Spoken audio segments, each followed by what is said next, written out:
her to the wild, she tried to hide. No longer living for tomorrow. Baby girl, she gotta step into the wild. She got that hunger, just what it takes.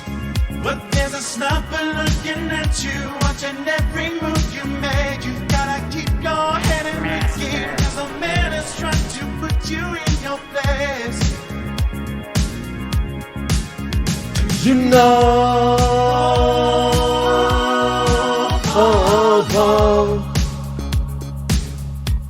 your day will come.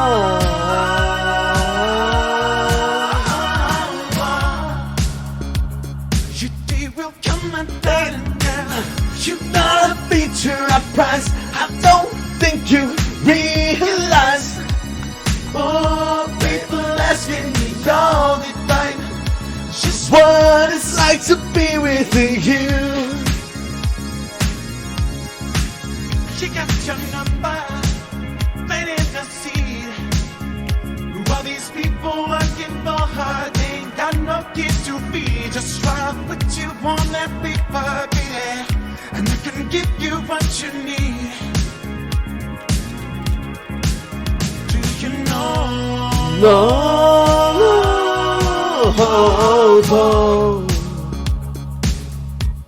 Your day will come.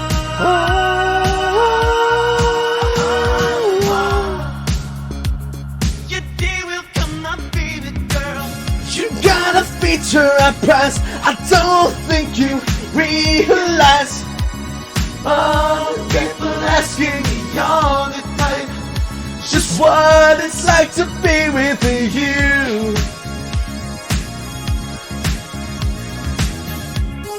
This song reminds me of When in Rome. Do you know that song?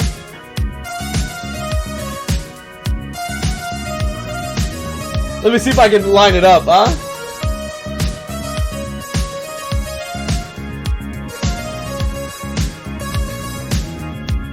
Songs thinking about the right words to say. I know they don't sound the way I plan them to be, but if you wait around a while, I'll make you fall with me. I promise you I will. Hey, that's it. I don't think you realize. For people Asking me all the time just what it's like to be with you. You got a feature at price, and I don't think you realize. for people Asking me all the time just what it's like to be with you. The you with you. You got a feature at price.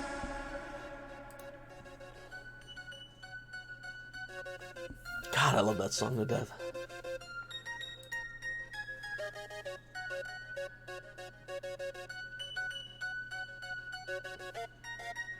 Alright, Pooh Charles, what you gotta do is you gotta put a light layer of mayo on both sides of the bread. Nope, not that. Okay, sorry. You gotta put a light layer of mayo on both sides of the bread. And then you grill the bread on the pan, okay? But you gotta make sure you render the bread. You gotta render the fats in the mayo. So you gotta light on both sides of the bread. Grill it and then do the grilled cheese. Trust me.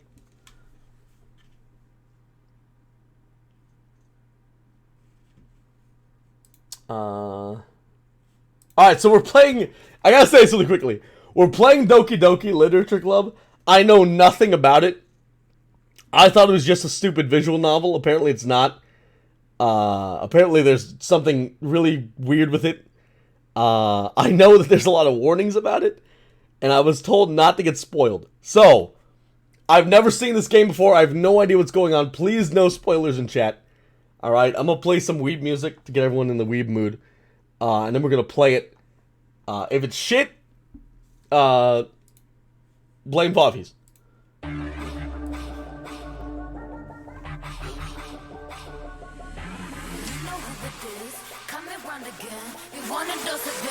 Now it's Katie, yay! round, round, round, round. I could take you to the top 절대 멈추지 못해 내가 끝내주는 Da, da, da, da. And when I started Talk like that. oh you Know how to react. I'm a picture perfect face with the water in my veins. you can hear it in my girl. So keep your eyes on me now 무엇을 보든 좋아할 거야 다 할 수 없는 대본 나와 되길 원하는 확신해 We got it all in the our head hands now. So can you handle what we're all about? What's so tough? Let's get it, show you up. Can you feel the rush now? Ain't nobody bringing us Down, down, down, down, down, down. They could try, but we gonna wear the crown. You could go another round. Round, round, round, round, round, round. Wish you luck, but you're not bringing us down. Go hard, Till we get it, get it. we go hard. We so in it, in We it. pop stars, only winning, winning now. Ain't nobody bringing us Down, down, down, down. You ready for this? Let's go. See, 언제든지 내 모습 매직 단 한 번에 내가 잡아 절대 기죽지 않지. 펴펴 네가 뭘 알아? 견딜 수 없어 원해도 원하는 게 얼굴에 보여. I'm trouble and you running it. I'm so cold. When I move that way, you gon' be so blown. I'm the realest in the game. Said I'm on fire with the blade. You're about to hear my name, ringing in your head like whoa. So keep your eyes on me now. 무엇을 보든 좋아할 거야. We so tough. It's time to show you up. Can you feel the rush now? Ain't nobody bringing us down, down, Down, down, down, down. They could try, but we gonna wear the crown. You could go another round. Round, round, round, round, round, round. Wish you luck, but you're not bringing us down. Go hard. We so in it, get it. We go hard. We so in it, we pop stars. Only winning, winning now. Ain't nobody bringing us down, down, down, down.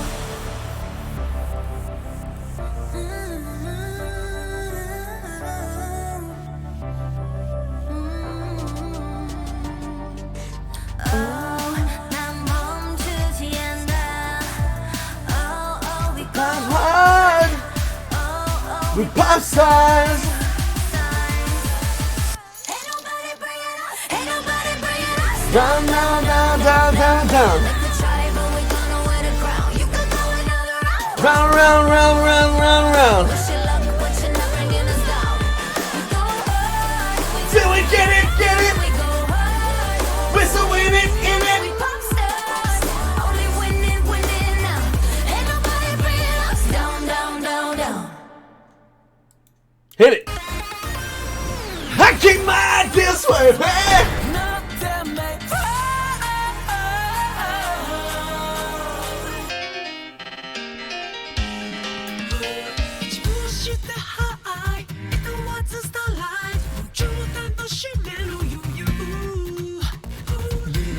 One step. One step.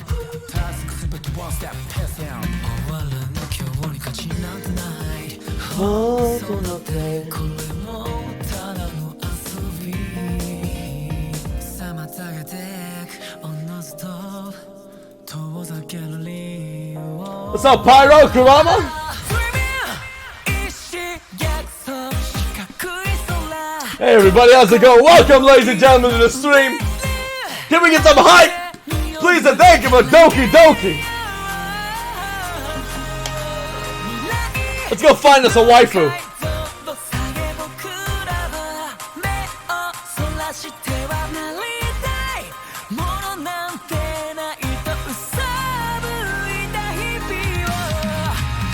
I keep my ideas way, man.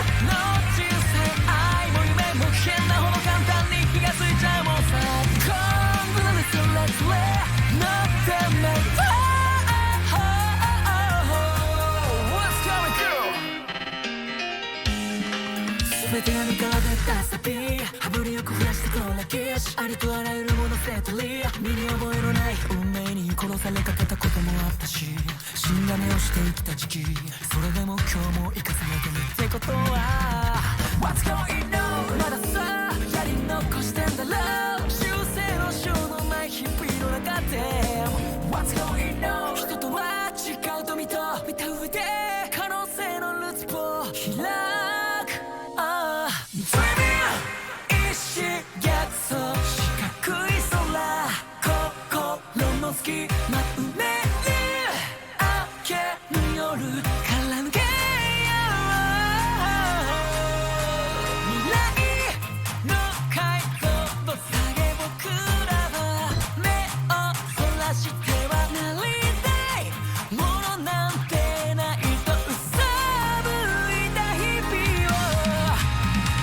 keep my ideas way back.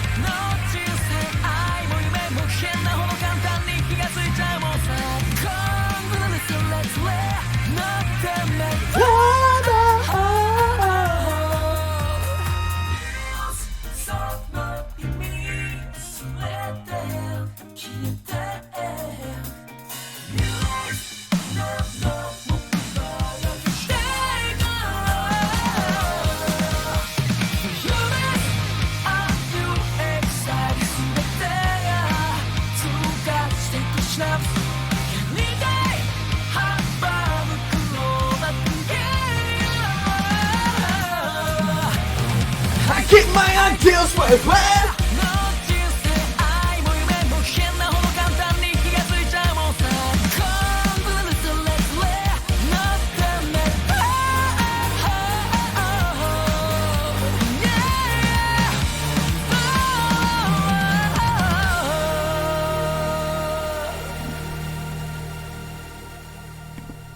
All right, I'm gonna give you a choice for the final song. All right, the OP to Blood Battlefront Blockade, or the OP to Noragami.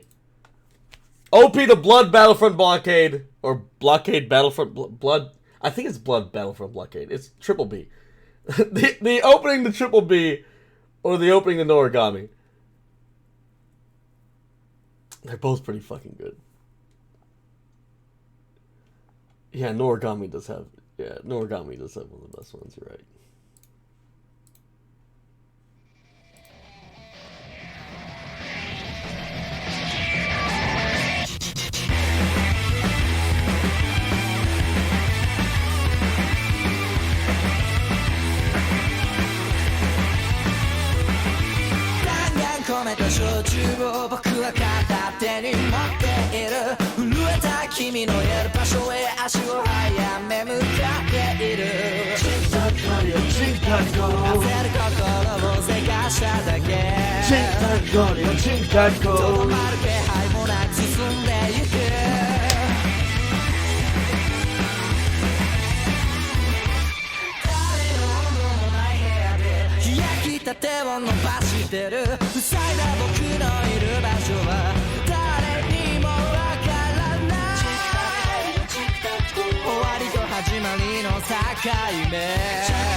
Tick-tock, tic-tac-toe.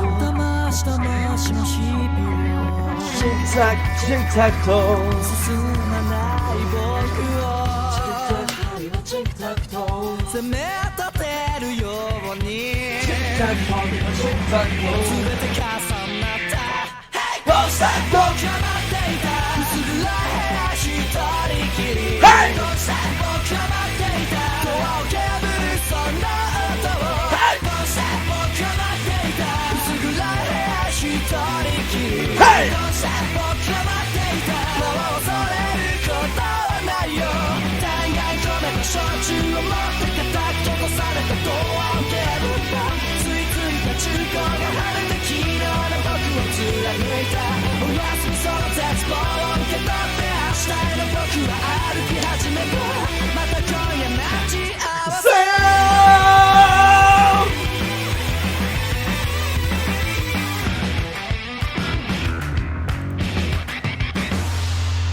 That's a hell of a hype song. If you're wondering what that song's called, it's Hello Sleepwalkers. Hello Sleepwalkers, Noragami OP. Look it up. It's pretty good. I kind of want to play the Triple B one now. I kind of want to play Triple... we're going to play Triple B. And then we're done. Last one. 扉開けばねじれた昼の夜昨日どうやって帰った体だけが確かおはようこれからまた迷子の続きになれた知らない景色の中で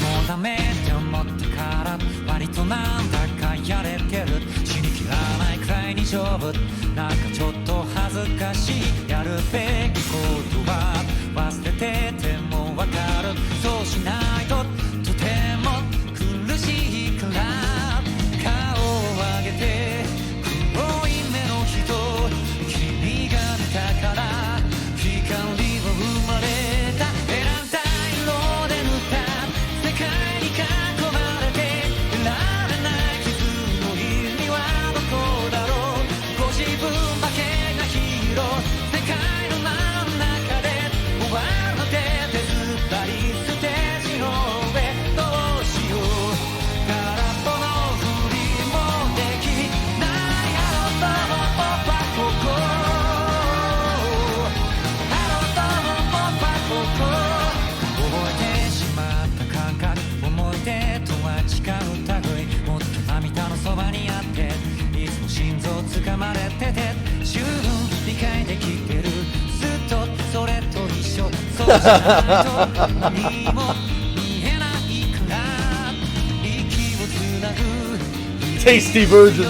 止まる心を引きずって連れてきた歌いたいにできる虹のようなメロディー砕けない思いが内側で歌隠れてたってヒーロー守るものがある怖いのはそれほど気づいてるから扉開けばねじれた本当の嘘からほのびのびあなただけが確かおはよう今でもまだ最後の続き叫ぼうそこからどうも僕は Go, go!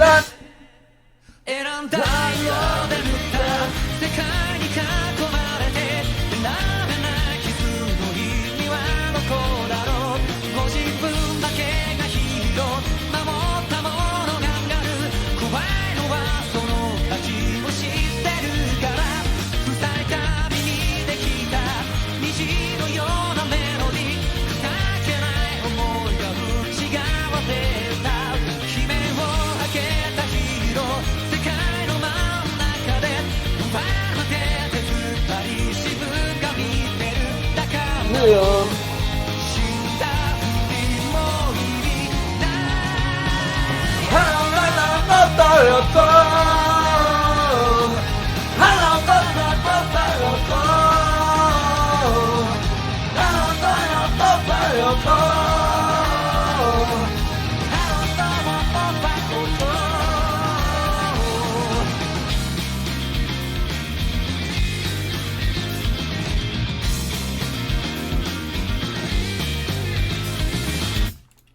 That's Bumba Chicken from Mellow World.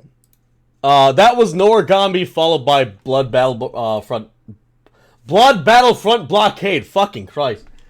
Back to back. Both incredible animes. If you want to know anything about them, the first one's about a... they have the shrines all over Japan. He's basically one of the gods from a shrine. And he does stuff for... just so he has more followers. It's an extremely good anime. I'd recommend watching it. Noragami is fantastic.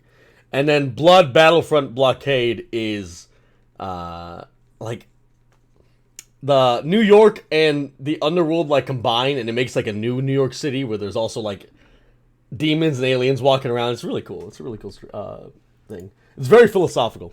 Triple B, which I like about it a lot. Speaking of philosophical, I just do a slight warning. So, one, I've never played this. I have to do that. I've never played this. I have no idea what it's about.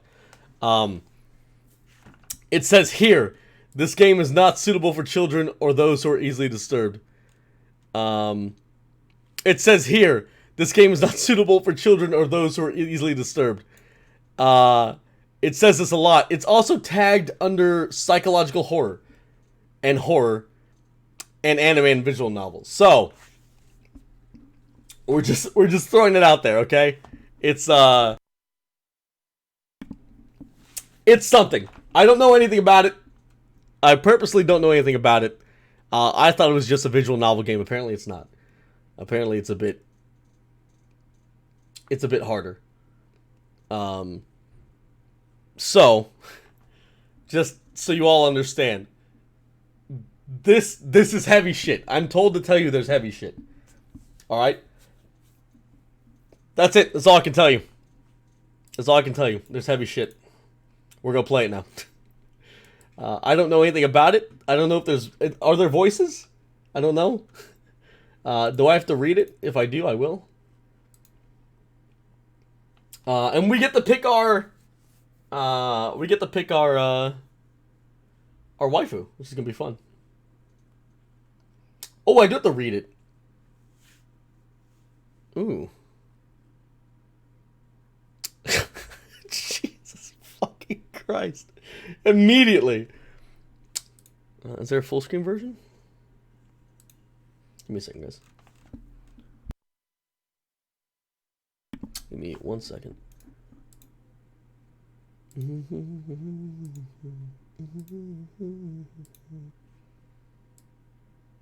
There we go. Individuals suffering from anxiety or depression may not have a safe experience playing this game. Okay, well, here you go. Sure. It's cute. Alright, well, there you go. There's the warning.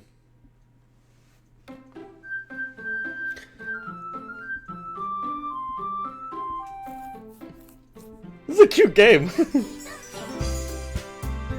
Oh my lord, look at this!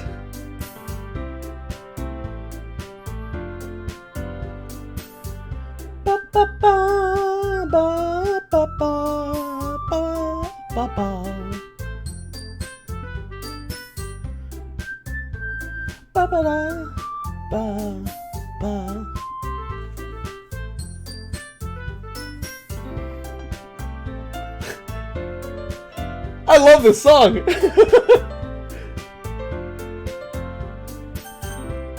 I kinda don't want to turn it down. We're gonna jam this song for a second. Oh, zoomed in.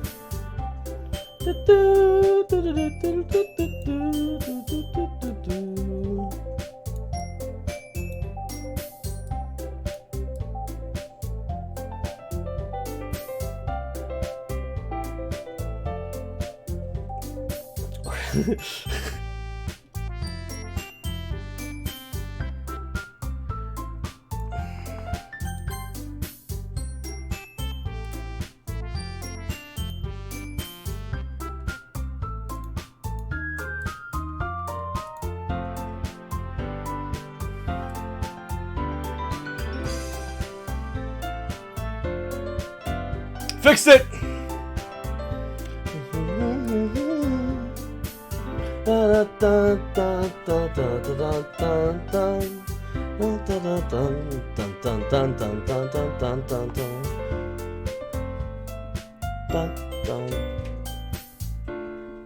This is such a cute little game, kittens. Oh yeah, what is it? Doki Doki Literature Club. Oh yeah, it's definitely the cutest. I don't know anything about it, so don't spoil it if you Oh, know. look at the polka dots. That's I know. adorable. the music is really good. I'm trying to fix it because I can't. I came in here and you're literally bouncing to the music. Yeah. Have you seen the girls? Yeah. Which one's I your need to favorite? figure out. Whoa, I yelled into the mic. Sorry about that. Which one's your favorite? I don't know. I'm trying to fix this. I might have to play in windowed, guys.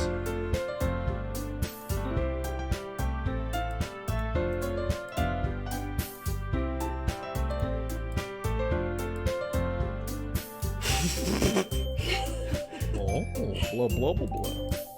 Looks like you might have to.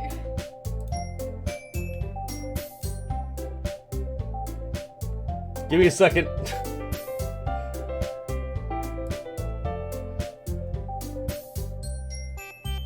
Alright, sorry, beautiful little game. I need to close here really quickly. Something's happening with the game.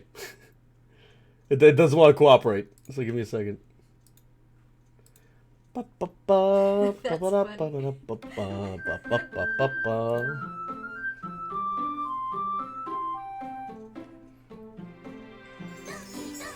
we go, it worked. We got it. We got it, ladies and gentlemen.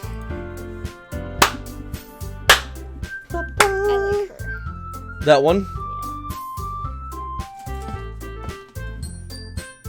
Alright, let me pull up the things we missed, by the way.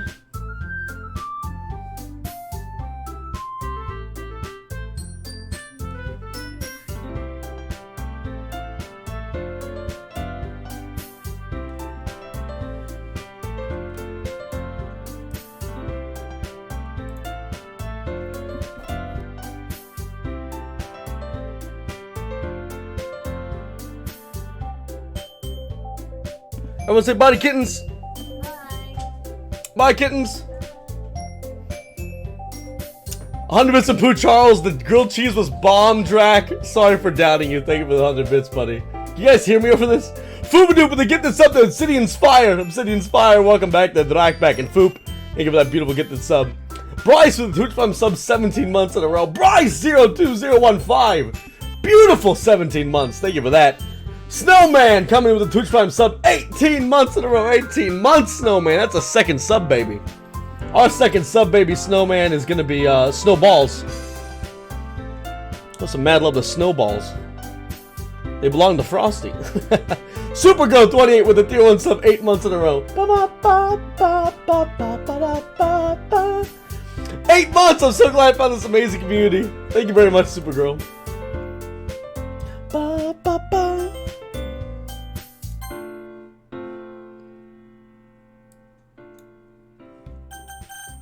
Alright, is this good, guys? This is good? Alright. Oh, let's do it again. Welcome, everybody. Thank you for the amazing support during the warm-up. This is Doki Doki Literature Club. I can speak, I promise. This is Doki Doki Literature Club. In it, we... I don't know. I don't know what we do, honestly. But we got these cute little waifus here that we're gonna have to pick from. Who's your guys' favorite? I'm trying to pick mine right now.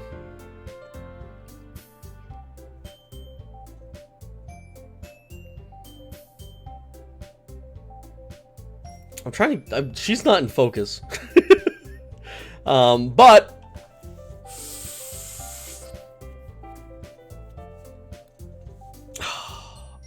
You know, the only one having fun right now besides her is her. The only one having fun right now besides her is her, so I'm liking her. Though she has a book, and that is what literature is about. And then she seems very upset, but also looks like a child. So I'm not feeling so great. If there was a big titty goth girlfriend. Is she big titty? Well, we'll find out.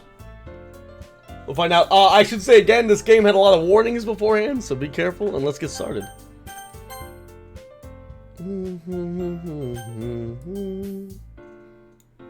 Speed it up a bit.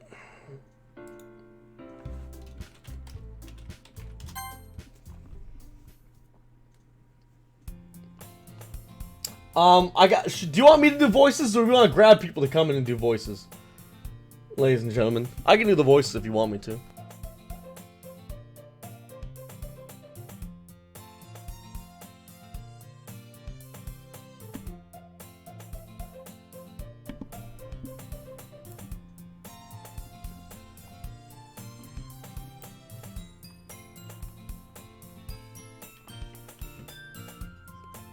Depends on how many voices there are.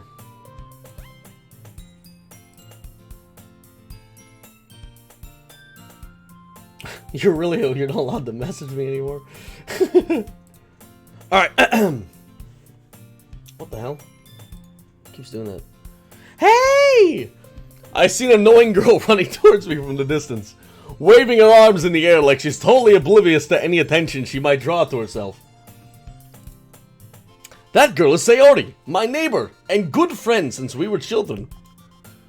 You know, the kind of friend you'd never see yourself making today, but it just kind of works out because you've known each other for so long.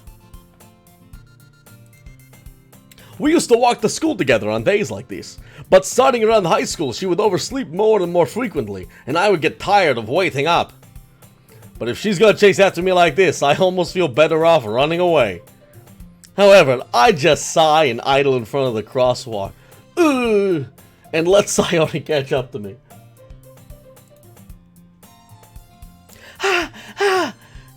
I overslept again, but I caught you this time.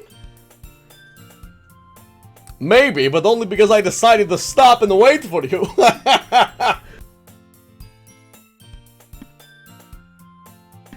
You say that like you were thinking about ignoring me. That's mean, Dracula. What? Well, if people stare at you for acting weird, then I don't want them to think we're a couple or something. Fine, fine. But you did wait for me after all. I guess you don't have it in you to be mean, even if you want to. Whatever you say, Sayori. We cross the street together and make our way to school. As we draw near, the streets become increasingly speckled with other students making their daily commute. By the way, Dracula, have you decided to join on a club to join yet? A club? You mean like for seals? I told you already, I'm not really interested in joining any clubs. I'm a loner, Dottie. I haven't been looking either. That's not true! You told me you would join a club this year! Did I?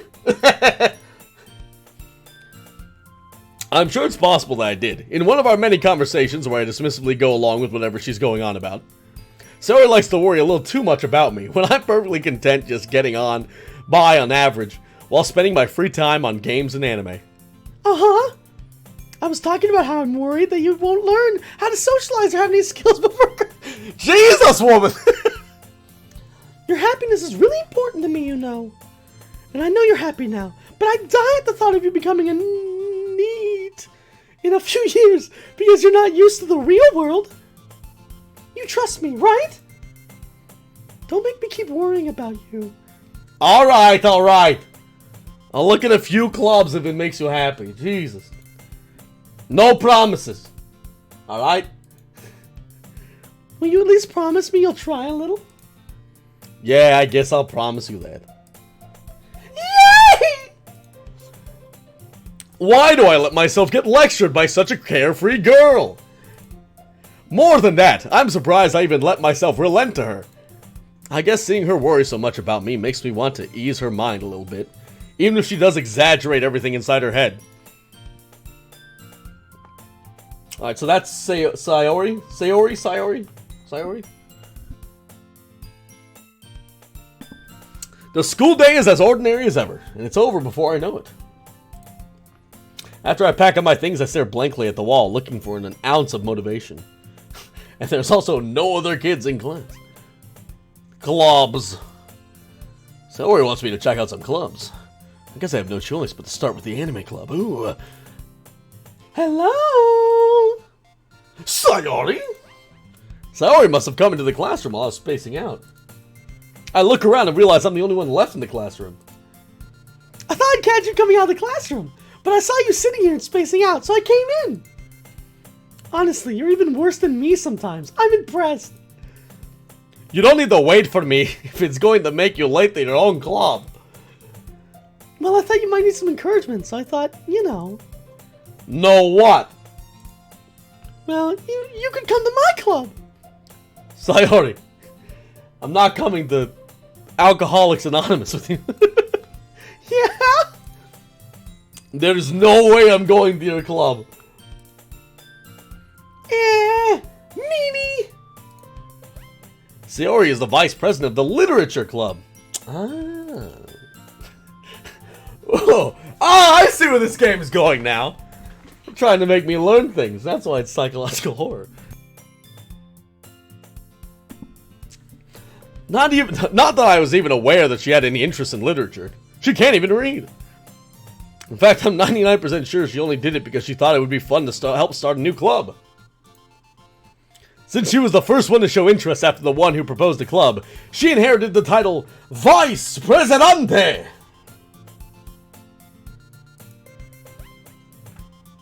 That said, my interest in literature is guaranteed to be even less. Yeah, I'm going to the anime club. Come on, please. Why do you care so much anyway, huh? Well, I kind of told the club yesterday I would bring in a new member. And Natsuki made cupcakes and everything. Don't make promises you can't keep. This is why Mom doesn't fucking love you. I can't tell if Sayori is really that much of an airhead, or if she's so cunning as to have all this planned out. I let out a long sigh. Oh, fine. I'll stop by for a cupcake, okay? Yay! Let's go! And thus, today marks the day I sold my soul for a cupcake. I dejectedly follow Sayori across the school and upstairs, a section of the school I rarely visit, being generally used for third-year classes and activities. Sayori, full of energy, swings open the classroom door.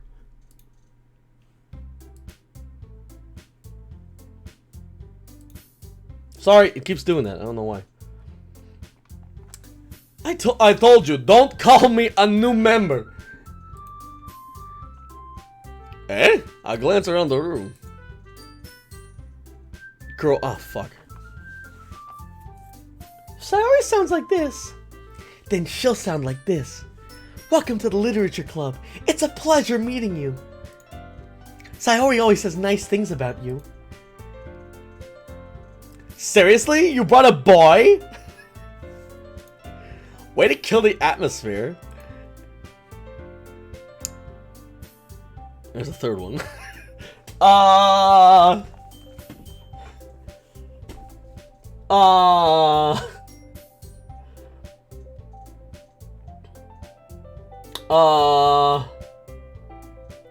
What voice do I do for her?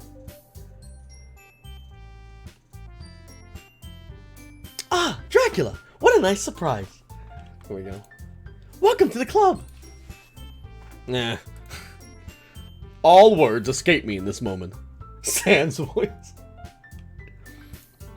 This club is full of incredibly cute girls! Nai! What are you looking at? If you want to say something, say it. Sorry! I was looking at your voluptuous tits! Natsuki? Humph! The girl with the sour attitude, whose name is apparently Natsuki, is the one I don't recognize. Her small figure makes me think she's probably a first year. She is also the one who made cupcakes, according to Sayori. Sayori, what does she sound like? You can just ignore her when she gets moody. Sayori says that quietly into my ear, then turns back to the other girls.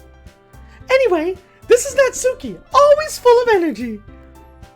And this is Yuri, the smartest of the club. This one? Don't say things like that. Yuri, who appears comparably more mature and timid, seems to have a hard time keeping up with people like Sayori and Natsuki. Yo, she do got big titties! Ah, well, it is nice to meet both of you, Dracula says, staring straight at Yuri's tits.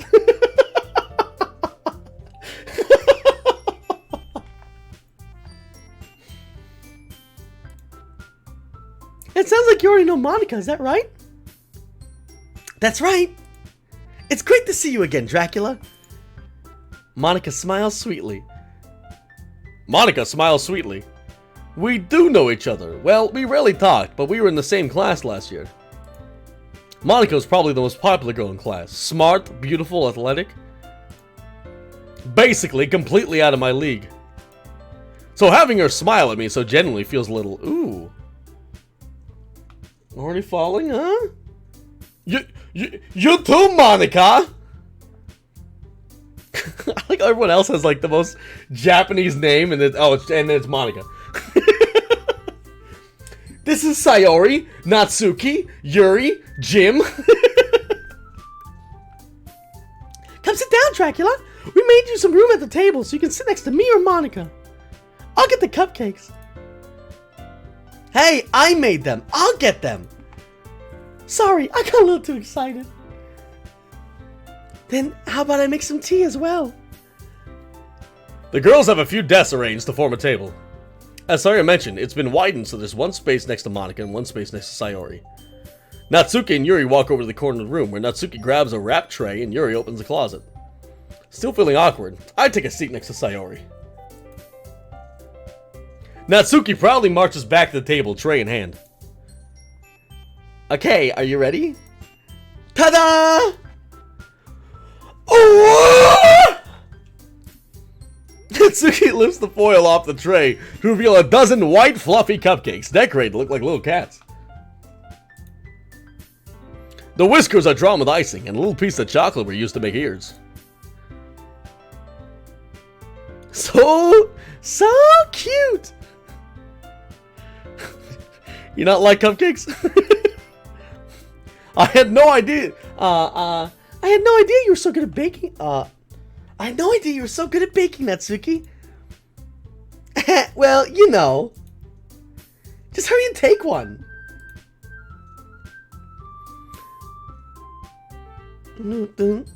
I'm sorry, I love this music so much. Sayori grabs one first, then Monica. I follow. It's delicious! Sayori talks with her mouth full and has already managed to get icing on her face.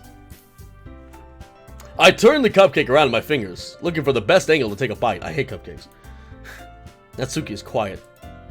I can't help but notice her sneaking glances in my direction. Yo! Back off! I ain't about this, child. Is she waiting for me to take a bite? I finally bite down. Oh, the icing is so sweet, full of flavor. I wonder if she made it herself. Oh, this is really good! Domo arigato, Natsuki-san. Why are you thinking me? It's not like I... Haven't I heard this somewhere before? Made them for you or anything. Eh? I thought you technically did. Sayori said... Well, maybe. Oh, wait. Well, maybe. But not for you. Baka! Alright. Calm down. I give up on Natsuki's weird logic and dismiss the conversation. Yuri returns to the table, carrying a tea set. She carefully placed a teacup in front of each of us before setting down the teapot next to the cupcake tray. It's poison. Don't drink it. You keep a whole tea set in this classroom? Don't worry. The teachers gave us permission. After all, doesn't a hot cup of tea help you enjoy a good book? Yeah, I guess. Don't let yourself get intimidated. Yuri's just trying to impress you. Is that Monica? Don't let yourself get intimidated. Yuri's just trying to impress you. She seems really upbeat. That's not... Insulted, Yuri looks away. I meant, you know... I believe you. Well, tea and reading might not be a pastime for me, but I at least enjoy tea. Speaking of tea, have you seen that bitch Karen? Oh my god. Did she come to school in a trash bag? Am I right, ladies? I'm glad. And yeah, that bitch Karen. Yuri smiles faintly to herself in relief. Monica raises an eyebrow and smiles at me. So, what made you consider the literature club? I was afraid of this question. Something tells me I shouldn't tell Monica that I was practically dragged here by Sayori. I haven't joined any clubs yet, and Sayori seems really happy here, so... It's okay, don't be embarrassed. Well, make sure you feel at home, okay? As president of the Literature Club, it's my duty to make the club fun and exciting for everybody. Monica, I'm surprised! Are those double D? How come you decided to start your own club? You could probably be the board member for any of the major clubs. You're so talented. I love you. Weren't you a leader of the debate club last year? Well, you know. To be honest, I can't stand all the politics around major clubs. It feels like nothing but arguing about the budget and publicity and how to prepare for events. I'd much rather take something I personally enjoy, and make something special out of it. And if it encourages others to get into literature, then I'm fulfilling that dream. Yo, she's hands down the cutest. Monica really is a great leader. Yuri also nods in agreement. Then I'm surprised there aren't more people in the club yet. It must be hard to start a new club. You could put it that way. Not many people are very interested in putting out all the effort to start something brand new. Especially when it comes to something that doesn't grab your attention, like literature. Is this about playing this game? Is this about playing this game? You have to work hard to convince people that you're both fun and worthwhile. But it makes school events like the festival that much more important. I'm confident that we can all really grow this club before we graduate. Right, everybody? Yeah! We'll do our best. You know it. Everyone enthusiastically agrees. Such different girls, all interested in the same goal. Getting this dick. Monica must have really worked hard to find these three. Alright, we got them lined up. We got them lined up. Who's your favorite? We got them lined up. Who's your favorite? I'm gonna go for the harem ending. But right now I'm tied between Monica and Sayori. Also, big titty anime girlfriend.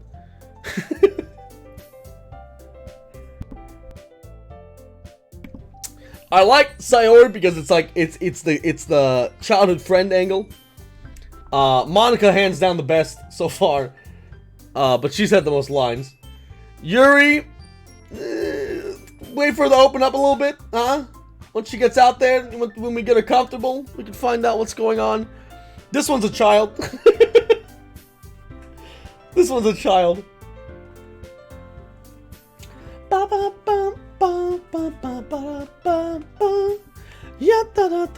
Maybe that's why we're all so delighted by the idea of a new member joining. But I still don't know if I can keep up with their level of enthusiasm about literature. So Dracula, what kind of things do you like to read? Oh, you know! Destruction of the Polish! The Austrians! The Turks! Pretty much anyone trying to invade Romania. Well, considering how little I've read these past few years, I don't really have a good way of answering that. Hentai! I muttered to myself, half joking. Natsuki's head suddenly perks up. It looks like she wants to say something, but she keeps quiet. Not much of a reader, I guess. Well, that can change. What am I saying? I spoke without thinking after seeing Yuri's sad smile. Anyway, what about you, Yuri? Well, let's see. Yuri traces the rim of her teacup with her fingers. My favorites are usually novels that build deep and complex fantasy worlds. Ah, yes. Like Twilight. The level of creativity and craftsmanship behind them is amazing to me. And telling a good story in such a foreign world is equally impressive. Yuri goes on, clearly passionate about her reading. Alright, wrap it up, honey. She seems so reserved and timid since the moment I walked in. But it's obvious by the way her eyes light up that she finds her comfort in the world of books, not people. But you know. I like a lot of things. Stories with deep psychological elements usually immerse me as well. Isn't it amazing how a writer can so deliberately take advantage of your own lack of imagination and completely throw you for a loop? Anyway, I've been reading a lot of horror.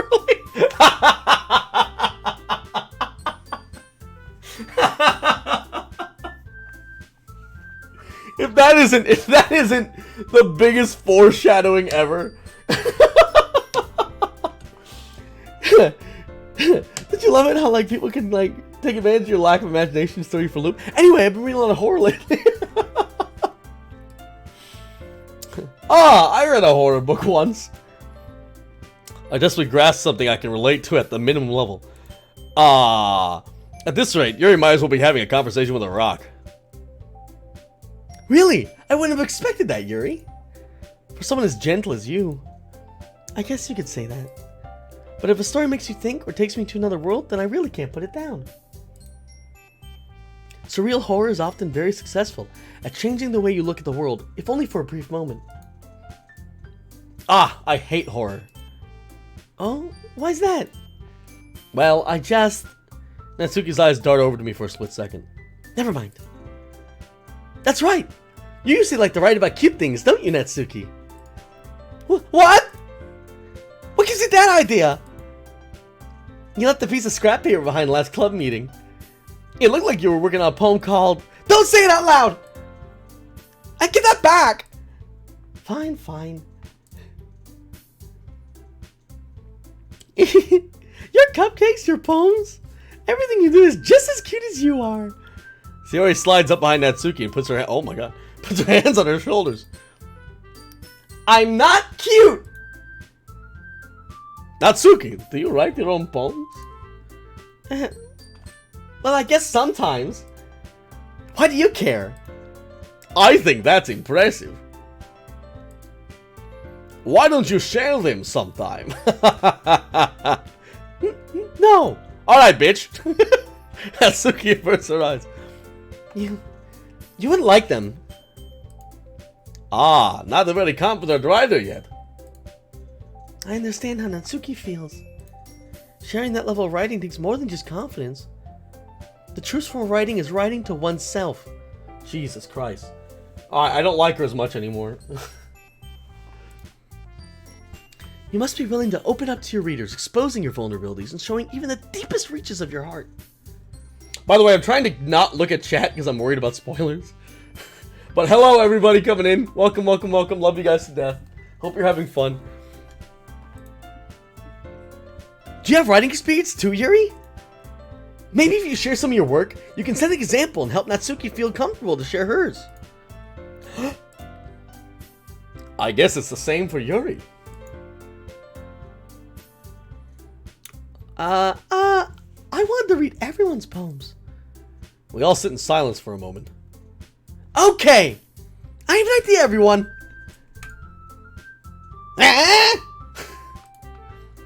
Natsuki and Yuri look quizzically at Monika.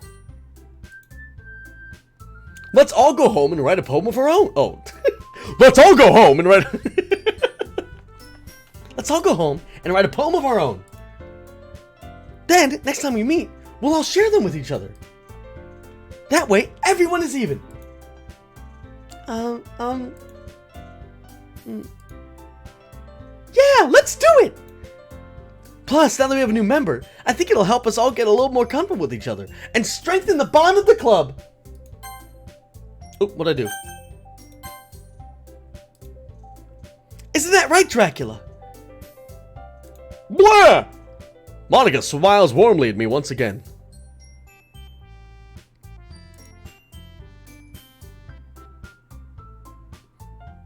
I like how... I'm sorry, I'm looking at the body language really quickly. Happy, scared, fucking domination. She might as well be T-posing on me.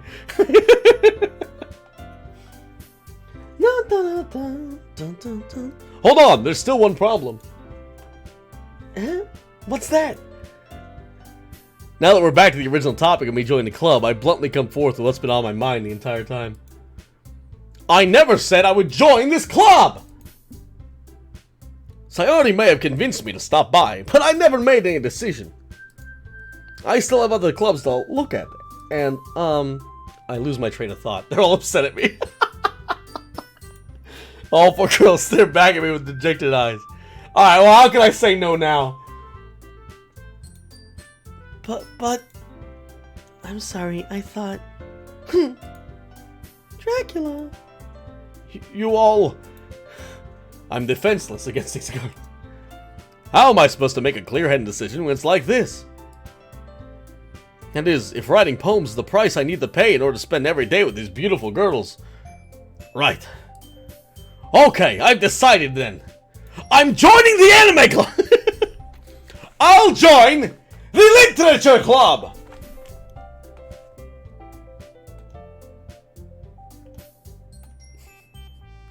Hold on, I need to say that again. I'll join the literature club! Dun, dun, dun, dun, dun.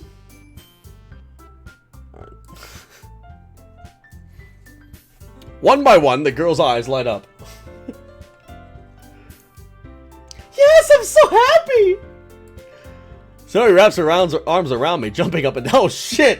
Ooh, we're in, boys, we're in! Hey! You really did scare me for a moment. If you really just came for some cupcakes, I would be super pissed. Then that makes it official. Welcome to the literature club. Thanks, I guess. Okay, everyone. I think with that, we can officially end today's meeting on a good note. Everyone remember tonight's assignment. Write a poem to bring to the next meeting so we can all share. Ba, ba, ba, ba, ba. This music is so catchy. Monica looks over at me once more. Dracula, I look forward to seeing how you express yourself. Yeah. Can I really impress the class star Monica with my mediocre writing skills? I already feel the anxiety welling up inside me. Meanwhile, the girls continue to chit-chat as Yuri and Natsuki clean up their food. Hey Dracula, since we're already here, do you want to walk home together? That's right, Sayori and I never walk home together anymore. Because she only stayed after school for clubs. Sure, might as well. Yay! I'm gonna save it real quick.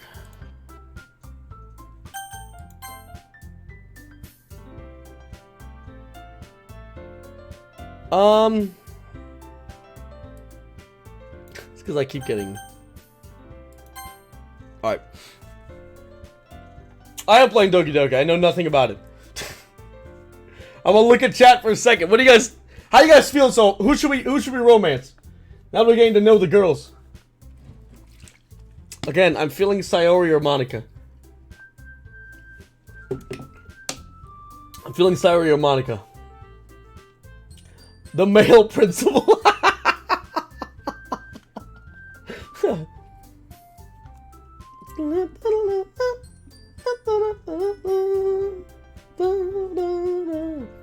A lot of Sayoris. What's wrong with Yuri? I think she's just shy. Yuri's like the shy one. Natsuki is the tsundere one who's like, I don't like you, Babaka. Sayori is like the peppy one who's like, you know, really happy and always excited. And I feel like Monica's like the idol girl, you know, like the best one. Listen, I'm feeling Monica. She's also the only one that doesn't look like a child. With that, the two of us depart for the club room and make our way home. The whole way, my mind wanders back and forth between the four girls. Sayori, Natsuki, Yuri, and of course, Monica. Will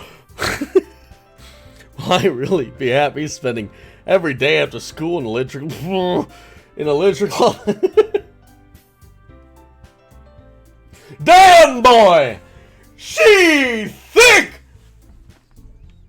Dun, dun, dun, dun, dun. Perhaps I'll have a chance to grow close to one of these girls. Blah, blah, blah. Famous Snow Games. Hey, Drak, today's my birthday. Can I get a song, please? Of course you can, Phantom Snow Games. Hold on. Phantom Snow Games, it is your birthday. Have a happy one. Dun, dun, dun, dun, dun, dun. I hope you get a lot of good candles and blow them out so that you can make a wish. If you don't have a happy birthday, I will punch you with my fist. Happy birthday! this song, this melody's gonna be stuck in my head for the rest of my life. I was going to make the most of my circumstances. I'm sure good fortune will find me. And I guess that starts with writing a poem tonight. Thank you, Twitch. Twitchell. It's time to write a poem. Pick words you think your favorite club member will like. Something good might happen with whoever likes your poem the most.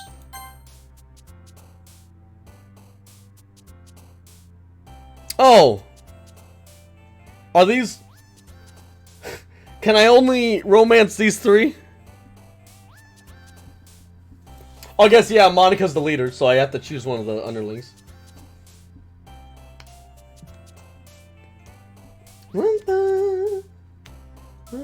Oh, that sucks. Alright. I'm gonna go Sayori. She seems happy. Jesus Christ. Alright, I'm guessing this is why it said...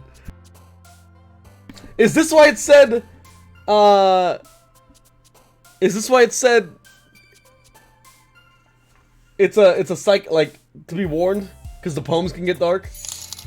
Don't tell me! That's what I'm guessing. Rockin' Dead with a Twitch Prime sub. Thank you very much, Rockin' Dead. Show some mad love with Rockin' Dead with a beautiful Twitch Prime sub. Welcome to the Drag Bag, baby. Happy to have you.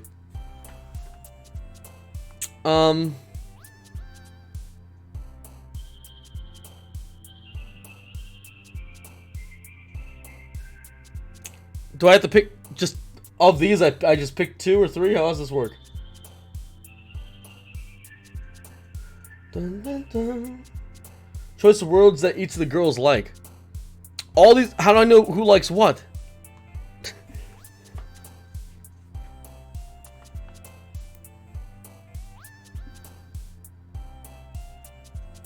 I picked 20 words?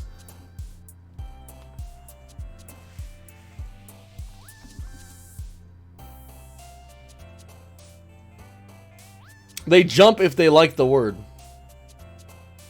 Alright, well apparently they all like suicide.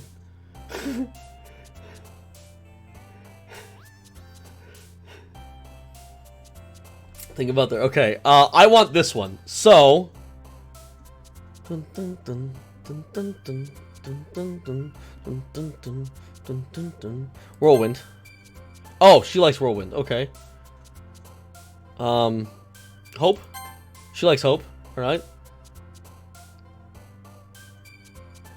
Daydream. Yay! Dun dun dun dun dun dun dun dun. Disown. Disown? Okay, she likes sad stuff. She likes happy stuff. Got it. Captive? Oh my god, this girl's so sad. Okay. Excitement. Strawberry. Fuck. I want her. Pure. Fuck. Unstable. Fuck. Existence? Alright. Bum bum bum bum. Bouncy. Damn it. Heartbeat. So I'm getting that one. Sweet. Childhood.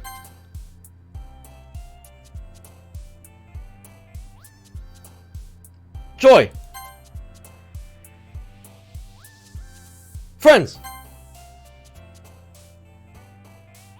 Haven't sent. Oh. Jesus. Skirt. Damn it.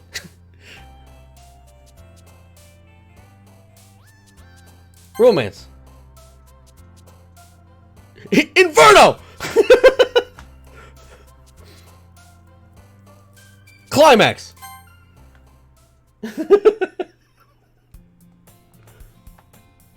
Hi again, Dracula. Glad to see you didn't run away on us. Nah, don't worry. This might be a little strange for me, but at least I keep my word. Well, I'm back at the Literature Club. I was the last one to come in, so everyone else seems to already be hanging out.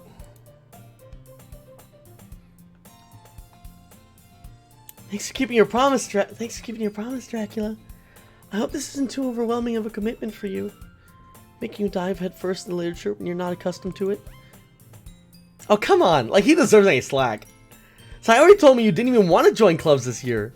And last year, too. I don't know if you plan to just come here and hang out or what. But if you don't take it seriously, then you won't see the end of it. Natsuki, you certainly have a big mouth for someone who keeps her manga collection in the club room. Natsuki finds herself stuck between saying Monica and manga. Manga is literature! Swiftly defeated, Natsuki plops back into her seat. Don't worry, guys. Dracula always gives his best as long as he's having fun. He helps me with busy work without me even asking. Like cooking and cleaning my room. How dependable. Sorry, that's because your room is a fucking travesty. You almost set your house on fire. You lunatic. Is that so? You two are really good friends, aren't you? Oh, yo, she jealous. Look at that. She jealous as fuck. Come here, big titty goth girlfriend. I got you. I might be a little jealous. How come? You and Dracula can be good friends too. Damn right. Sayori! I want to be friends with this. Ugh. As usual, Sayori seems oblivious to the weird situation she just put me into. She does got tiny ass hands. Oh! Yuri even brought me something today, you know. Wait, Sayori. Nani? Me? Not really. Don't be shy. It's really nothing. What is it? Never mind. Sorry, made it sound like a big deal. It's really not. Oh, what do I do? I'm sorry, Yuri. I wasn't thinking. I guess that means it's up to me to rescue the situation. Hey, don't worry about it. First of all, I wasn't expecting anything in the first place. So a nice jest from you is a pleasant surprise. It'll make me happy no matter what. Is that so? Yeah! Second of all, big titty! No, I won't make it a big deal if you don't want it to be. Alright. Well, here. Yuri reaches into her bag and pulls out a book. I didn't want you to feel left out, so I picked a book I thought you might enjoy. It's a short read, so it should keep your attention, even if you don't usually read. And we could, discuss it if you want. Whoa! Discussing literature. Hold on, we're not married yet. We're not married yet, lady. This is... How is this girl accidentally being so cute? And honey, she even picked up a like, despite me not reading much. Yuri, thank you. I'll definitely read this. I enthusiastically take the book. Phew. Well, you can read at your own pace. I look forward to hearing what you think. What book was it? Was it just book? She just thinks I'm an idiot, so she gave me like green eggs and ham. the cat in the ha. Now that everyone's settled in, I expected Monica to kick off some scheduled activities for the club. She gives us the Bible. But that doesn't seem to be the case.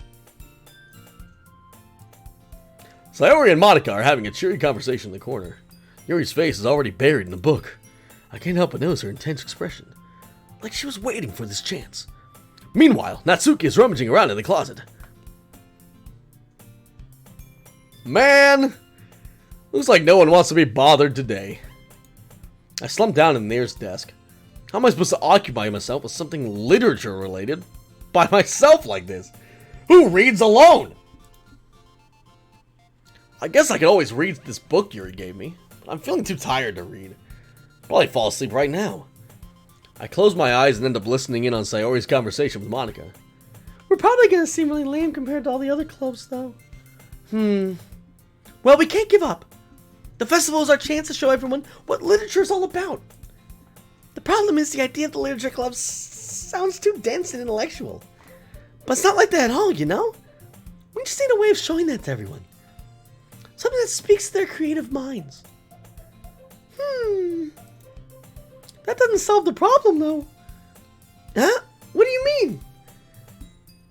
if we come up with like the most fun thing ever, no one will come to the first place if it's a literature event. So it's more important to figure out how to get people to show up in the first place, you know? And after they come, we can do things like speak to their creative minds. What's this? Sayori's taking this really seriously. It's rare to hear her deliberating like this. Huh, that's a good point. In that case, do you think food will do the trick? What kind? Ah, well, I guess we could. Cupcakes! Uh-huh, good thinking. Natsuki would love to do that. Ah, you're right. Natsuki makes the best cupcakes. That works out perfectly. That wasn't why you suggested it? Cupcakes speak to my creative tummy. Ah, cupcakes it is then. I'm hungry. Hi, Hungry, I'm Dad. Anyway, we still need to work out the details of the event itself. I find myself smiling. In the end, Sayori is still her usual self. But therein lies the unexpected reason I admire her. Unlike me, who has trouble finding any motivation at all, Sayori can put her mind to things and make them come to life. I suppose that's why I end up letting her get on my case about things.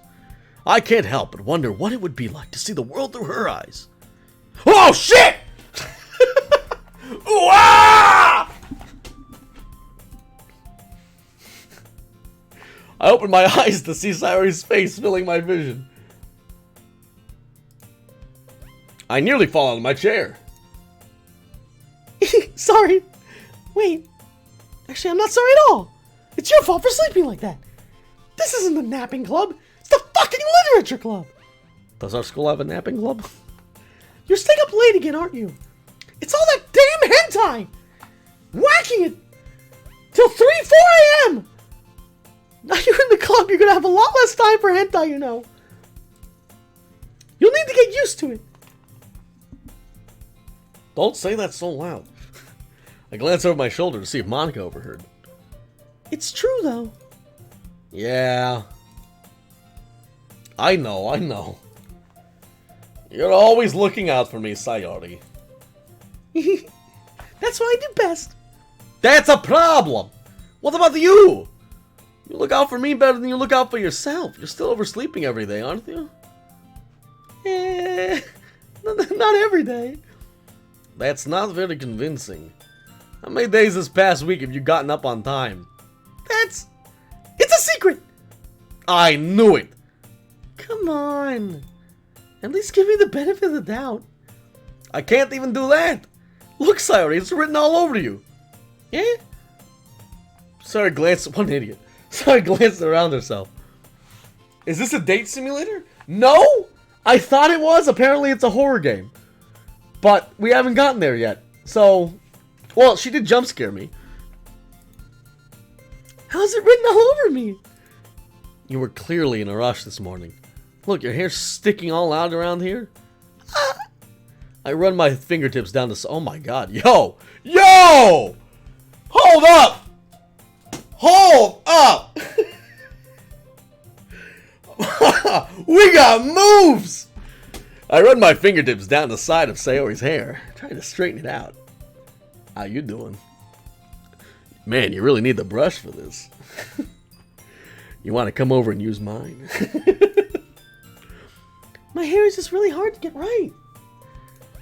I won't fall for that. There's more than just your hair. Your bow isn't straight either. And there's toothpaste stain around your collar right here. I try to wipe the stain off my finger. Boy, we're getting close. But nobody would ever notice that. Of course they would. Nobody's gonna tell you about it because they don't want to embarrass you. Vampire, thank you for the tier 1 sub 17 beautiful months in a row. Can we get some love for Vampire, guys? Thank you for the amazing support, buddy.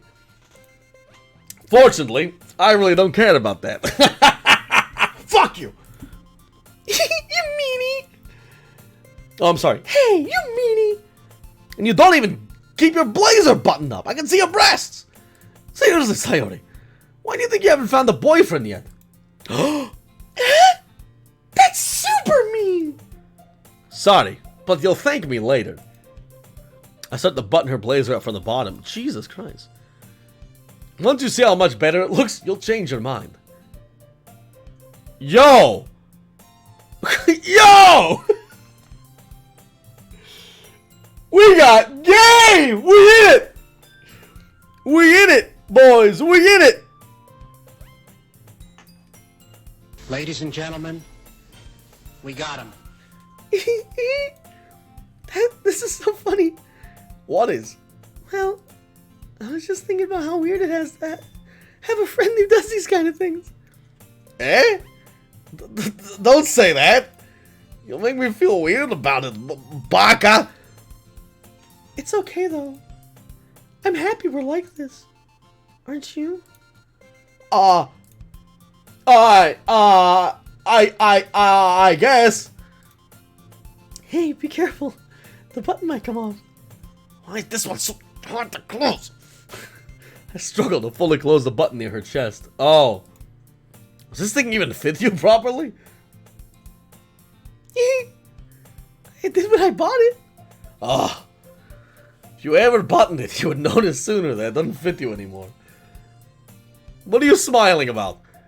It means my boobs got bigger again. NANI?!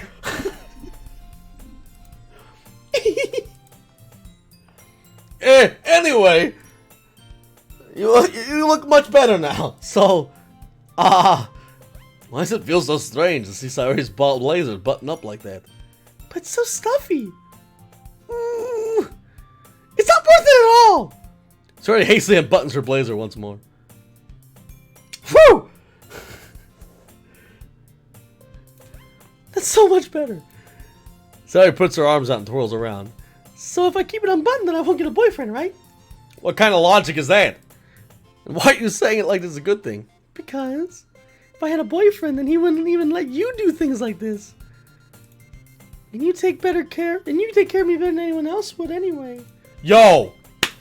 So that's why I'm keeping it unbuttoned. She wants it. Stop! How old are you? I didn't say anything embarrassing. Jeez! Well, anyway, just focus on trying to wake up a little earlier. Only if you focus on getting to bed earlier. Fine. Alright, it's a deal. Fuck. I'm gonna go to the bathroom. Give me like 5 minutes. I guess we really are better at taking care of each other than we are taking care of ourselves. Yeah, I guess so, huh?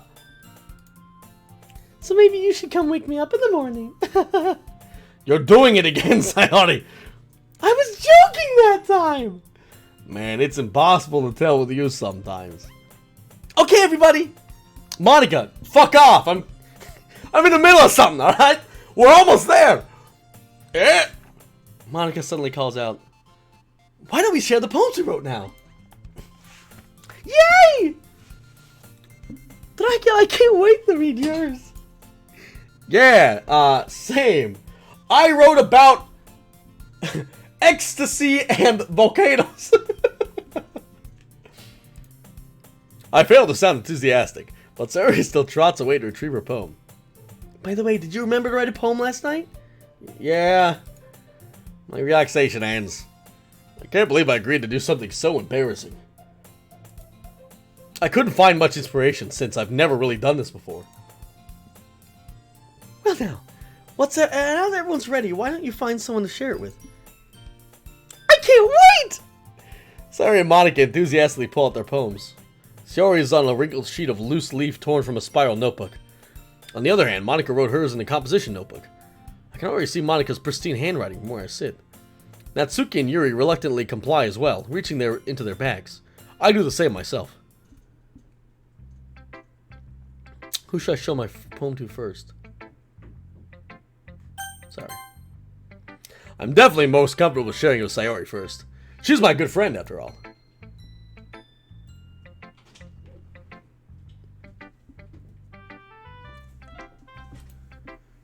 Oh my goodness! This is so good, Dracula! I love it! I had no idea you were such a good writer! Sayori, you must seriously be overreacting. I'm not a good writer at all! I honestly have no idea what I'm doing. I'm illiterate. I can't read. Well, maybe that's why. Because I have no idea what I like either. Jesus. I'm sure Yuri's opinion has to be a little bit more constructive about this. Maybe even Natsuki's. Are you sure you don't like it just because I wrote it? Well, I'm sure that's part of it. I think I understand you better than a lot of other people, you know. So when I read your poem, it's not just a poem. It's a Dracula poem! Blah blah blah blah! Blah blah blah blah! And that makes it feel extra special. I can feel your feelings in it. Ooh. Sayori hugs the sheet against her chest. Nani? You're so weird, Nayori. I'm really happy you wrote one. It just reminds me of how you're the really part of a club now. Not to mention the fact that I'm standing in front of you in the club room. Well, of course. I'm not really into it yet, but that doesn't mean I'll break my promise. See? It's like I said before, Dracula. Deep down, you're not selfish at all, you know? And so what if you killed all those Argentinians? Trying to do things like this for other people? That's something that only really good people do. And killing Argentinians? Thanks, Sayori. I'm not sure if Sayori sees the full picture of my motive here. Then again, I can't deny that she's part of the reason I joined. Knowing how much this means to her and all. Yeah. And I'm gonna make sure you have lots of fun here, okay? That'll be my way of thanking you. Alright. Well, I'm gonna hold you to that then. Yay! Now you read my poem too, right? Don't worry, I'm really bad at this. We'll see about that.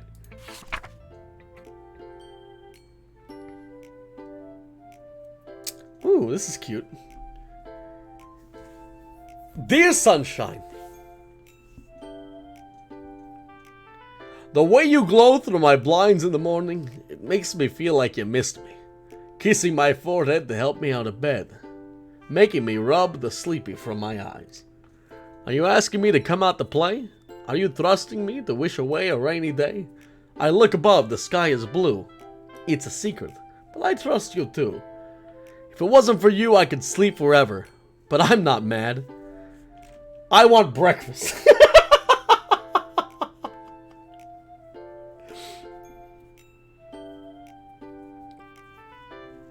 If it wasn't for you, I could sleep forever.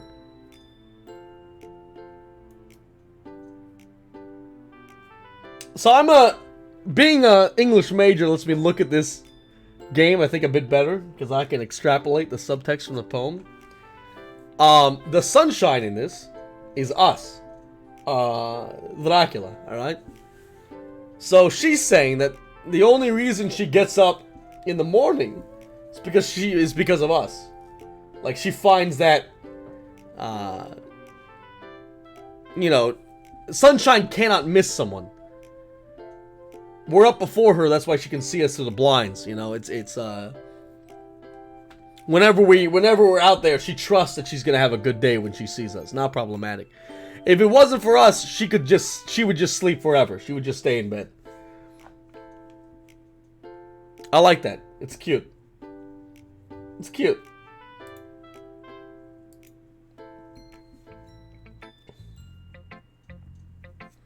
Sayori. Oh, Sayori. This is a guess, but did you wait until this morning to write this? No! Just a little bit. You can't answer just a little bit to a yes or no question. I forgot to do it last night. Well, at least that makes me feel a little better about myself. Don't be mean. I still tried my best. Yeah, I didn't mean to say that it was a bad poem. It came out nice. How should I put it? It sounds just like you. Oops. Really? Chicken Lord, thank you for the Twitch Prime sub. We get some mad love, please, and thank you for the amazing love from Chicken Lord coming in. I know I'm late playing this game. I don't know anything about it, though. So, just sit back and enjoy. Also, to everyone telling me not to overanalyze it, it's a fucking game about literature. And you want me not to analyze it? That's all of literature. Literature is analysis. Time out. Anyone who said not to analyze it, time out. Go in your corner. Think about what you've said. Really? Yeah. Especially that last line. I made eggs and toast. Even though you were late to school. It's bad to skip breakfast. I get all cranky. Well, there's no point in arguing. Thanks for showing me. This was so much fun. Monica's the best. Ah, yeah, she is the best. Best looking. But next time, I won't forget. Gotta be able to gift sub to Roger XD. Thank you, God, for that beautiful gifted sub to Roger. Show some mad love, guys. And I'm gonna write the best poem ever. Well, I guess I look forward to it. Who should I show my poem to next? Yuri. Yuri stares at the poem. Yuri stares at the poem. A minute passes. More than enough time for her to finish reading. Oh! Sorry. I forgot to start speaking. It's fine. Don't force yourself. I'm not... I need to put my thoughts into words. Hold on. Okay. This is your first time writing a poem, right? Yeah. Why do I ask? I'm just making sure. I guess that it might be after reading through it. So it's that bad, huh? No! Did I just reach my voice? I'm so sorry. Yuri buries her face in her hands. I couldn't help but notice it's been several minutes and we really haven't gotten anywhere. It might take Yuri a while to get used to new people. It's fine. I really didn't notice. What were you saying? Right, it's just that there are specific writing habits that are typically new writers, or are usually typical of new writers. And having been through that myself, I kind of learned to pick up on them. I think the most noticeable thing I recognize is that new writers, they try to make their style very deliberate. In other words, they tend to pick a writing style, separate from the topic matter, they form-fit the two together. The end result is that both the style and expressiveness are weakened. Once Yuri finds her train of thought, it's as if her demeanor totally changes. Her stammering is completely gone. She sounds like an expert. Of course, that's not something you can be blamed for. There's so many different skills and techniques that go into writing even a simple poem. Not just finding them and building them, but getting them to work together is probably the most challenging part. It might take you some time, but it all comes with practice and learning by example, trying new things. I also hope that everyone else in the club gives you valuable feedback. Natsuki can be a little biased though. Biased how? Well, never mind. I shouldn't be talking about other people like that. Sorry. It's fine. I'm not sure if Yuri's apologizing to herself or to me or Natsuki. Do you mind if I... Do you mind if I read your poem now? Please do! I'd love to share my thoughts behind it. Yuri smiles dreamily as if a rare opportunity for her. Which itself is kind of funny. After all, isn't this supposed to be the literature club? Ghost Under the Light. Oh, I like this little... Oh, they all have their little theme.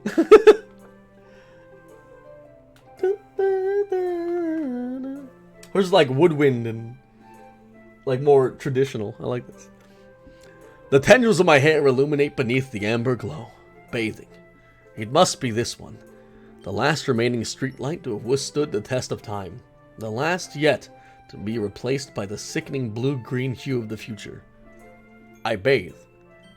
Calm, breathing air of the present but living in the past. The light flickers.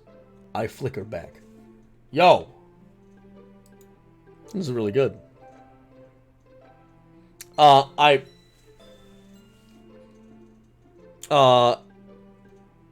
She feels lonely. That's all I got.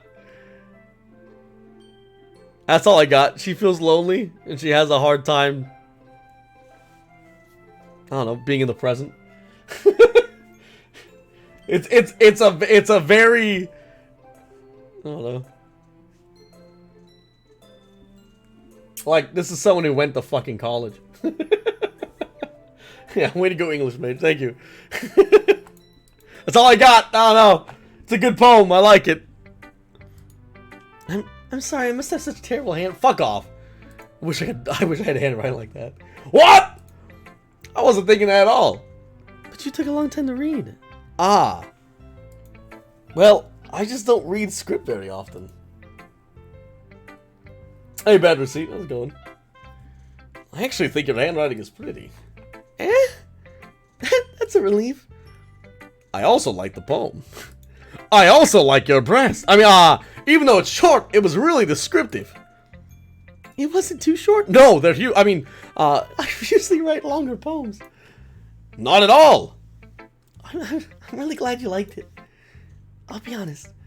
Since it's our first time sharing, I wanted to write something a little more mild. Something easy to digest, I suppose. Are you into ghosts, Yuri?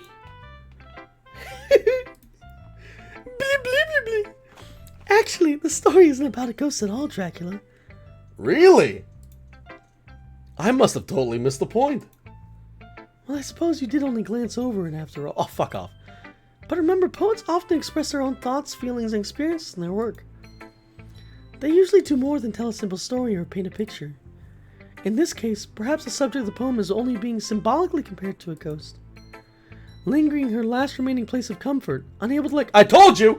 I told you! She's living in the past and she feels alone! Suck it! And soon to be left with nothing. It's a lot more solemn putting it that way. I hadn't even thought of that. That's impressive. It's nothing really. Well, it makes me happy that you think that. Just remember that it won't be long before you pick up on these things too. Yeah, maybe you're right.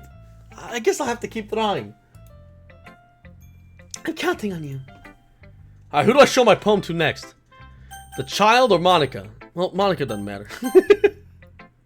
Oh, I guess I chose Monica. I thought I clicked Natsuki.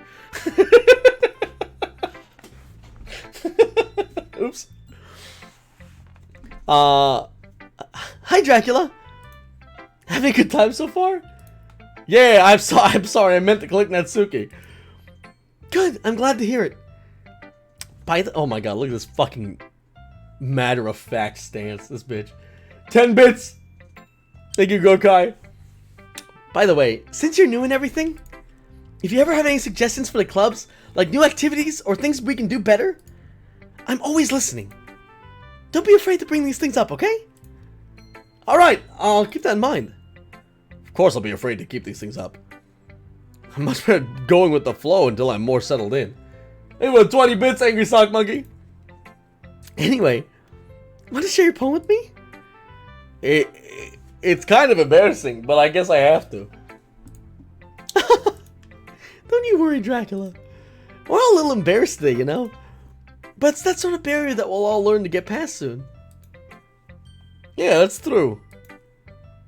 She's totally like the class president type person, you know what I'm saying? Even her theme, or like Yuri's was more traditional, hers is more like straight to the point, you know what I'm saying?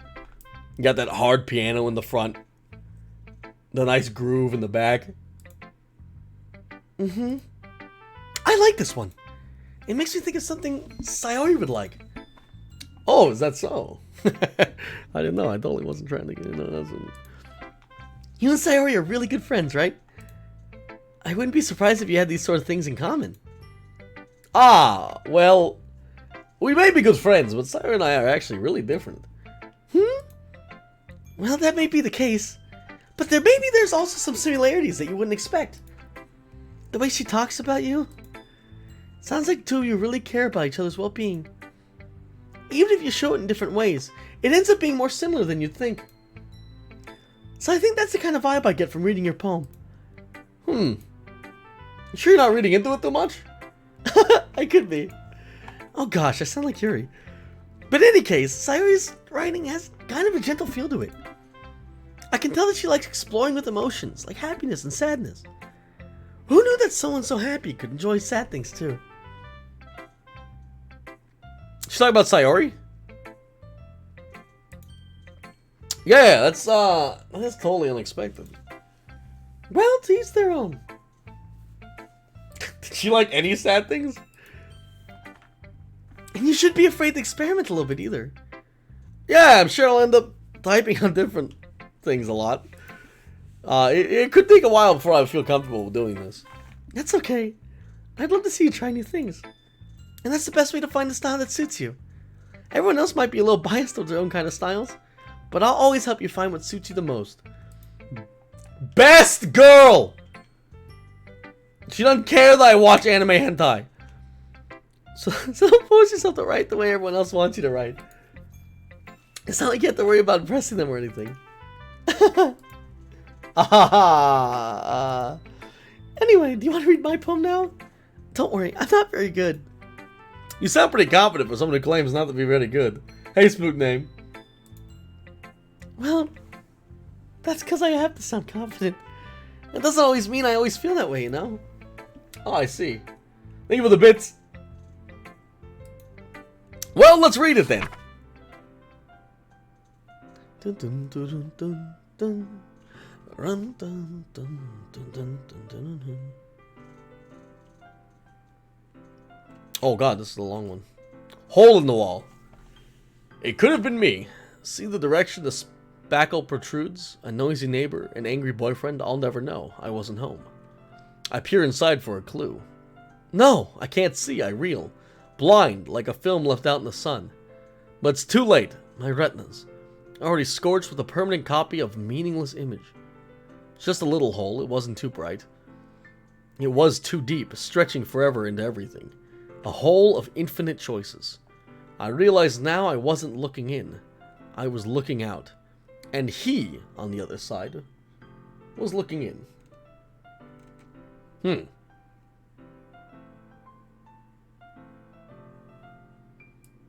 It couldn't have been me.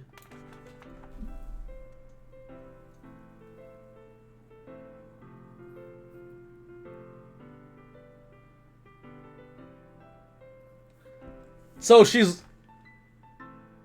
looking into a hole thinking that she's looking inside into a house or something, but she's actually the one inside and she's looking outside. So she's feeling trapped and contained. That's kind of what she's saying.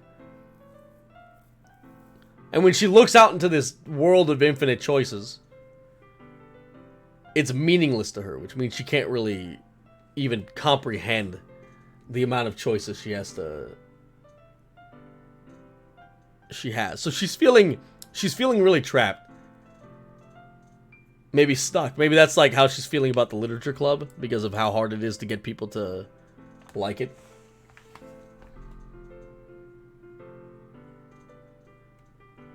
I reel blind like a film, and when she did look outside, it blinded her, like it was too much for her to take. Yeah, so this poem is her saying she's feeling really confined, and she can't even comprehend having more freedom. That's nuts. So, what do you think? It's very freeform. Sorry to interrupt. That's what you call it. I just wanted to get 17 months. Blah blah blah blah. Cool face. A glory hole. It's not a glory hole. Killicam 6. Killikame, I should say. Killicam, thank you for the 2 on sub. 17 months, Killicam. Holy cannoli. Wow, that's a lot. Thank you very much. Can we get some mad love for Killicam, guys? 17 beautiful months. Thanks for the support, buddy. Hope you're enjoying the game. Sorry, I'm not really the right person to ask for feedback. It's okay. Yeah, that kind of style has gotten pretty popular nowadays. That is, a lot of poems have been putting emphasis on the timing between words and lines. When performed out loud, it can be really powerful. What was the inspiration behind this one? Well, I'm not sure if I know how to put it. I guess you could say I had some kind of epiphany recently. It's been influencing my poems a bit. An epiphany? Yeah, something like that. I'm nervous to talk about deep stuff like that because it's kind of coming on strongly. Yeah, I think she's talking about the literature club.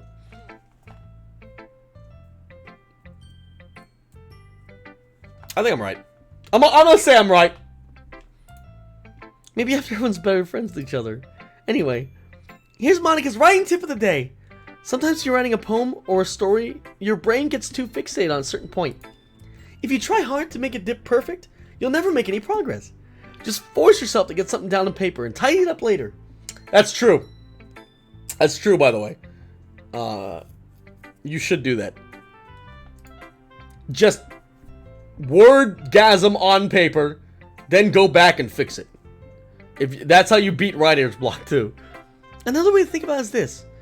If you keep your pen in the same spot for too long, you'll just get a big dark puddle of ink.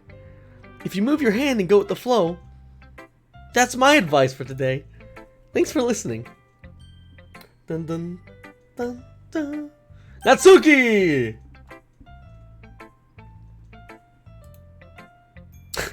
Well,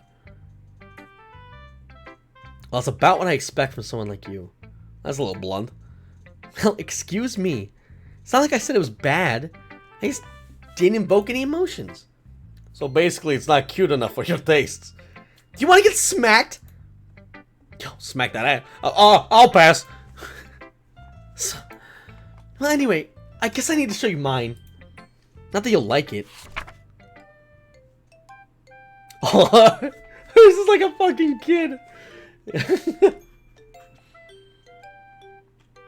Eagles can fly, monkeys can climb, crickets can leap, horses can race, owls can seek, cheetahs can run, eagles can fly, people can try, but that's about it. Drac, analysis. Kowalski, analysis. She's saying she's doing her best. And that people shouldn't expect any more of her. All she can do is try. Yeah. I told you weren't gonna like it. I like it. What?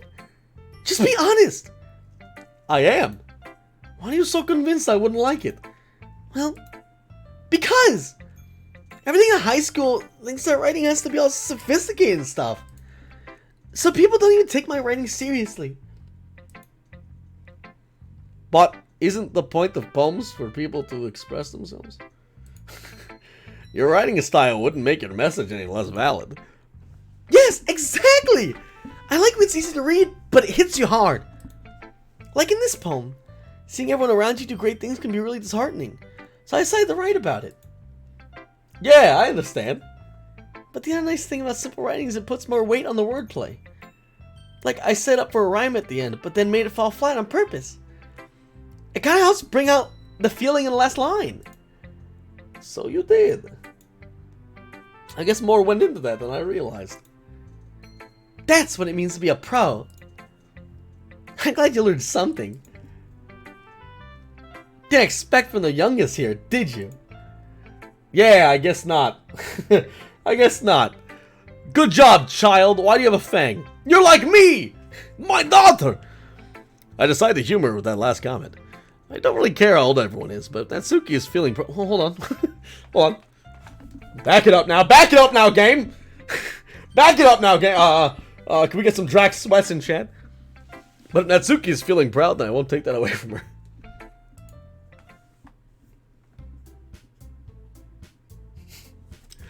Phew! I guess that's everyone. I glance around the room. It's a little more stressful than I anticipated. It's as if everyone is judging me for my mediocre writing abilities.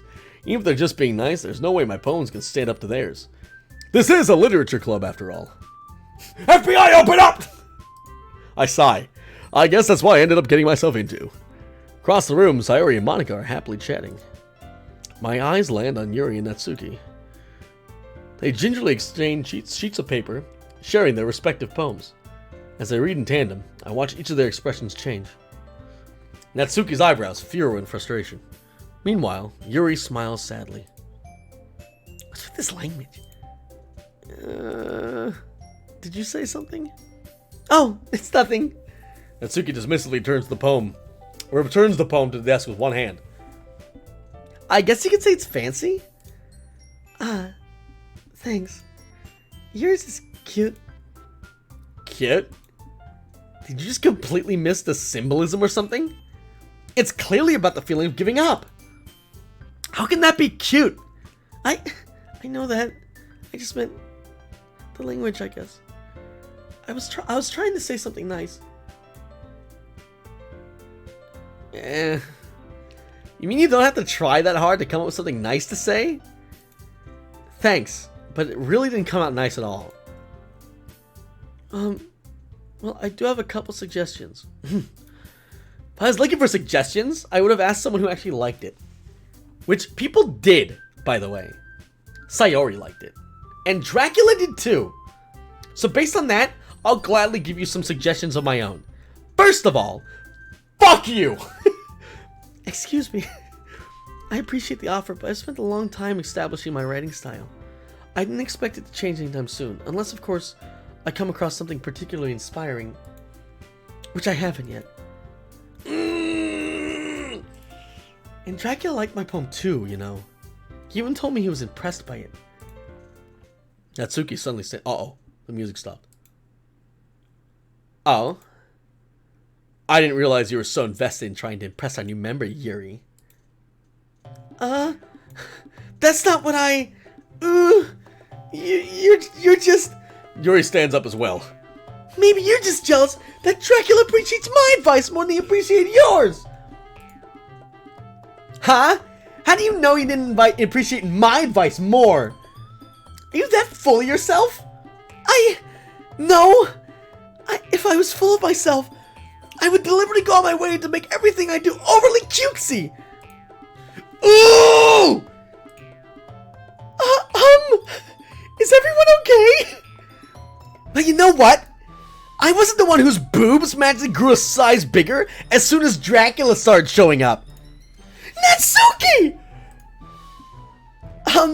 Natsuki, that's a little... This doesn't involve you! I don't like you guys fighting. Suddenly, both girls turned towards me, as if they just noticed I was standing there. Dracula, she's just trying to make me look bad. That's not true. She started it. If she could get over herself and learn to appreciate that simple writing is more effective, then this wouldn't have happened in the first place. What's the point of making your poems all convoluted for no reason? That means should just jump out the reader, not force them to have to figure it out. Help me explain that to her, Dracula! Wait, there's a reason we have so many deep and expressive words in our language. It's the only way to convey complex feeling and meaning the most effectively. Avoiding them not only unnecessarily limits yourself, it's also a waste. You understand that, right, Dracula? I agree with tits. I mean, Yuri. Well? Should have joined the goddamn hentai club. How did I get dragged into this in the first place? It's not like I know anything about writing. But, whomever I agree with, they'll probably think more highly of me.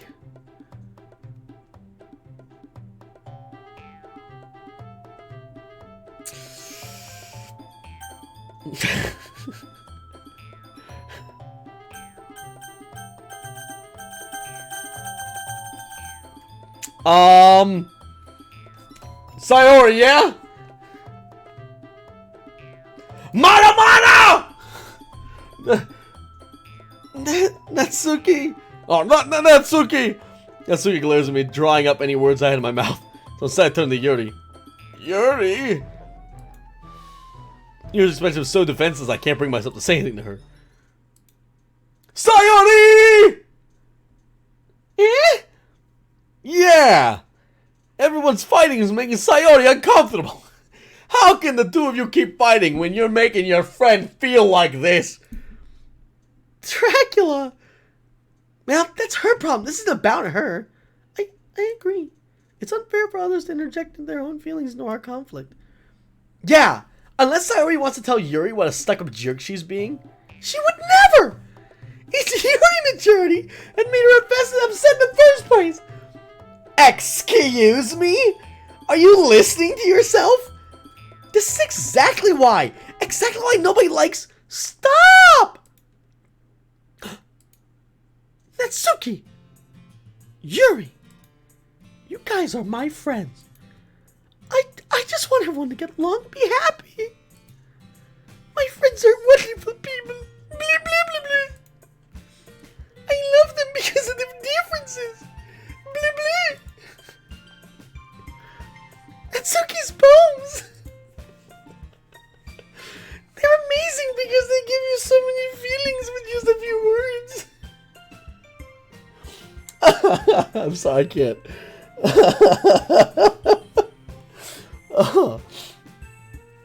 And Yuri's poems are amazing because they paint beautiful pictures in your heads. Everyone's so talented. Why are we fighting? Because, well, also, Natsuki's cute, and there's nothing wrong with that. And Yuri's boobs are the same as they always were. Honkin' biggins. Big and beautiful.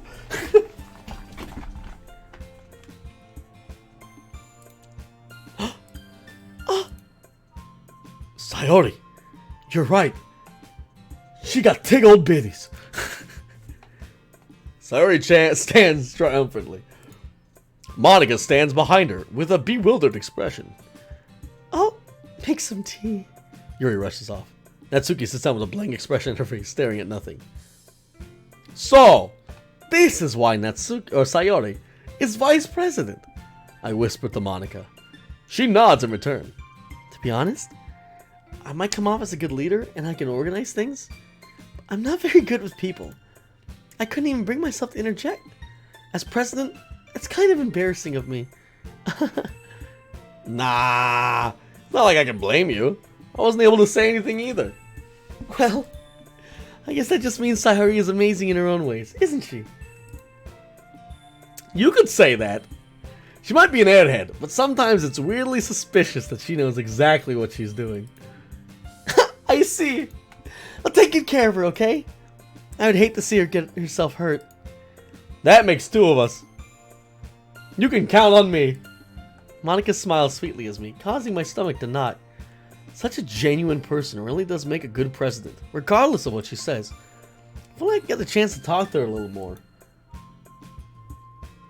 Okay, everyone. It's just about time for us to leave. How did you all feel about sharing poems? It was a lot of fun! Well, I'd say it was worth it. It was alright. Well, mostly. Dracula, how about you? Yeah, I'd say the same.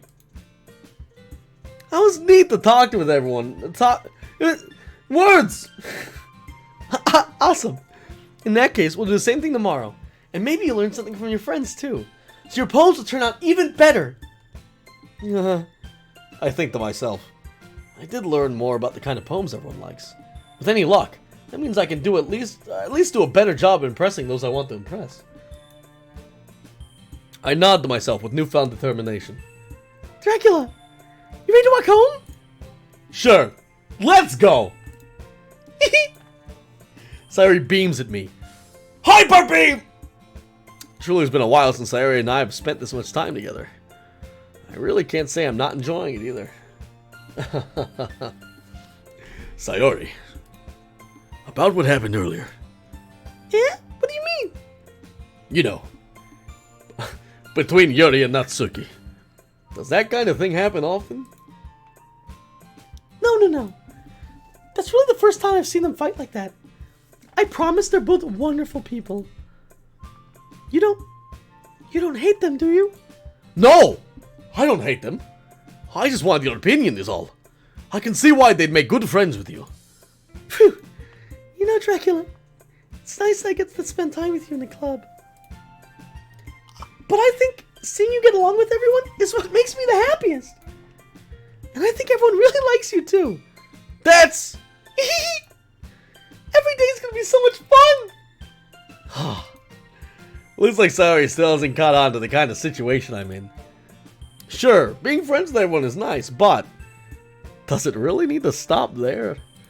My dick hungers, and I need... well, we'll have to see what kind of future... We'll see! I pat Sayori on the shoulder. I said that more to myself than to her, but it's easy to use Sayori as internal monologue sometimes. Okay. Yeah. Let's do this. Alright. Round 2 for poems. Yo. I keep getting disowned. Lust. Fuck, that's her. Heather music giggle defeat. Jump? It's her. I want this one. Childhood. Swimsuit. Fuck! Color, jumpy, puppy, sticky, summer, extraordinary, uncanny, extreme, flower, play. God damn, I keep getting her. I want this one. Special insight, flying, sing, dark, pain. Book harem, let's go. Leave with a $5 sub. Book harem, let's do it! Leave with a $5 Skyward Gamer. Heartbeat? God damn it.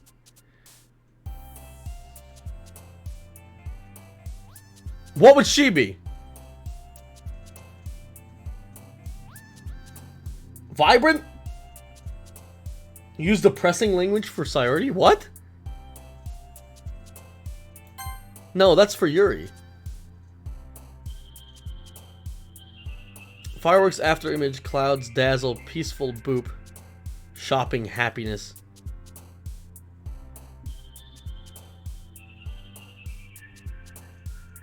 Alright, what now? Happiness? Yay, we got her! Okay. Flee, covet, romance, breathe, infallible passion, nightgown, judgment, pleasure, sweet. We're trying for Sayori.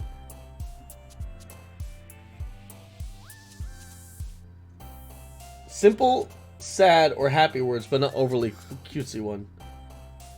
Romance would be her, wouldn't it? Hey, romance! Eternity climax, loud charm, memories vanilla, socks raindrops, misery starscape.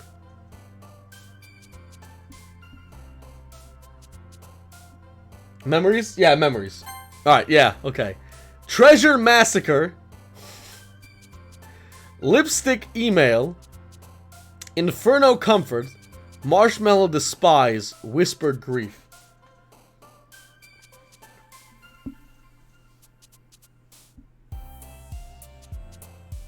Comfort or grief?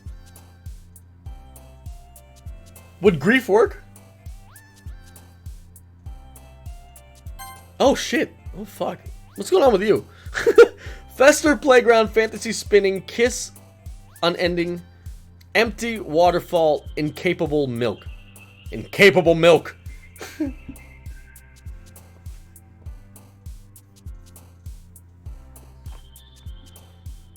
Empty? Empty? Really? Oh shit.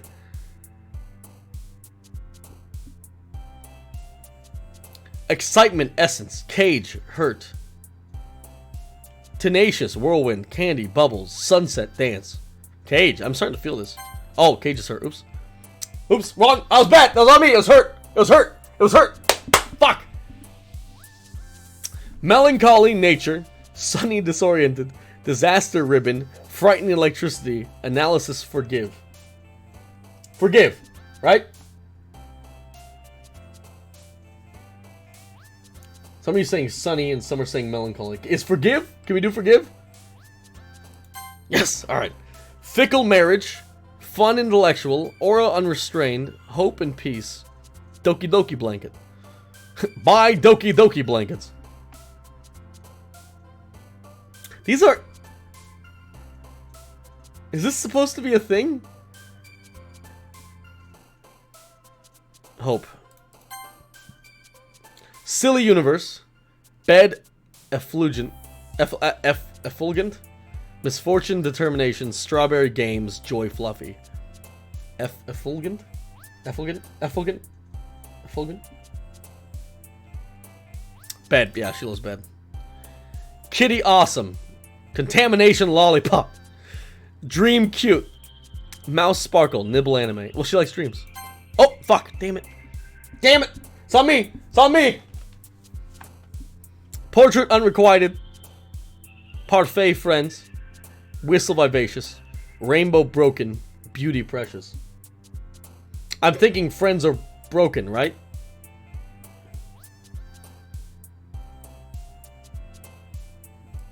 Yeah, broken. Should make me sad. Twirl tragedy, bunny ambient, kawaii wrath, question time, tears pout.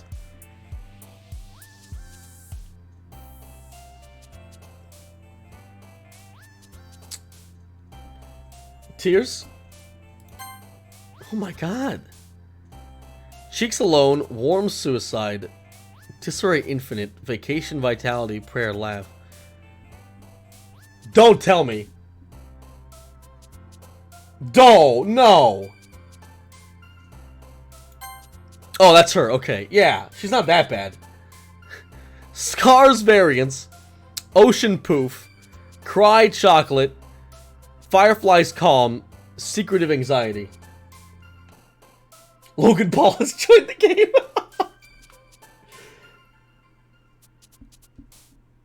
Cry. Oh, poor baby. Another day passes and it's time for club meetings already. I've gotten a little more comfortable here over the past couple days. Entering the club room, the usual scene greets me. Hi, Dracula! Yo, Sayori! Looking in a good mood today. I'm still not used to you being in the club, that's all. I see. It's a pretty simple thing to get you in a good mood. But I guess it's always the simple things with you anyway. Speaking of which, I'm kinda hungry. Will you come with me to buy a snack? No thanks. What? Eh? That's not like you at all. I have my reasons. Why don't we take a look at your purse, Sayori? Why that all of a sudden? No reason, really. Have a good night, telepathy. We haven't gotten to any horror, so I'm not sure if y'all just fucking debated me or not. I just wanted to look at it. Sayori nervously retrieves her coin purse. She fumbles with the latch and gets it open. Then she turns upside down and lets its contents spill onto the desk. Only 2 small coins fall out. I knew it. I can see right through you, Sayori. You gold-digging son of a bitch. Just because I have a castle. Does it? That's not fair. How did you even know? It's simple.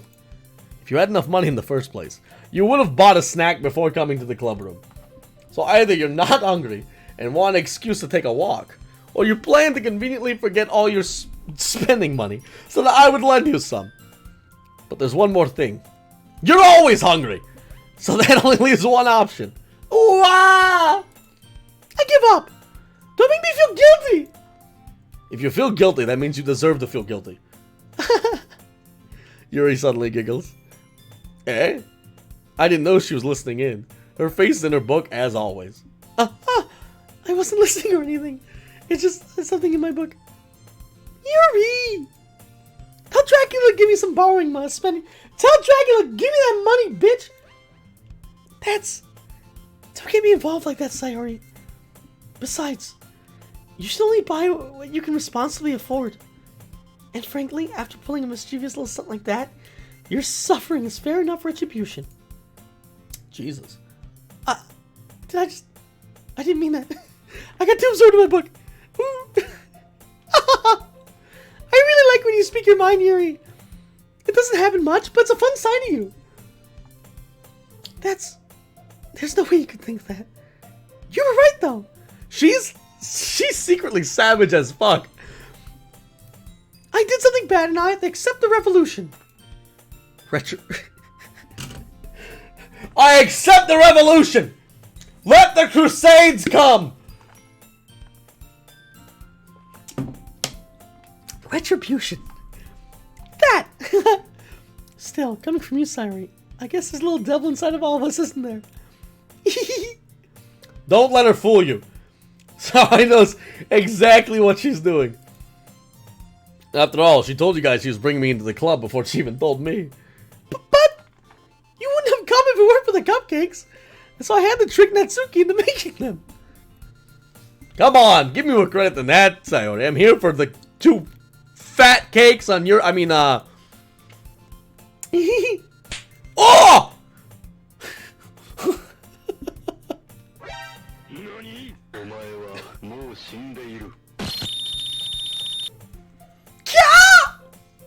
Out of nowhere, something smacks Sayori across the face and tumbles onto the desk. Ow! What was... a cookie?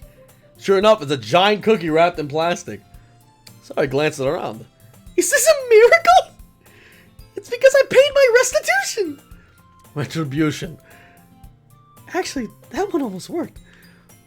I was just gonna give it to you. But then I heard you blam about the cupcakes. I was totally worth seeing your reaction, though. Natsuki! That's so nice of you! I'm so happy! Sayori hugs the cookie. Jeez, just eat it! Sayori rapidly tears the paper and takes a big bite. Oh, so good! Sayori suddenly claps over her mouth. I bit my tongue! You're going through a lot over just one cookie. Natsuki takes a bite of her own cookie. Yours looks really good too, Natsuki. Can I try it? Jeez. Beggars can't be choosers. But yours is chocolate. Yeah. Why do you think I gave you that one?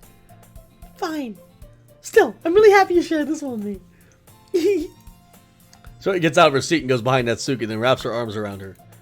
Do it. Kiss. Kiss. Kiss! Kiss! I get it! I get it! Cookie still in hand, Natsuki reaches up to nudge Sayori off her. Oh! Sayori suddenly leans down and takes a bite out of Natsuki's cookie. Yo! Get fucked! Hey! Did you seriously just do that? Back at it! Mouthful, Sayori trots away to safety. Yuri and I laugh as well. Jeez, you're such a kid sometimes. Monica, can you tell Sayori? Eh? Natsuki glances around. Monica isn't in the club room. Ugh, where's Monica anyway? Good question. Have any of you heard anything about her being late today? Not me. Yeah, I haven't either. That's a bit unusual. I hope she's okay. Of course she's okay. Oh, of course she's okay. She probably just had something to do today. She's pretty popular after all. You don't think she has a penis? I wouldn't be surprised. She probably is more desirable than all of us combined. That's true. Excuse me? Suddenly, the door swings open. Sorry, I'm super sorry. Ah, there you are. I didn't mean to be late. I hope you guys weren't worried or anything. Monica chose the club over her boyfriend after all. You're so strong-willed. But boyfriend? What on earth are you talking about? Monica quizzically glances at me. Never mind that. What held you up anyway? Well, my last period today was study hall. And to be honest, I kind of lost track of time. That makes no sense. That makes no sense though. You'd have heard the bell ring at least. I must not have heard it since I was practicing piano. Piano? I wasn't aware you played music, Monica. I don't really. I just kind of started recently. I've always wanted to learn piano. That's so cool! You should play something for us, Monica. That's... Monica looks at me. Maybe once I get a bit better, I will. Yay! That sounds cool. I'd also look forward to it. Is that so? In that case, I won't let you down, Dracula. Monica smiles sweetly. She's perfect! I didn't mean any pressure or anything like that. Don't worry. I've been practicing a whole lot recently, and I'd love the chance to share once I'm ready. I see. In that case, best of luck. Sans voice. Doodle-doo. That's what she plays. She just plays Megalovania. I made this one specially for you, Dracula. Doodle-doo-doo-doo-doo-doo, doodle-doo-doo-doo-doo-doo.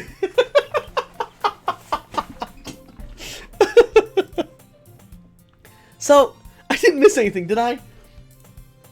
No, not really. Blah, blah, blah.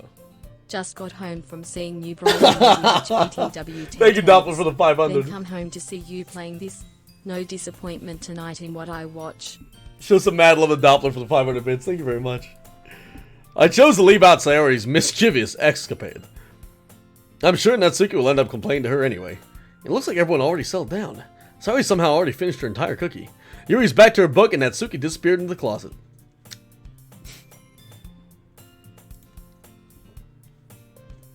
She gay? Dracula! Dracula! Sayori suddenly comes up to me.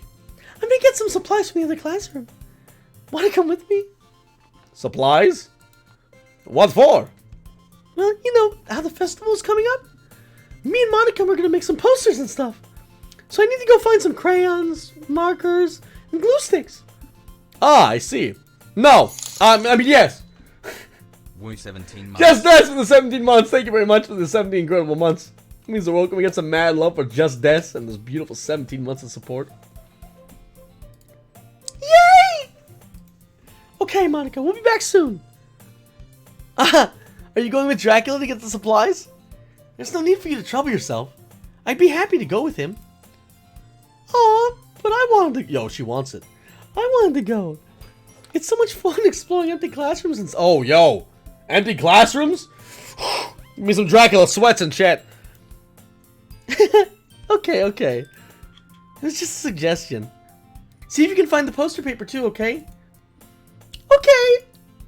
Ready, Dracula? Yep, let's go. No. Yep, let's go. Woo! Blah, blah, blah, blah. Sayori and I exit the club room. I follow behind as Sayori hums and skips around the hallway. Honestly, feels like I'm taking a kid to the mall or something. Whoa! Whoa! It feels like I'm taking a reasonable adult to the mall.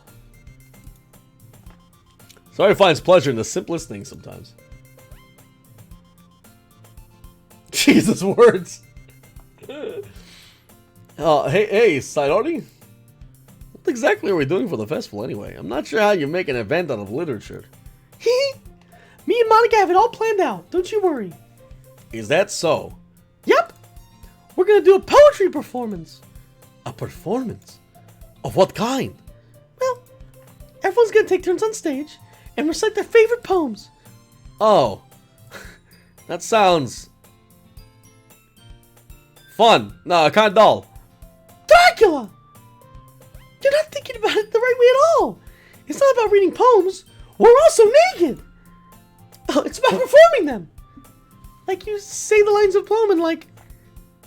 Between my feet, the last remaining flower beckons to me. I twist the stem, freeing it from its clinging roots, caressing the final joyous moments between my fingers. But to what ends have I summoned this joy? For now, when I look in every direction, the once prosperous field before me is but a barren wasteland. Like that! Sayori, how do I put this? I'm sure it's just me, but it's impossible for me to take you seriously when you talk like that. You meanie! I'm working super hard on this, you know. Asshole! I know. I just made this pretty an ordinary contrast to your cute self. Don't say that, it's embarrassing. But I guess that means I'm doing a good job. Yeah, I guess so. I'm so excited. The festival's gonna be so much fun. Sayori spins herself around the hallway again. Hey, Dracula. This classroom over here is empty. Let's begin the mission. Snake! I'm here. I'm looking for markers and crayons. And some glue stick. Red Fox. It's been a long time since I've spent time with Sayori like this. But in the end, she hasn't changed one bit. She's nothing but a ball of sunshine, drawing happy vibes from the world around her. It's a pretty nostalgic feeling for me. As the years went by, I began to hold myself up in my room more and more. So going adventuring with Sayori brings about a special sort of feeling I forgot I had in me. The two of us enter the classroom. Sayori heads straight into the closet and I follow. Let's see what we have in here. Crayons! Sayori pulls a full box of crayons off the shelf. They're the best brand too. They're kind of dirty though. Sayori starts pulling various crayons out of the box and reading the color names. Alright, that's one down. Don't get distracted. We still need to find... Wait! I'm looking for my favorite color. Fine. Fine. But at least move aside so I can look for poster paper. I dropped one by accident. Yeah!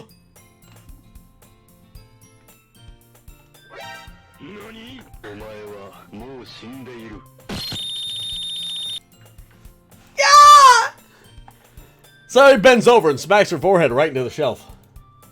She falls to the floor and the crayons spill all over her lap. Ow, ow, ow, ow, ow, ow, ow, ow. Are you okay? My forehead! Sayori clutches her forehead. Jeez, Sayori. It's just like you, isn't it? Come on, let me see. Since Sayori is sitting on the floor, I grab her by the waist and pull her out of the closet. You have to move your hands, Sayori. But it hurts. Just do it for a second.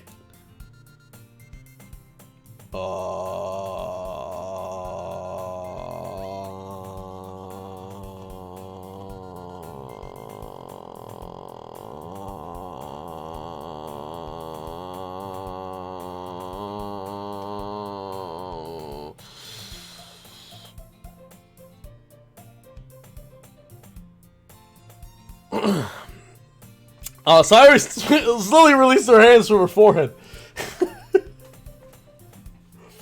I gently brush her bangs to the side. Ow! Sorry. There's a huge red mark on the center of her forehead. A bump is starting to form as well. Man, that's gonna swell up. So, quick handy? I should find you some ice. Dracula. We don't even find ice around this time. I guess a cold drink would do. You don't have to. I'm fine with looking like a unicorn. Even wincing the pain, Sayori makes a silly joke. What are you saying? I'll be right back, okay? Okay. I pat Sayori on the shoulder and run out into the hallway. I locate the nearest vending machine. What should I get? Doesn't really matter since he'll be using his iPad rather than the drink. But I know Sayori likes apple juice, so I purchased that one.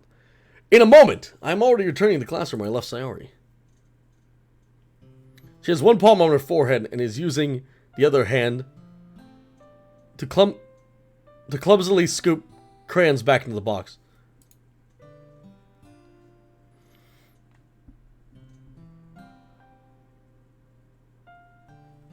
At least they were already in the wrong spots before I spilled them.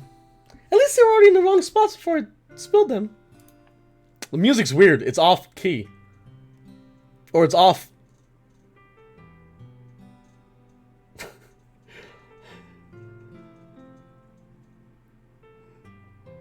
Is that just me? Like, I couldn't even talk because the music was so off. Like.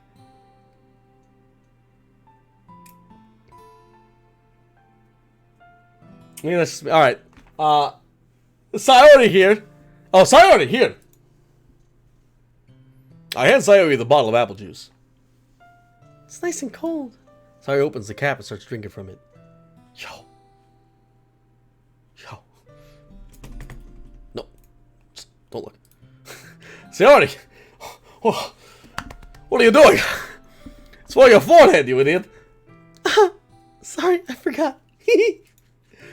How did you hit your head? Sayori plays the ball against the bump on her head. It stings. Just bear with it. You'll feel better soon. So you cleaned up most of the crayons, that's good. Hey, Dracula.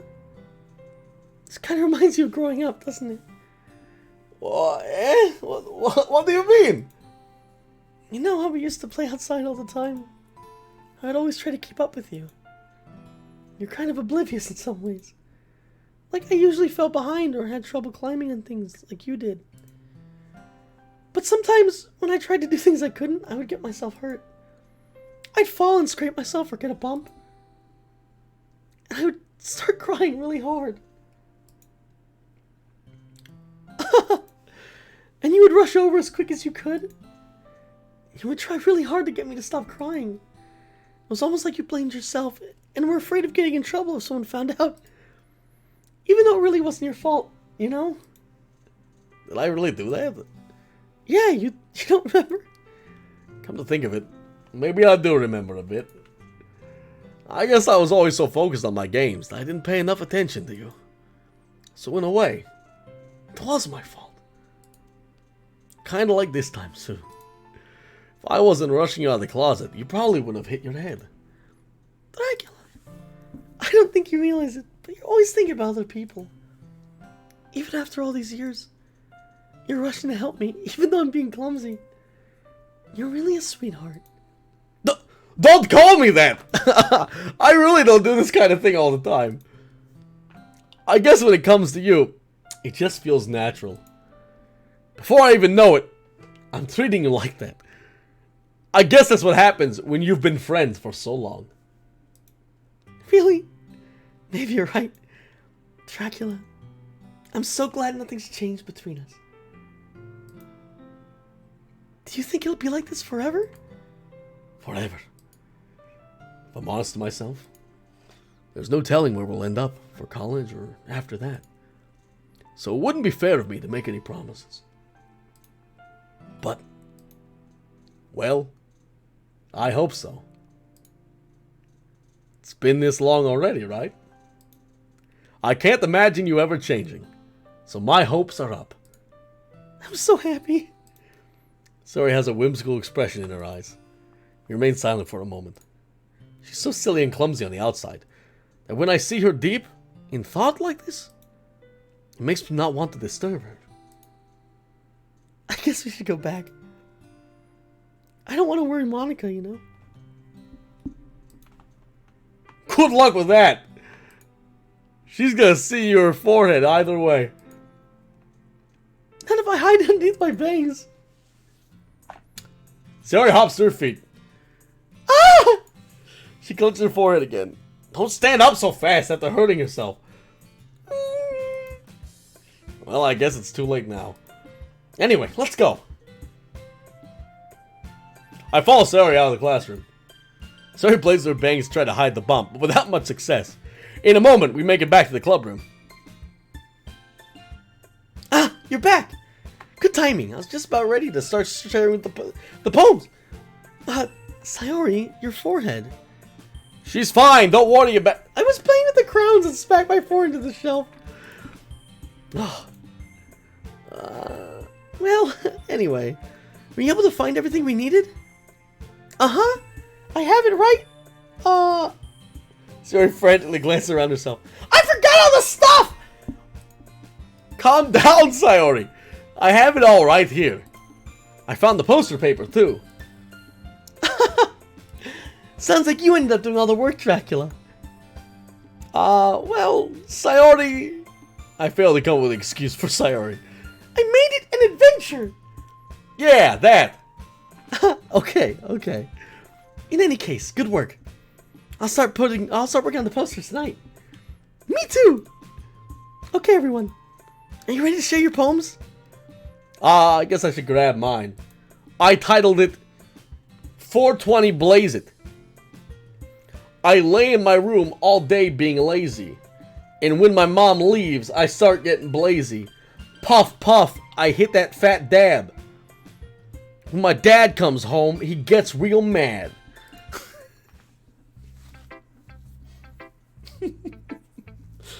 Alright, shouldn't say already.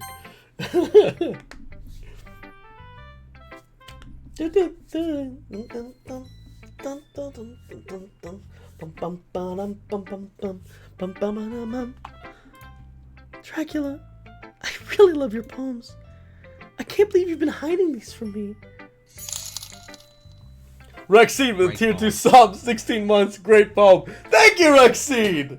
That's a mad love to Rexine for being out of their mind, out of control. Tier 2 subbed, 16 beautiful months. It's 2 8s, 16, baby. We did it. That's how old she is, which is legal in Japan. I looked it up, so there's nothing weird about this. Thank you. Thank you, Rexine. I'm not hiding anything. But your poems are so good.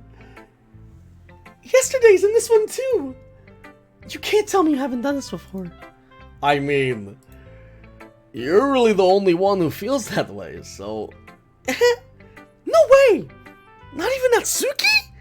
Well, I guess Natsuki is the least likely to admit how much he likes something. But I don't think it's that.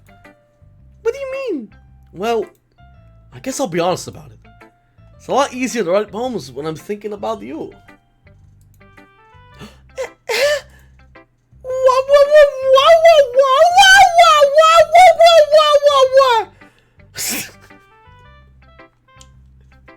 Stop thinking weird things, Baka! I mean, you're not really an expensive person, I guess. How am I supposed to write poems about my own stupid life? But you somehow make everything in your life an adventure. Even the little things. Like cooking. Let's not talk about that. So yeah. I guess that's what I'm saying is I can feel more feelings through you than I can myself. We have some sort of weird connection. It's your fault for getting in my business all the time. I don't know if I understand. Oh. You're really glowing. Only 1 more month till you birth our love child. Hikari Shadow, thank you for the tier 1 sub, 8 months. Can we get some love for Hikari Shadow, please and thank you, ladies and gentlemen. The 8 months of support. You'll never understand when I thought I'd explain things to you, do you, Sayori? I pat Sayori's head. Hey! Blah, blah, blah. I'm not a kid, you know. 100 bits on Dark Angel's Night. Thank you for the 100 bits, buddy. Oh, trust me, I know you're not a kid. I've been looking at that shit. Are you sure about that? Maybe. Sayori starts fiddling with her pencil between her hands. Hey, Dracula? When you give me your poem, I kind of want to keep it. Huh? Why? Because, well, it's the first time you've written something for me. Sayori, you completely misunderstood. I didn't write this for you. Oh, are you even listening anymore? Well, whatever. I'll give it to you when we go home. Really?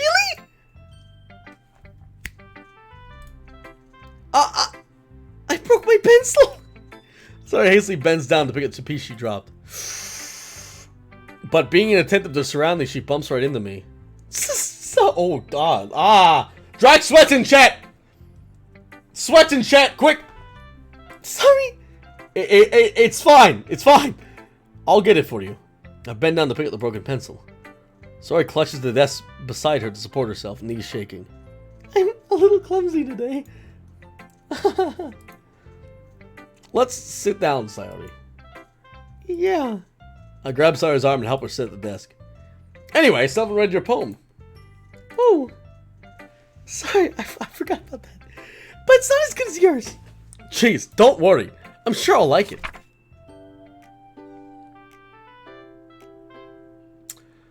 Bottles. The fuck? I pop up my scalp like the lid of a cookie jar. It's a secret place where I keep all my dreams. Little balls of sunshine all rubbing together like a bundle of kittens. I reach inside with my thumb and forefinger and pluck one out. It's warm and tingly, but there's no time to waste. I put it in the bottle to keep it safe. And I put the bottle on a shelf with all the other bottles. Happy thoughts, happy thoughts, happy thoughts. In bottles, all in a row. My collection makes me lots of friends. Each bottle a starlight to make amends. Sometimes my friend feels a certain way. Down comes a bottle to save the day. Night after night, more dreams. Friend after friend, more bottles. Deeper and deeper my fingers go. Like exploring a dark cave, discovering the secrets hiding in the nooks and crannies. Digging and digging, scraping and scraping. I blow dust off my bottle caps. It doesn't feel like time elapsed. My empty shelf could use some more. My friends look through my locked front door. Finally all done, I open up and in come my friends. In they come in such a hurry. Do they want my bottles that much? I frankly pull them off the shelf, one after the other, holding them out, and each and every friend. Each and every bottle, but every time I let one go, it shatters against the tile between my feet. Happy thoughts, happy thoughts, happy thoughts, in shards all over the floor. They were supposed to be for my friends. My friends weren't smiling. They're all shouting, pleading something. But all I hear is echo, echo, echo, echo, inside my head.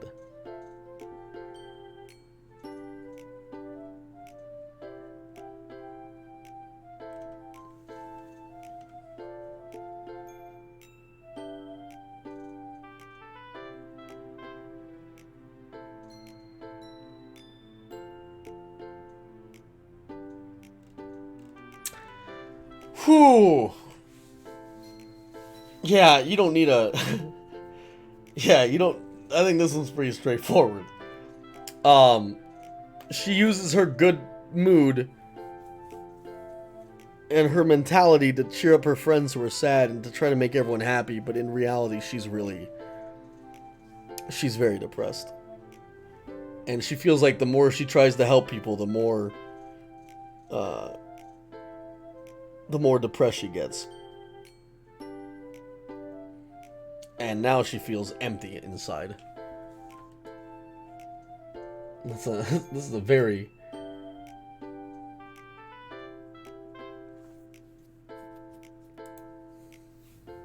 Holy shit. Sayori, did you really write this? Of course I did. Didn't I tell you yesterday I was going to write the best poem ever? Yeah, but... I mean, I didn't expect something like this coming from you.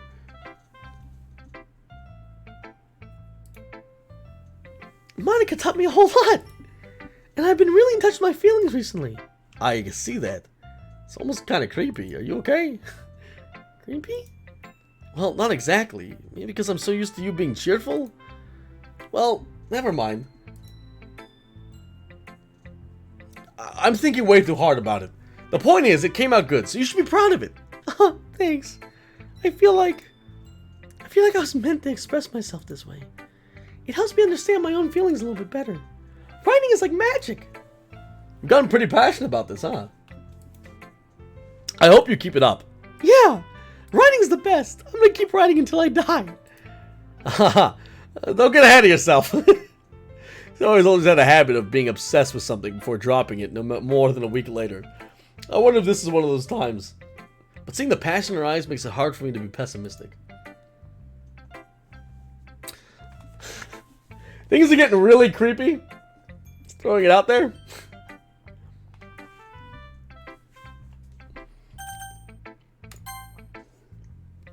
Yuri! Let's see what you've written for today. Well done, Dracula. Mouse the Immortal tier 1 sub 6 months. Thank you very much. Enjoy the red bat, Mouse the Immortal. You definitely earned it. Thank you for the support. Your skills are already improving. Really? Thanks, Yuri. Coming from you, that means a lot. It's nothing. I'm just happy to help inspire fellow writers. I know you're new to this, so don't worry so much if it seems like you can't get your poem to feel perfect. You just need to be afraid, to be a little more daring. Metaphors can go a long way. You don't need to feel like you need to work your brain like turning a bunch of gears. Try letting your mind wander through your feelings and write down the things you see and hear. That's one way to truly enable your reader to see into your mind. It's a very intimate exercise. I see. That's certainly an interesting technique. Thanks for sharing. I have, well, an example of that if you'd like to read it. Of course. Is this the poem you wrote for us today? Yuri nods and timidly hands me her poem. Ooh, the raccoon. 1 second. Alright, so I'm not looking at chat, by the way. I've been purposely not doing that unless I hear something notify. Do me the biggest favor. Because I can feel you guys doing it. I can feel you doing it. If something is if you know what's gonna happen, if something is foreshadowing, if something is like gonna happen, don't say like, ooh, I can't wait, or oh, wait till he finds it. Like, that's also a form of spoilers. Just watch it, all right, and enjoy. Just watch it, and enjoy, all right. And if you see someone saying like, "Oh, he's gonna love it when," just tell them to shut the fuck up. I don't want to be spoiled at this game at all. Again, I haven't been reading chat. I don't know if anyone's doing this, but I know people do this. All right, just want to make sure. I really don't want this spoiled for me. I've managed to not be spoiled about this game. All right, the raccoon. It happened in the dead of night while I was slicing bread for a guilty snack. My attention was caught by the scuttering of a raccoon outside my windows. That was, I believe, the first time I noticed my strange tendencies as an unordinary human. I gave the raccoon a piece of bread, my subconscious well aware of the consequences. Well, aware that a raccoon that is fed will always come back for more, the enticing beauty of my cutting knife was the symptom. The bread, my hungry curiosity. The raccoon, an urge. The moon increments its phase and reflects that much more light off my cutting knife. The very same light that glistens in the eyes of my raccoon friend. I slice the bread, fresh and soft. The raccoon becomes excited. Or perhaps I'm merely projecting my emotions onto the newly satisfied animal. The raccoon has taken to following me. You could say that we've gotten quite used to each other. The raccoon becomes hungry more and more frequently, so my bread is always handy. Every time I brandish my cutting knife, the raccoon shows me its excitement. A rush of blood. Classic Pavlovian conditioning. I slice the bread, and I feed myself again. She cutting herself? Don't say yes or no. Is she cutting herself?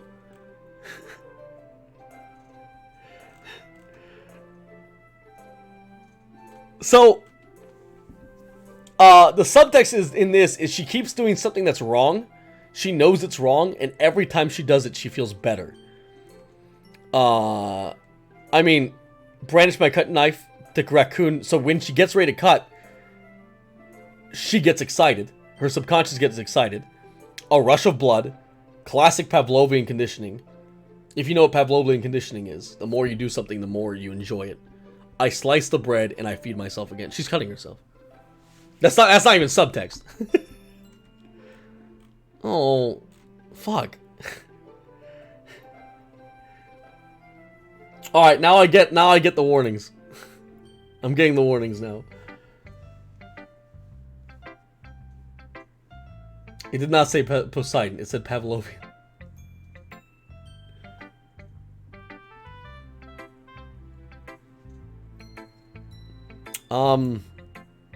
It was a little more daring than yesterday's. I can see that. It's a lot more metaphorical. I don't know if it was my fault, but I can't begin to imagine what this poem is about. That's right. It's a bit closer to my preferred writing style, using the poem as a canvas to express vivid imagery and conveying emotions through them. Yeah, if I take it at face value, then I can't even figure out what it's supposed to mean. Well, I think it's something that different people can relate to in their own way. I want to express the way it feels for me to indulge my more unusual hobbies. Alright, here's my theory about the game so far. Sayori is deeply depressed. Yuri is like... I'm worried Yuri's like suicidal. I don't know about Natsuki, and Monica seems to be like... I don't know, like... attention starved or some shit. Like she feels trapped. I think... Is it a depression? Is that what this whole thing is? Is like you're romancing girls that have like major issues mentally and like are having they use literature to air those issues, and we gotta fix them. I'm guessing. That's what I'm feeling. That's what I'm getting. It's those sort of. I'm just letting you know where I'm at right now. And again, I have chat off unless I hear something. I'm so sorry, guys. It's those sort of things I'm usually forced to keep to myself. So I sometimes enjoy writing about them.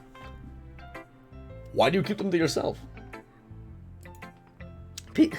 Because they're embarrassing, and people would make fun of me. Don't you have anything like that, Dracula? Well, yeah, I guess I do. I suck blood. I feel like everyone has a little something like that.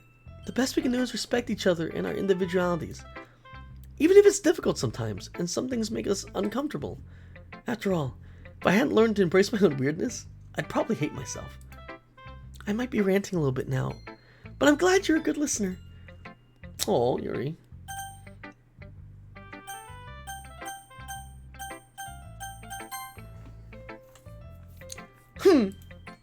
Well, it's not really any worse than your last one, but I can't really say it's any better either. Phew. Huh? Phew what?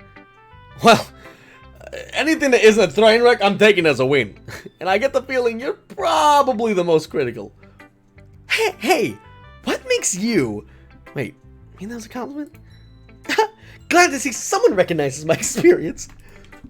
Well then, keep practicing, maybe you'll be as good as me someday. That's, something tells me Natsuki completely missed the point. Come to think of it, this reminds me of Sayori's poem from yesterday. Huh? You think so? Yeah, well I guess you've been friends for so long, you might be on the same wavelength. But you never really struck me as her type. Sayori has a type all of a sudden? Is her type Big D swinging? Silver Winters, thank you for the bits. Means the world to me, my love. Thank you for the support. Well, I don't know. But honestly, how can someone so, fluffy spend so much time with someone like you? It's like she's dragging around a dead weight. Alright. Number one, fuck you. Number two, that was a little unnecessary. But think of it this way, if it weren't for me, she'd probably just fly away like letting go of a balloon. You could say that we take care of each other in our own way. Have a good night, Waffles Newt. Whatever, I don't get it. Oh, yeah, I guess I'm supposed to like show you my poem. Here.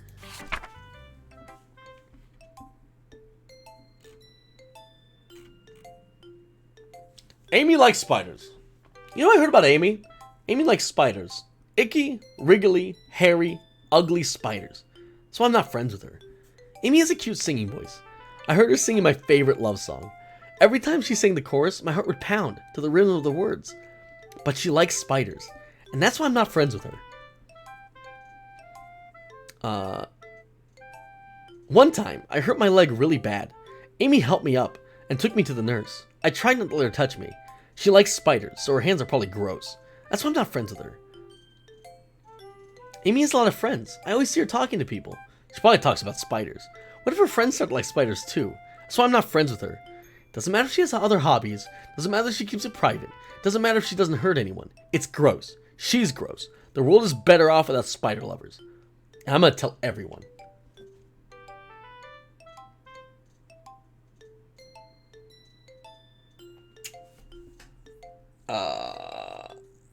Yeah, I think she's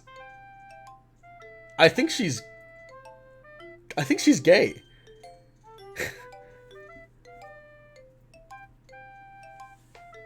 I think Natsuki's gay.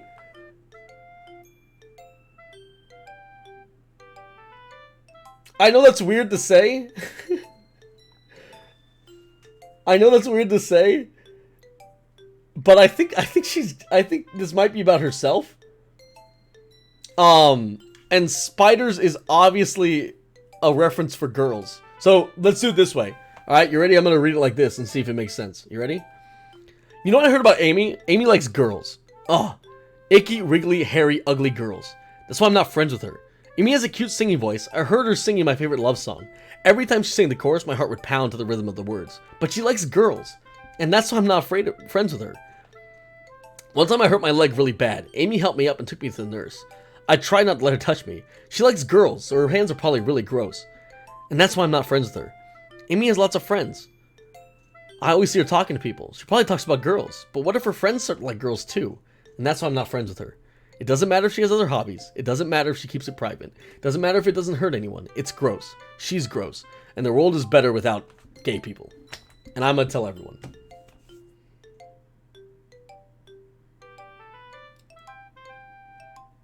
I think she's in the closet. Yeah, that's what I'm getting out of this. She thinks that if she comes out as being gay, people will treat her like that.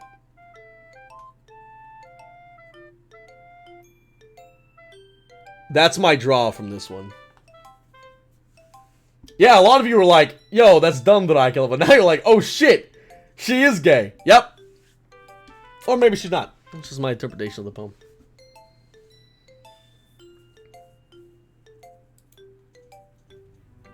Not bad, right? It's quite a bit longer than yesterday's. Yesterday was way too short. I was just warming up. I hope you didn't think that was the best I could do. No, of course not. Anyway, the message is pretty straightforward in this poem. Remember when we first came in? The first thing that Suki said is, oh, you brought a boy? That's really gonna throw off the... That's really gonna throw off the atmosphere. That's the first thing that Suki said when we came in here. Was, oh, you brought a boy. That's really gonna throw off the vibe. Or the atmosphere. And she only pretends to like me when other girls start to like me. Yo. Call up Matt Pat. I got a game theory for him.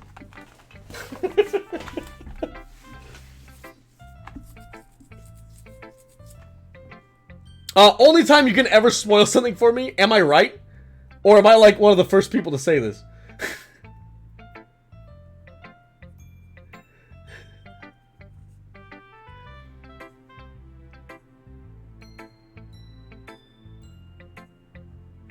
Yo, I'm the okay. Spread the news. Finally, this English major coming in, coming in clutch. I doubt I have to explain it. Sometimes you can explain complicated issues with much simpler analogies,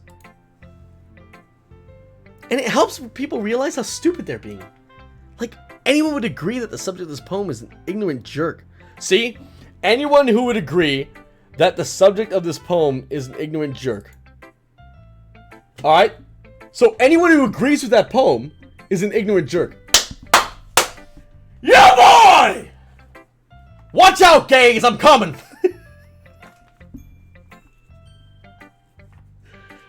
They call me the Outer. My gaydar's on max. I'm Soldier 76, motherfuckers. You know people like that?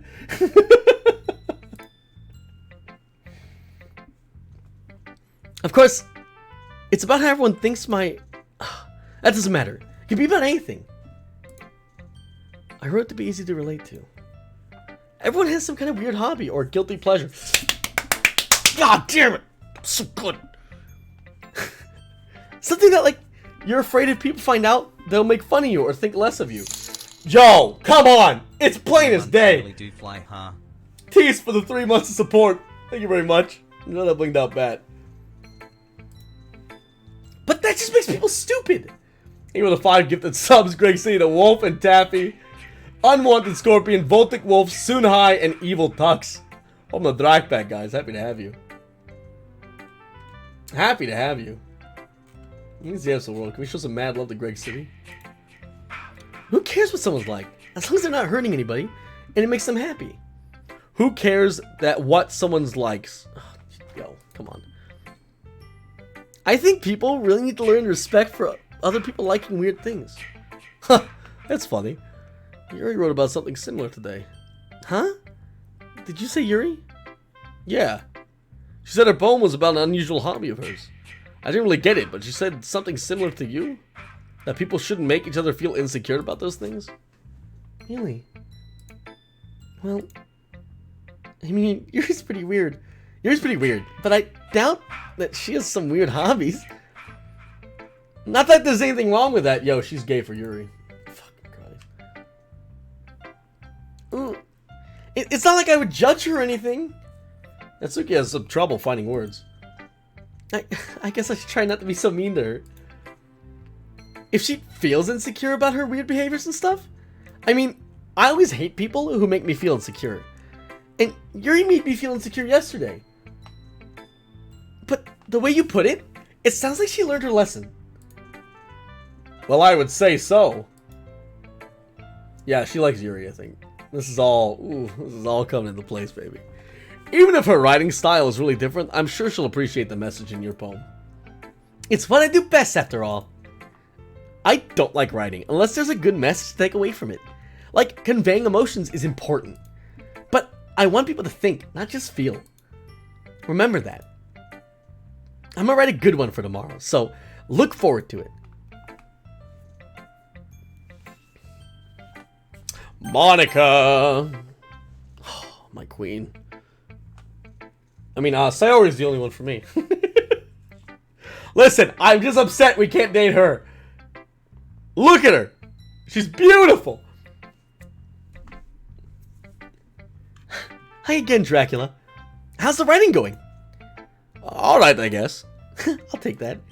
As long as it's not going bad. I'm happy that you're applying yourself. Maybe soon you'll come up with a masterpiece. I wouldn't count on that. You never know. Want to share what you wrote for today? Sure, here you go. Here you go. Woohoo! I give my poem to Monica. Alright. It's pretty good. It makes me think of Sayori, like the other one you wrote. You two are like the dynamic duo. That's kind of exaggerating it. Yeah, probably. But you do spend a lot of time with her, even in this club, don't you? And again, I don't blame you for being a little shy. I'm not shy, it's just... I'm just teasing. I know it takes a little bit of time to make new friends with everyone. But Yuri and Natsuki are super interesting people. So don't be afraid to give them their share of time. And you can talk to me every now and then, too. I'm not, like, unapproachable or anything, am I? That's what her poem was talking about. Yeah, she's trapped because she feels like people don't want to be around her or be with her. Right? No, that doesn't make any sense. I'm trying to figure out what the fuck she's feeling trapped by. And the only thing I can think is the literature club. But they seem to have already figured out something. No, it's nothing like that. I'm just still getting used to being here, that's all. Yeah. I'm sorry if I was putting pressure on you or something. I really didn't mean it like that. No, don't worry. I get what you're saying. Well, alright. But anyway, you want to read my poem now? I like the way this one turns out, so I hope you do too. Alright, I'll take a look. Save me. The colors, they won't stop. Bright, beautiful colors. Flashing, expanding, piercing. Red, green, blue. An endless cacophony of meaningless noise. The noise, it won't stop. Violent, grating waveforms. Squeaking, screeching, piercing. Sine, cosine, tangent. Like playing a chalkboard on a turntable. Like playing a vinyl on a pizza crust. An endless poem of meaningless. Load me.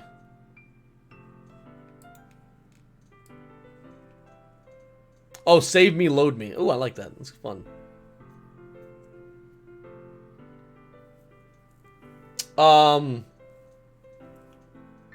She's talking about...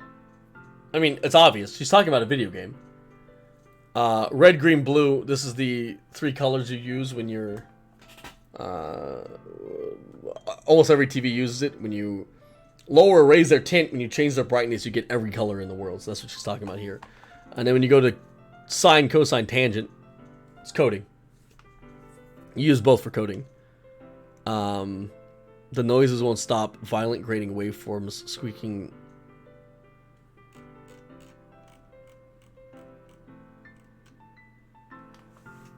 Thoughts? I don't know, she feels like she's being played. And she doesn't like it. Like, she doesn't like being used. That's what I'm kind of getting from it. She feels like she's being played, like she's being used. That's why we have the save me, load me thing.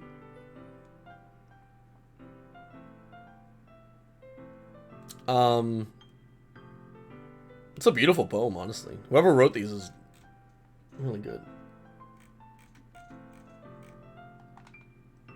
Yeah, she feels like, okay, this coming back to her first thing too, where she couldn't understand the infinite possibilities of something.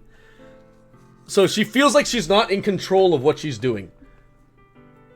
That's what I'm getting. She might be a control freak. She does keep trying to interject herself into things too. So I feel like she's feeling like a control freak. And she feels right now she's not in control, and she doesn't like that. She wants to be in control of things. That's what I'm getting from her. From her poems. Overbearing parents? Maybe overbearing parents. Maybe, like, feeling helpless in the club. I mean, she did want to start her own club, right? She didn't want to join another club. She wanted to make her own. She likes being in control. So this tells me that she doesn't like not being in control. She doesn't like games. She hates video games. Save me, load me.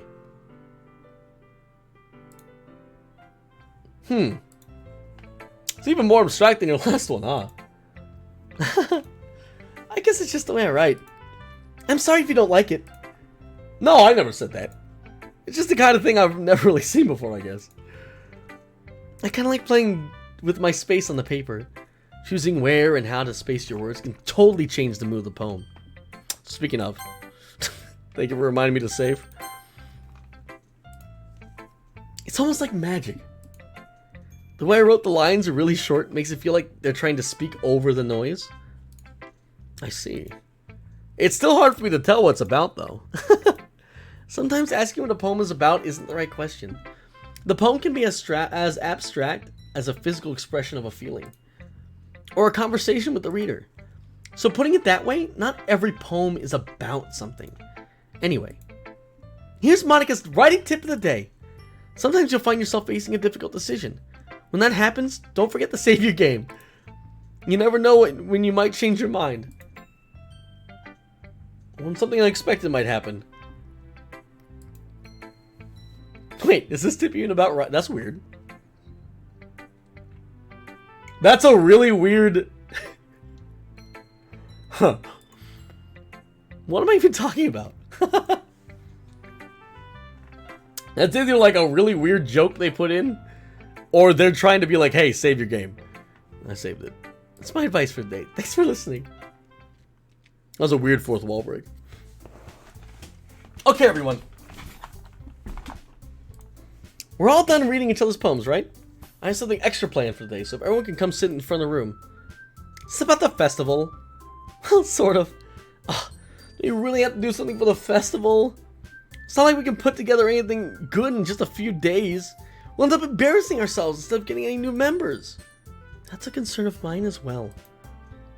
I don't really do well with last-minute preparations. Don't worry so much. We're going to keep it simple, okay? We don't need much more than a few decorations. Saori has been working on posters, and I've designed some pamphlets we can give out during the event. Okay, that's great and all, but that doesn't tell us what exactly we're going to be doing for the event. Oh, sorry. I thought you heard about it already. We're going to be performing. Performing? Monica? Yeah, we're going to be having a poetry performance. Each of us is going to choose a poem to recite during the events. But the cool part is, we're also going to let anyone else come up with and recite poems too. Sorry's putting all the posters in case... Putting it on all the posters in case anyone wants to prepare ahead of time. Saori, who's been coloring a poster, holds it up for us to see. Are you kidding me, Monica? You didn't already start putting those posters up, did you? Well, I did. Do you really think it's that bad of an idea?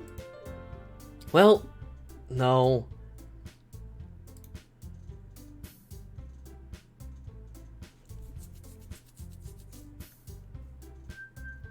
Dragon and I have a good night.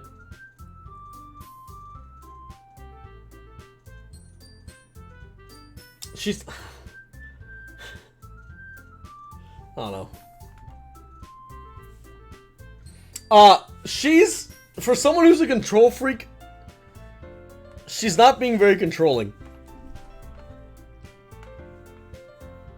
And for someone who's, like, has a tendency to be kind of sadistic and rude, she's not, like, it... This is weird. It's a weird scene. But I didn't sign up for this, you know. There's no way I'm going to be performing in front of a group of people like that. Like, you'd think she'd want that because she's so cute. You know what I'm saying? I agree with Natsuki. I could never in my life do something like that. Imagining it, Yuri shakes her head in fear. Guys! No, Sayori. I understand where they're coming from. Remember that Natsuki and Yuri have never shared their poems with anyone until just a couple days ago. It's a lot to ask for them to recite their poems out loud to a whole room full of people. I guess I kind of overlooked that. So, I'm sorry. But, I still think we should give it our best. We're the only ones responsible for the fate of this club. If we start the event and each put on a good performance, then it will inspire others to do the same. Yo, watch out, her eyes right there.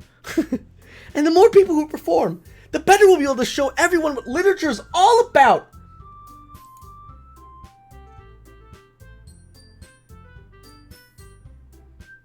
Yeah, it's about expressing your feelings, being intimate with yourself, finding new horizons, being intimate with Dracula, trying new things, and having fun.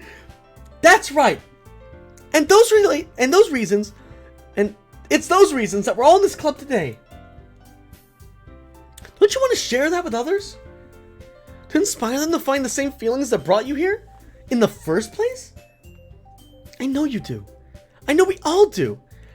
And if all it takes is standing in front of the room for 2 minutes and reciting a poem, then I know you can do it. Natsuki and Yuri remain silent. Sayori looks worried. I guess that leaves me no choice. I agree!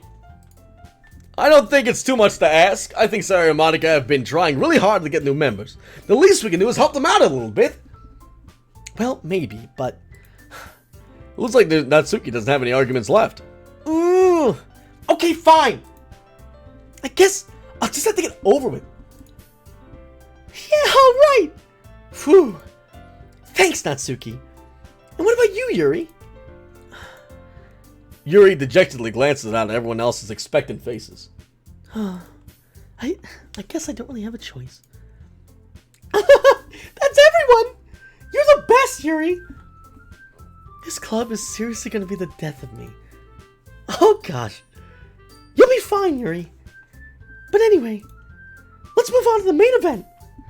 I want each of you to choose a poem of yours. We're going to practice reciting them in front of each other. No way! Monica, this is too sudden. Well, if you can't recite your poem for the club, how do you expect to do it in front of strangers? Oh no. Don't worry. I'll start off to help everyone feel a little bit more comfortable. Can I go next? Of course. Now let's see. Monica flips through a notebook to a specific poem she has in mind for herself. She then stands behind the podium. Night, Phantom Snow! The title of this poem is The Way They Fly. Ahem. Monica begins reciting her poem. Her clear, confident voice fills the room. More than that, her inflection is pristine. She knows exactly how to apply emotion behind each line she recites, bringing the words to life. Hey, thank you, Mr. Panda. Is this something she's done before, or is she simply a natural? I glance around me. Bum, bum, bum, bum, bum, bum. I love this song so much. Everyone has their eyes on Monica. Sayori looks amazed. Yuri has an intense expression on her face I don't understand. Finally, Monica finishes the recitation. The four of us applaud. Monica takes a deep breath and smiles.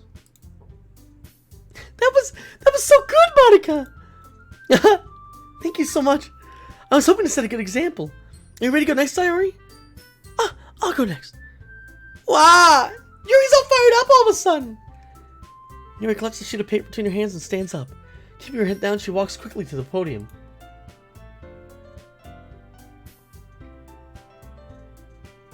This poem is called... Yuri anxiously glances at each of us. You can do it, Yuri. You can do it, Yuri! It's called... After Image of a Crimson Eye. Jesus Christ. Yo, someone worked at Hot Topic. Yuri's voice shakes as she starts reading the poem. Drop me a chosen one. Thank you for the $5. Chosen one! I'm coming! Chosen one! I'm coming. Just a moment ago, she practically refused to do this. Why is she suddenly putting in so much effort? At first, as Yuri gets past the first couple lines, her voice changes. It's almost like what happened when Yuri gets absorbed in her books. Her quivering words transform into sharp syllables of a fierce, confident woman. The poem is full of twists and turns, and I need to change her voice then. In its structure, then she enunciates with perfect timing. This must be a rare glimpse into the whirling fire Yuri keeps concealed inside her head. Suddenly, she's finished. Everyone is stunned. Yuri snap back to reality. Oh, there goes gravity! And glances around her as she bewilders even herself. It's up to me to save the situation. I'm the first to start applauding.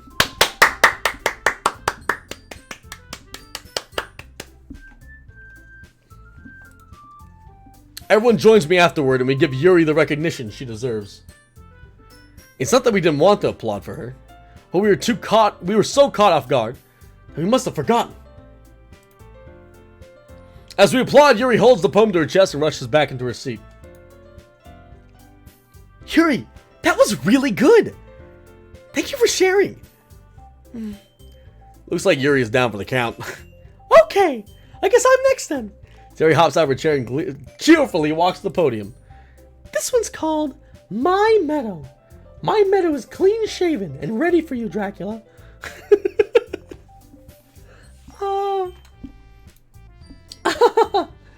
Sorry, I giggled. Sayori. It's harder than I thought. How did you guys do it so easily?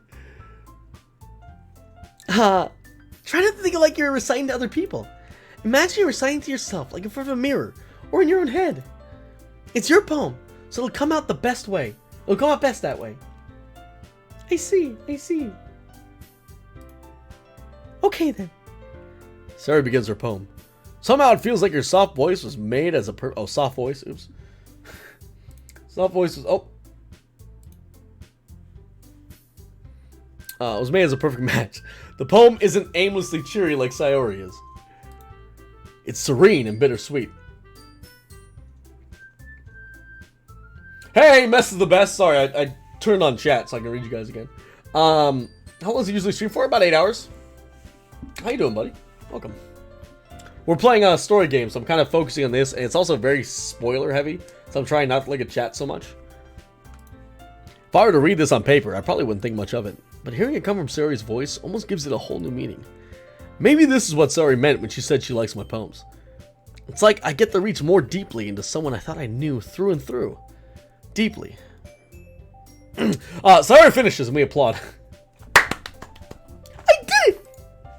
Good job, Sayori! Even Dracula liked it. I guess that's a good sign. What does that even mean? It came out nicely, Sayori. The atmosphere of the poem fits you really nicely. But it might be that other poems wouldn't work quite as well with that kind of delivery. Huh? I really don't understand. In other words, I've seen poems of yours where that sort of gentle delivery wouldn't work as well. They might need a little bit more force behind them, depending on what you're reading. Oh, I know what you mean. Well, I've been practicing that kind of thing. It's just embarrassing to do in front of everyone. Till next time, I'm gonna make you pick a poem that challenges you a little more. We don't have much time before the festival, you know. Okay. Okay. Now, who's next? Natsuki? Don't make me go before Dracula. It's not like I compared to you guys anyway. Sugar Bum, thank you for that gift to sub to Mess the Best. Mess the Best, welcome to the Drag Pack, baby. Show some love, guys. And thank you for that beautiful gifted sub. Might as well let Dracula lower everyone's standards a little before I have to do it. Natsuki. It's fine. It's fine. The child has spoken. I might as well get it over with. It's not like I have much of a selection of what to read. I'll just have to go with what I wrote for today. I stand up and step in front of the podium. Everyone has their eyes on me, making me feel terribly awkward. I recite my poem. So I'm not exactly confident in my own writing. It's hard to put energy into it. Despite that, once I finish, I receive applause anyway. I'm sorry. I'm not really as good as everyone else. Oh, what'd I do? Don't worry about it so much. I think it's less about your abilities and more about your lack of confidence in your writing. That's something that'll improve over time, though. Yeah, maybe. Alright then. That just leaves you, Natsuki. Yeah. I'm going. Natsuki begrudgingly gets out of her seat and makes her way to the podium. This poem is called... It's called... Why are you both looking at me? Because you're presenting. Anyway, the poem is called Jump. Natsuki takes a breath. Once she starts reciting the poem, her sour attitude disappears a little. While she's still a little unenthused, her poem has a rhyme and a rhythm to it. It's Natsuki's trademark style and it works surprisingly well even when spoken aloud. The words feel like they bounce up and down, as if giving life to the poem. Natsuki finishes and everyone applauds. She hops back to her seat. That wasn't so bad, was it? Easy for you to say. You better not make me do that again. Well, do you at least feel prepared enough to recite a poem in front of other people? I mean, doing it in front of other people will be way easier. I can put whatever face on I want for other people. But when it's just my friends, it's just embarrassing. That's a surprise, Natsuki. I thought it'd be the other way around for me. Well, that's just how it is, so... Well, in that case, you won't have much to worry about for the festival. That said, I want to thank everyone for coming through. It might be hard, but I hope that you all have an idea for what it's like. What it's like now. I need the drink.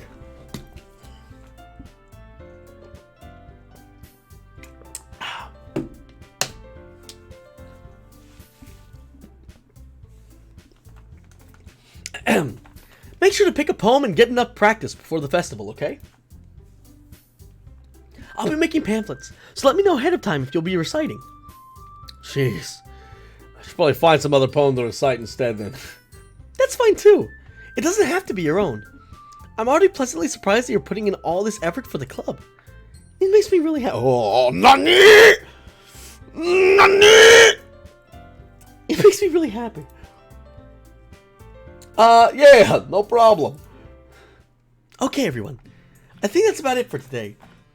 I know the festival's coming up, so let's try to write poems for tomorrow as well. I've been working really nice so far, so I'd like to continue that. As for the festival, we'll finish playing tomorrow, and then we'll come up for a weekend. We'll have the weekend to prepare. Monday's the big day. I can't wait. I can do this. I can do this. All right. I stand up. There's no way I'll be able to find the same enthusiasm as Sayori and Monica, but I'll give it my best to get through it. If it's for the sake of the club and impressing Monica, then I'll have to do my best. Monica? Are we on Sayori path? Ready to go, Sayori? Yep. Look at you two, always going home together like that. It's kind of adorable, isn't it? Jeez, guys. There's enough don't make such a big deal out of it. It must be a little nice, though. Well... how am I supposed to respond to that? Smoke bomb! Quick! Let's get the oh! That was a train. Whatever. Let's go already.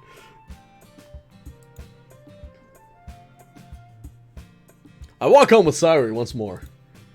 Even though it's only been a few days, a lot of things have already changed.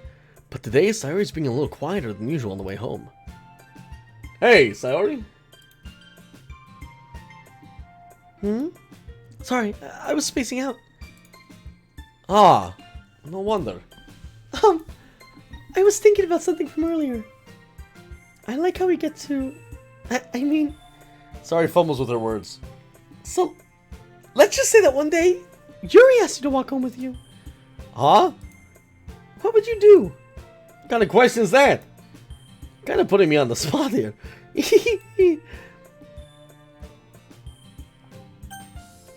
Big tit anime girlfriend. Or girl next door anime girlfriend. Sandy, thank you for the bits. What are you guys thinking, chat? I'm looking at chat right now. What do you guys think? I'm thinking Sayori. Stop saying Sayori. Sayori. You really think I would ditch you for Yuri? I mean, yeah. She's got the big, but she's so beautiful and smart. Jeez. I only see her in the club every day. Besides, you seem to really like going home together. I wouldn't just ruin that for you. You're so silly, Dracula. You think about me too much sometimes. Yuri wouldn't deserve it if she wanted it, so... Sorry, I've already made up my mind. I really can't figure you out sometimes. Sorry. Besides, what's the point in speculating over something that's never gonna happen? The conversation trails off. It's kind of a weird thing for a Sayori to care so much about, but I want to respect her and keep her happy too. Then again, the festival is only a few days away. Who knows what will happen in that time? We in, boys! We in! Wait, what? Another one? Alright, chat. We're on the Sayori path. Let's give it to her.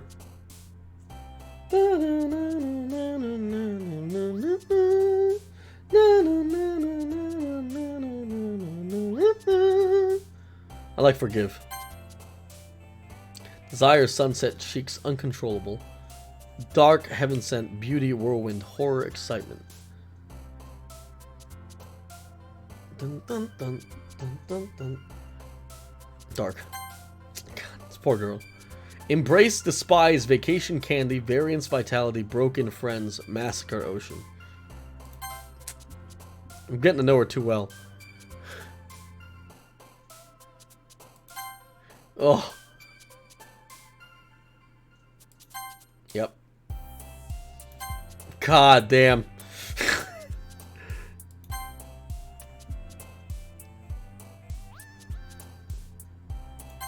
Oh, she's anxiety.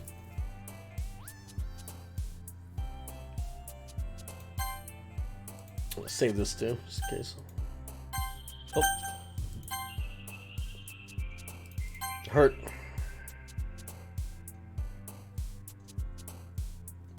Hey, Mimi Legend. Who are we trying to waifu this run? I've actually never played it again. I never played it before, I should say. So, we're going for Sayori. Because chat didn't want me to have a big titty anime girlfriend. Rose? Tears. Empty. This poor girl. Destiny? Also, welcome to the channel. Let's see here. I'm guessing Destiny or... No, Dream is her. Dream is Yuri. Dream is Yuri, I guarantee you. Weekend Dream is going to Yuri.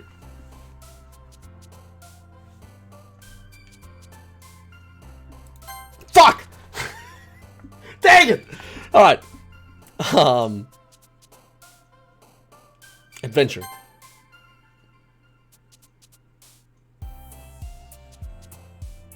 Unrequited? Yeah. Misfortune. God, this poor girl.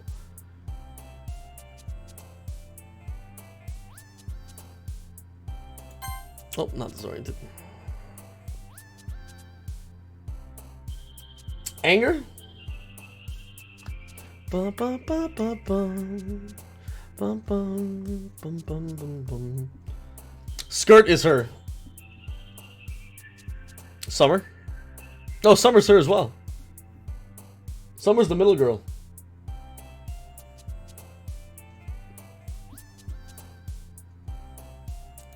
Awesome. Good call. God, this poor girl.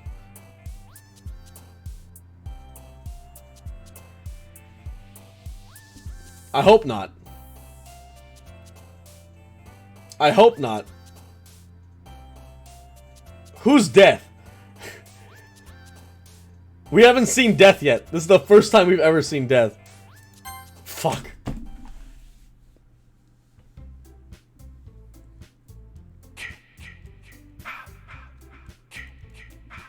Yeah, that was 16 or 17 out of 20 for her. Sugar Bomb with the deal. Get to something, Mimi Legend. Hey, Mimi Legend, welcome to the Drag Pack, love. Happy to have you here. Sorry.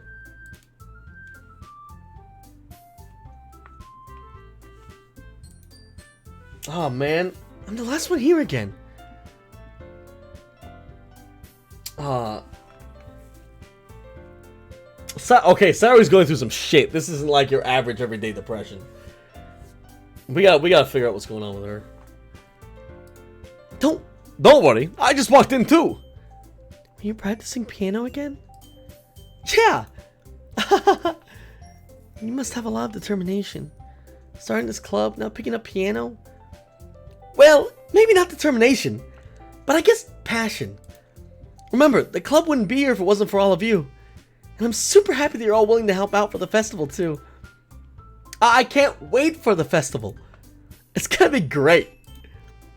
Eh? Weren't you complaining about it yesterday, Natsuki? Well, yeah. I'm not talking about our part of the festival. But the whole day of school we get to play and eat all kinds of delicious food?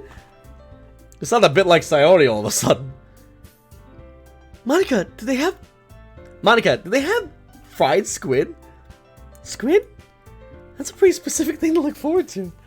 Oh, come on. Are you saying you don't like squid? You of all people? Eh, I didn't really say I don't like it. Besides, what do you mean by you of all people? Because it's right in your name.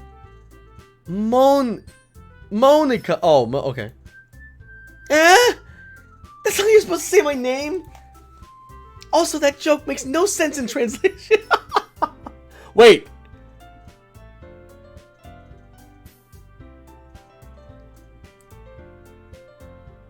What the fuck was that?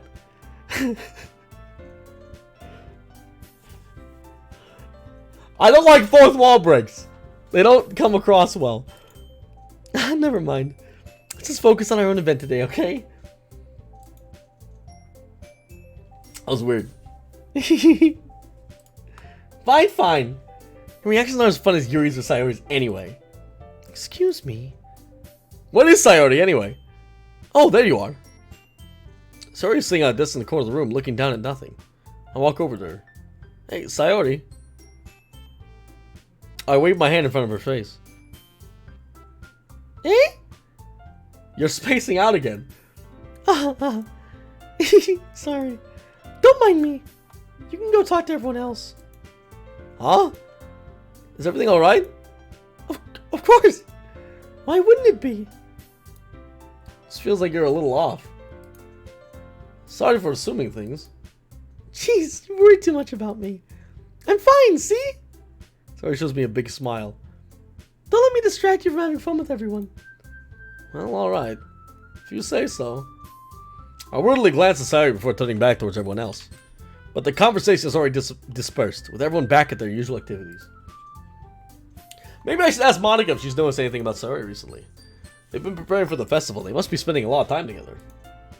I timidly approached Monica, who is shuffling through some papers at her desk. Dracula, what's up?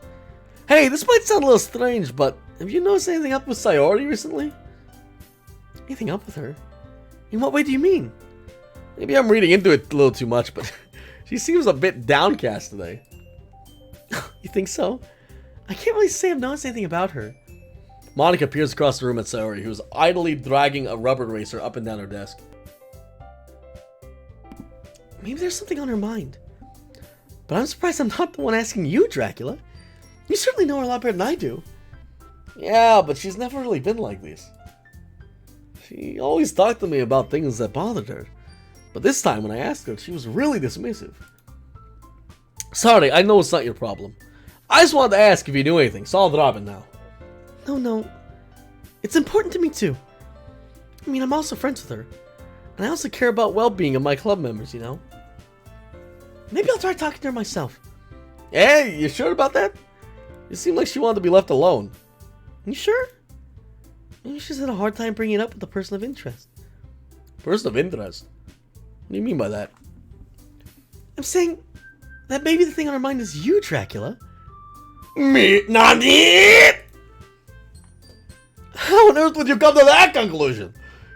Well, I wouldn't say too much, but Sayori talks about you more than anything else you know. The spa? She's been so much happier ever since you joined the club. It's like extra light was turned on inside of her. What? Huh? Nani? No way. Sayori is always like that. She's always been full of sunshine. It's like different than how it's always been. You're so funny, Dracula. Have you ever thought that maybe you always seen her as so cheerful? Because that's how she gets. Yeah, because that's just how she gets when she's around you? I said too much. I'm sorry. What do I know anyway? I didn't mean to jump to conclusions. You should just forget about what I said. I'll try to talk to her, so try not to think about it for now. Ah. Alright. We've been playing this game for 3.5 hours. Ain't nothing happened that's horror. Besides worrying about my image. I know she said to forget about it. But I already know that I won't be able to get her words out of my head. Monica stands up from her desk and walks across the room to where Sayori is sitting. I watch her kneel next to Sayori and gently talk to her. But she's keeping her voice so quiet I can't see her from here. I can't hear her from here. I sigh and sit myself down. I know Sayori told me not to worry about her and to have fun with everyone else. But that's not impossible. That's impossible to do when she's behaving like this. Exactly how much do I care about her that I'm letting this weigh me down so much? Now it feels like I'm the one behaving out of the ordinary.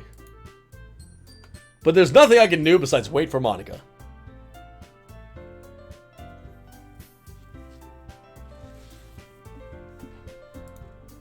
Okay, everyone. Some time passes. Monica calls out to the club room. Why don't we share our poems now? Before I know it, everything's back to normal.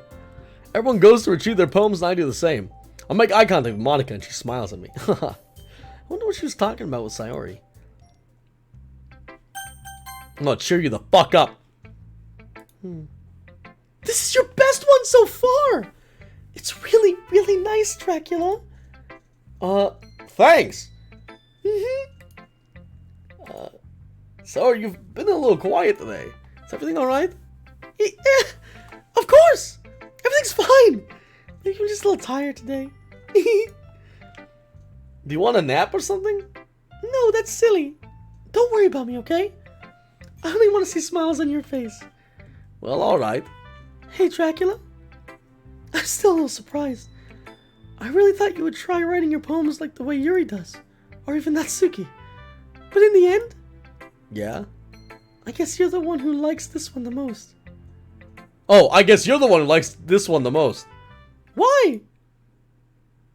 You don't want to get closer with everyone else? Yo. The weird music's back. Wait. Of course I do. But that doesn't mean I need to try so hard to impress them. I still understand you the most, Sayori. I know you have to sometimes put up with me. And I have to sometimes put up with you.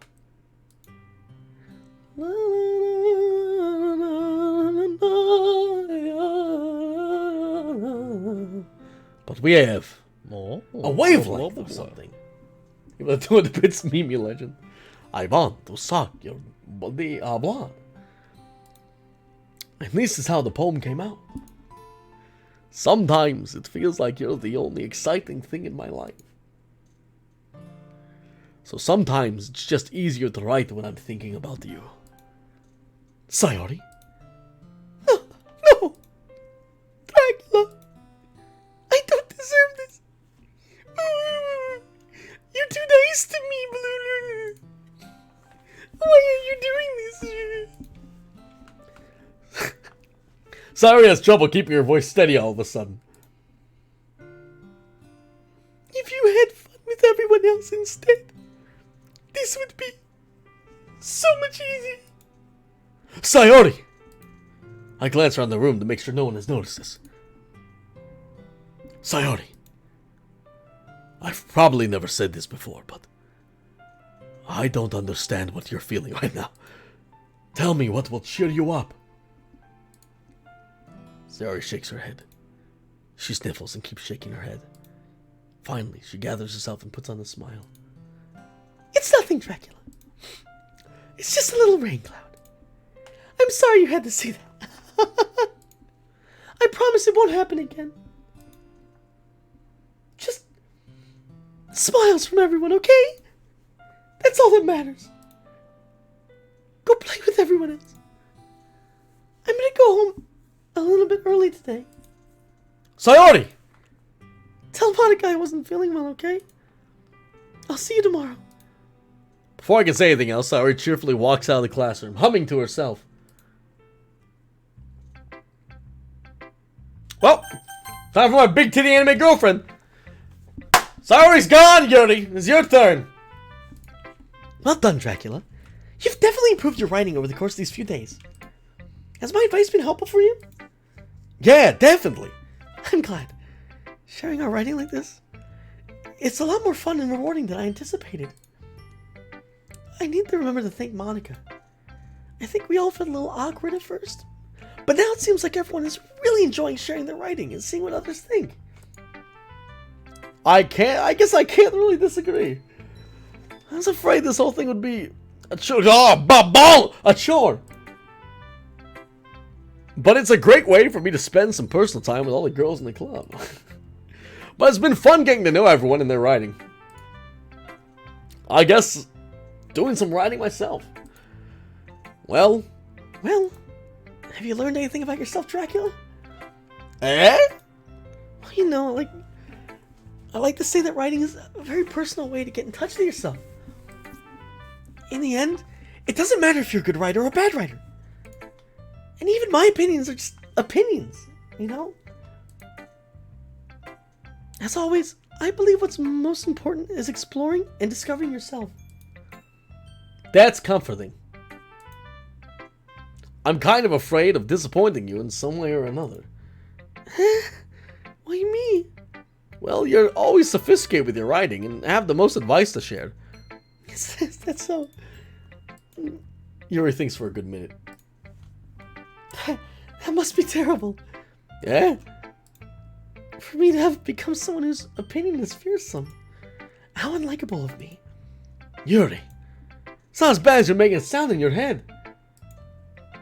I just meant that I respect your opinion. I see. I'm sorry that I always overthink and come to those sorts of conclusions. I'm just a little too used to it. Overthinking?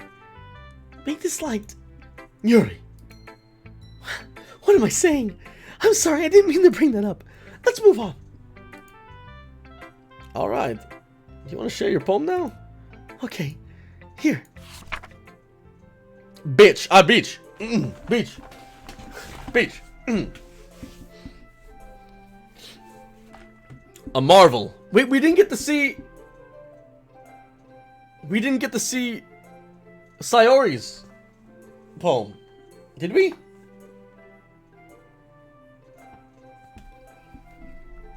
I'm gonna turn on chat. Did we get to see Sayori's poem or did I miss it?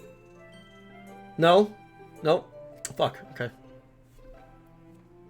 Motherfucker. Alright. Back to avoiding spoilers. Has the chat been spoiler free? Ellie, can I just leave it on?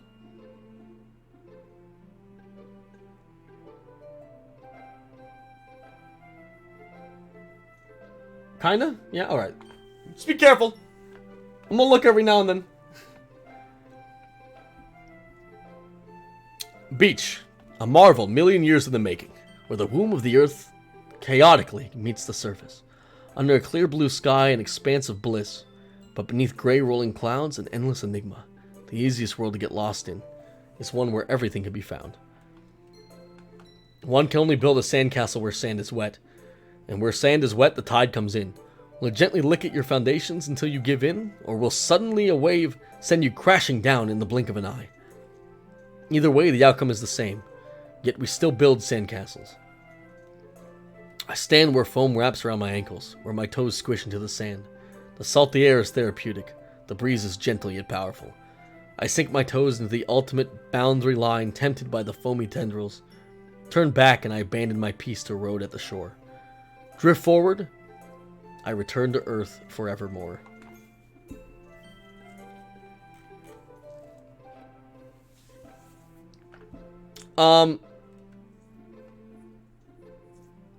So there's not much to read into this one. She's saying she's self-destructive. She keeps building herself up or building things up. Sandcastles herself. She keeps building herself up. And then she keeps beating herself down again.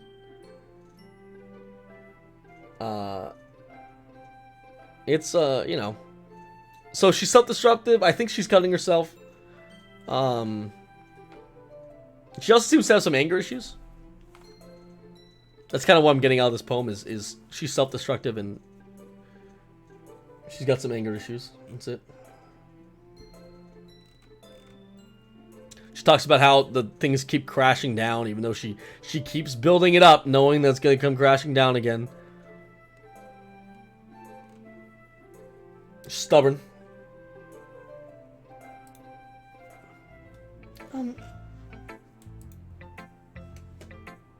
What do you guys think of that interpretation? Good? Bad?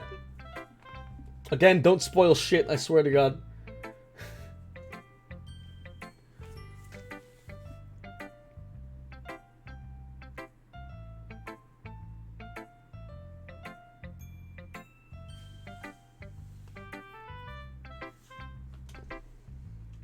Alright, good. Alright.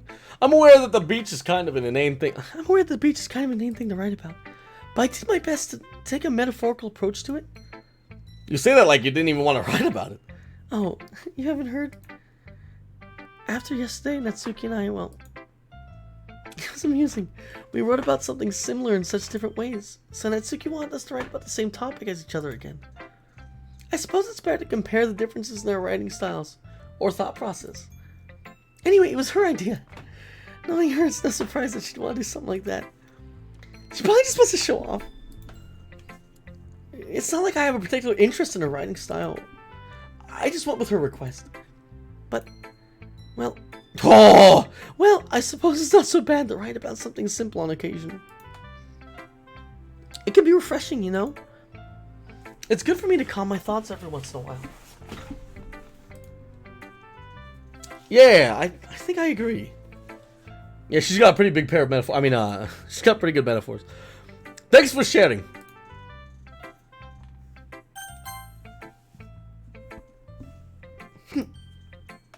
Oh, man.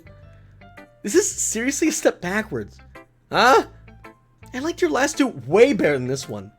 I mean, I guess I can't be mad at you for trying different things. As long as you're just not trying to impress Yuri or something like that. Gross. She's pretending like she doesn't want me to like Yuri because she wants me to like her. She doesn't want me to impress Yuri because she likes Yuri. Okay. Like you said, I'm allowed to try new things. Why are you so emotionally invested in my poems anyway? Isn't that more of a compliment to me? No. Gross. It's not like I care. It's just that one of us in this club has to make sure you're not slacking off. Really? Well, what if you ended up just scaring me away? That's, it's like you'd actually do that. Yeah, you're right. It's kind of fun to hang out here, even if I have to put up with you. Ugh! Oh, ah! She elbowed me in the stomach. Give me a second. Not right. Alright, Natsuki's elbow connects with my stomach. Oh? Maybe I won't mind scaring you away after all. I was just joking. Oh, I know. Don't worry, I was too. How do you call that a joke? That seriously hurt. Well, maybe it was funny to her. I guess that's kind of the point. I should really just watch my mouth around Natsuki. Anyway, Natsuki holds her poem out to me like nothing ever happened. I'll be your beach.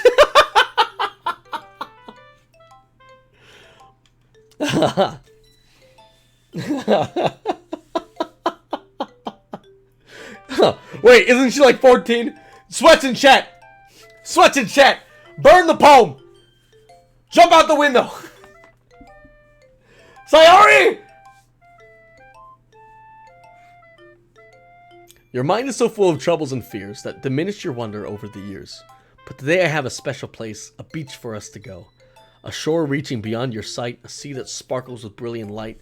The walls in your mind will melt away before the sunny glow. I'll be the beach that washes your worries away. I'll be the beach that you daydream about each day. I'll be the beach that makes your heart leap in a way you thought you had left long ago.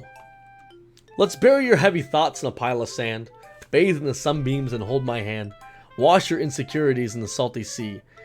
And let me see you shine. Leave your memories in the footprint trail. Set you free in my windy sail. And remember the reasons you're so wonderful when you press your lips to mine. I'll be the beach that washes your worries away. I'll be the beach that you dream about each day. I'll be the beach that makes your heart leap in a way you thought you had left long ago. But if you let me by your side, your own beach, your own escape, you'll learn to love yourself again.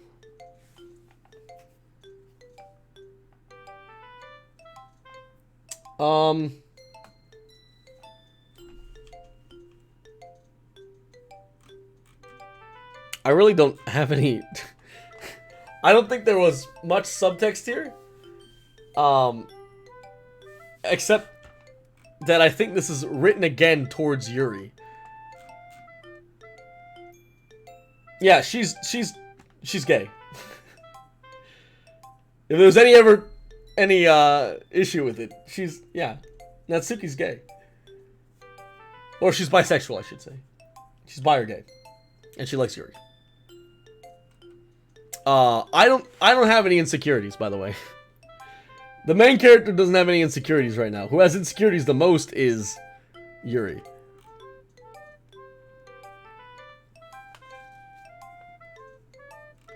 Plus, this really seems like something more for a woman than a guy.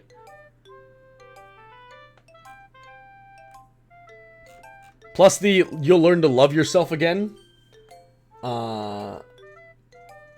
You'll learn to love yourself again. Is kind of like, Yuri is self-harming. We kind of like, we extrapolated that from her poems. I mean, yeah, this is about Yuri. Boom. Done and done. Yeah. I felt like I kept writing about negative things. So I wanted to write something with a nice message for once. Besides, the beach is awesome. Kind of hard to write about anything negative about the beach. Well, Yuri's take on it was a bit more solemn. She's gonna be upset about that. Well, that's... Jeez. She better not have said anything bad about mine. After all, she was the one who wanted us to write about the same topic. Wait, what?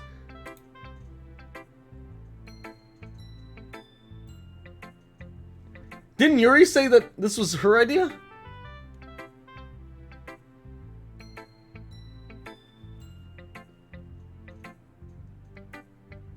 Didn't Yuri say it was Natsuki's idea to write about the beach?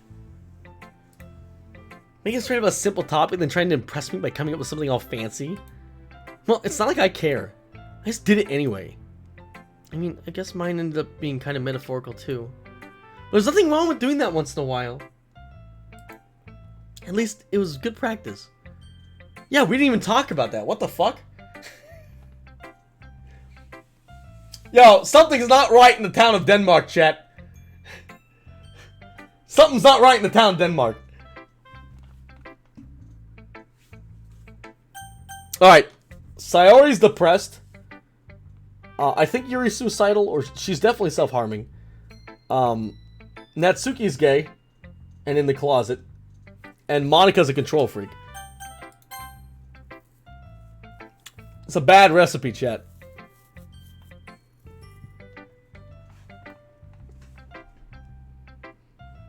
Hi, Dracula. Have you thought about what you want to submit to perform at the festival? Well, being in this club is one thing, but performing in front of a bunch of people?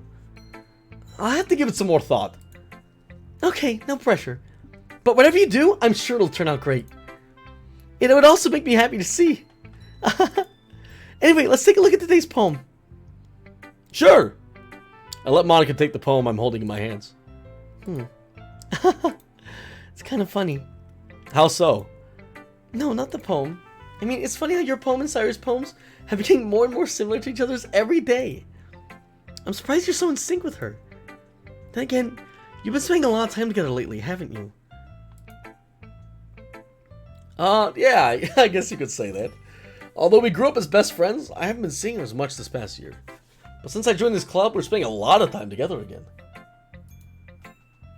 I see. That reminds me. About how Sierra's been feeling a little off today? Yeah, did she tell you something? Well... Dracula, you haven't been flirting with her, have you? Oh, no, of course not! I've been treating her like I always do. Oh, she's on to me, boys. She's on to me. Chat, we got... Pull the ripcord, boys. We're out. Anime club it is. Alright. Just making sure. I know how much you care about her. It would be terrible if something bad happened to her, so keep an eye on her. Sarah's been acting so much happier ever since you joined the club. What could have happened all of a sudden? Well, never mind. This really isn't time to be talking about this. Anyway, I'll share my poem with you now, alright? Alright. Holy shit. An old tale tells of a lady who wanders Earth. The lady who knows everything.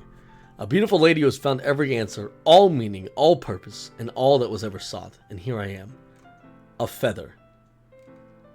Lost adrift of the sky, a victim of the currents of the wind. Day after day I search. I search with little hope, knowing legends don't exist. But when all else has failed me, when all others have turned away, the legend is all that remains, the last dim star glimmering in the twilight sky. Until one day, the wind ceases to blow. I fall, and I fall and fall and fall even more, gentle as a feather, a dry quill. She does this a lot. Expressionless. But a hand catches me between thumb and forefinger, the hand of a beautiful lady. I look at her eyes and find no end to her gaze. The lady who knows everything knows what I am thinking. Before I can speak, she responds in a hollow voice. I have found every answer, all of which amount to nothing. There is no meaning, no purpose, and we seek only the impossible. I am not your legend does not exist. And with a breath, she blows me back afloat. And I pick up a gust of wind.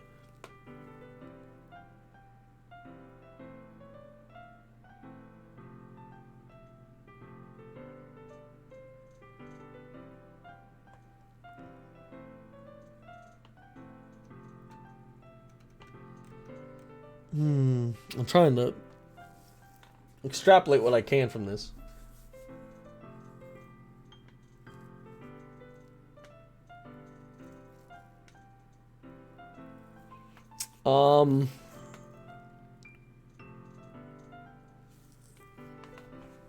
Alright.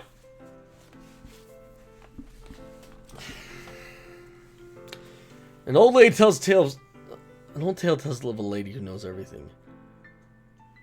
So she's a feather, and she writes like this so she's floating up. She wants to know... She's not the lady. I want to say that right now. She's not the lady. I think that's pretty obvious. Thank you for the $5 donation, Skyward. It means the world. I'm gonna look at chat for a second. Please no spoilers. She's not the lady, if you're thinking that. She's the feather. She is not in control of her situation. So day after day, I search. I search with little hope, knowing legends don't exist. She knows that there's no way for her to know everything, right? But then one day, when she's about to give up her search to be fully in control of herself, she finds it. She finds out what is... Like, she finds the lady who she said didn't exist. She finds the answer to everything. And the answer to everything that she finds is that there is no answer. And you are indeed lost. You are indeed, there's no control. And just like that, she's back in the wind. And she's back and she has no control again. So she's saying at one point she found what she thought was control.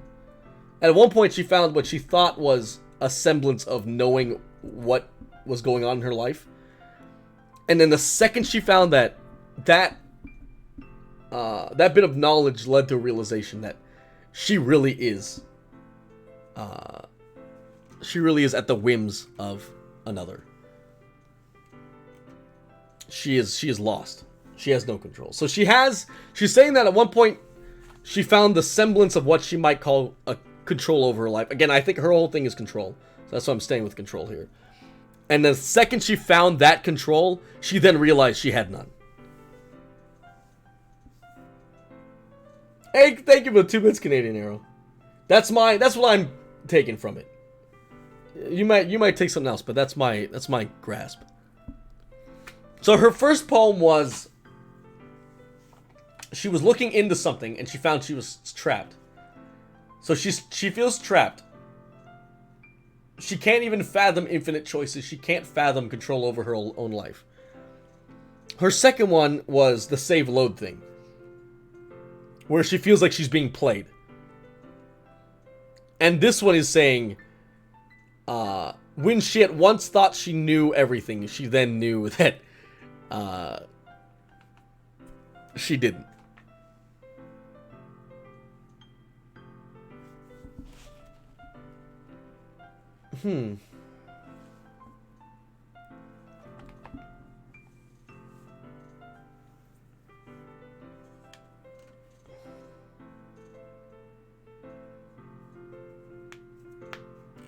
Yeah, she's not the lady. She's not the lady, guys. She's not the lady who knows everything. She refers to herself as something in her poems. She's never alluding. Who alludes is Natsuki. Natsuki interjects herself as someone else in her poems. Yuri does not do that. And neither does what's her name? Sayori. That's why she's not the lady who knows everything. Monica has never done that. Monica has never put a placeholder for her in her writing. She is always who she says she is. And that's because she's so controlling. She wants to be in control of who she is. And throughout her poems, she's been telling us that even though she thought she had some semblance of control in her life, she has none. And she feels like she's being played. You know, I feel like learning and looking for answers are the sorts of things that give life meaning. Not to get too philosophical or anything, but it was kind of on my mind, so that's why I wrote about it. I see. I never really put much thought into it. In a way, it's almost paradoxical, by the way. Save again. Because if we had all the answers, the world would start to lose its meaning.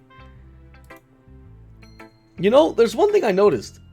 It seems like everyone in the club prefers writing about things that are more sad than happy.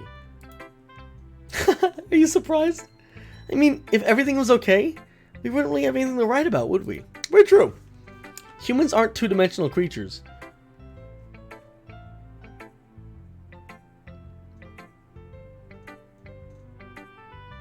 She's fourth wall breaking again.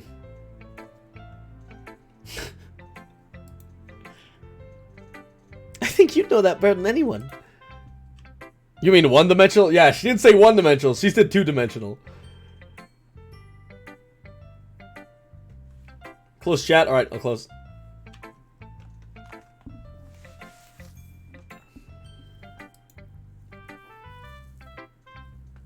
Yeah, that.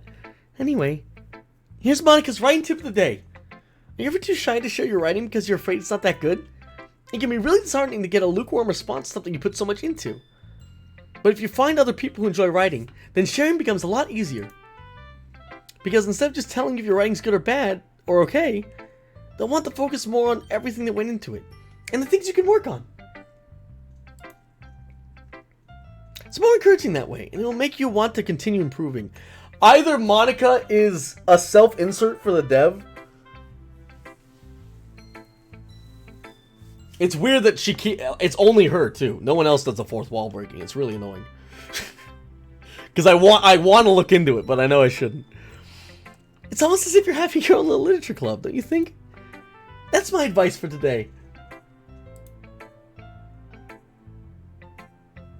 Thanks for listening. Okay, you three. We're all done sharing poems, right? Why don't we start figuring out... Hold on a second. Is it just me, or did you say something strange right now?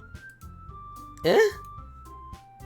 Something did sound a bit unusual. What'd you say?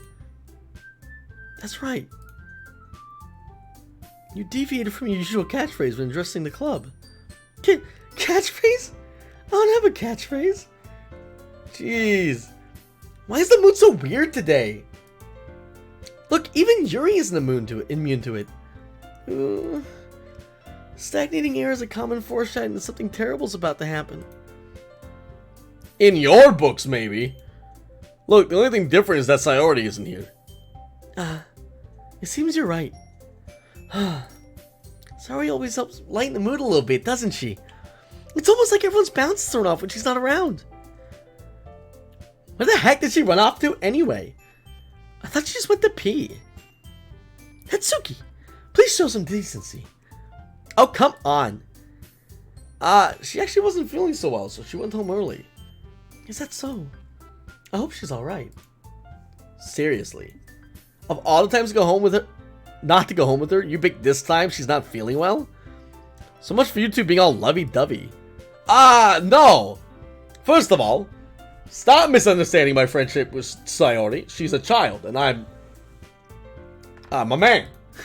And second, she's kind of been avoiding me today, so I didn't want to force it. Oh. Why is this in quotes? This is weird. That curious expression coming from Yuri of all people? Calm down, guys. I talked to her earlier and everything's fine. What did she say? Anyway, wait, what? You said she was feeling weird. Yo!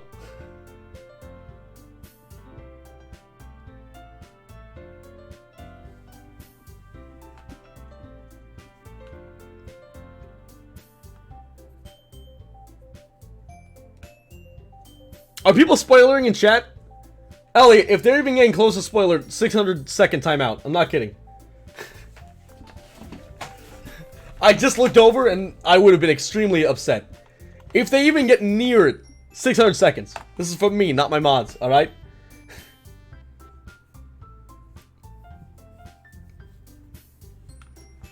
Anyway, we need to figure out the rest of the festival preparations, so let's decide what everyone will be doing this weekend. I already know what I'm doing. That's right. Natsuki will be making cupcakes. We might need a lot of them, and different flavors. You handle all that by yourself, Natsuki? Challenge accepted. And as for myself, I'm going to be printing and assembling all the poetry pamphlets. Sayori will be helping me design them. And as for Yuri? Yuri, you can... Guys, can you help me come up with something for Yuri? I'm useless. No!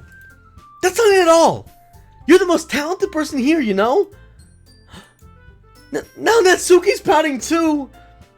Jeez, even I can tell now. I guess I never gave Sayori enough credit, but I can tell when things are harder than you when she's not around. That may be the case. But I can't also be a leader on my own. Then I won't grow as much of a person.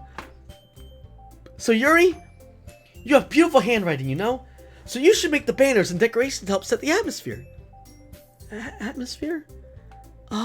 About that, I love atmosphere. No, that's it. I love atmosphere. Yuri's expression suddenly changes as she stares at her desk in focus and starts nodding to herself. Your mind is already racing, I see. That's great! You'll be a wonderful help, Yuri. But anyway, that just leaves you, Dracula. The one who was truly useless. Don't say that. In fact, both Natsuki and Yuri have some pretty heavy tasks to handle. It would probably go a long way if you give one of them a hand. you could always help me out as well. I would be really appreciative of that. Ah, that's... Is Monica suggesting I spend the weekend with one of my club members? How on earth are they going to respond to a suggestion like that? Ah. I suppose I wouldn't mind a little bit of help. Well, even if you do know how to bake, there's always some dirty work I can give you. It's not like Monica's going to give me a choice, and you shouldn't be sitting on your butt anyway. Natsuki tries to mumble a bunch of excuses like that. If I recall, Natsuki, you mentioned you'd like to handle the baking on your own. Dracula might not like to be around if you only make him out to be a nuisance. So therefore, he may be more suited to assisting with the decorations. Hold on, I never said that. How hard can it be to make a few decorations anyway? Sounds like you're making excuses for Dracula to... What are you saying? It'll be extremely meticulous work. And baking isn't? Just what do you think? Guys, let's settle down for a moment. In the end, I think it's up to Dracula to decide how he'd like to contribute. Besides, he hasn't really gotten any chance to spend time with me yet, you know. So I'm sure he's interested in... You literally just said... I'm surprised as well. Sorry. I was just saying though. Jeez. Can we just settle this already? Yeah. Dracula, you're okay with this, right? In the end, it's up to you. Ah, of course. Very well. In that case... Everyone looks straight at me.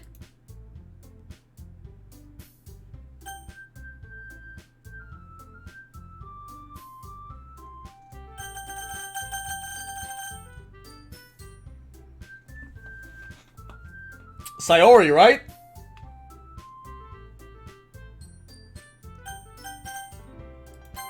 I mean, if it's gonna be anyone, then I prefer helping Sayori. I mean, we're already neighbors and... But Monica said that Sayori was helping her. Jeez. Do you really hate us that much? No! Sorry, I didn't mean for this to be difficult. Just think of the club, okay? Whoa, did they just like not...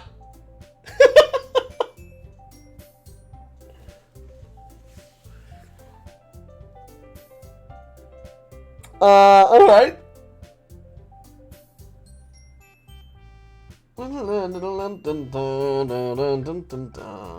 Deleted, yeah, we got fucking shut down there.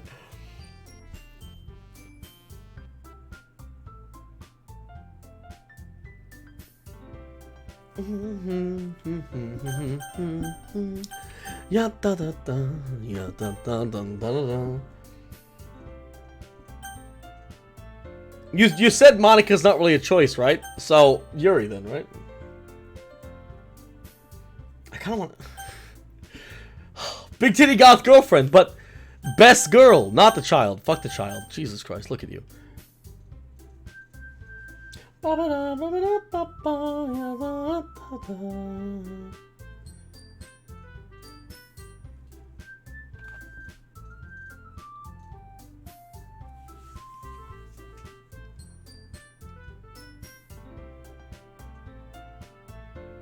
Do I even have a choice, honestly?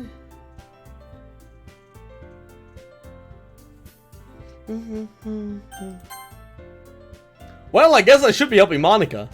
Yay, you picked me! Hold on 1 second. Yeah. Monica, you're the one who needs the least help out of all of us. But I agree with that, Suki. Not only is your work already most suitable for one person, but you already have Sayori as well. But Dracula was the one who... That doesn't matter.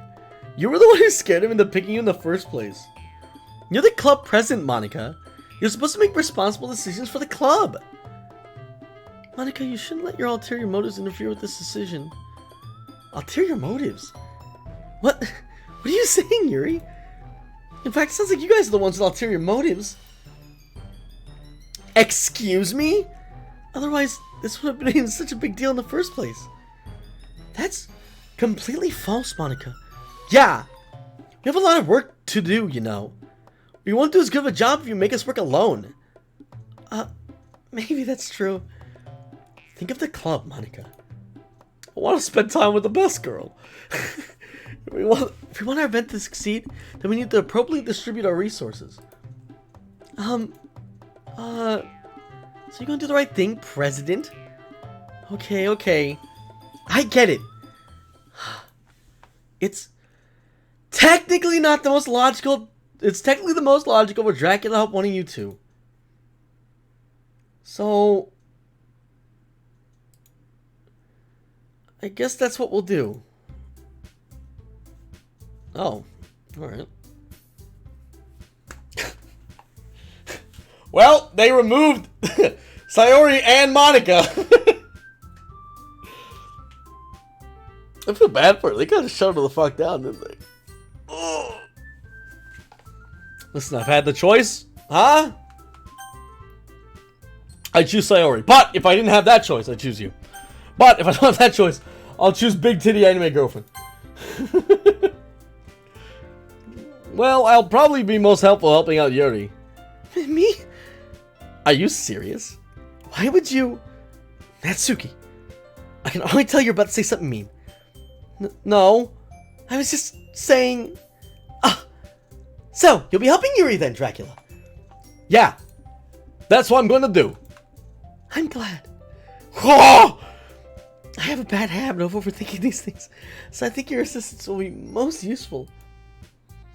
That's great to hear. Natsuki, will you be able to hang on to baking yourself? I mean, yeah. I already said I'd be fine. Okay. Everyone can tell Natsuki is feeling a little sour.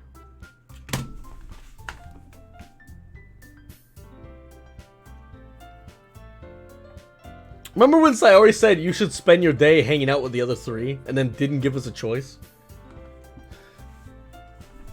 I keep thinking about that. So, is that everything we need to go over? Hey, Lazy Gigi. Gigi. Hey, Lazy Gigi. Yeah, that should be about it. Are you guys excited? Well, excited might not be the right word. Also, wait, how's Sayori gonna be? Alright, whatever.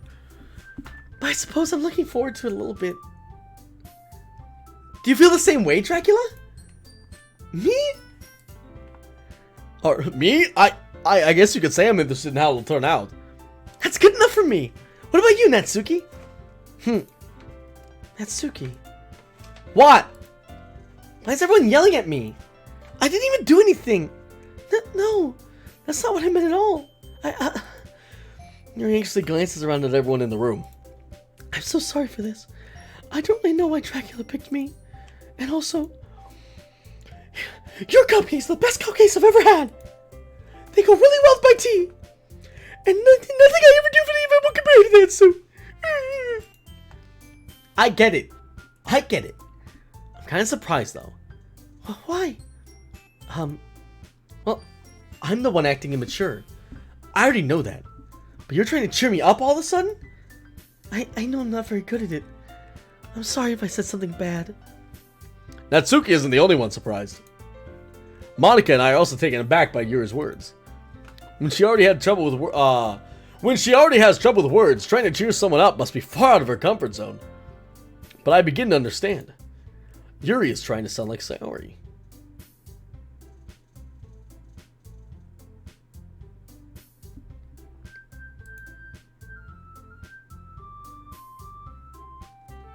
Even if it didn't work perfectly, I can tell what she's trying to say. Something Sayori would say at a time like this. Because Sayori always helps everyone smile and feel good about themselves. No, I kind of appreciated it. I'm sorry for making a big deal out of nothing. But I'm gonna say this. You better bet that my cupcake's gonna be the best part of the whole event. I believe you.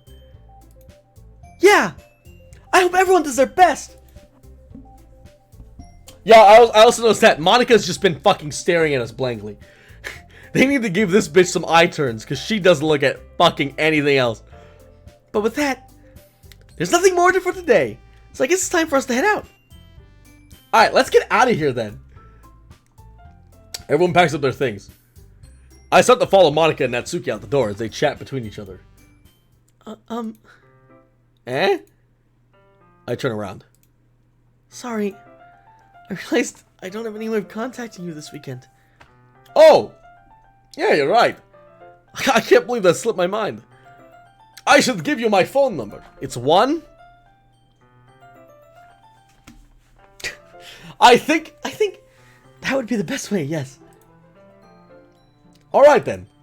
Yuri and I exchange phone numbers. Thank you for the bits, Canadian Arrow. Okay. Then I'll be stopping by at your house on Sunday. Eh? My house? Is that a problem? No, not at all. If you see some bodies, it's just 'cause Halloween. I just thought I would be the one going to your house since I'm the one helping you. I suppose that makes more sense. But if you don't mind, I think I'd prefer going to your house. Alright. Shit, in that case, yeah, let's do it. Fuck. I decide not to press Yuri for a reason. It's not like it should matter either way, so I'll just need to make sure my room is clean. I hope I managed to make myself useful in some way. I'm not nearly as creative as you are. Don't underestimate yourself, Dracula.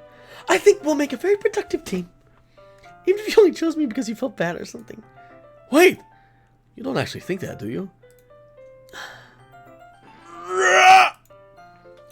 I don't know. It's difficult to come up with any other reason you may have chosen me. You're forgetting the one reason with the most common sense. Big, titty, goth, girlfriend! Oh, I chose to help you because that's what I want to do. But... Yuri thinks to herself with extremely tense expression. Yuri, you're overthinking this. You wanted me to point out when you're overthinking, right? Yeah, I didn't realize. I'm telling you. I want it. Ow. That's all there is to it. Do you believe me? Yuri thinks really hard again. She looks straight into my eyes for a long while. I believe you. As if it took her a tremendous effort, Yuri finally says that and relaxes her expression. And I'm really looking forward to Sunday. Yeah, I am too. After the exchange, I make my way out the door and Yuri follows. I can't believe this! Yuri's going to be coming to my house on Sunday? Even though I would have preferred to do this with Sayori. My anxiety still shoots through the roof. I guess I've gotten pretty used to handling her at this point. But who knows what might end up happening when we're outside of school. She even told me she was looking forward to it. I shake my head. Why do I feel nervous that Sayori finds out about this? It's not like we feel that way about each other. Besides, like Monica said, this is about the club. I have nothing to worry about. If I just go with it, then I'll have a good time. It's already Sunday. I've been getting increasingly anxious about Yuri's upcoming visit. I keep telling myself there's no reason to be nervous, but it doesn't help much. Yuri is clearly an introvert, and also an intimate person in general. There's no doubt she'll open up a bit when it's just the two of us. Meanwhile, we've been texting occasionally. How big are they? She is extremely apprehensive at first, but it wasn't long before I was already learning more about her. Putting Yuri aside, I haven't heard a thing from Sayori since she left the club early the other day. It's not like we text each other all the time or anything. But I've been worried about her in the back of my mind. Between what Sayori said and what Monica said, is it really okay for me to put Sayori's feelings aside when she might need me? Well, go check on her. Oh, okay, there we go. I decide to visit Sayori before Yuri comes over. Rather than asking, I simply tell her I'm coming over. I'm gonna save really quickly. Oh shit, there's a lot. Okay, we're good. I do that just in case something corrupts. I can go back to it. Once I reach Sayori...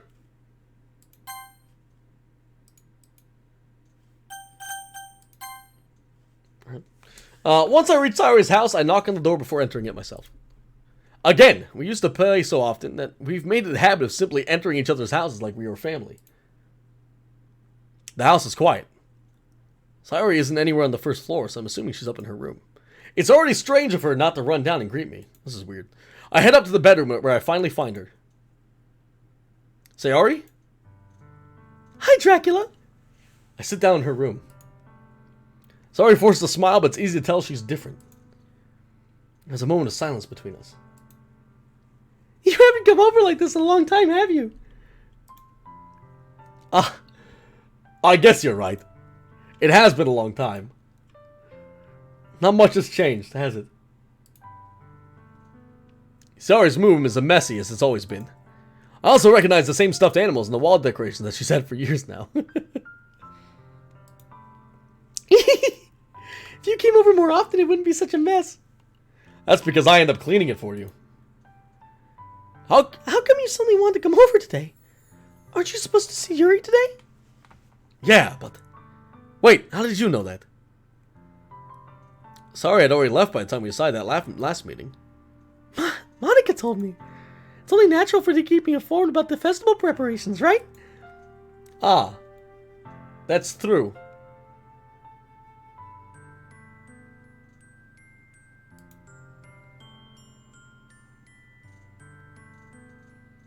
So, again, probably reading into things, but this isn't...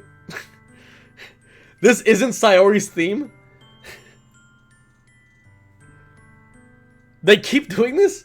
Every character has a theme, right? And like the music keeps throwing me off. Doppelganger? Maybe. That's what I'm thinking. Like this isn't her. But what about you? Aren't you going to be helping Monica today? Of course! But I'm just helping her online.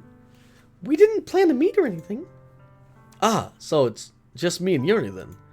Yep! It's more of a silence between us. Sayori stares in a random direction. Everything about her behavior is really uncharacteristic. Yeah, thank you. I finally get to the point. I just wanted to see how you were doing. After you left on Friday. When something's wrong, you can't hide it from me. I know you too well.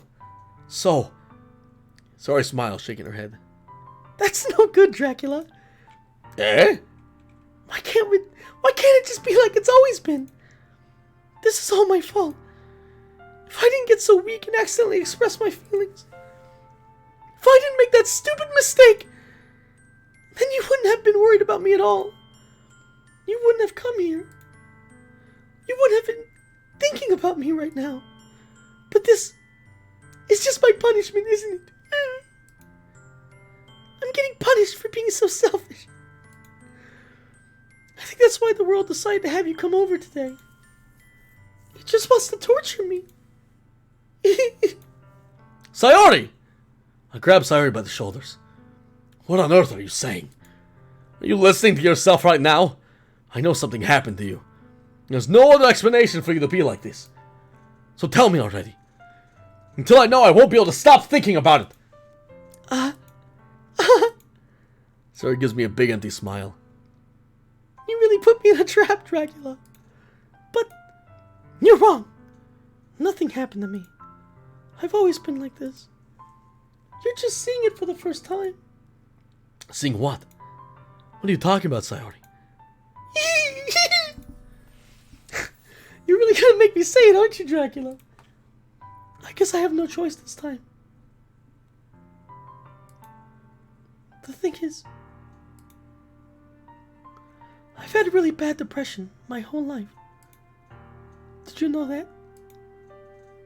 Why do you think I'm late to school every day?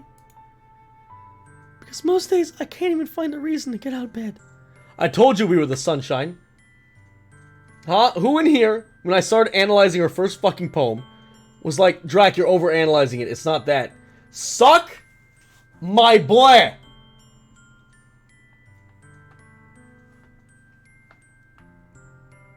Suck it. You fucks. Sorry, let me get back to the sweet child. What reason is there to do anything when I fully know how worthless I am? Why go to school? Why eat? Why make friends? Why make other people put their energy and care into waste by having them spend it on me? That's what it feels like. And that's why I just want to make everyone happy. Without anyone worrying about me. I'm in shock. I can't even figure out how to respond. How is it possible that Sari kept this from me the entire time that I've known her? Did she really want so badly for me to just not think about her? Why, Sayori? Eh? Why is it you've never told me about this? It almost feels like I've been betrayed as your close friend. As if I knew I would have done everything I could to support you. Even if there's only so much that I could do. I would have tried a little bit harder to make every day a little better for you. That's why I'm your friend. All you had to do was tell me. You don't understand at all, Dracula. Why do you think I didn't tell you? Because if I told you, then you'd have to waste effort caring about me instead of doing important things. I don't want to be cared about. It's bittersweet when people try to care about me. It feels nice sometimes. But it also feels like a bat being swung against... Bat? What? Bat being swung against my head. That's why I wanted so badly for you to make friends with everyone else. Helping everyone be happy together is the best thing for me. But then... I discovered something else too. Seeing you make friends and get closer with everyone in the club. It feels like a spear going through my heart. So that's why I decided the world just wants to torture me. Every path leads to nothing but a hurt. You're right. I don't understand. I don't understand your feelings at all, Sayori. But I don't need to understand. Whatever it takes for me to help you stop hurting. That's what I'll do. No, Dracula. Oh, blah, blah, blah, blah. There's nothing. Mental health awareness bits. Take care of yourselves, love, swag, heart. Thank you for the 500 bits. There's nothing. Nothing at all. The only thing that could have helped is if everything could be like it always was. But I was selfish. I finally showed you what a horrible person I am. Tears streaked down Sayori's face. I made you join the literature club because I was selfish.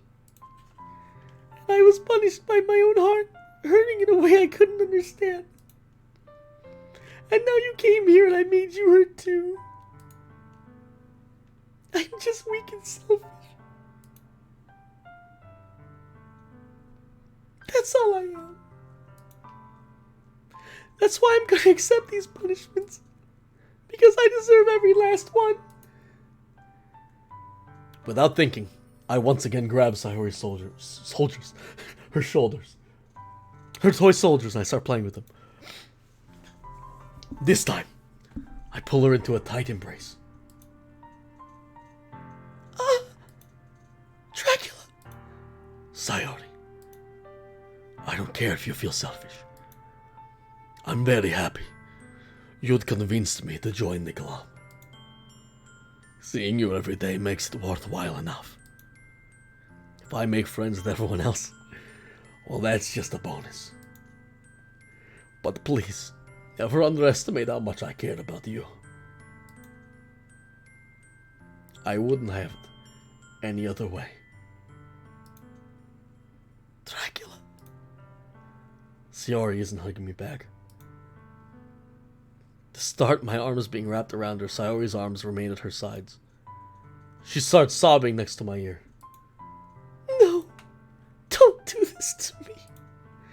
Please don't do this! Sayori barely manages to speak between her sobs. I don't know if I'm doing the right thing, but all I want is for her to know I care.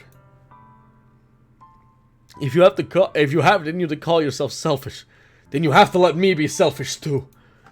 No matter what it takes, I'll figure out what needs to change. I'll make these feelings go away. And if there's anything you need me to do, then you'd better tell me. I'll get mad if you don't. I don't know. I don't know. Gently, Sayori finally puts her arms around me in return. I don't know anything! It's all really scary. I don't understand any of my feelings, Dracula. The only time I'm not feeling nothing is when I'm feeling pain. But your hugs are so warm. And that's really scary too. Sayori lets me go. And as she does so, I let her go as well. The festival is tomorrow. Yeah. It's going to be fun, right? Yeah. How would you like for me to spend it all with you? It's what I want. I promise. I think that would be nice then. Yeah. Sayori wipes her eyes. If I could spend the whole day here, I would. Of all days. This has to be the one where I have other plans. Maybe I should cancel. No, don't! Please don't. If you did that, then I really wouldn't forgive you. But it's almost time for Yuri to meet me at my house. At the very least, do you want to come along and help out? It would be fun. To my surprise, Sayori shakes her head. I'm sorry. I don't know if that'd be very good of me today. You understand, right? It's kind of hard for me to fully understand. But I'm trying my hardest. It's okay. Don't worry about it too much. I'll see you tomorrow, okay? Alright. I look forward to it. I say goodbye to Sayori and exit her house. Desert Rataz, I don't want those kind of jokes, buddy, if you understand. Thanks, man. I say goodbye to Sayori and exit her house. On the way home, I find myself feeling uneasy. But it's hard for me to keep thinking about it when Yuri is about to come over too. I think Sayori is right. I shouldn't be worrying too much, and we're definitely going to have a great time tomorrow. I should focus on what's ahead of me.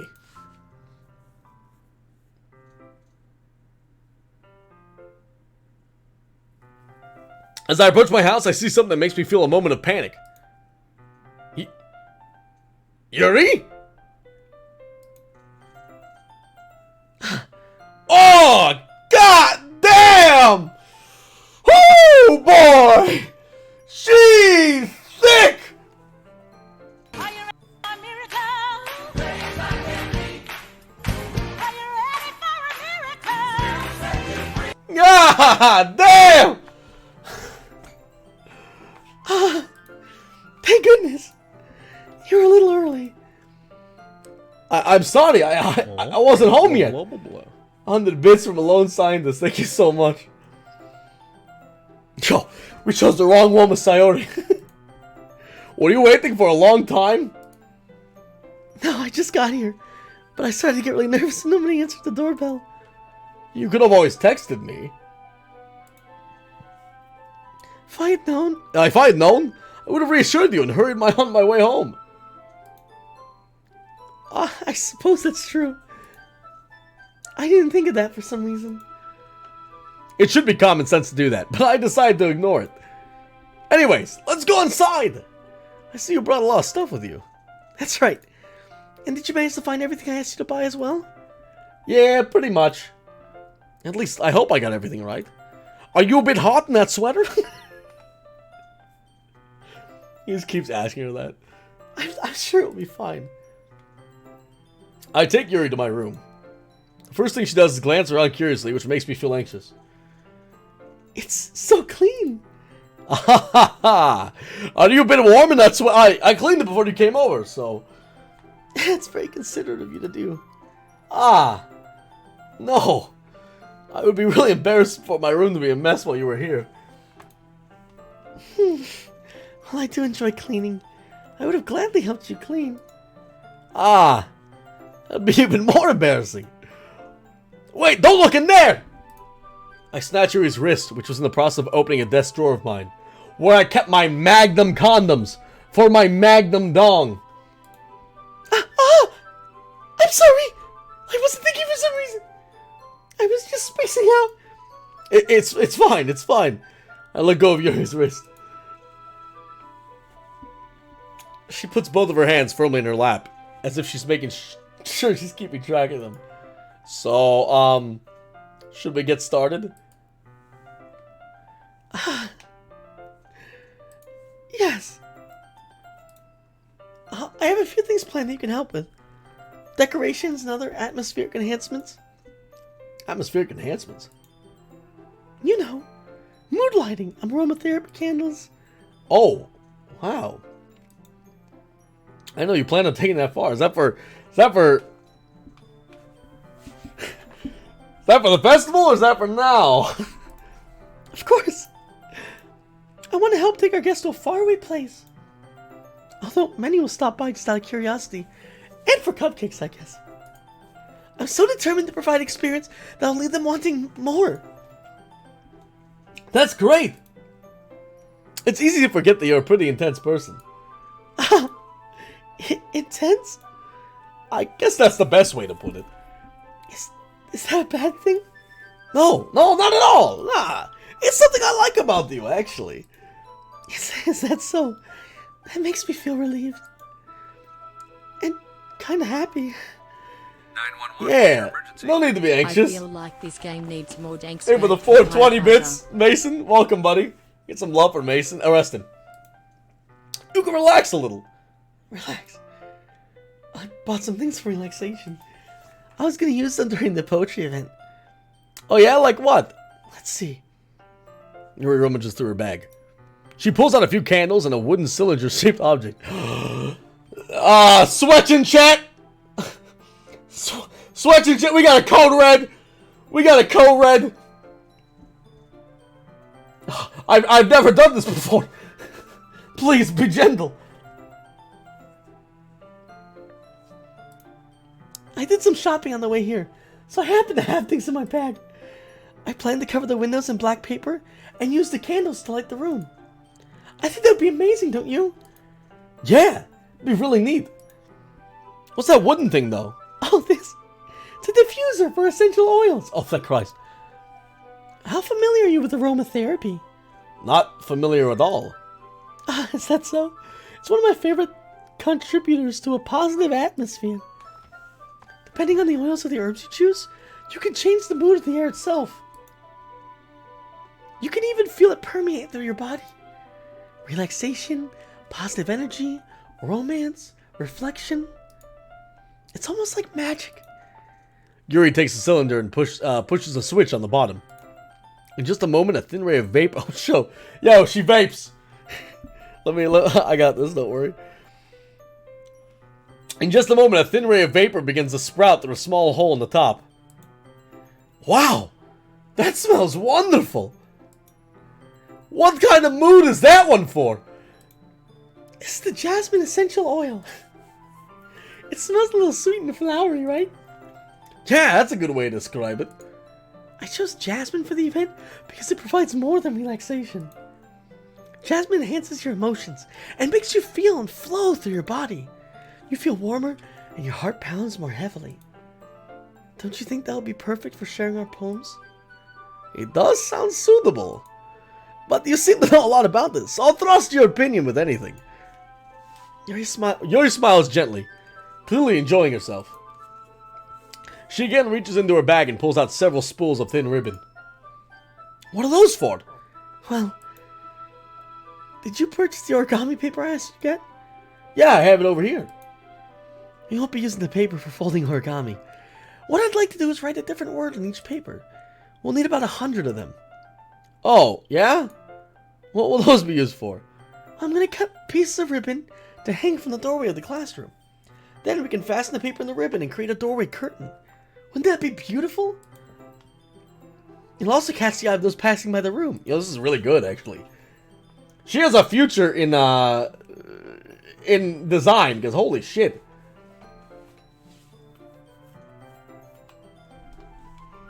It may attract some peek inside. That's really creative. I had no idea you'd be so good at this, Yuri. Is that so? Well, I suppose I do get a little more intense, as you'd put it. Yuri giggles with red cheeks. Is it just me, or is she more relaxed when it's just the two of us? Or maybe it's the excitement she feels from sharing something that she enjoys. Here's a marker, Dracula. You can write any of the characters you want. I'll help you once I finish cutting the ribbons. Ribbons. Oh, alright. Sitting on the floor together, the two of us get to work. I carefully draw a different character on each page, doing my best to manage my bad handwriting. Yuri unravels a long strand of red ribbon to her desired length. Then she reaches into her bag once more and pulls out a pocket knife. Eh? Nani? Not like this! The knife is strangely beautiful. The silver handle has an intricate pattern of waves etched into it. This is where I die. Icy Reaper 1989 with the tier 1 sub. Welcome to the Dry Pack, Icy Reaper. Happy to have you here, baby. We get some mad love for that. Thank you for the support, guys. I know this is a really story-heavy game, but your support means a lot to me, and it lets me know I'm doing a good job. So thank you very much for that. The blade itself is gently tinted blue. It's silver. It's silver. Oh, I'm fucked! Oh, I'm fucked! That's not a knife. It looks really fancy. Well, my real name is Van Helsing.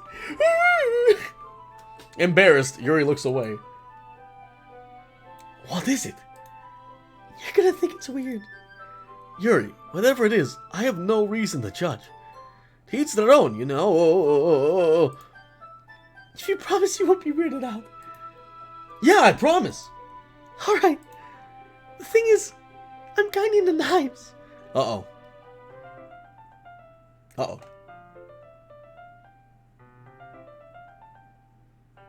Uh-oh. Uh-oh.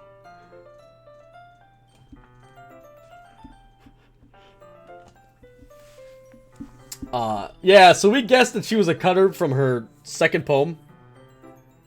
I think now it's kind of been solidified. They're just so pretty. I can't help it. I don't know what it is. The combination of craftsmanship and a feeling of danger, maybe? What am I saying? Please don't think I'm weird for this. Ha ha ha! You're laughing at me. No, I'm not laughing at you. It's just funny how nervous you get about sharing. Well, it's an interesting thing to be into, I guess. But I think it kind of suits you. Crazy ass bitch. Hey, thank you, Arden. Means a lot, buddy. Thank you for the compliment. Suits me? Yeah, it's kind of intense. Besides, it's a really cool looking knife. I can't deny that. It is, isn't it? Yuri relaxes her expression once again. Would you like to hold it? Sure, I'll check it out. Yuri carefully hands me the knife with the handle facing me. I take it and turn it around in my hands. It feels heavy, extremely solid. Where do you even get a knife like this? Curious of its sharpness, I feel the point of the knife with my index finger. Ow!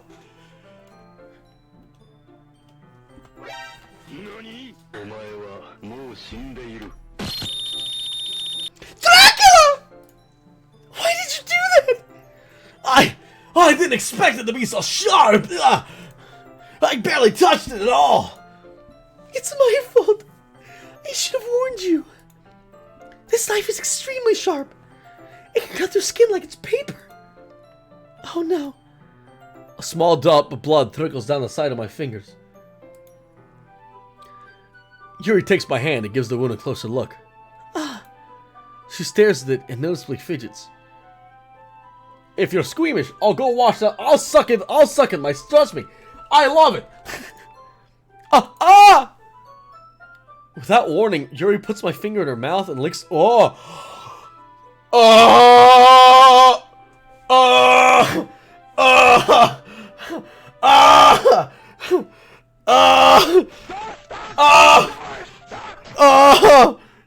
right.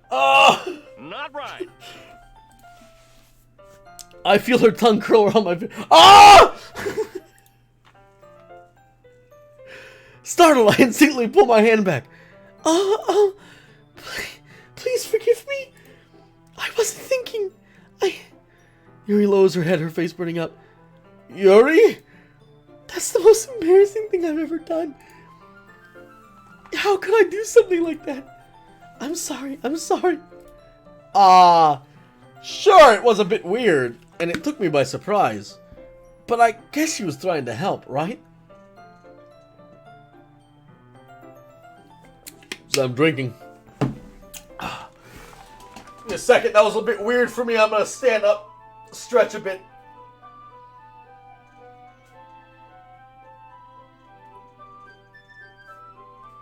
Alright.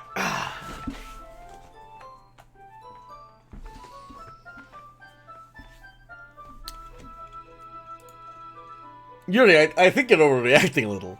She doesn't lift her head. What if she doesn't recover from this for the rest of the afternoon? Alright, you know what? This might be a stupid thing to do, but I do it anyway. I take Yuri's hand and lick her index finger in return. Dracula! Did you really just do that? Now we're even. In fact, there's something else I'd like to suck. 2 of them, in fact. Dracula pulls out 2 lollipops. Yuri looks at me like I did something wrong. I knew that would be a bad idea. If not for the sweet aroma of the jasmine oil, the air would be extremely heavy right now. You're so weird, Dracula. Oops. I guess it's time to save, huh?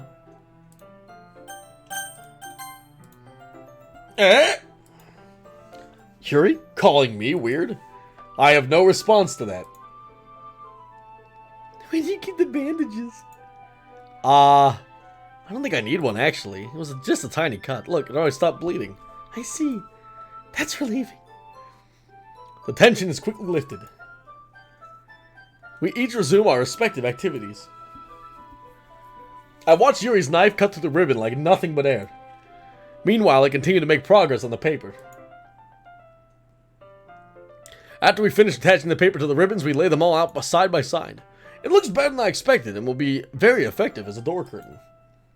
It looks great! Good thinking coming up with this, Yuri. Thanks. It's just something I saw online, really. Are you ready to move on to the next task? Yeah, let's do it! What do you have in mind? I'd like to create a banner.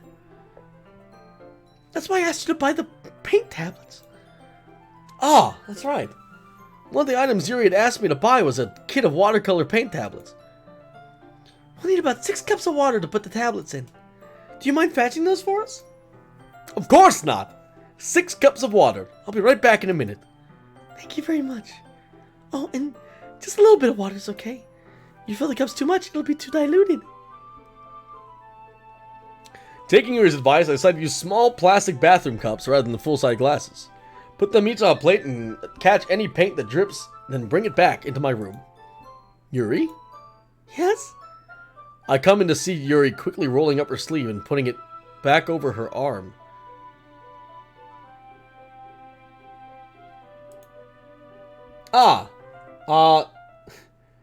Nothing. Your face is a little red.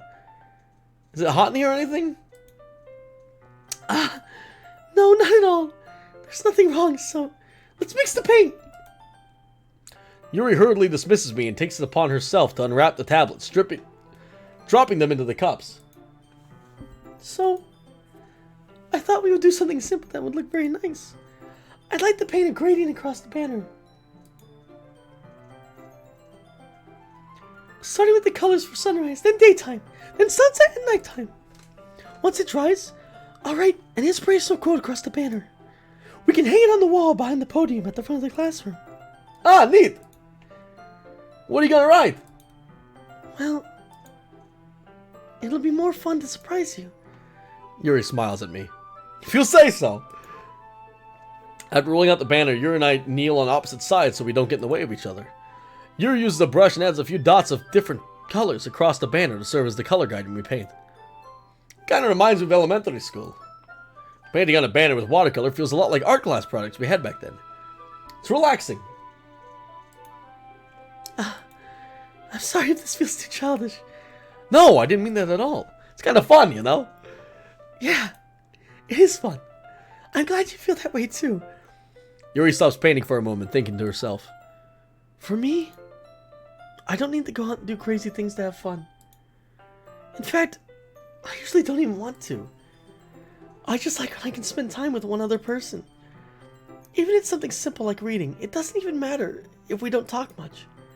Just having a friend next to me makes things feel a little bit nicer. I think that's all it takes for me to be happy. Is that so? Even if Yuri and I are quite different, I can understand where she's coming from. I feel that way about things like anime and games, where simply sharing the experience with someone can make me happy. Just like us, chat! You're all Yuri, and I'm Dracula! And I love your big bazonkas! Oops.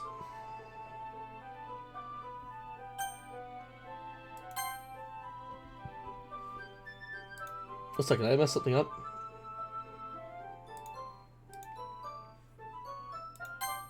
Someone told me voices are in here, but they're not. You lying son of a bitch. I feel that way about things like anime and games, or simply oh yeah, okay. I think I feel the same way. Yuri smiles gently. Oh, Yuri smiles gently. I knew you'd understand.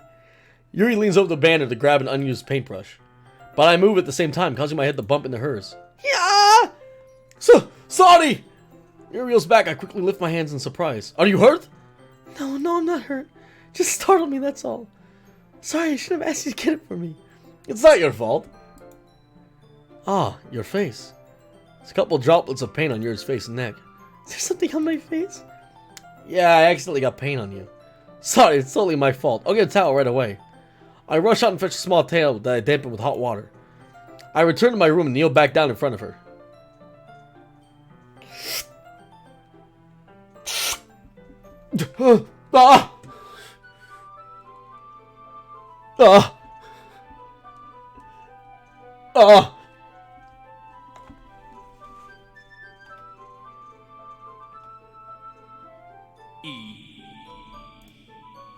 Here. I pat down Yuri's face and neck with the towel. Is something wrong? It's hot. I just didn't expect it. Sorry. I didn't want to use cold water. Having finished, I start to retract my hand, but Yuri suddenly holds onto my wrist. Wait. Just for a little longer. It feels really nice. Ah. I keep my hand still against Yuri's neck. She looks into my eyes. It's an intense expression I recognize from when she reads her books. This girl really likes reading. Almost as if she's lost in a daze, enveloped by her own thoughts.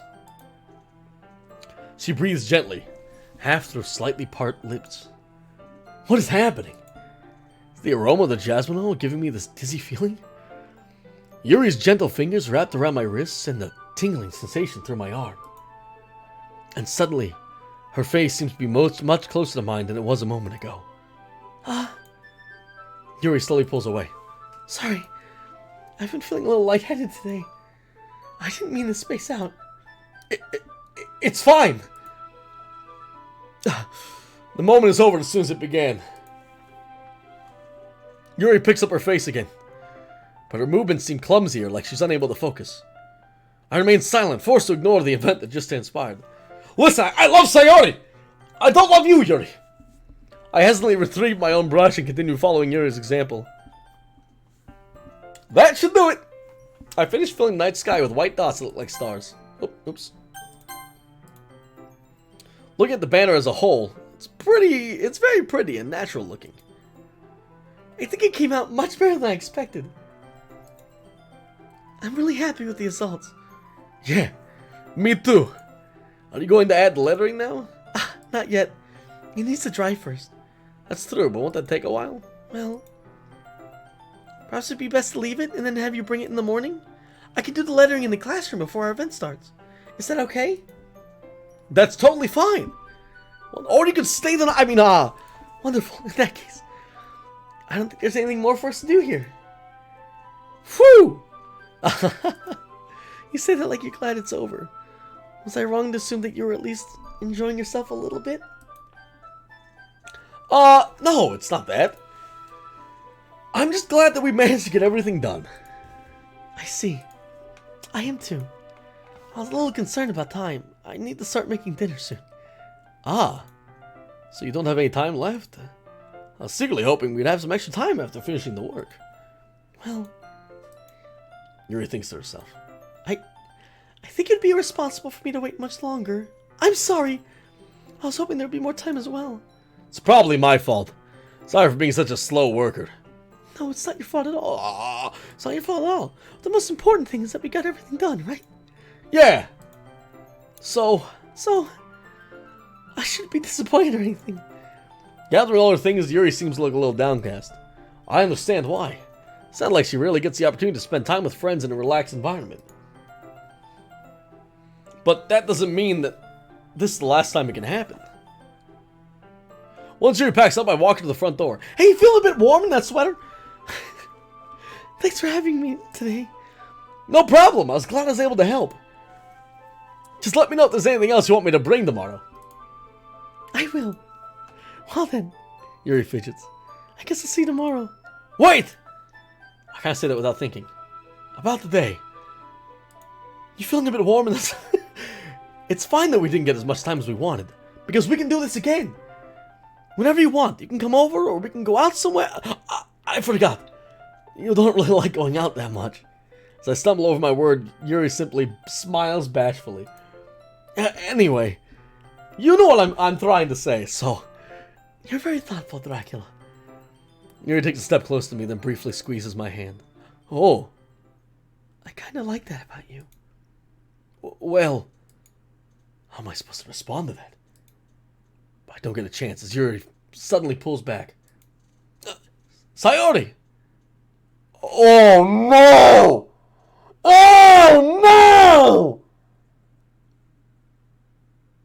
Oh, fuck!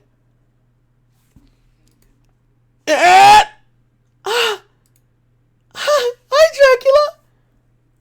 Sayori! Just now, we weren't... It's okay, Dracula. I just stopped by to say hi. Well, it's nice to see you. I'm sorry, but I'm already on my way to leave. Oh, really? That's too bad. I'm sorry. But we'll be together at the festival tomorrow, so that's fine, right? Of course! Sayori beams. Yeah, so I'll see you tomorrow. Clearly embarrassed, Yuri hurries off. Sayori waves goodbye after her. Sayori! I thought you didn't want to come over today. Well, I tried staying in my room, but my imagination was being really mean to me. So I had to come over here and see for myself. See what? What are you talking about? You know, how much fun you were having with Yuri. And how close you got to her. It makes me really happy that you've made such good friends. That's all that matters to me. Tears start to fall down Sayori's face. That's all that matters to me. Why am I feeling this way, Dracula? I'm supposed to be happy for you. I just feel like my heart's splitting in half. It hurts so much. Everything hurts. This would be so much better if I could just disappear. Sayori, don't say that. It's true, Dracula. If I wasn't here, then you wouldn't have to waste your sympathy on me.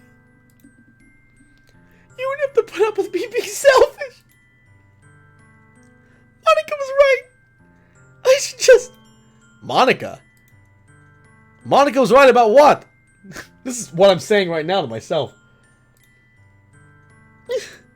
Sayori, what I said before is true. I'm not gonna let this continue. Caring about you like this isn't the burden your mind is making it out to be.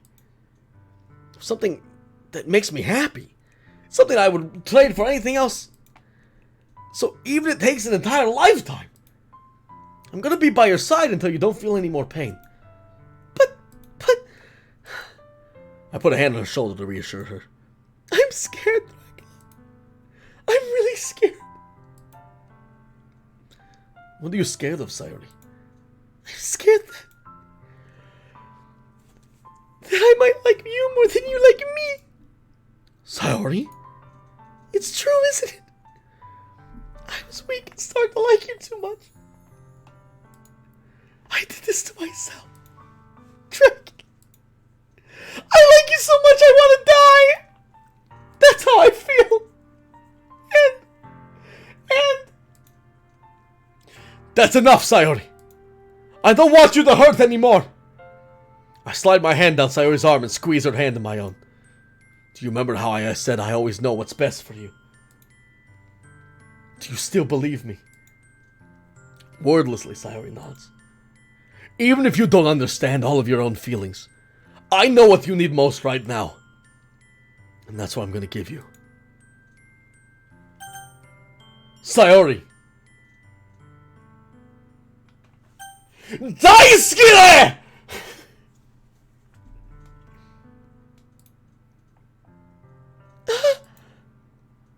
Those are my true feelings. So there's no way you could like me more than I like you. I should have realized it sooner. But spending time with everyone at the club, making new friends, and having fun with you every day, it helped me realize that you were truly the most important person to me. That's why I'll accept any of your burdens, as long as we continue like this every day, with you by my side.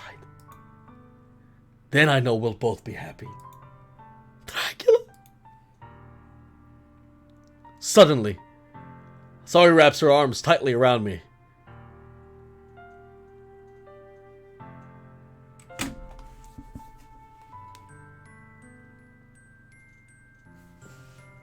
It's not her theme again! The piano isn't her theme.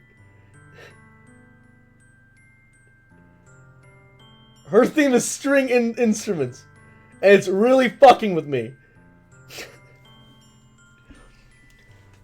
Suddenly, Sayori wraps her arms tightly around me. Dracula? Is this really okay? Yeah. No, I'm with it. I hold Sayori in my arms and pull her closer.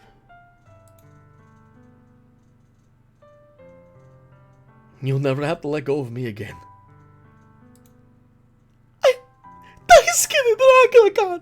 Kun. Sama?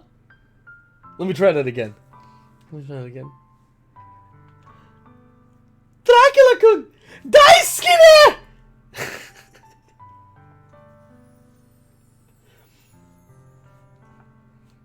I want to be with you forever. Yo también, mi amor. I don't speak Spanish. I feel Sayori's grip around me weaken a little bit. What is this? Sayori? I'm supposed to be happy right now. I always thought this would be the happiest moment for me. But why? Even now? Why won't the rain clouds go away? God, they're not going away at all, Dracula. It's okay, Sayori. It might take some time for things to get better again. But no matter how long it takes, I'll be there every step of the way. That's all that matters to me right now. Okay. I trust you. Sayori and I slowly release each other. So, no head? I guess that makes it the festival tomorrow. Our first date, huh? What are you saying? I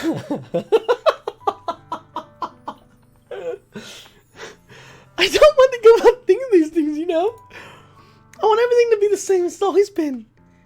Even if we really are a couple. I don't know if I can handle anything more right now. It's really new and scary to me. I understand. We'll go at whatever pace suits you best. Hi, Dracula. Sayori gazed at me once. once again, smiling sadly. Even if I get really, really sad, this is the best thing for me, right? Nani? I don't really understand what Sayori means by that. Are you saying this is making you feel sad, Sayori? I don't know.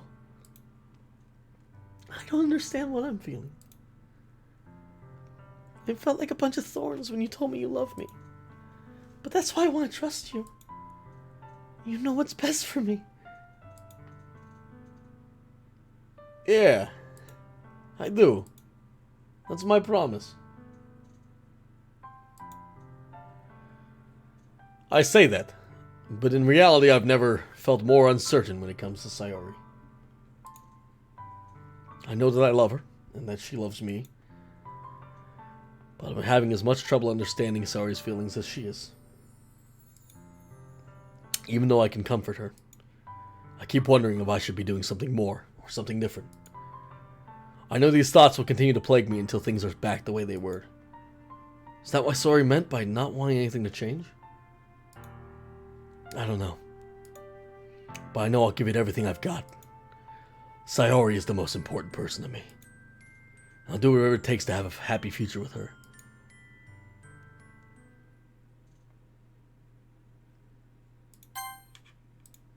Alright. It's the day of the fete!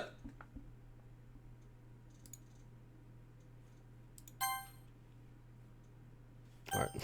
It's the day of the festival! I expected this to be the one where I'd be walking to school with Sayori. But Sayori isn't answering her phone. I considered going to her house to wake her up, but decided that's a little too much. Meanwhile, the preparations for the event should be nearly complete. The banner Yuri and I had painted is dry, and I gently rolled it up to take it with me. She sent me a pleasant text reminding me not to forget anything, and I reassured her. Funnily enough, I probably feel the same way as Natsuki about the event. I'm more excited for it to be over, so I can spend more time with Sayori and Yuri at the festival.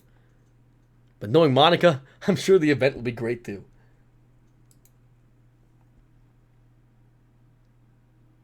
There's no fucking music and I hate it. Dracula! You're the first one here! Thanks for being early. That's funny. I thought at least Yuri would be on her way by now. Monica's placing little booklets on each of the desks in the classroom. They must be the ones she prepared that have all the poems we're performing. In the end, I found a random poem online I thought Monica would like and submitted it. So that's the one I'll be performing. I'm surprised you didn't bring Sayori with you. Yeah, she overslept again. That dummy. You'd think on days like this important, she'd try a little harder. I say that, but I suddenly remember what Sayori told me yesterday. I suddenly feel awful knowing it's not nearly that simple for her. I only said it because it's the way I'm used to thinking. But maybe I should have gone to wake her up after all. You should take a little responsibility for her, Dracula. I mean, especially after your exchange with her yesterday. How does... You kind of left her hanging this morning, you know? How does she know about the thing yesterday?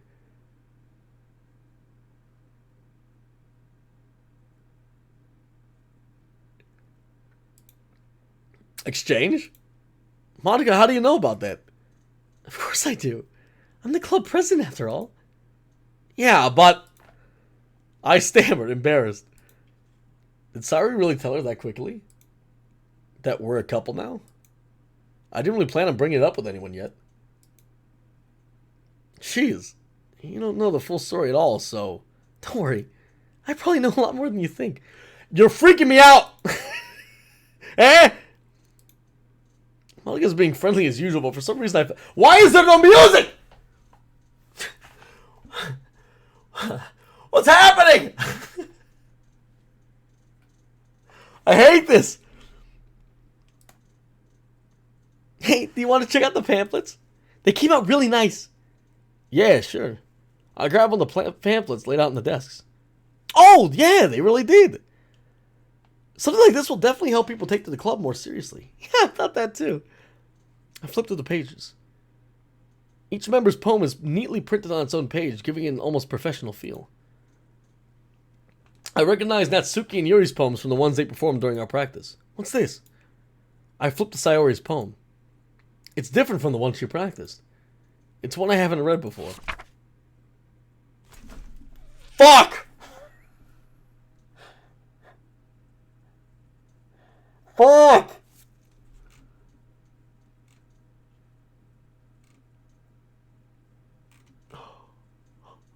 Oh my fucking god.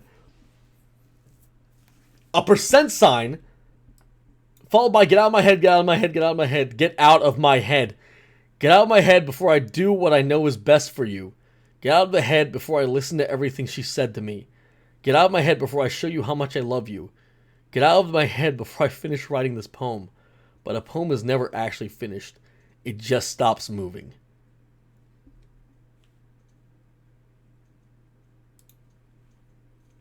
What is this? Reading the poem, I get a pit in my stomach. Dracula? What's wrong? Nothing. This poem feels completely different from everything else. Okay. Our character's not reacting to this the way he should be. But more than that, I changed my mind. I'm going to get Sayori, so... well, alright. Try not to take too long, okay? I quickly leave the classroom. Don't strain yourself. Monica calls that out after me. I quicken my pace. What was I thinking? Why is there still no music? I should have tried a bit harder for Sayori. It's not a big deal to at least wait for her to help her wake up. Even a simple gesture of walking her to school makes her feel really happy. Besides, I told her yesterday that things will be the same as they always have been. That's all she needs and what I want to give her. I reach Sayori's house and knock on the door. I don't expect an answer because she's not picking up her phone either. Oh, fuck. Like yesterday, I open the door and let myself in. Sayori? She really is a heavy sleeper. I swallow. I can't believe I ended up doing this after all. Waking her up in her own house? That really is something a boyfriend would do, isn't it? In any case, it just feels right. Outside Sayori's room, I knock on her door. Sayori? Wake up, dummy. There's no response. I really didn't want to have to enter her room like this. It's kind of a breach of privacy. But she really leaves me no choice. I gently open the door. Oh, whoa, fuck! Whoa, shit!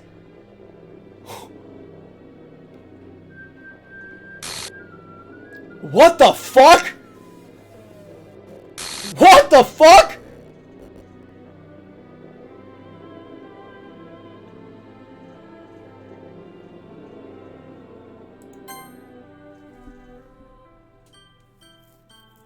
What the fuck?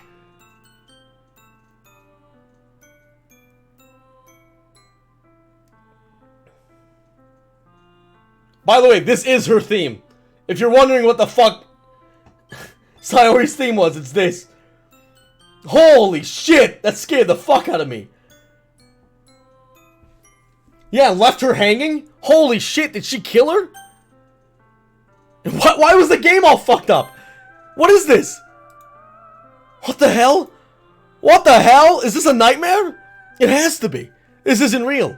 There's no way this can be real. So I wouldn't do this.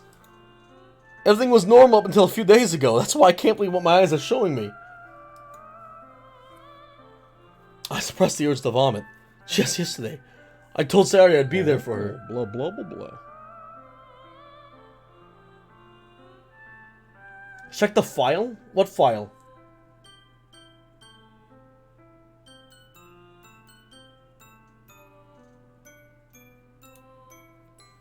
Alright, hold on. What file did it tell me to check?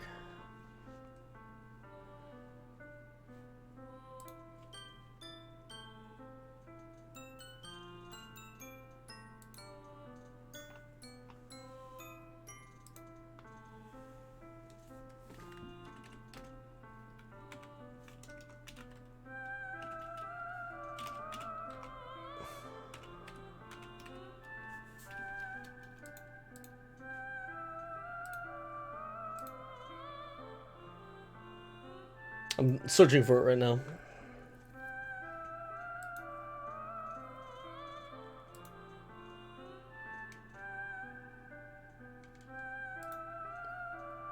Oh, it'll spoil? Alright, I'm not gonna spoil then.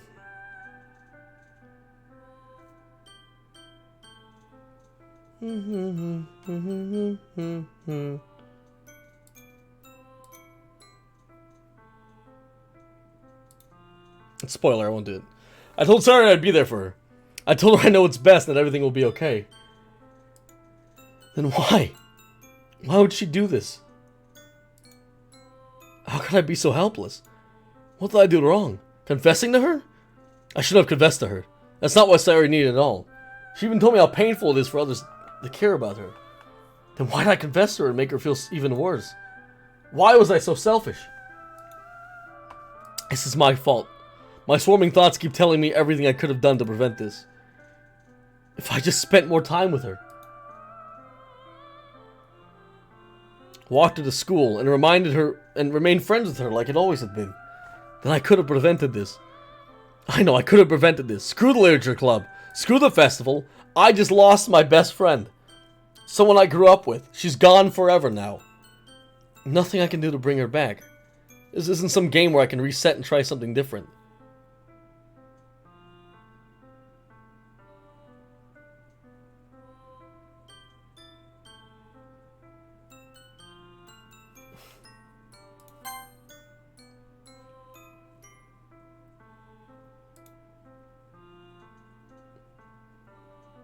What the fuck? Oh, blah, blah, blah, blah.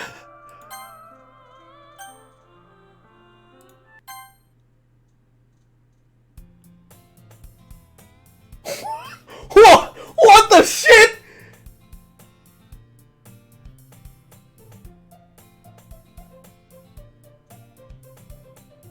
Yeah, I saw Siri file is not found.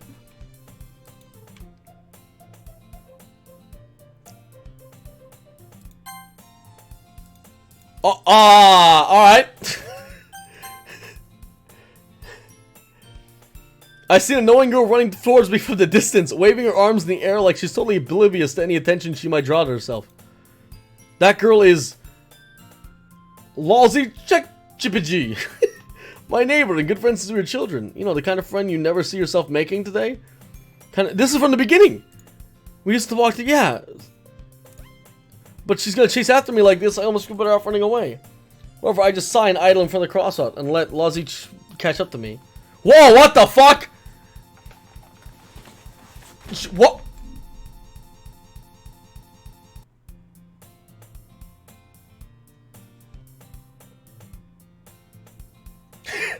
Yo! I wasn't expecting this shit! What in the fuck? Mornings are usually the worst, being surrounded by couples and friends. Friend group walks into school together. Meanwhile, I've always had to walk to school alone. I always tell myself at the time I meet some girls or something like that. But I have no motivation to join any clubs. I'm perfectly content just getting by on average while spending my free time on games and anime. There's always the anime club, but it's not like there would be any girls there anyway. School day is ordinary as ever, and it's over before I know it. After I pack up my things, I stare blankly at the wall, looking for an ounce of motivation. Clubs. Yo, I can't believe that she fucking hung herself. I'm still in shock about that. Now this shit's going on? What in the fuck? Are we in some kind of Lovecraftian loophole? Clubs. There really isn't any that interest me. Besides, most of them would probably be way too demanding for me to want to deal with. I guess I have no choice but to start with the anime club. Dracula? Jesus fuck! Monica? Oh my goodness, I totally didn't expect to see you here. It's been a while, right?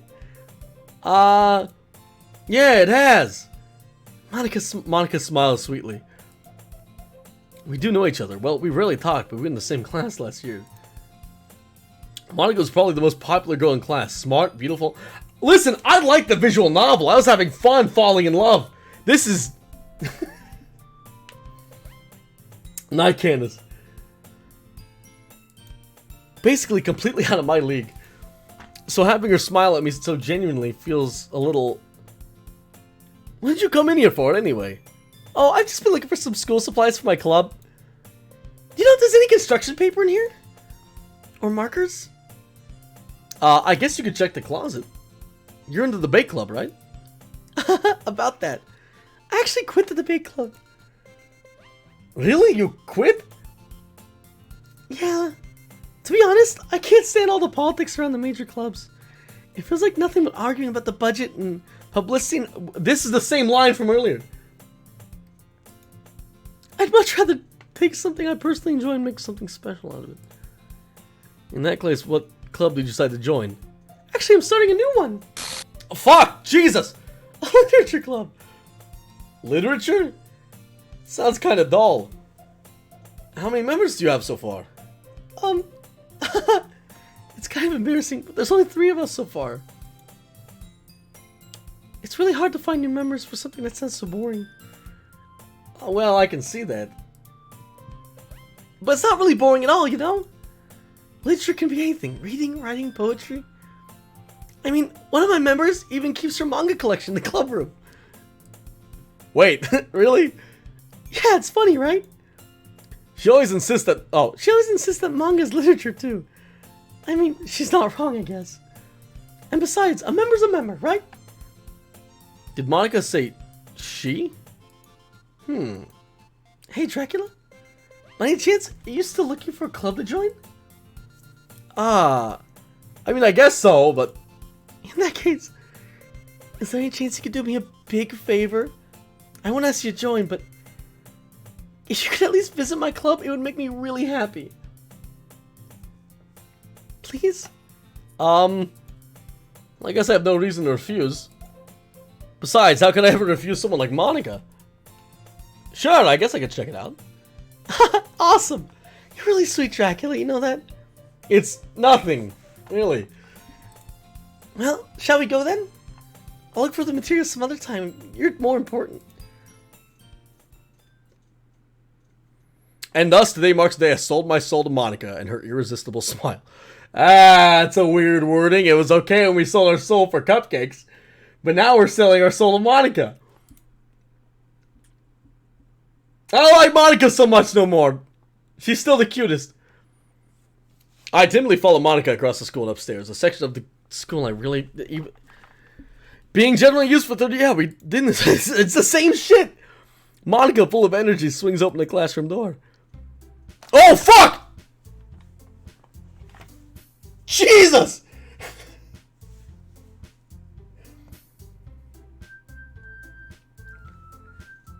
I'm back!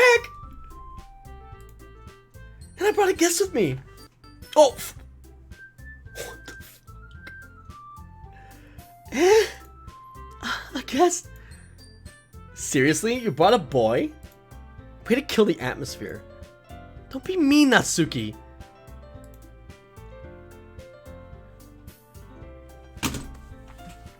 The fucking piano! I told you! God damn it, I knew it! Alright, new theory! New theory! I don't know.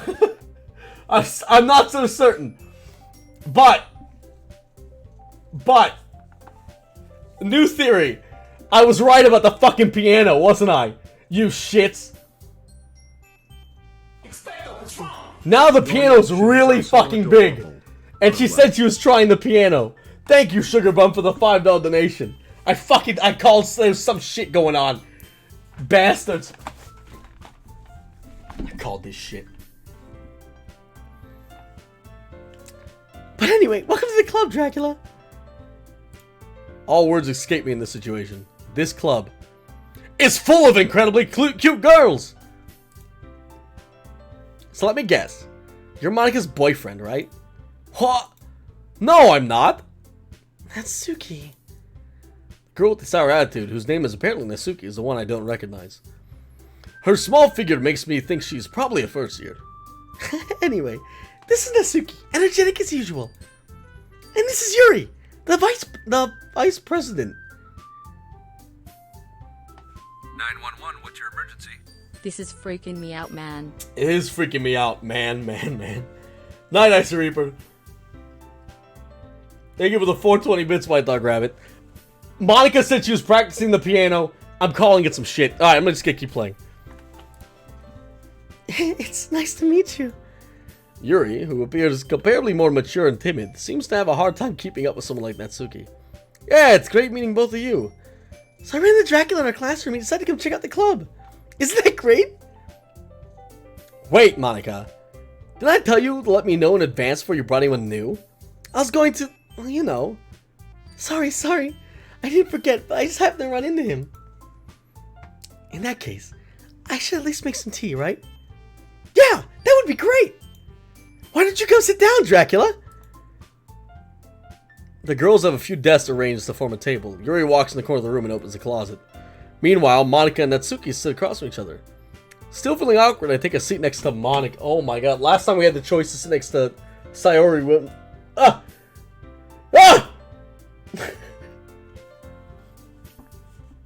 Monica has replaced Sayori. I don't know why, but she did it. I think Monica killed... I don't know. So, I didn't really plan on you coming here. But, we'll make sure you feel right at home, okay? As president of the Literature Club, it's my duty to make the club fun and exciting for everyone.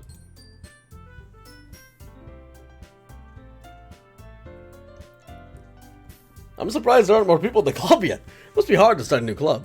You can put it that way. Not many people are interested in putting out all the effort to start something brand new. Especially when it's something that doesn't grab your attention like literature. You have to work hard to convince people that you're both fun and worthwhile. But it makes school events like the festival that much more important.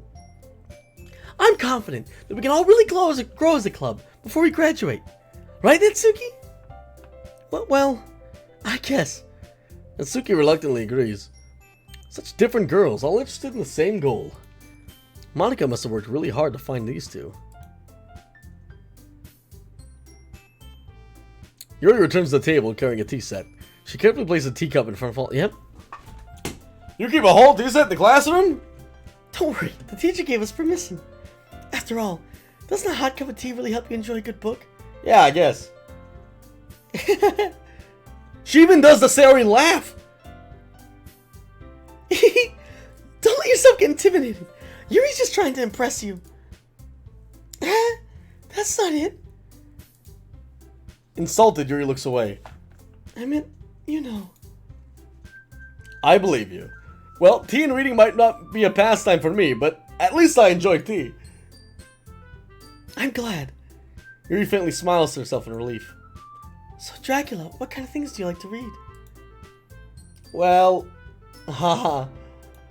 Considering how little I've read these past few years, I don't really have a good way of answering that. Hentai. I muttered myself, half jokingly. Natsuki's head suddenly perks up. It looks like she wants to say something, but she keeps quiet. Not much of a reader, I guess. Well, that can change. What am I saying? I spoke without thinking after seeing Yuri's sad smile. Anyway, what about you, Yuri?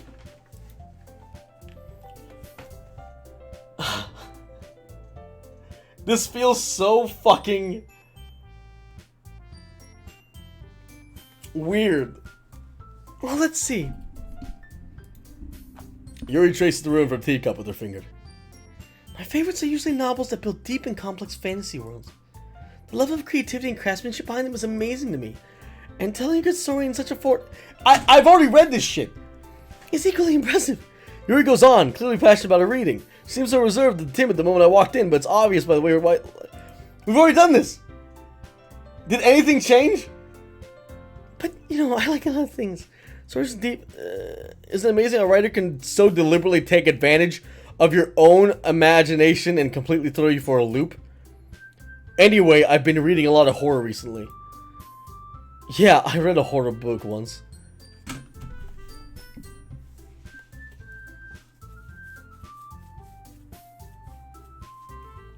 I desperately grasped something to relate to in a minute. I'm sorry if I'm skipping through it, but we've already done this. At this rate, Yuri might as well be having a conversation with a rock. I'd expect that from you, Yuri. It suits your personality. Oh, is that so? Really, if a story makes me think or takes me to another world, then I really can't put it down. This is new. Surreal horror is often very successful at changing the way you look at the world, if only for a brief moment. Ah, I hate horror. Oh, why's that? Well, I just...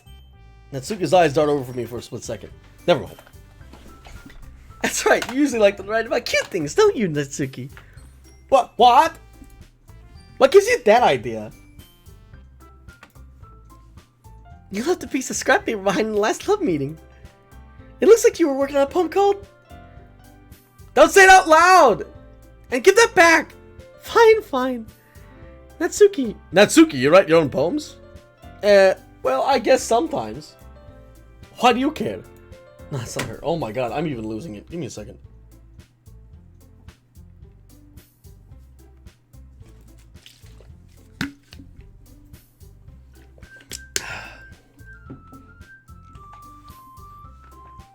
I think that's impressive. Why don't you share them sometime? No. Natsuki averts her eyes. You wouldn't like them. Ah, not a very confident writer yet, are you? I understand how Natsuki feels. Sharing that level of writing takes more than just confidence. The true soul of writing is writing to oneself. You must be willing to open up to your readers, exposing your vulnerabilities and showing even your deepest reaches of your heart. Do you have writing experience? Do you have writing experience too, Yuri? Maybe if you share some of your work, you can set an example and help Natsuki feel comfortable sharing hers. I guess it's the same for Yuri. We all sit in silence for a moment. Hey, I just got an idea. How about this? Natsuki and Yuri look quizzically at Monika. Let's all go home and write a poem of our own. Then next time we meet, we'll all share them with each other. That way, everyone is even. I mean, I thought it was a good idea. Well, I think you're right, Monika. We should probably start finding activities for all of us to do and participate together. Bum bum bum bum bum bum. I know the game's all creepy now, but this music is still a fucking banger.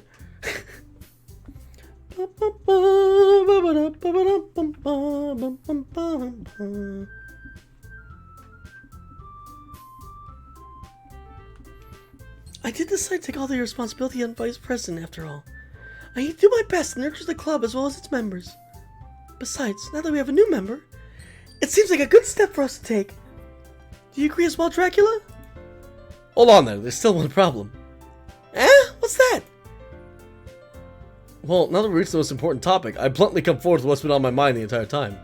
I never said I would join this club!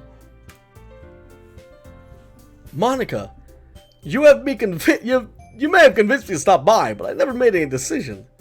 I still have other clubs to look at, and, I lose my train of thought. All three girls stare back at me with dejected eyes. But... I'm sorry. I thought... The girls exchange glances before Monika turns back to me. I guess I need to tell you the truth, Dracula. The thing is, we don't have enough members yet to form an official club. We need 4. And I've been trying really, really hard to find new members. And if we don't find one before the festival... This is different. I'm defenseless against these girls.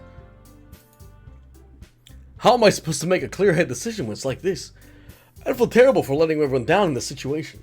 And besides, the club itself seems pretty relaxed. So, if writing poems is the price I need to pay in order to spend every day with these beautiful girls? Right. Okay, I've decided then. I'll join the literature club. One by one, the girl's eyes light up. Oh my goodness, really? Do you really mean that, Dracula? Yeah. It could be fun, right? You really did scare me for a moment. I mean, if you really just left after all this, I would be super pissed. Dracula, I'm so happy.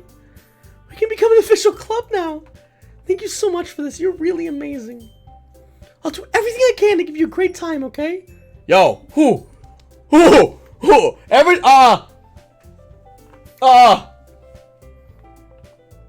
Drax sweats in chat, please. Alright, listen, I understand there's something weird going on with you, but I'm down with it. I'm down with it. Ah, thanks, I guess. Okay, everyone. I think with that, we can officially end today's meeting on a good note. Everyone remember tonight's assignment. Write a poem to bring to the next meeting so we can all share. Monica looks over at me once more. Dracula, I look forward to seeing how you express yourself. I hate that she uses Sayori's laugh. It's fucking terrifying. Yeah.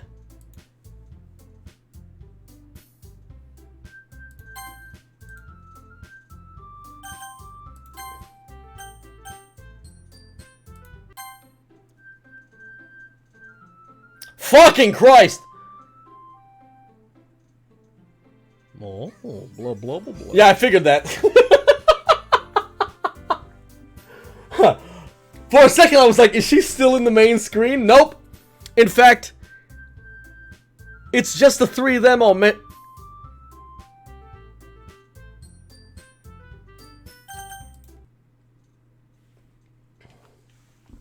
Give me a second.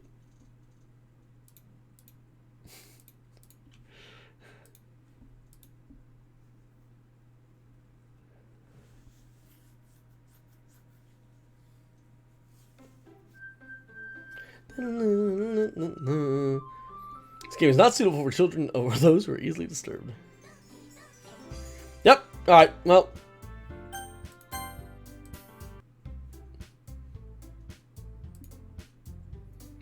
I already feel the anxiety welling up inside me.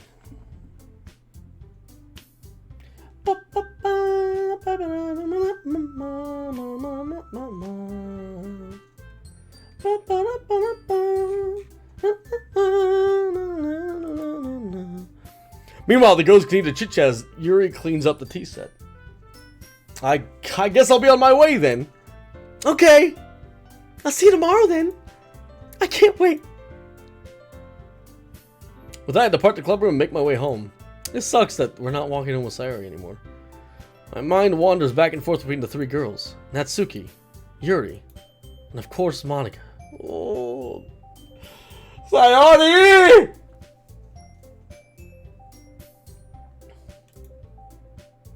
Will I really be happy spending every day after school in the literature club? Perhaps I'll even have a chance to grow closer to one of these girls. Alright, I'll just need to make the most of my circumstances, and I'm sure good fortune will find me. I guess that starts with writing a poem tonight. Oh, yes?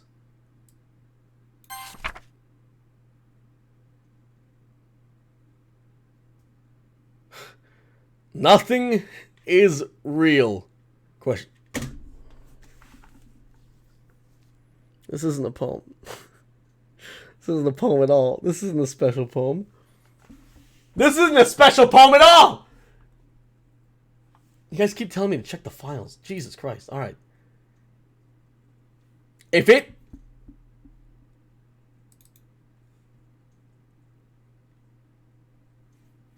It's the one you told me.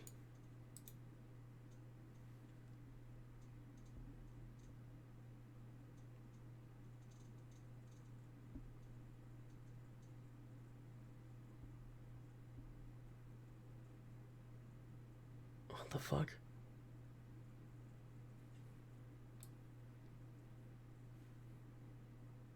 What the fuck? Jump execution. Oh geez, I didn't mean to break anything, did I? Hold on. I can probably fix this, I think.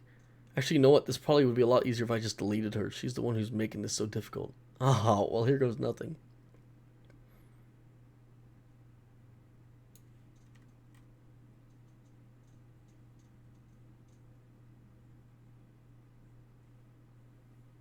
What the fuck?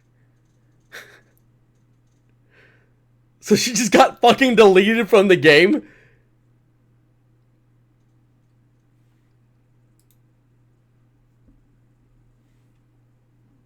Was this the main character?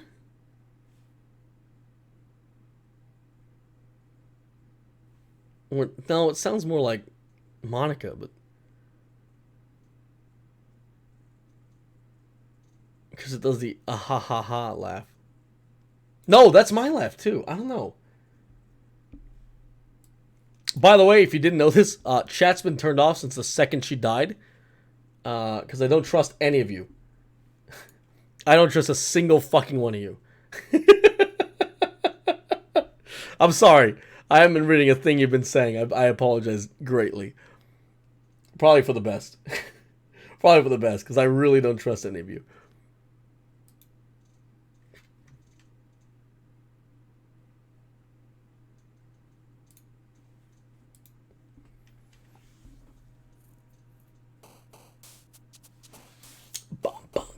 Oh, fuck. I can't...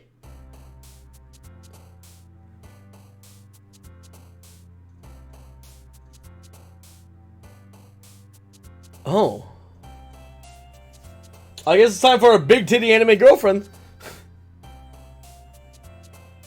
I'm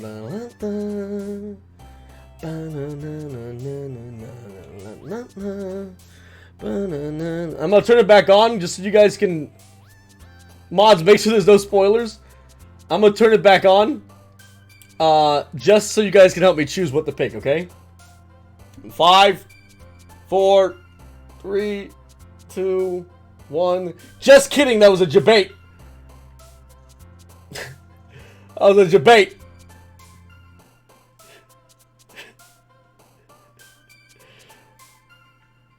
Alright, now it's on. Choose what am I doing? I want to go for Yuri. It's on now. What am I doing? See, I knew I'd get you assholes to laugh or emote or something. There we go. Single words only. Destiny. Papa! Tragedy. Eternity.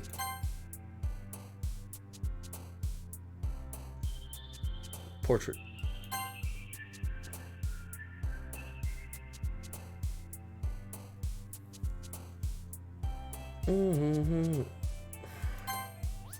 God damn it.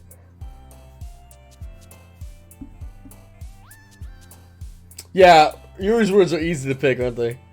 What about for this one? Captive?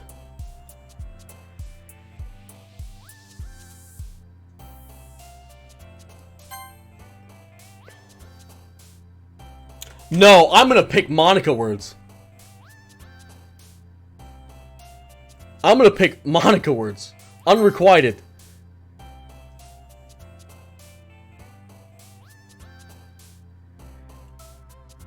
I'm gonna pick Monica words. I know there's no Monica, but I'm feeling something. Passion.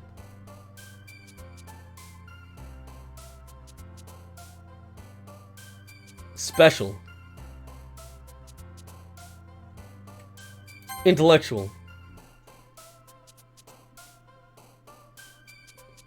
Yeah, what happens if I pick Sayuri words? Oh, it's her now. Defeat.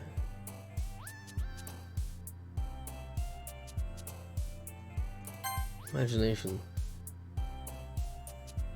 Death. Judgment. Existence.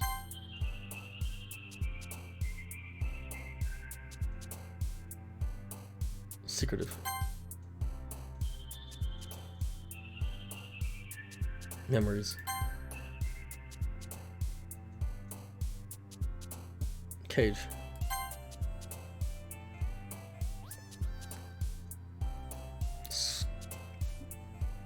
Miseries. Skipping. Miseries.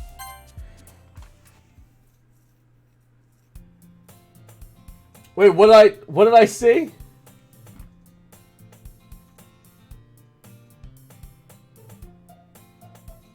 Hold on. What did I miss?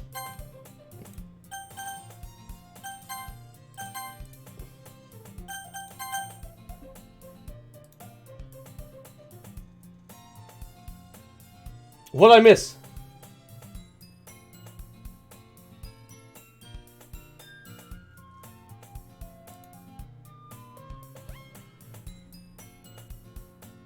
And yeah, did anyone clip it?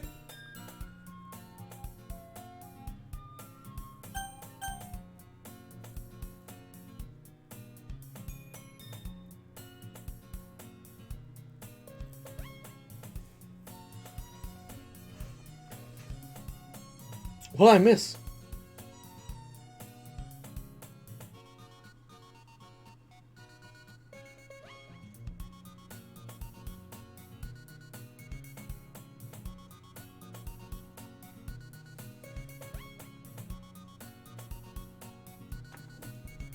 Oh, I noticed sometimes Yuri's eyes were all fucked up.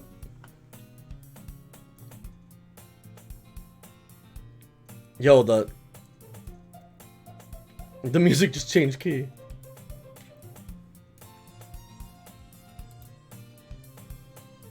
Holy fuck, I didn't see that. What the fuck? Jesus!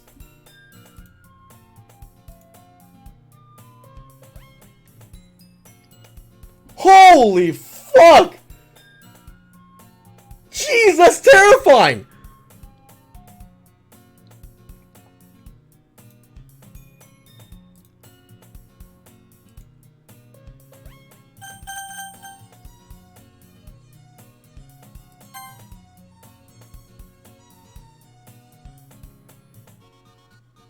Hi again, Dracula! Glad to see you didn't run away on us. Nah, don't worry. This might be a little strange for me, but at least I keep my word. Well, I'm back in the literature club. It's last to come in, so everyone's already... Oh, what the fuck? Jesus!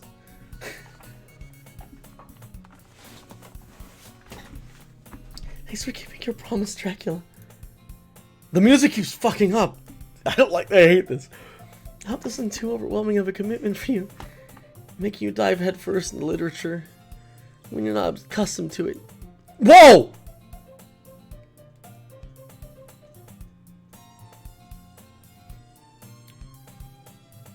Oh, come on. Like, he deserves any slack. Yeah, the classroom's tilted. The classroom's tilted. You already had to be dragged here by Monica. You already had to be dragged here by Monica. I don't know if you plan to just come here and hang out or what. But if you don't take it seriously, then we won't see the end of it. Why is she in... I can't read.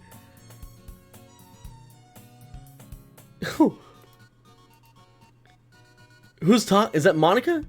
Natsuki certainly has a big mouth for someone who keeps a manga collection in the club room.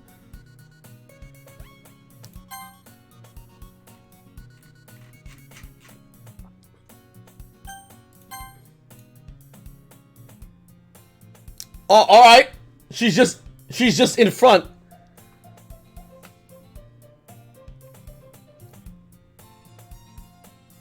Me?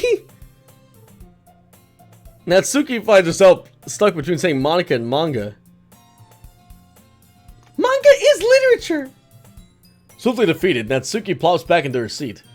I'm sorry, Dracula. We'll make sure to put your comfort first, okay? Yuri shoots Natsuki with a disappointed glance.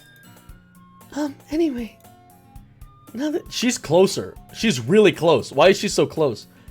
Now that you're in the club and all, perhaps you might have interest in picking up a book to read? Well, I can't really say no either way. Like you said, I'm in this club now. It only feels right for me to do something like that if you ask. Wait, I didn't mean like that. If you don't really want to, then forget I said anything, I guess. Ah, no, it's not that, Yuri. I want to try to be part of this club. So even if I don't read often, I'd be happy to pick up a book if you wanted me to. Are you sure? It just felt like, well, that's vice president and all, that I should help you get started on something you might like. Yuri reaches in her bag and pulls out a book. I didn't want you to feel left out, so I picked a book I thought you might enjoy. It's a short read, so it should keep your attention even if you don't usually read.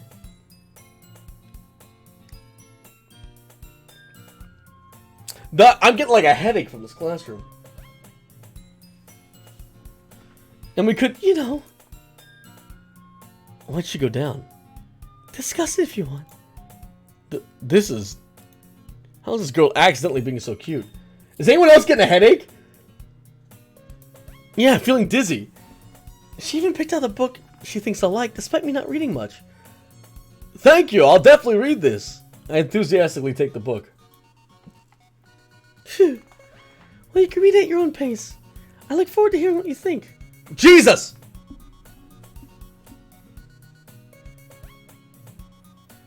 That's a lot better. Holy fuck. The background was slowly rotating. It was making you dizzy.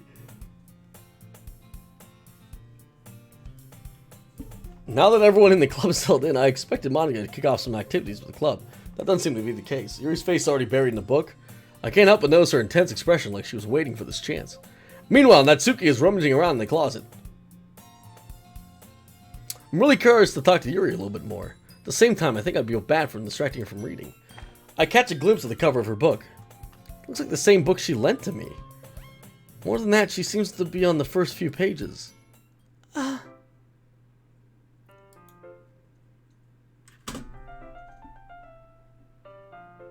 This isn't her fucking theme.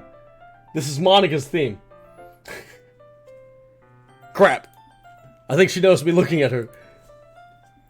She sneaks a second glance at me and our eyes meet for a split. Alright. New theme. Or new theory. New theory. Monica is evil somehow.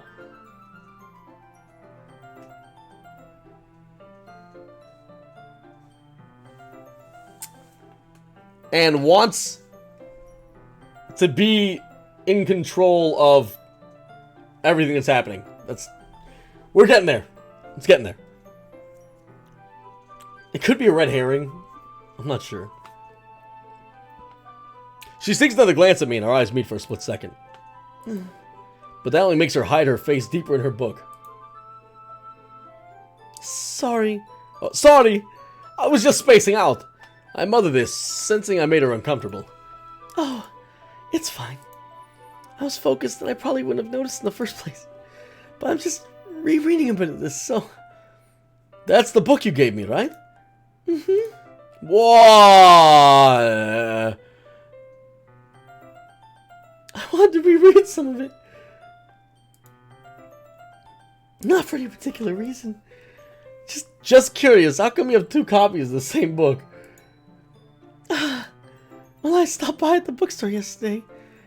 That's not what I meant. I mean, I just happened to buy two of them. Oh, I see. That's weird. Something very obvious here that Yuri isn't telling me, but I decided to let it go. I'll definitely start reading soon. I'm glad to hear. Once it starts to pick up, you might have a hard time putting it down. It's a very engaging and relatable story. Is that so? What's the story about anyway? Well, look at the cover of the book.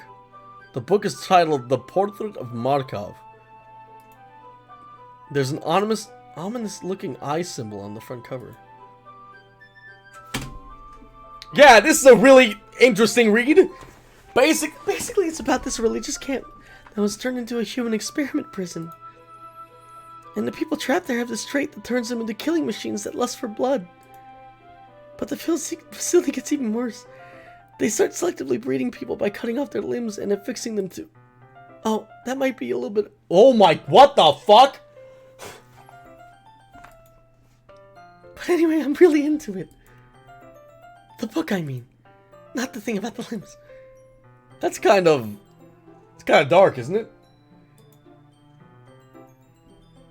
She didn't tell us what the book was about last time. Isn't that Outlast? No. It's not Outlast. But that doesn't sound like something that should belong in this game.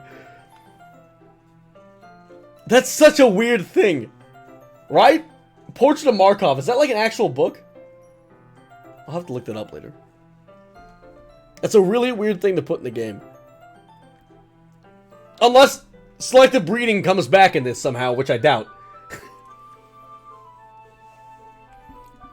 Yuri made it sound like it was going to be a nice story, so that dark turn came out of nowhere.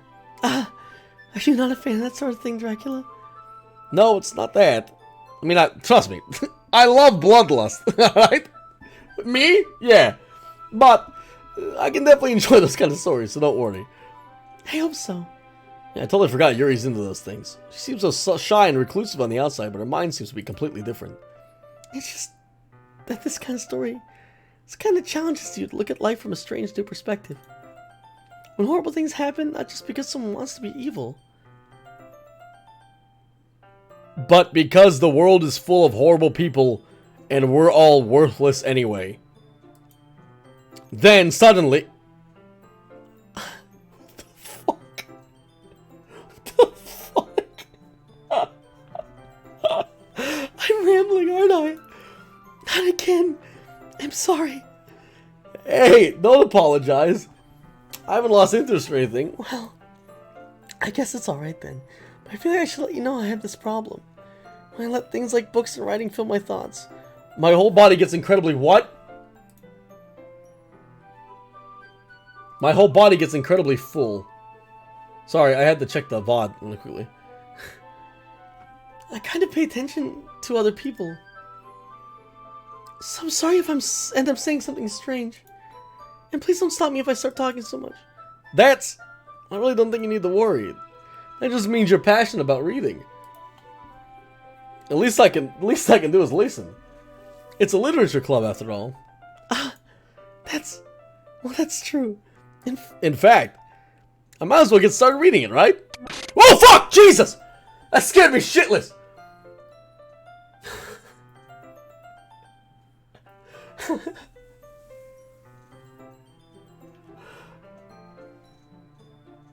That scared me shitless. God damn. I was not expecting that. And it only came out of one ear. That was weird. Yes. I mean, you don't have to, but... what are you saying? Let me just get the book. I quickly retrieved the book that I had put in my bag. Alright, it's fine if I sit here, right? I slipped in the seat next to Yuri's. Yeah. Are you sure? Seem a little apprehensive. I'm sorry. It's not that I don't want you to. It's something I'm not very used to. I'm just reading in company with someone. I see. Well, just tell me if I end up distracting you or anything. Alright. I open the book and start the prologue. I still understand what Yuri means about reading in company. It's as if I can feel her presence over my shoulder as I read. Over my shoulder, she's next to me.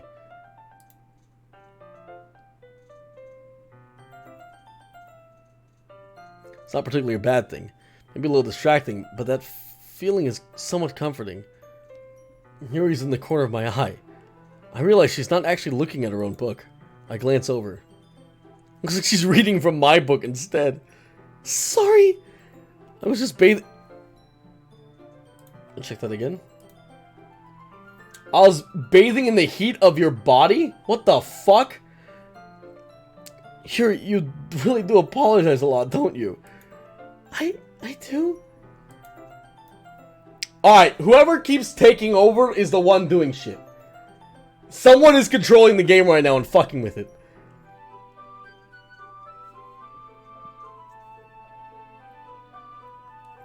Someone's controlling the game right now. I don't really mean to. Sorry. And they're speaking through her using that black stuff. I mean... Ha ha! See, we do laugh like this. Here, this should work, right? I slide my desk notes up against Yuri's and hold my book more between the two of them. I suppose so. Yuri timidly closes her own copy. Once we each lean in a little bit, our shoulders are almost touching. Feels like my left arm is in the way, so instead I use my right hand to hold the book open. I guess that makes it kind of difficult to turn the page. Here. Yo. We in it, boys! We in it! We in it, ladies and gentlemen! Ladies and gentlemen, we got him.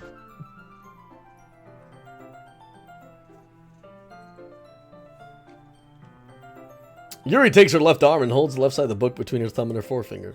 Aha! I need to save my right arm on the right side of the book. That way I turn the page and Yuri slides it under her thumb after it flips to her side. But in holding it like this, we're huddled even closer together than before. It's actually kind of distracting me. It's as if I can feel the warmth of Yuri's face and she's in the corner of my vision. Oh look, she looked at us. Are you ready? To turn the page? Oh, sorry. I think I got a bit distracted for a second. I glance over at Yuri's face again, and our eyes meet. I don't know how I'll be able to keep up with her. That's okay. You're not as used to reading, right? She's smiling. She's a wholesome little doll, and we need to keep her safe. I don't mind being patient if it takes you a little bit longer. It's probably the least I can do, since you've been so patient with me. Yeah. Thanks. We continue reading. Yuri no longer asks me if I'm ready to turn the page. Instead, I just assumed she finished the page before me, so I turn it of my own volition. We continue the first chapter in silence. Even so, turning each page almost feels like an intimate exchange. My thumb gently letting go of the page, letting it flutter over to her side as she catches it under her own thumb. Hey, Yuri. This might be a silly thought, but... You wanna the main character kind of reminds me of you a little bit. No, I don't relate to this character at all. Definitely not. What a weird thing to say. The main character of a religious cult that worships blood and removes people's limbs for selective breeding. Alright. Really? Really? I was just thinking of the way she second guesses things she says and all that. That's what you were talking about. Sorry. I thought you meant something else about her. Something else? Never mind. We didn't even get that far yet. So I don't know why that came into my head. Yuri, you feeling alright? Eh? Yuri's been a little fidgety ever since we started reading. You can rest if you're feeling sick or something. Your breathing is a little... Am I breathing? Yuri puts her hand on her chest as if to feel her heartbeat. I didn't even notice. Anyway, I'm fine. I just need some water. Alright, don't push yourself. Yuri stands up and practically rushes out the classroom. The fuck was that about? Dracula? Did something happen just now? Huh? Oh, I have no idea. Yuri's acting a little strange, I guess, but... So, you don't know anything? Sorry, can't say I do. You worried about her? Oh, not really. I was just making sure you didn't do anything to her. Oh, no, not... Oh! Oh, God! Not right. No! Not right. Didn't do a damn thing! Don't worry, I believe you, silly. Yuri does it sometimes, so it's nothing alarming. Alright, if you say so. Anyway, why don't we start sharing our poems with each other? Huh? Shouldn't we wait for Yuri? Well, she might be a little while, so I just figured we'd get started without her. Is that okay? Yeah, I guess. I stand up. Make a mental note of where I left off and slip it back.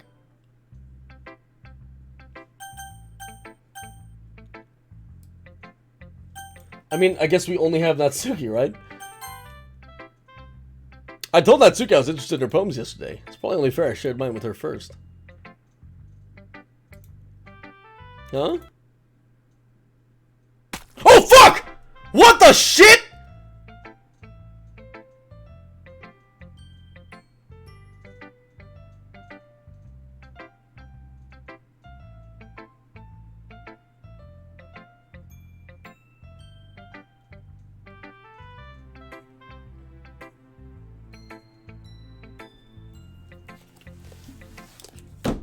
Yo, what the fuck?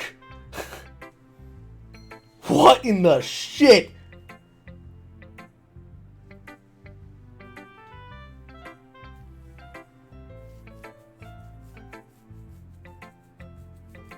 Oh my god! What the fuck is going on?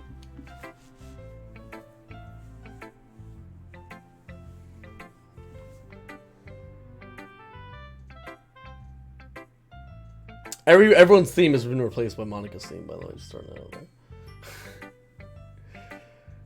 there. Alright. Well.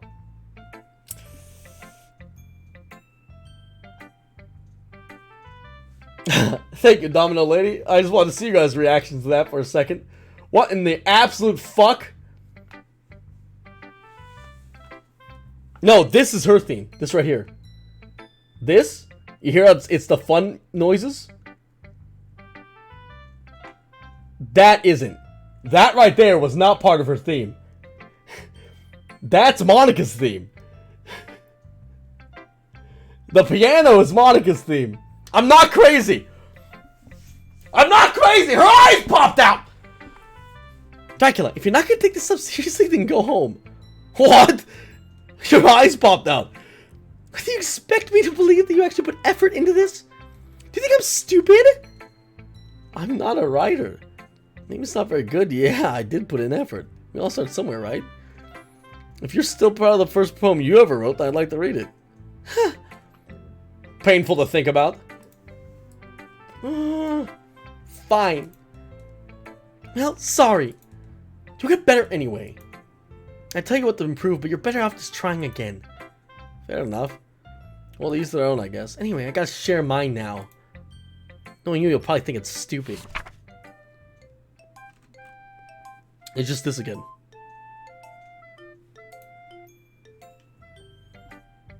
Monkeys can climb, critters can leap, horses can do whatever, humans can try, but that's about it.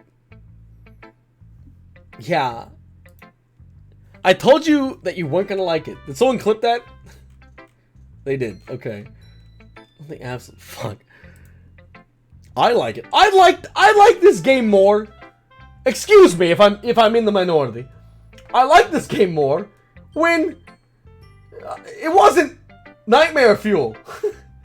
I enjoyed romancing the little anime girls. Now I don't. Not so much. Everything they're doing isn't as cute anymore.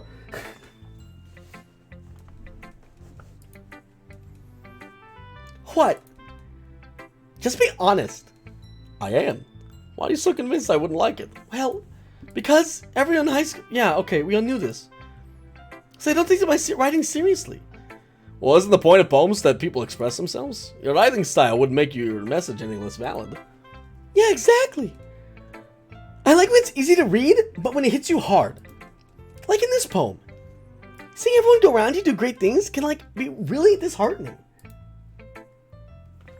So I decided to write about it. Yeah, I understand. But the other nice thing about simple writing is that it puts more weights on the wordplay. Like, I set up for a rhyme at the end, but then made it fall flat on purpose. It helps bring out the feeling in the last line. So you did. I guess more went into that than I realized. That's what it means to be a pro. I'm glad you finally learned something. Didn't expect that from the youngest one here, did you? Yeah, I guess not. Aside the humor with that last comment. I don't really care about how old everyone is, but if Natsuki is feeling proud, I won't take that away from her. Well, I only have one choice, huh? Hi, Dracula. Having a good time so far? Yeah. Good, glad to hear it. By the way, since you're new and everything, if you ever have any suggestions for the club, like new activities or things we can do better, I'm always listening.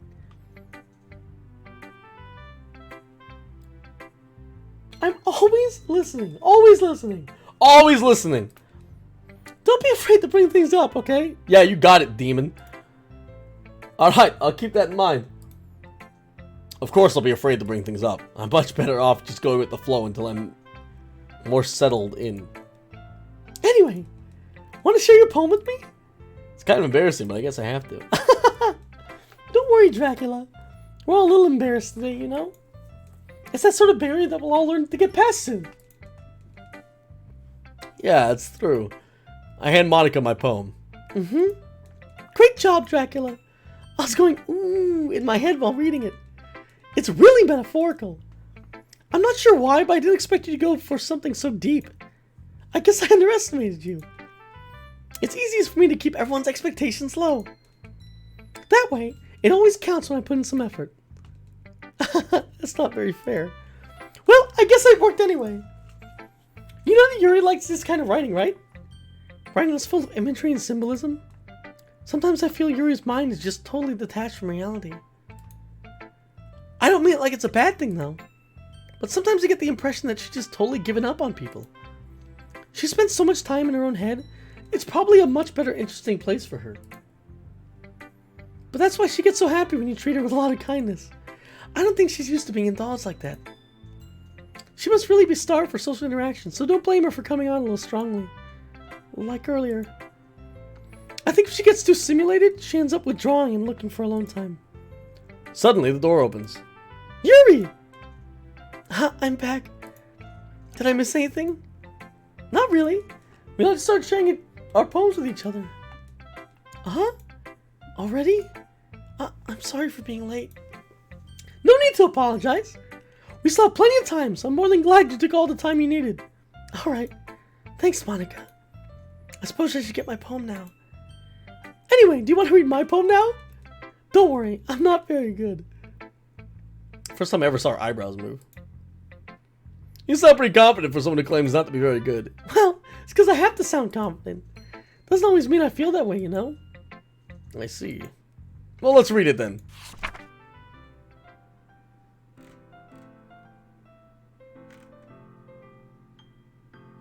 Hole in the wall. Oh shit, it's different. But he wasn't looking at me. Oh shit, it's a continuation from the old one. So the old one, she realizes that she's looking out and not looking into something, and that she's confined. And she's looking at someone. But he wasn't looking at me. Confused, I frantically glanced at my surroundings. But my burned eyes can no longer see color. Are there others in this room? Are they talking? Or are they simply poems on a flat sheet of paper? The sound of frantic scrawling playing tricks on my ears. The room begins to crinkle, closing in on me. The air I breathe dissipates before it reaches my lungs. I panic. There must be a way out. It's right there. He's right there. Swallowing my fears, I brandish my pen.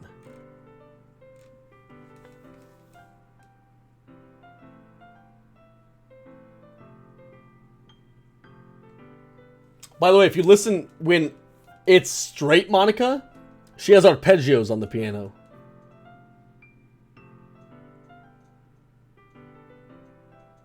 If that's the right word, I think it's an arpeggio. Arpeggio is when you play out the three back. You don't play them all together. You play note, note, note. You'll hear in a second. Ready for it?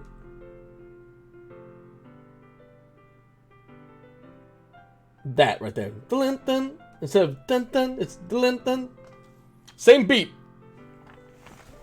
but it's arpeggios. Anyway, I've been listening. I've been listening. All right, here's my analysis of this one. I think it's gonna sound weird. So she saw outside. If this is a continuation of her first poem, she saw outside. She saw infinite possibilities, and because she saw that there were choices, her eyes were burned so they can no longer see color. She's been ruined. Because she then understood that she was not in control, the rest of her life started feeling empty. She couldn't see color. Nothing mattered. She now realizes, she didn't know earlier that she didn't have a choice.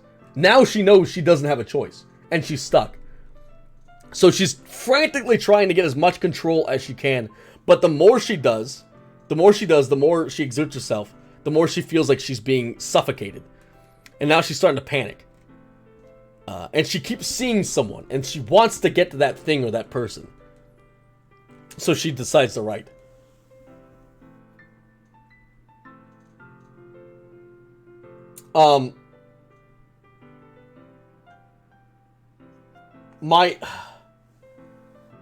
My thought for this is, she's sentient. I think what I was looking into earlier, and I was wondering what is she looking out of? Hear me out here. She's not looking out metaphorically. She's literally looking out of your computer. And she's seeing our reality where there are infinite choices, and then she realizes she's in a video game. Which is why we had the save me, load me thing. She hates being in a video game. So where I thought she was trying to get control, she's actually self-aware in the video game that she is a video game. And now she's fucking with the video game to try to get out, I guess? That's my thought. That's where I'm at now with these. So what do you think? It's very... That's why she's always fucking facing us. She's not facing the character, she's facing us. That's why she never averts her eyes, because she's always looking out. Because she's blinded by everything else. That's why. Oh my god! The piano music we kept hearing with Sayori wasn't supposed... I was right about that. It wasn't wholesome. When the piano music's playing, she's listening. When the piano music's playing, she's listening in. She was watching our things with Sayori. I'm not crazy about the music, I told you. Oh, it's all coming together. Sorry, I'm not really the right person to ask for feedback. It's okay. It's kind of starting to get pretty popular nowadays. A lot of poems have been putting emphasis on timing between words and lines. When performed out loud, it can be really powerful. What was the inspiration behind this one? Well, I'm not really sure how to put it. We have already done this, so that's why I'm kind of skipping through it. I guess you could say I had a sort of epiphany recently. Her fucking epiphany is that she's in a goddamn computer. It's been influencing my poems a bit. An epiphany? Yeah, something like that. I'm kind of nervous to talk about stuff like that because it's kind of coming on strongly. Maybe after everyone's better friends with each other. Anyway, here's Monica's writing tip of the day. Sometimes when writing a poem or a story, your brain gets too fixated on a specific point. If you try so hard to make it perfect, you'll never make any progress. Just force yourself to get something down on paper and tidy it up later. Another way to think about it is this. If you keep the pen in one spot for too long, you'll get a big dark puddle of ink. She's been in one spot for too long. That's what she's feeling. So just move your hand and go with the flow. That's my advice for the day. Thanks for listening. You know, I'm so fucking in it. Yo, try not to jump scare me this time. As Yuri reads the poem, I notice her eyes lighten. Exceptional. What's that? Did I just say it out loud? Yuri first covers her mouth, but then ends up covering her whole face. He's going to hate me. You really didn't do anything wrong, Yuri. I guess you're right. What am I getting so nervous for? So, what kind of writing experiences do you have? Your use of energy and metaphors indicates you've written a lot of poetry before. Really? Wow, that's a huge compliment coming from you. This is actually my first time, really. Huh? Yuri stares at me blankly and opens my poem again. Well, I know that. I just meant, Yuri trails off, unable to find an excuse. She traces her fingers along the words of the poem as if breaking it down more thoroughly. Yeah. Okay. This is the reason I was able to tell. It's just that there are specific writing habits that are usually typical of new writing. Okay. And having been through that myself, I learned to pick up on them. The most notable thing I recognize, new writers try to make their style very deliberate. So, for a second, she realized this isn't our first playthrough. And then she's like, oh shit, it is your first playthrough.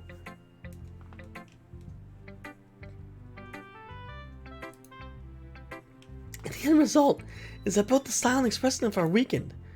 Once Yuri finds her train of thought, it's as if her demeanor totally changes. Her stamina is completely gone. She sounds like an expert. Of course, that's not something you can be blamed for. There are other different skills and techniques that go into writing even a simple poem. Not just finding them and building them, but getting the word together is probably the most challenging part. It might take you some time, but it all comes with practice, and learning by example and trying new things. I also hope that everyone else in the club gives you valuable feedback. Natsuki can be a little biased though. Biased how? Well, never mind. I shouldn't talk shit on people. Sorry. It's fine. I'm not so sure if Yuri's apologizing to herself or me or to Natsuki. Do you mind if I read your poem now? Please do. I'd love to share my thought process behind it. Yuri smiles dreamily as if it's a rare opportunity for her. Itself is kind of funny. After all, isn't this supposed to be a literature club? This one again. Tendrils of my hair illuminate beneath an amber glow bathing. It must be this one. The last remaining street life to have withstood the test of time. The last yet to be replaced by a sickening blue-green hue of the future. I bathe. Calm, breathing air of the present, but living in the past. These make so much more... Alright. These make a lot more sense now. So... This is us happy that Yuri is the same. We're not worried about how weird the game's gonna get in the future. And we're not dealing with the shit, the living in the past. What's her name? Sayori dying. The light flickers, I flicker back. So now the poems are not about the girls. In the first playthrough, the poems were about what the girls were going through. In this playthrough, it's about what we're experiencing. Who's Sayori? What do you mean, who's Sayori? Shut up! Stop it! Shut up!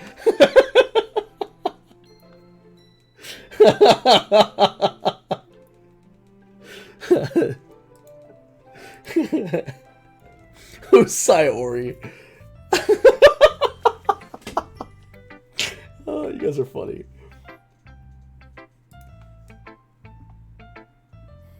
I'm sorry, I have such terrible handwriting. What? I wasn't thinking that at all. It took you such a long time to read. Ah! Well, I just don't read script very often. I really think your handwriting's pretty. That's a relief. Also, I like the poem, even though it was short and was really descriptive. It wasn't too short. I usually write longer poems. Not at all. I'm really glad you liked it. I'll be honest. It's our first time sharing. I wanted to write something a little bit more mild. Something easy to digest. Do you like ghosts? Actually, Sama, this isn't about the throws. I'm sorry, we're gonna skip through this. We've already done it. We've already done this. Well, I suppose you did it over. I suppose you only did glance over it after all. But remember, the poets often express their thoughts, feelings, and experiences in their work. They usually do more than tell us a simple story or paint a picture.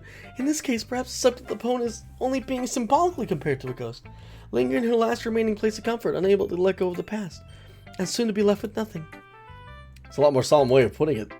I hadn't even thought of that. That's impressive. It's nothing, really.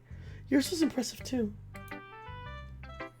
Nah. If anything, I could probably learn a thing or two of you. I understand that you guys are, some of you weren't here for the first bits, so I'll keep going. You think so? Yeah, of course. You know, I was really nervous about doing all this. Ooh, Skip's gone. But in the end, I enjoyed it. I'm gonna keep doing my best for you, Dracula. Ah. Yeah, me too. Whew! Guess that's everyone. Glance around the room. It was a little bit more stressful than I anticipated. As if someone's judging me for my mediocre writing abilities. Even if they're just being nice, there's no way my poems can stand up to the...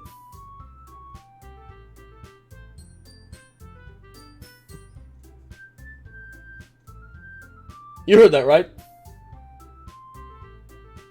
This is the Sayori music. Or it was for a second. This is a literature club after all. I sigh. I guess that's what I ended up getting myself into. Across the room, Monika's writing something in her notebook. My eyes land on Yuri and Natsuki. They gingerly exchange sheets of paper before sharing their respective poems. As they read in tandem, I watch each of their expressions change. Natsuki's eyebrows furrow in frustration. Meanwhile, Yuri smiles sadly. What's with this language? Did you say something? Oh, it's nothing. Natsuki dismissively returns the poem to the desk with one hand. I guess you could say it's fancy. Ah, thanks. Yours is cute. Cute? You just completely miss the symbolism or something? It's clearly about the feeling of giving up. How could that be cute? I know that. I just meant the language, I guess. I was trying to say something nice. You mean you have to try that hard to come up with something nice to say? Thanks, but it really didn't come out nice at all. Well, I do have a couple suggestions. If I was looking for suggestions, I would have asked someone who actually liked it. Which people did, by the way. Monika liked it. And Dracula did too. Last time it was Sayori. So based on that, I'll gladly give you some suggestions of my own. First of all, excuse me. I appreciate the offer, but it's been a long time establishing my writing style. I don't expect it to change anytime soon. Unless, of course, I come across something particularly inspiring. Which I haven't yet. And Dracula liked my poem too, you know. He even told me he was impressed by it. Natsuki stunnedly stands up. Oh! I didn't realize you were so invested in trying to impress our new member, Yuri. That's That's not what I... Oh, you're just... Yuri stands up as well. Maybe you're just jealous Dracula appreciates my advice more than he appreciates yours! Huh? And how do you know he didn't appreciate my advice more? Are you that full of yourself? No. If I was full of myself, I would deliberately go on my way to make everything I do overly cutesy! Ooh! Well, you know what? I wasn't the one whose boobs magically grew a size bigger as soon as Dracula started showing up. Natsuki! Natsuki, that's a little... This doesn't involve you! Taking out your own insecurities on others like that. You really act as you look, Natsuki. Me? Look who's talking, you edgy wannabe Whoa, bitch. Whoa. Whoa.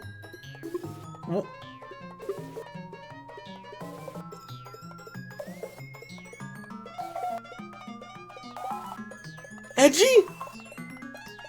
Sorry that my lifestyle's too much for someone you mentally to comprehend. See? Just saying that proves my point. Most people learn to get over themselves if they graduate middle school, you know. If you want to prove something, then stop harassing others with your sickening attitude. You think you can counterbalance your toxic personality just by dressing and acting cute? I'm terrified. The only cute thing about you is how hard you try. Well, be careful, you might cut yourself on that edge, Yuri.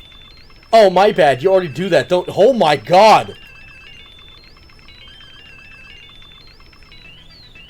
Oh my god! Did you just accuse me of cutting myself?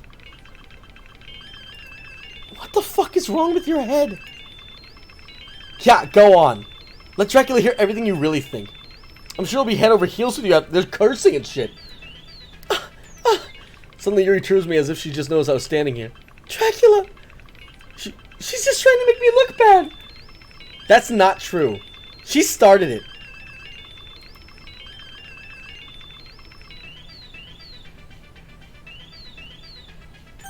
Oh, fuck!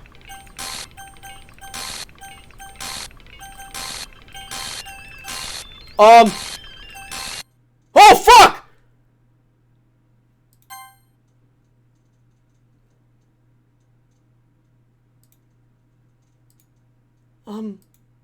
Hey, Dracula. Why don't we step outside for a bit? Okay?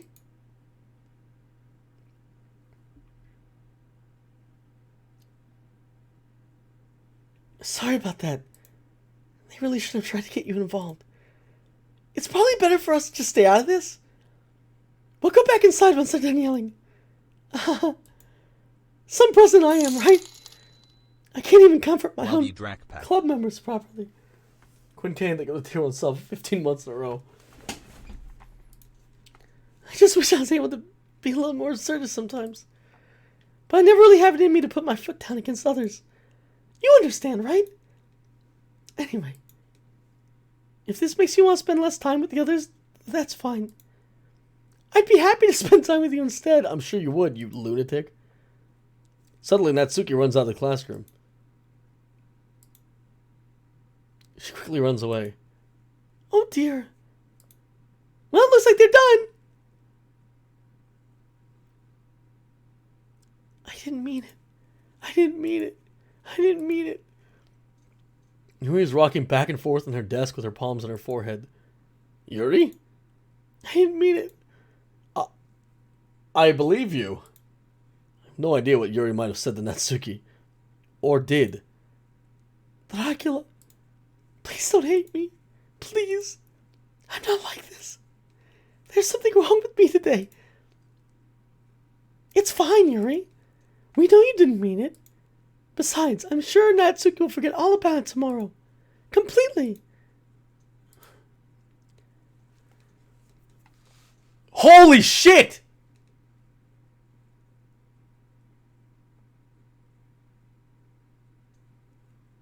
What the fuck?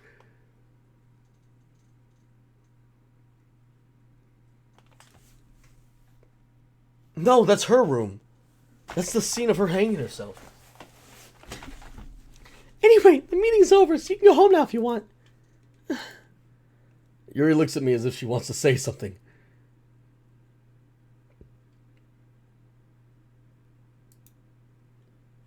She keeps glancing at Monica. You can go first, Monica. I'd like to stay a little longer. I'm the president, so I should be the last one out. I'll wait for you to be done. Well, I'm vice president, so please let me take that responsibility today. It kind of sounds like you don't want me around for something, Yuri. It's not like that. It's not that. I didn't get much of a chance to discuss my book with Dracula. And it would just be embarrassing with you listening. She put in fucking quotations. I guess I really don't have a choice, do I? I'm sorry for causing trouble. But I really...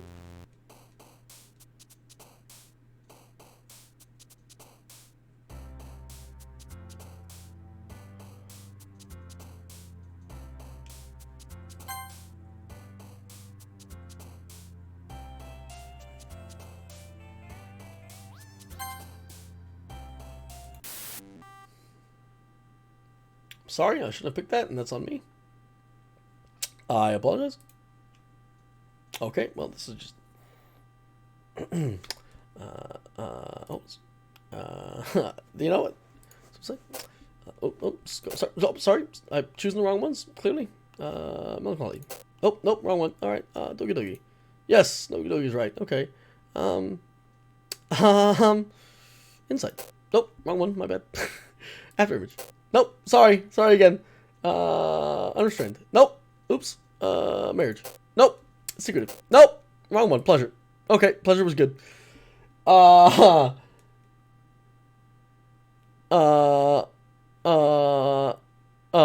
Promise. Nope. Climax. Nope. Joy. Hurt. Tears. Death. It was Sayori! My love!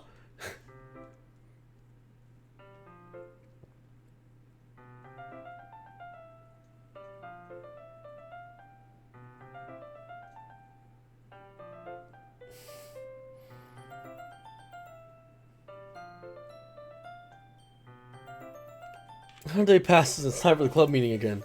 I've gotten a little more comfortable here over the past few days. Entering the club room, the usual scene greets me. Yeah, it's usual. This is what it usually looks like.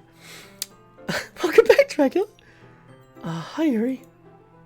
I'm not sure if it's me or if it's Yuri's expression, but the weight of yesterday's quarrel still hangs a little in the air. Oh, yeah, there she is. Yuri glanced over his shoulder, looking around the room. Natsuki is reading a manga at the desk, and surprisingly, Monica isn't here yet. Suddenly, Yuri takes my arm and pulls me in the corner of the room. About yesterday, I really need to apologize. Nothing like that ever happened before. And something came over me, I guess. I wasn't acting mentally sound. Please don't think we're usually like this. Not just me, but Natsuki as well. Yuri, I'm happy you would consider and apologize. You don't have to worry too much. Even though I've only been here for a couple days, I could tell something was off yesterday. Maybe we were just a little extra sensitive because it was our first time sharing our poems. But whatever it was, it didn't make me think any less of you. I'd already decided there was no way you could be a bad person. And now that you're apologizing, I know you really didn't mean it. Yep. Oh, this is Monica's theme. Trust me, I'm aware. Dracula, don't say those kinds of things so frankly. They make me a little too happy. I'm really glad you're such an understanding person. I'm really glad you joined this club. Everything's a little brighter with you around and... sorry, what am I saying right now? Hey, have you guys seen Monica? No, I haven't. I was also kind of wondering where she was. Man! Yuri, I'm guessing you haven't either. Yuri is clearly taken back by how calmly Natsuki's addressing her. No, I haven't. Jesus isn't like her at all. I know it's stupid, but I can't help but worry a little bit. What? Why are you looking at me like that? Natsuki, about yesterday. I just wanted to apologize. I promise I didn't mean any of the things I said. And I'll do my best to stay under control from now on. So... What the heck are you talking about? Did you do something yesterday? Jeez. Whatever's in your mind, I'm sure it was nothing. I don't even remember anything bad happening. You're the kind of person who worries too much about little things, aren't you? But... I'll accept your apology anyway, if it makes you feel any better about it. Besides, it's kind of nice to hear, since I was always afraid you secretly hated me or something like that.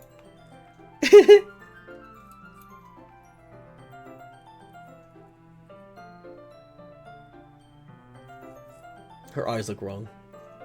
No, not at all. I don't hate you. Well, you're kind of weird, but I don't hate you either. Natsuki turns to me. You're still on trial. You're still on trial, though. Hey! Suddenly the door swings open. Sorry, I'm super sorry. Ah, there you are. I didn't mean to be late. I hope you guys weren't worried or anything. Nah. You scare me. Well, Natsuki was. I was not. Yeah, the piano's not there anymore. Yep. It leaves the second she comes in.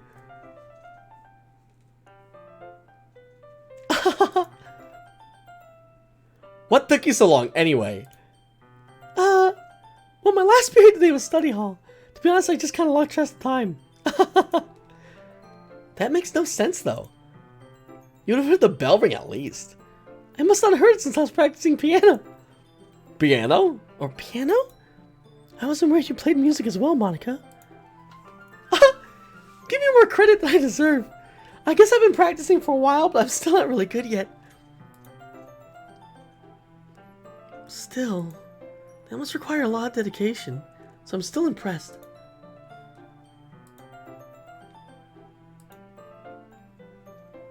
I can check the game file? Alright, give me a second. They want me to check the game file.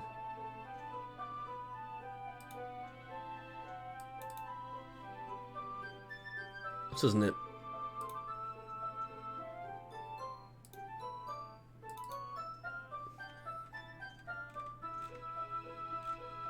A second. It takes a while to get in here because I use a lot of different...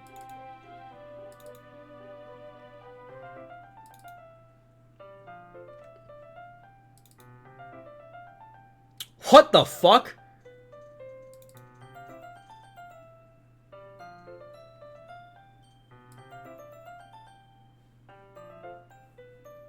That's happy thoughts.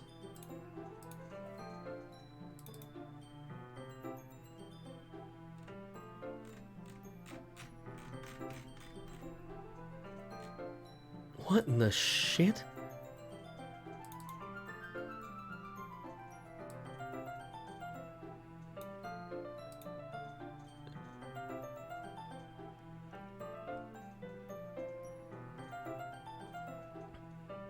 Beneath their manufactured perception, their artificial reality is a writhing, twisting mass of dread, loathing, judgment, elitism, self-doubt, all thrashing to escape the feeble hold of their host, seeping through every little crevice they can find into their willpower, starving them of all motivation and desire, into their stomach, forcing them to drown their guilt in comfort food, or into a newly opened gash in their skin, hidden only by the sleeves of the cute new shirt. Such a deplorable, tangled mess already present in every single one of them. That's why I chose not to blame myself for their action. All I did was untie the knot.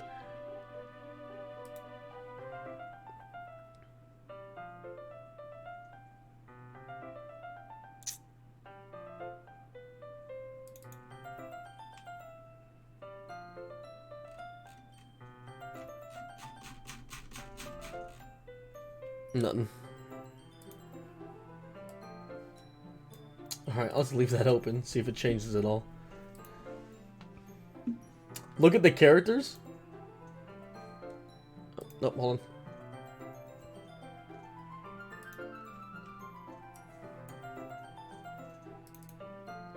Oh shit! There really isn't a Sayori.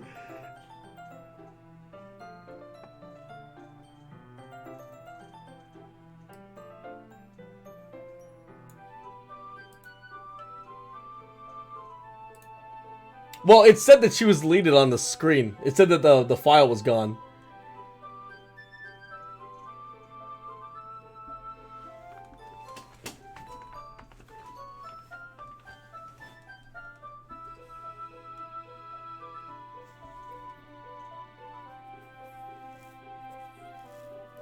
Yeah, it said that the file was gone. Alright, sorry, I'm setting everything back up so I can hide chat. Yeah, when she died, her file was deleted for whatever reason. So I guess dying in the game means your file's deleted. Oh, well, thanks, Yuri. You should play something for us sometime. That's... Monica looks at me. Well, I'm working on writing a song, but it's not quite done yet. Maybe once I get a little better, I will. Hey, that sounds cool. She's writing us a song, neat. I look forward to it. Is that so? In that case, I won't let you down, Dracula. Monica smiles sweetly. I didn't mean any pressure or anything like that. Don't worry. I was hoping I could share it with you anyway. I guess that's why I've been practicing so much recently. I see. I'm not sure if Monica was referring to the whole club or just me. In that case, best of luck. Thanks. So I didn't miss anything, did I? No, not really. I chose not to bring up anything the three of us talked about. Besides, Natsuki already ran off into the closet. Dracula? Since your compliments put me in a good mood, I was wondering if you'd like to spend some time together today. I mean, in the club. Yeah, definitely. Big titty got girlfriend. I planned on it anyway. Okay.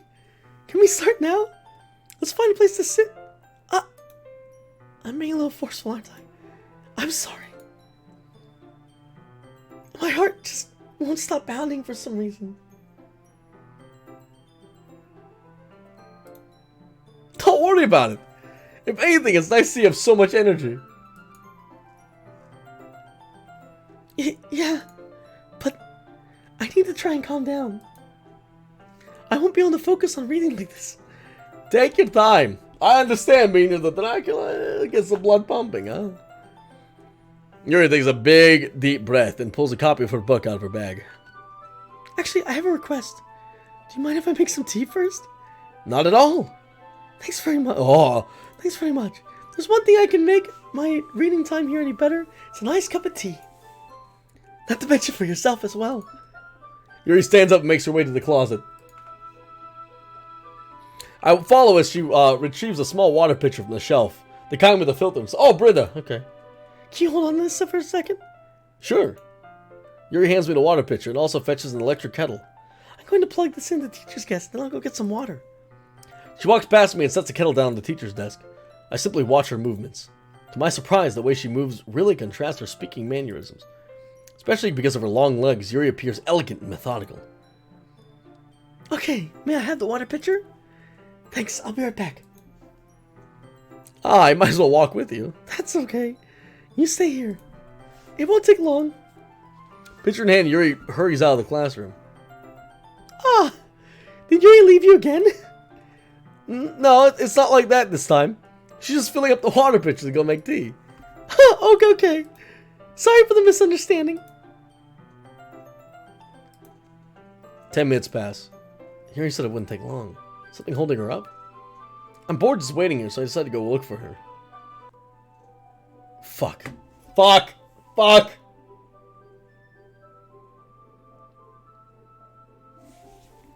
So, funny thing is, I think the music's coming from Monica. Because it became muffled the second we left the classroom. Let's see. The most logical place for Yuri to be would be the nearest water fountain. I start heading down the hallway. What's that noise? It's coming from around the corner. Sounds like breathing. A sharp inhale like someone's sucking air through their teeth. Are they in pain? I reach the corner and peer around it. Yuri? Oh, fuck! Holy shit!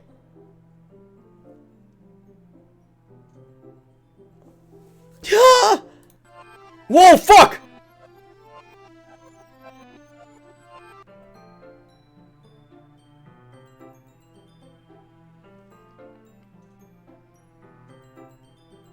What the fuck? Did we just go? Did it just reset us? I'm back! Thanks for waiting patiently. Dracula, do you like oolong tea? Yeah. Anything is fine. Very well. Yuri sets the temperature on the kettle to 200 degrees. Now it's time to get the teapot. You really do this proper, don't you? Of course. I shouldn't do anything less than making tea for. Is Yuri in control?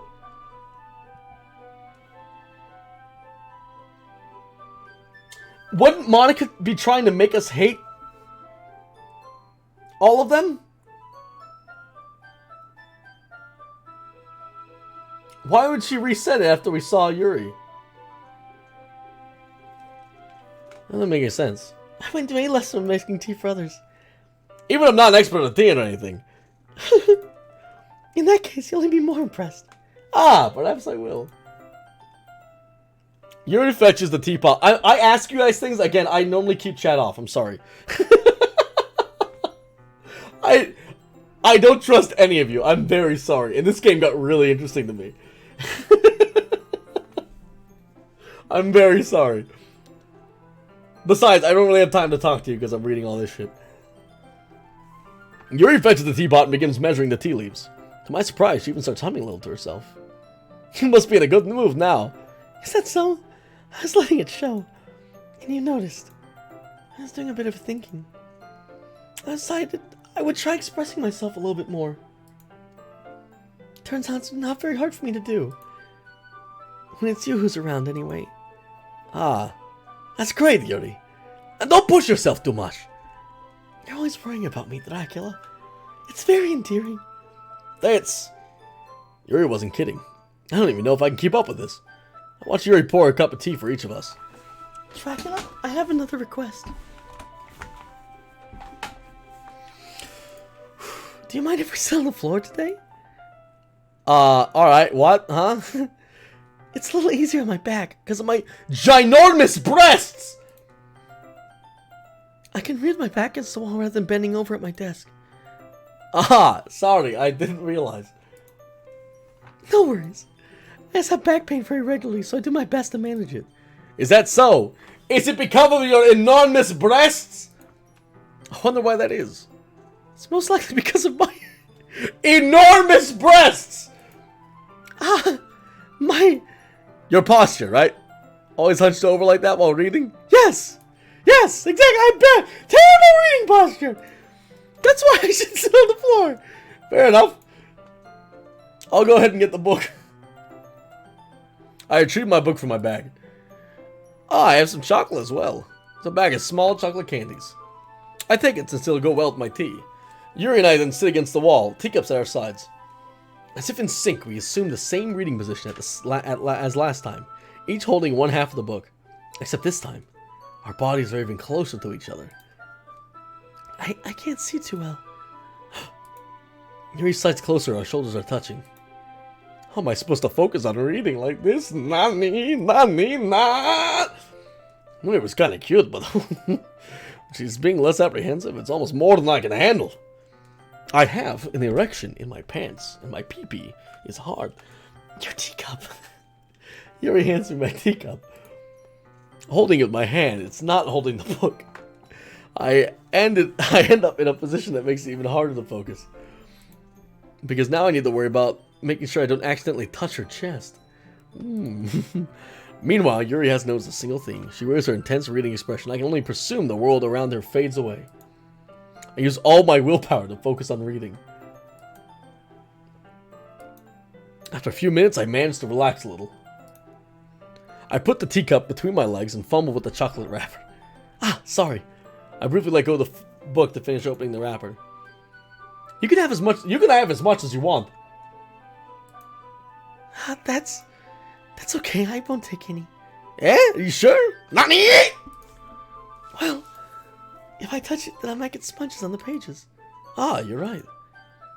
I'm gonna feed it to her. I guarantee you. You ready? I'm gonna feed it to her. I didn't even think about that. My bad. No need to apologize. I'll hold the book, okay? Are you sure? Of course. I guess I'm not gonna feed it to her. Yuri opens the book with both hands. She holds it so that I don't have any harder time for reading from it. As a result, her left arm practically is resting on top of my leg. Well, in that case, Yuri is already focused on reading again. I take a chocolate and I pop it in my mouth. Then I take another chocolate, hold it up to Yuri. Told you! Told you, baby! Ooh!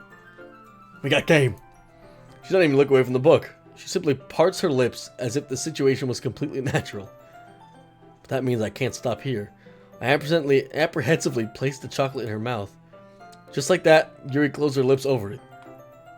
Nani? Yuri's expression suddenly breaks.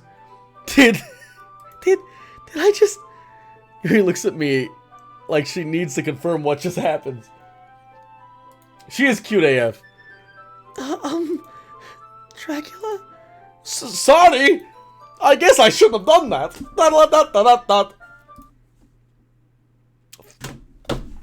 Monica, fuck off! Yuri starts to breathe heavily. I can't. Dracula. Suddenly, Yuri forcefully grabs my arm and jerks me to my feet. My teacup gets knocked over. Dracula. Oh, fuck. My heart won't stop pounding, Dracula. I can't calm down. I can't focus on anything anymore. Can you feel it, Dracula? Yuri suddenly presses her hand to my chest. Why is this happening to me? I feel like I'm losing my mind. I can't make it stop. Her eyes went weird. It even makes me not want to read. I just want to look at you. Fuck!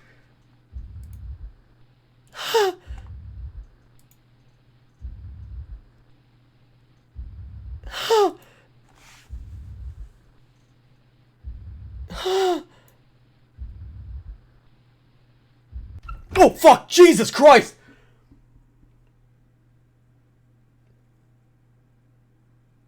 Jesus Christ! What the fuck is happening? It's time to share poems!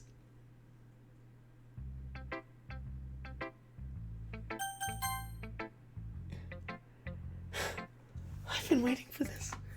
Let's see what you've written for today. Yuri stared at the poem with a surprised expression on her face. Do you like it? Dracula, this one might even be better than yesterday's. How did you even pick up on this so quickly? Just yesterday I was telling you the kind of techniques worth practicing. I have an idea.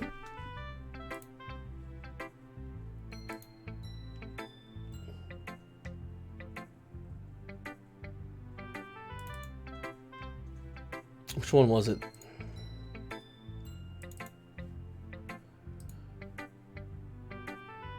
Alright. And hear me out here.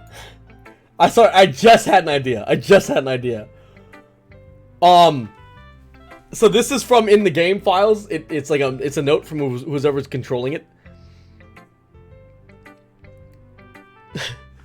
Again, gonna sound crazy, but I think I'm onto something here, and I think I understand what's going on in the game.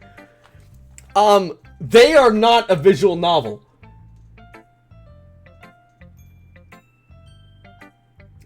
They aren't a visual novel. And they were forced into this game. That's my theory. Alright. So, they all seem to have, like, some other... Like, do you see the eyes on her? Even, okay, so my current theory is Monica's in control of the game, right? Why would Monica give her weird eyes? And then have to show up and stop it? And she even says here, she's not controlling them. She's just, like, releasing who they actually are. And they're actually put into these they're actually put into these anime girls. My crazy theory about this game is that it's not actually a visual novel, and they are characters from like another, I guess, another game. They're characters from another game, and they're in this one.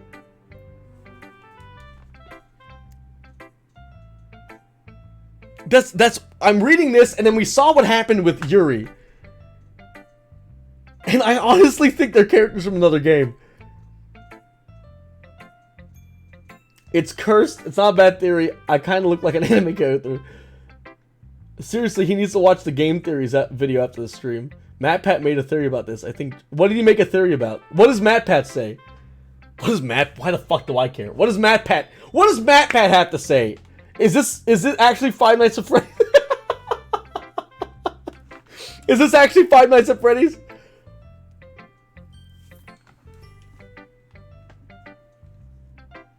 Don't tell me until after it. Sorry, I turned off thing again. I turned off the thing again. I'll watch his shit after this. God damn, there's so much to extrapolate from this goddamn. Maybe that's why you did a good job explaining. Oh, maybe that's why you did a good job explaining. I really wanted to give it more imagery. Yuri visibly swallows. Even her hands appear sweaty. That makes me so happy. It's amazing to feel like I'm valued, Dracula. Everything that you write is a treasure to me. My heart pounds just holding it. I want to write a poem about this feeling. Is that bad, Dracula? I'm not being weird, right? I'm having a harder time than usual at concealing my emotions. I'm kind of embarrassed. But right now, I just want you to read my poem too, okay?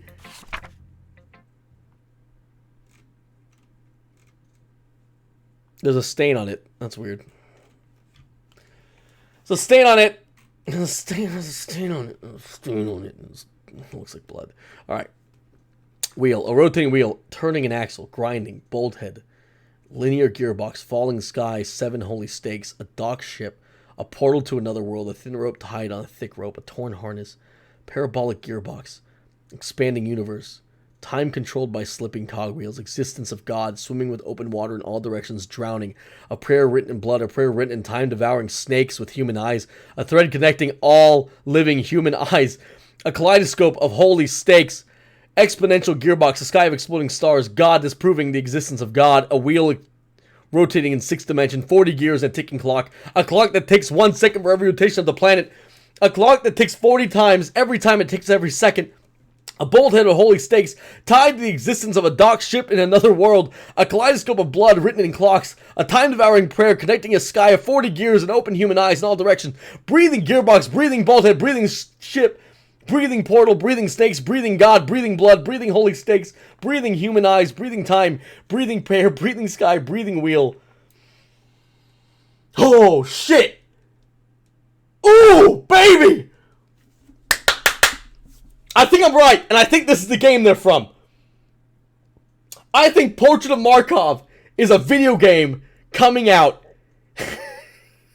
I know this is crazy. I think Portrait of Markov is a video game that's gonna be fucking released that is this fucking game.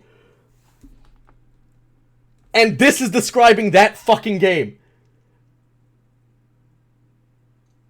Tell me I'm wrong. I know I sound crazy right now, but I think I'm right. Alright, it's talking here. Rotating wheel, turning on axle, grinding, bolted, linear gearbox, falling sky, 7 holy stakes, a dock ship, a portal to another world. A portal to another world. A thin rope tied to a thick rope. Torn harness. Parabolic gearbox. Expanding universe. Time controlled by slipping cogwheels. Existence of God. Alright, so she talked about the book Portrait of Markov, right? In the Portrait of Markov book, the Portrait of Markov book was about like a religious cult, right? That was worshipping blood and trying selective breeding. That's such a weird thing to put in the game. It felt so out of place. And this sounds a lot like the Portrait of Markov. I think I'm right about this. And it just, because it doesn't exist here, it just breaks and breaks and breaks and breaks and breaks.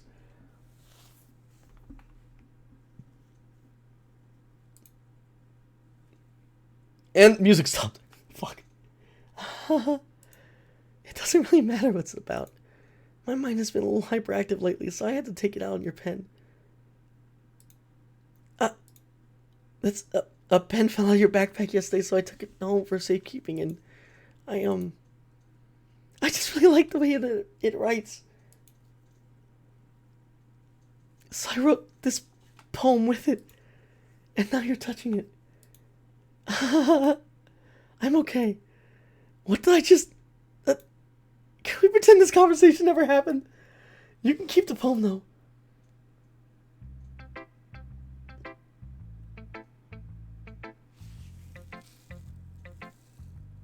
She's becoming very yandere.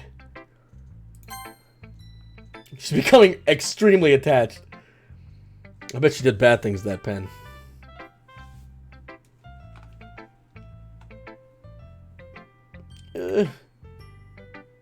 Yeah, just as I thought. Huh? Dracula, come on. I'm not stupid. I know how much time you've been spending with Yuri. It's obvious you care more about impressing her than trying to improve your writing. To put it bluntly, it's kind of pathetic. Why even in this... I hate you, child. Honestly. I thought getting a new member would help everyone get more involved together. Not exclude each other even more. It's such a stupid activity anyway. Look, I'm not in a good mood today. I really don't feel like talking right now. Please go away.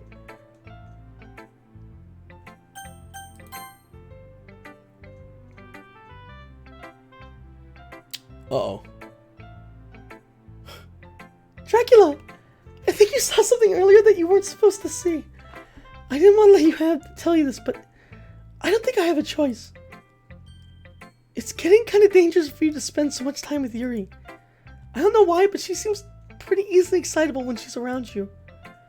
Which shouldn't be a problem in and of itself.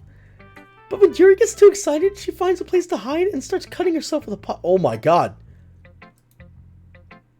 Isn't that kind of messed up? She even brings a different one to school every day, like she has a collection or something. I mean, it's definitely not because she's depressed or anything like that. I think she just gets some kind of high from it. It might even be like a sexual thing. But the point is, you've been kind of enabling her. I'm not saying it's your fault though, but I guess that's kind of why I had to explain it all to you. So I think if you keep your distance, that'd probably be best for her. While you're at it, don't be shy to spend more time with me. To put it lightly, I at least have it together in my head, and I know how to treat my club members. But anyway, you want to read my poem now? I like the way this one turned out, so I hope you do too.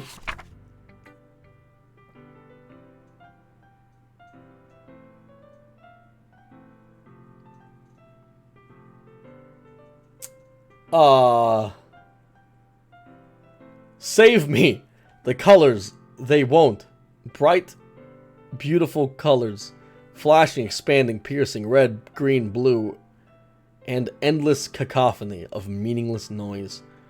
The noise, it won't stop. Vile and grating waveforms. Squeaking, screeching, piercing, sine, cosine, tangent. These are now, like, playing a chalkboard on a turntable. Like playing a knife on a breathing rib cage. Endless. Endless something of meaningless. Delete her. Delete who? Delete who?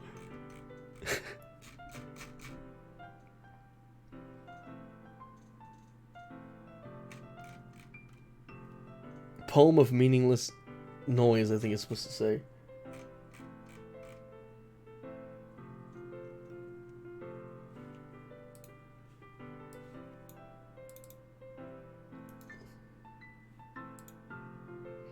Not gonna fuck around with that yet. I'm not gonna fuck around. Oh! What happened? Stop it.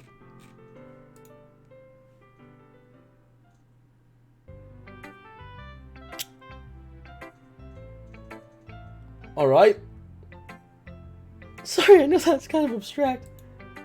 I was just trying to, well, never mind. There's no point in explaining. Anyway, here's Monica's writing tip of the day. Sometimes you'll find yourself facing a difficult decision. When that happens, don't forget to save your game. I was wondering if this would do something, but it didn't do anything. You never know when I'm... Who am I talking to? Can you hear me? Tell me you can hear me. Anything. What the fuck?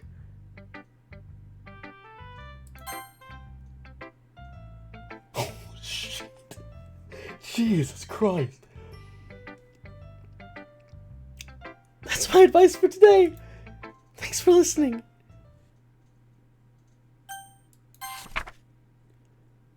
A dream. I was staying over at a friend's place. There were 4 of us. I drifted off to sleep while everyone was talking and watching TV. In my dream, I was still at my friend's house. The only difference was there were nails sticking out of the walls everywhere. And there was also someone I didn't recognize. The person I didn't recognize told a joke and everyone laughed. I woke up to the sound of everyone laughing at something that happened on TV. So the laughing was not part of the dream, it was the noise that woke me up. I wonder who that person was and how they knew to tell a joke at that moment. I've actually, I studied this in psychology. There's a thing that happens when your brain has some sort of consciousness when it's dreaming.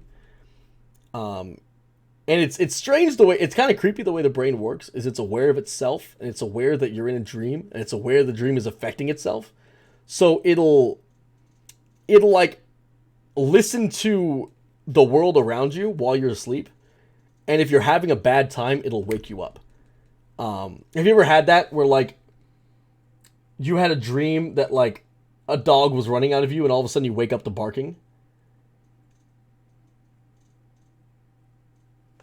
That's what this is. There's more to extrapolate from here than the other one that was like absolute nonsense. Nothing is real, question mark.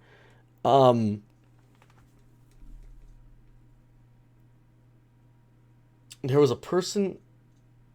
So they're in a friend's house, but there's nails sticking out, so it's a nightmare, right?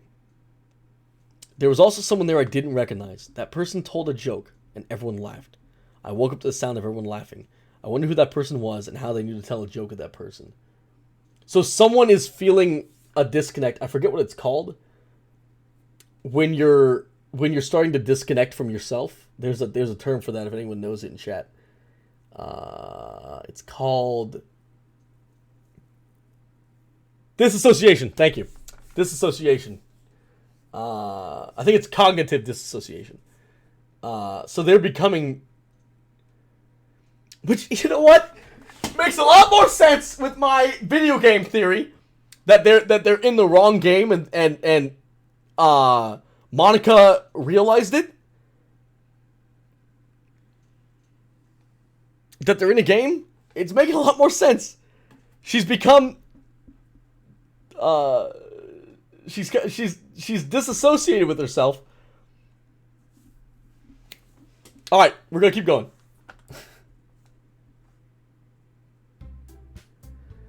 Okay, everyone, we're all done reading each other's poems. Wait, what? Oh, we have something we need to go over today. So if everyone could come sit in the front of the room. Is this about the festival? Well, sort of. We'll have to do something for the festival. It's not like we can put together anything good in a few days. We'll just end up embarrassing ourselves instead of gaining new members. That's a concern of mine as well. I don't really do well with last-minute preparations. Don't worry so much. We're going to keep it simple, okay? Look, I know everyone's been a little more lively ever since Dracula joined, and we've started some club activities. But this isn't the time for us to become complacent. We only have 4 members. And the festival's our only real chance to find more, you know? What's so great about getting new members anyway? We already have enough to be considered an official club. More members would just mean everything gets noisier and more difficult to manage. Natsuki, I don't think you're looking at it the right way. Don't you want to share your passion with as many people as you can? To inspire them to feel the same feelings that brought you here in the first place? The literature club could be a place where we can express themselves like they can't do anywhere else. Let me drink. Yeah, they'll come to the festival and it'll just be me sitting in a dark room with like a projector and a PowerPoint. And I'm like, this is why Doki Doki is actually... I have like a stained lab coat, dirty pants, I'm shaking, there's coffee cups all over the place. Monica is actually an anagram for mothers who...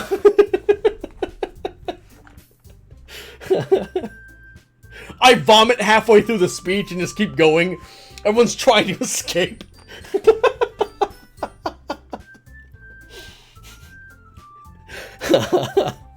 should be a place so intimate that you never want to leave. Yeah, wearing cracked glass and the doors are locked. I know you feel that way too. I know we all do. So that's why we should work hard and put something together for the festival, even if it's something small. You're welcome, Mad Chief. Right, Dracula? Ah. Oh, come on. You can't take advantage of Dracula to agree with you just because he doesn't know how to say no to anything. Look, Monica. Do you really think any of us here joined the club with other people in mind? Yuri never talked until Dracula joined. As for me, I like it better when I here than I do at home. And Dracula isn't even passionate about literature in the first place. And that's everyone.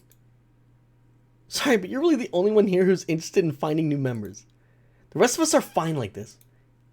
I know you're president and all, but you really should consider our opinions for once. Monica is clearly taken aback by Natsuki's words. What's going on with Natsuki's home life? That's not true at all. I'm sure Yuri and Dracula want to get more members too, right? I don't know about Yuri, but I'm kind of indifferent. If I show as much enthusiasm as Monica wanted, then I'd probably be lying. Still, if it's up to me to rescue the situation. No. Natsuki's right, isn't she? This club, it's nothing more than a place for a few people to hang out. Why did I think everyone here saw it the same way I did? Well, that doesn't mean we're against new members or anything. Dracula, why didn't you even join this club? What were you hoping to get out of it? Well, it's not really something I can be honest about, is it? In fact, if I remember, you weren't even giving a choice not to join. Monica sits down and stares at her desk. What's the point of all this anyway? What if starting this club was a mistake? Now you've done it, Natsuki. What? Me? I just spoke my mind. Is it a crime to be honest? It's not about being honest. It's about word choice. Besides, you have no right to speak for everyone else in the club like that. You don't understand at all. I just want a place that feels like nice to hang out with a few friends. Is there a problem with the club being for me? There aren't many places like that for me. And now Monica wants to take that all away from me. She's not taking anything away. No, Dracula. It's not the same. It won't be the same with the direction she wants to take it. If I want that, I could have just joined any other stupid club. But this one, I mean, at least for a little bit of time, things were nice. Natsuki starts to pack up her things. I'm going home. I feel like I don't belong here right now. Natsuki. Natsuki ignores Yuri and walks out of the classroom. This is bad. I don't know what to do. Well, do you have any opinion on the festival? I don't know. I'm kind of indifferent, I guess.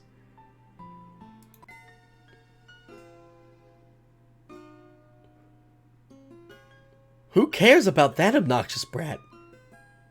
No, you're right. Yep, you're right. I mean, I like how nice and quiet the club is right now. And I'm just happy with you here. But still, I'm the vice president. It's not right for me to ignore my responsibilities like this. Nobody would cry if she killed herself. Oh, fuck! I should do my best to consider everyone's perspective and make the decision right for the club. But what about you, Dracula? When do you want to get out of this club? Yuri repeats the same question as Monica. I decide giving an indirect answer is better than nothing. I think the most important thing now is for everyone to try to get along. And for the club to provide something that you can't get anywhere else. I don't think it's about how many members, but rather the quality of each member. That's what will end up making the literature club a special place. I see. I really agree with you. Each member contributes their own qualities in some way. Ooh. With each change in members, the identity of our club as a whole will change too. I don't think that's necessarily a bad thing. Stepping out of your comfort zone once in a while. So if you'd like to help Monica with the festival, then I'm on your side as well. Alright. Well, maybe we can all talk to Natsuki tomorrow. Yuri nods. Hey, Yuri. Huh? I know things were a little awkward yesterday, but I feel like you deserve to know I think you're a wonderful vice president. And also a wonderful friend. Monica. I want to do everything I can to make this the best club ever. Okay? Me too. Yeah. Let's all go home for today. Yo, hot take before this is over. I think Monica's the good guy. I know. This is crazy. It's crazy. I think Monica's the good guy. I'm all over the place in this game. I still think she's fucking with things, but I think she's doing it because she is good. She seems to actually genuinely care about what's happening. She's not following the script like everyone else. So I think she's actually the good guy. Like, she got really upset when she realized that I didn't have a choice joining. There was like no reason for me to be here. She's upset that we weren't given a choice, so she doesn't know if our affection's real. I think she's just like... The game is about her, not any of the other girls, right? The game's about Monica. I think she's become sentient and she's trapped. And she's just kind of like a child. She's freaking out. She's panicking, like she said in her poem, right? She's panicking. And she's just kind of like lashing out everything she can. Let's all go home for today. We'll talk about the festival tomorrow. Okay.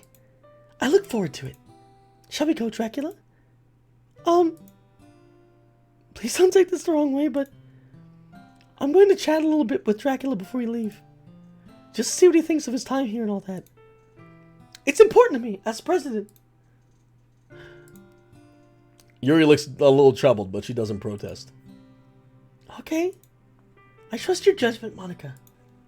In that case, I'll see the two of you tomorrow. See you tomorrow! Monica waves as Yuri exits the classroom. Phew. Things have been a bit hectic, haven't they? Dracula, I just want to make sure you're enjoying your time here in this club. I really would hate to see you unhappy. I feel like I'm responsible for that as president. And I really do care about you, you know? I don't like seeing the other girls give you a hard time. Without me and Natsuki and everything, and Yuri being up a little bit, you know. Sometimes it feels like you and I are the only real people here. You know what I mean? But it's weird because in all that time we've been here, we've hardly gotten to spend any time together. I mean, I guess it's technically only been a couple days. Sorry, I didn't mean to say anything weird. They're just some things I've been hoping to talk about with you. Things I know only you could understand. So that's why... Wait, not yet, no! Stop it!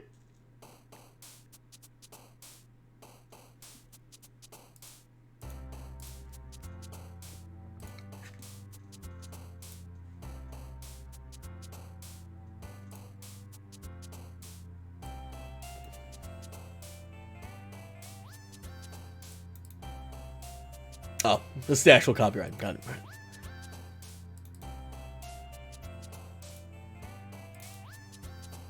Nope, nothing there.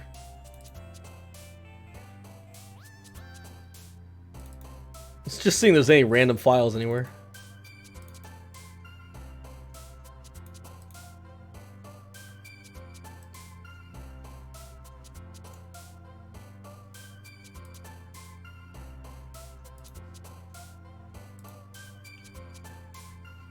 Just checking.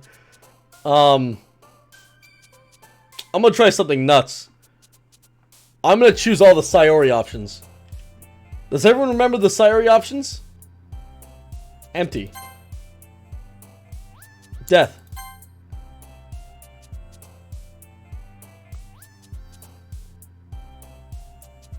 Which one here? Depression? Ah. Ah.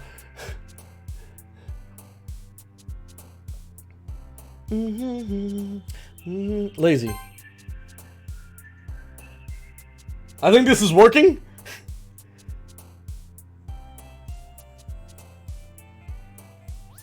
I don't know what this one was. Was it Promise? Lazy, lazy. No, there's no lazy here. Rain Cloud. Rain Cloud, you're right. Oh shit, she's here!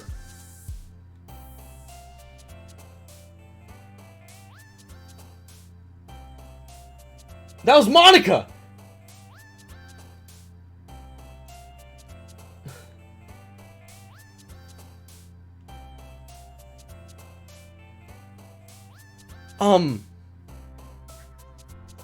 Friends.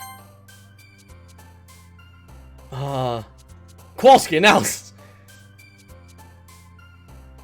Is it Misfortune?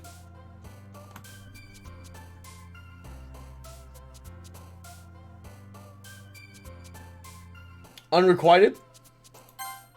There she is again. Oh, she's trying to be... Oh, she's trying to be part of it. Broken, right?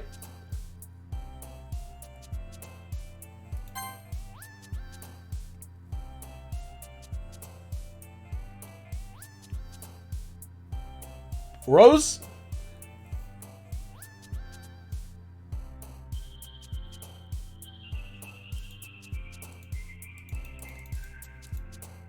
Oops, sorry. I think it's Rose.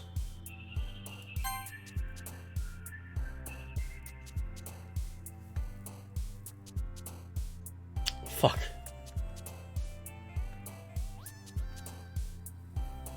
I think Comfort here.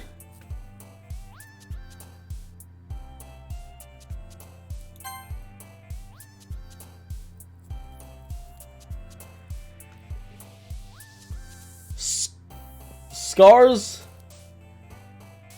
It's not suicide. It's forgive.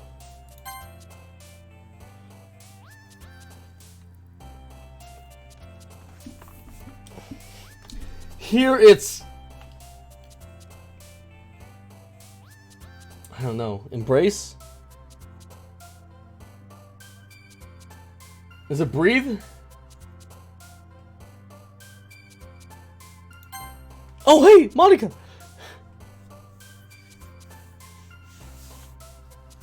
I actually don't know how many we're supposed to do. Alright.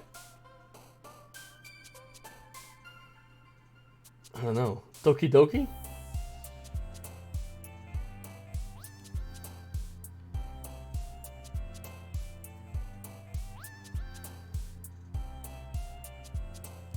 I don't know here. Climax? Really?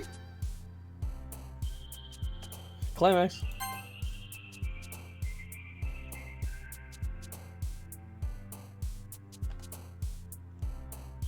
Yeah, Climax didn't seem right.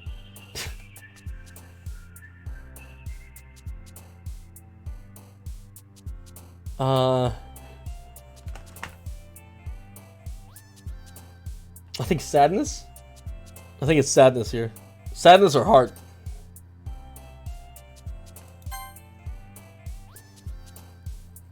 Here it's Tears. And then childhood.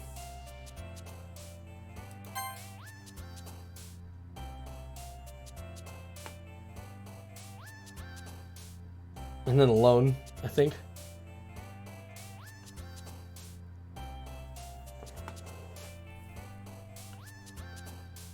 Clouds?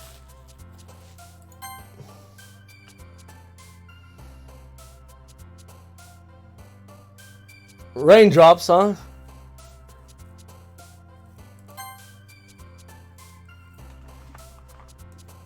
How many times do I have to do this?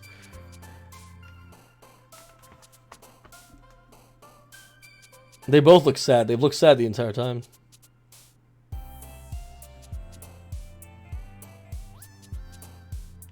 What about here?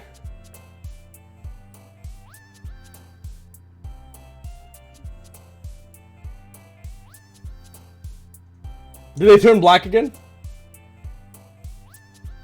Help me out, chat. Type something. What are we doing? Because I am lost.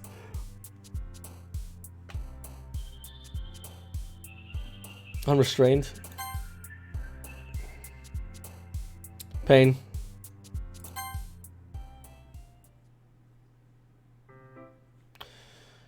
Oh, fuck Christ. It's in the background again. God damn it. Hi, Dracula. I've been waiting for you. Are you ready to continue reading? Are you ready to continue reading? I brought my best tea today. Monica. I told you not to... Ugh. Is she really late again? Inconsiderate as usual, Natsuki. Excuse me? Must you always interrupt my conversation with your incessant yelling? What are you talking about? You think I like do it on a regular basis or something? I just wasn't paying attention, okay? I'm sorry. Seriously, what's gutting into you lately? Me? Nothing. Is it really that bad? See, it is something. I'll get over it. It's not even anything noteworthy. I've just been feeling a little on edge lately. Anyway, we don't need to talk about it. Well, I just feel like I need to bring up.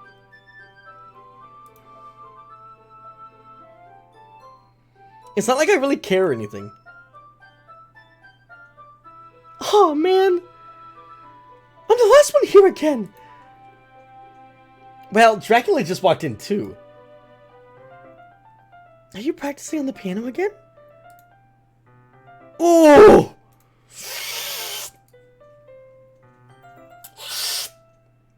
Oh!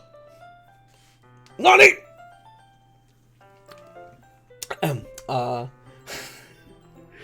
Yeah! You must have a lot of determination.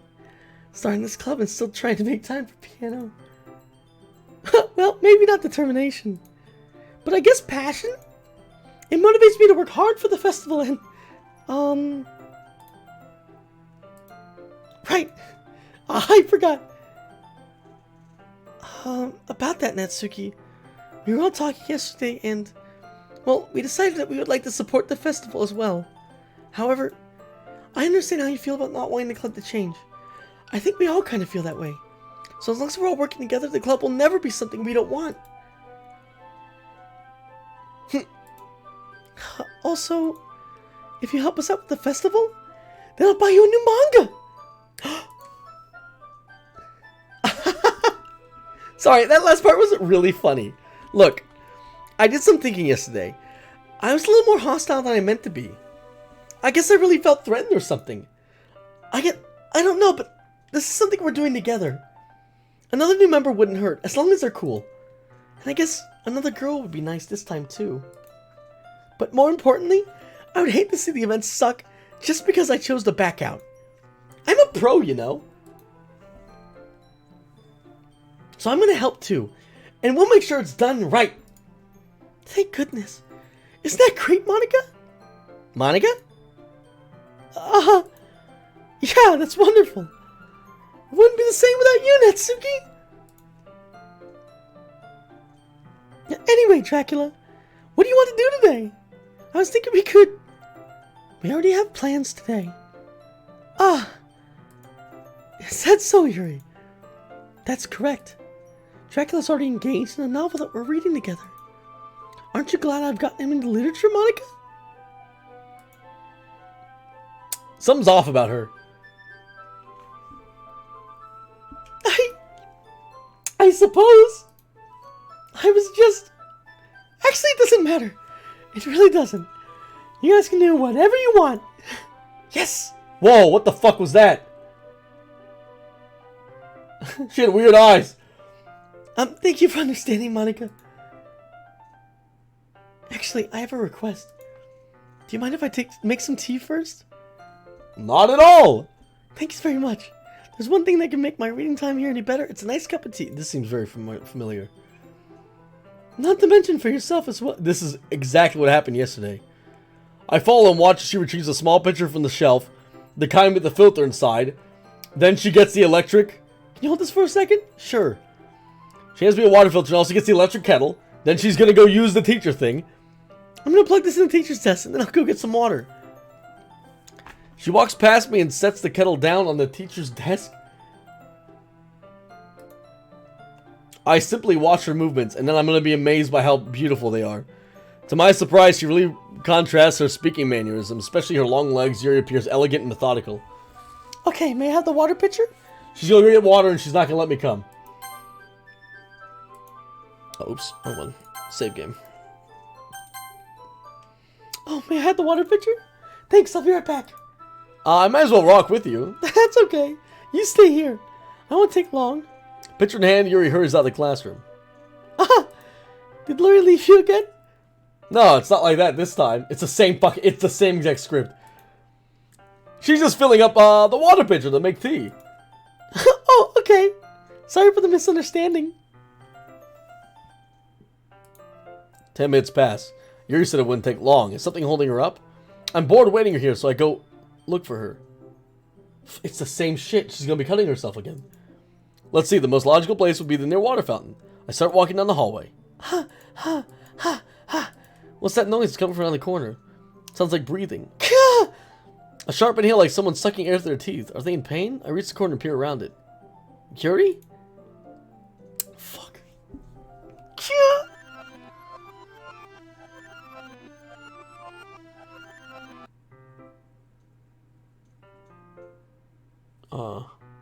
Oh, fuck!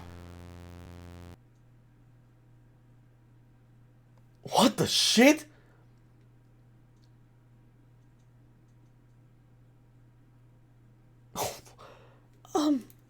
Wait. How did I... Sorry, I just had really weird deja vu. This happened before or anything, right?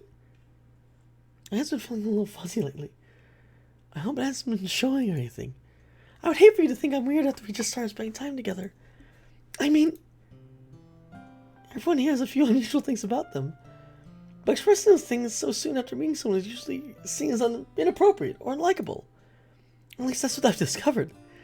When I was a bit younger, I think I would come on really strongly or get a little too intense. It made people not want to be around me. So I started hating those things about myself. My obsession with certain hobbies. The way I can't control myself when I get too excited around something. So, I eventually stopped trying to talk to people. If nobody can ever like me for the things that matter most to me, then it's just easier if I close myself off. But recently something's been wrong. I don't know what it is, but every time I get to the club, my heart starts going crazy.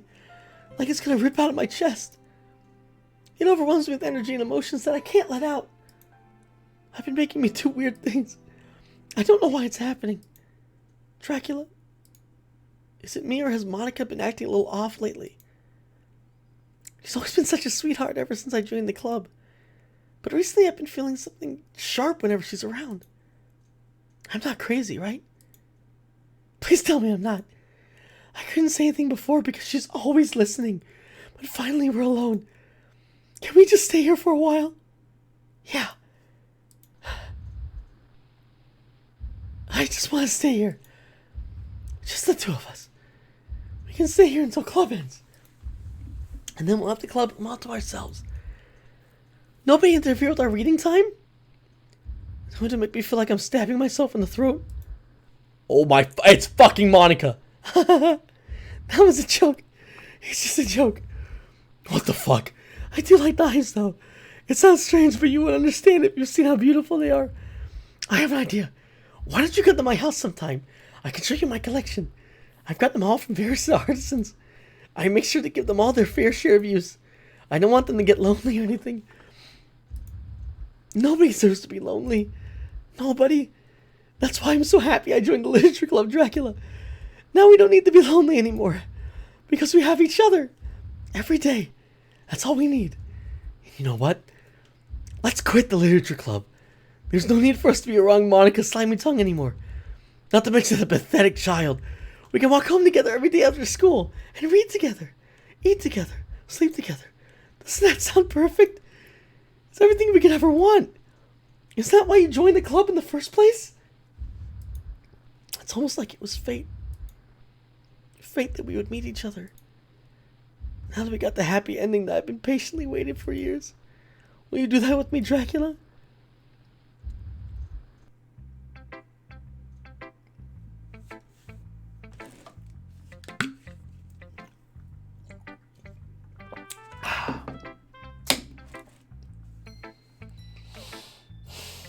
Well, what's up, psycho? Finally! He holds my phone to her face and takes a deep breath. I love it. I love everything about it. Dracula, I want to take this home. Will you let me keep it? Please? Sure, I don't care. You're too nice to me, Dracula. I haven't met anyone as nice as you. I could die. Not really, but I just want to know how you describe it. It's okay to be feeling this way, right? It's not bad or anything, right? Yuri holds my phone, palm close to her chest.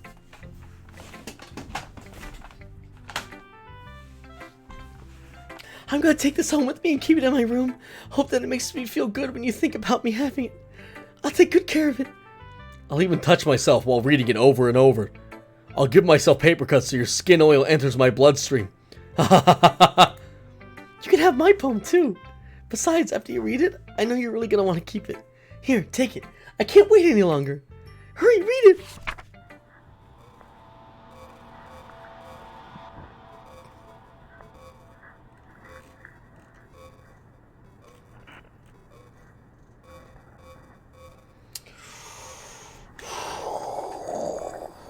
This isn't a poem at all.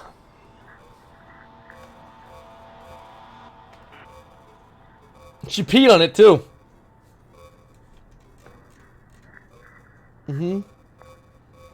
I actually think it's readable. There are words I can pull out.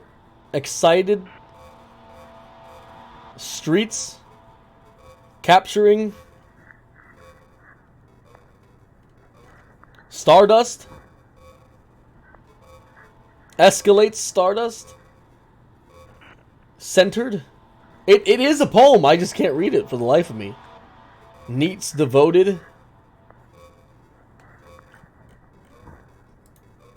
Oh, fuck. Do you like it? I wrote it for you. In case you couldn't tell, the poem is about... 3 3/4. More importantly, I've endowed it with my scent. See? Aren't I the most thoughtful person in the club? Fuck. The shit was that?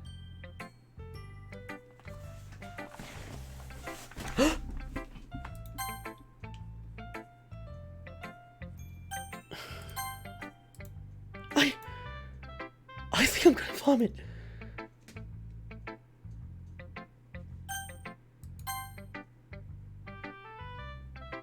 What?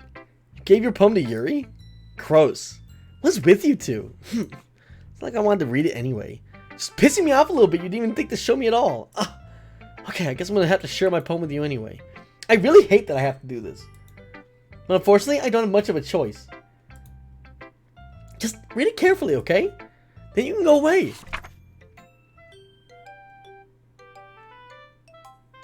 Holy shit. Holy shit, she wrote this so Monica didn't know it existed. I don't know how to bring this up, but there's something I've been worried about. Yuri's been acting kind of strange lately.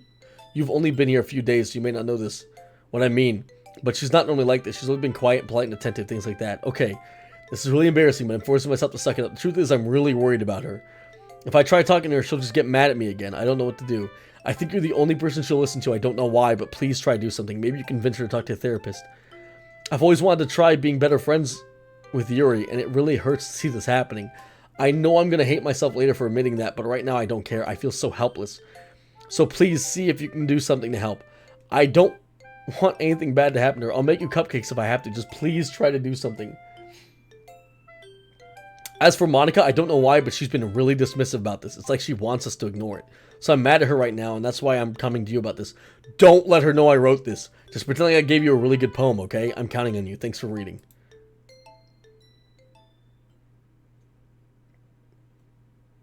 I changed my mind. Ignore everything you just read. There's no point in trying to do anything. It's Yuri's own fault that she's so unlikable. Can you hear me, Dracula? If you would just spend more time with Monica, all these problems would go away. Yuri and I are too messed up for someone as wonderful as you. Just think of Monica from now on. Just Monica. Just Monica. Just Monica. Okay. Oh. Alright. Just Monica. What?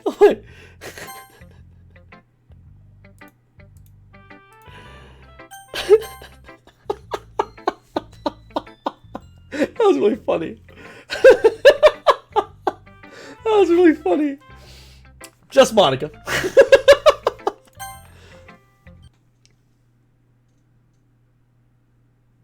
Don't say I didn't warn you, Dracula. No. Yes. Oh! Hi, Monica. Okay. Alright.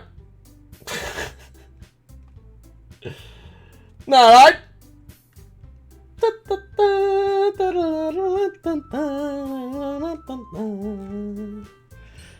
Okay, everyone. Time to figure out our festival preparations. Just hurry and get this over with.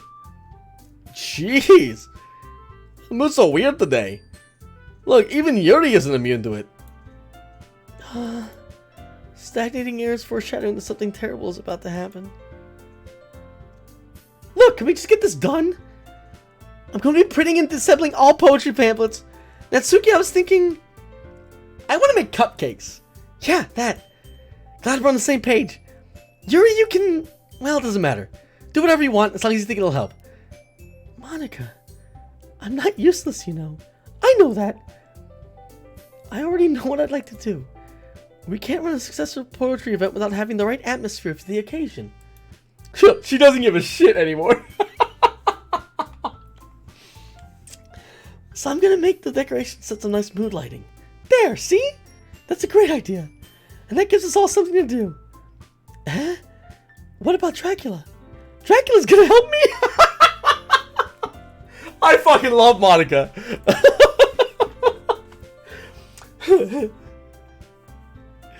Dracula's gonna help me. Wait, you? You have the easiest job, Monica. Sorry, but that's just how it is. Like hell it is. What are you trying to pull? I agree with that, Suki.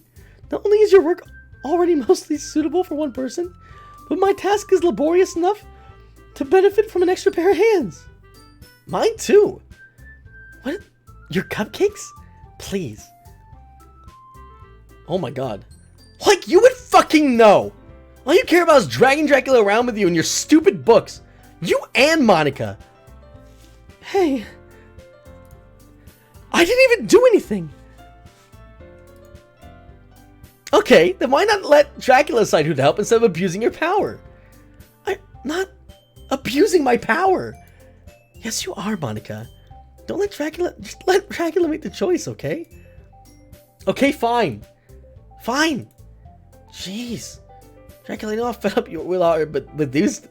Dracula, I know how fed up you are with these two by now. We can just... Natsuki, shut your fucking mouth and let him decide for himself. You shut your mouth. Jesus Christ. This is never gonna end. Just make the choice, okay? Oh my god, my cursor's being pulled towards Monica. My cursor's look. It's just getting pulled towards Monica.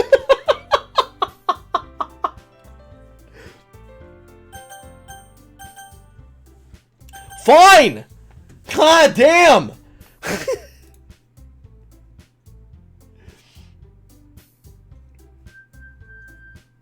I couldn't fucking do anything about it. We can meet at your house this weekend. I promise it'll be fun. Is Sunday okay with you? Are you fucking kidding me? This is not fair at all. It is fair, Natsuki. It's what he chose. No, it's not fair. Giving us all work and then taking Dracula for yourself? What a shameful thing to do. Yuri, I didn't even give you any work. You decided to do it yourself. You're being a little unreasonable here. I'm being unreasonable? Monica, I can't believe how delusional and self-important you are. Pulling Dracula away from me every single time you're not including in something? Are you jealous? Crazy? Or maybe you just hate yourself so much that you take it out on others.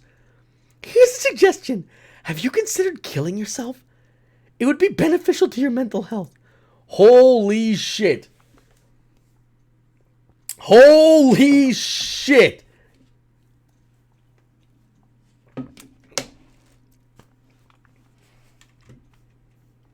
Yuri, you're scaring me a little. Natsuki, just let it go. I don't think she wants us around right now. See, that wasn't very hard. All I want to do is spend a little time with him. Is that so much to ask? Yuri follows Monica and Natsuki to the door. Hey, Dracula? Yuri is really something, isn't she?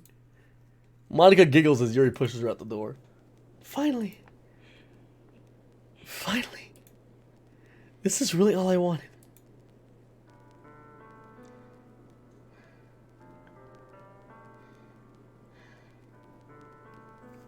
So I want to throw it out here, right before we continue.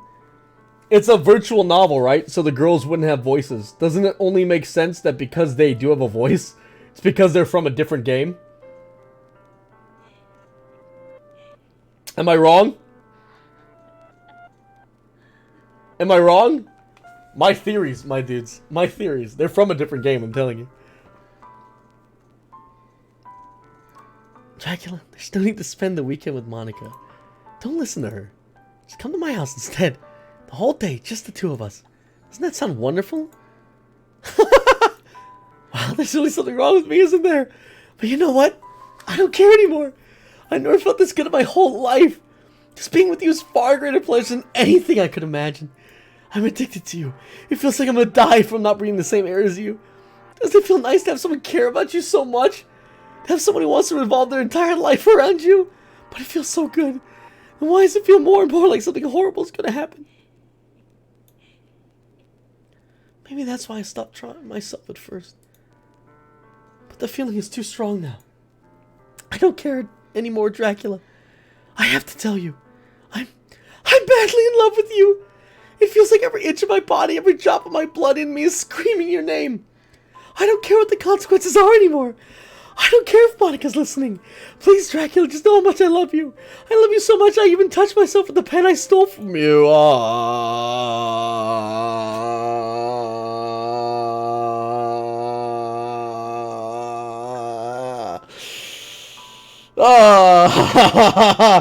Can we get some sweats in chat? Can we get some sweats in chat? I just want to pull my skin open and crawl inside you. I want you all to myself. I will only be yours. Doesn't that sound perfect? Tell me, Dracula. Tell me you want to be my lover. Do you accept my confession?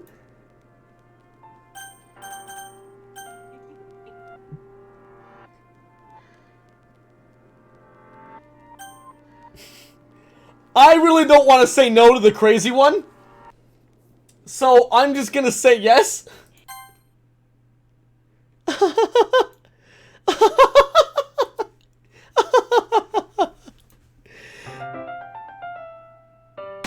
What the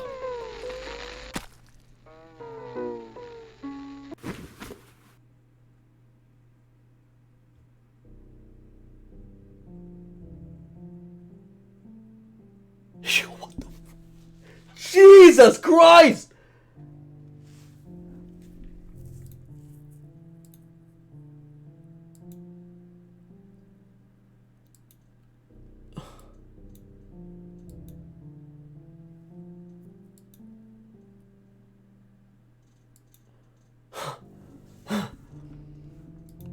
What the fuck is happening in this game?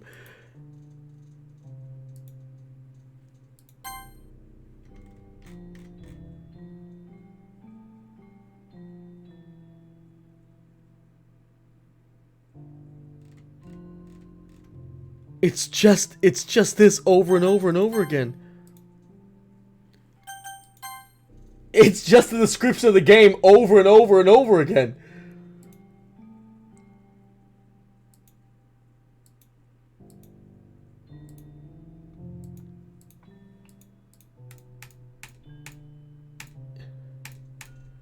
Oh my fucking Christ.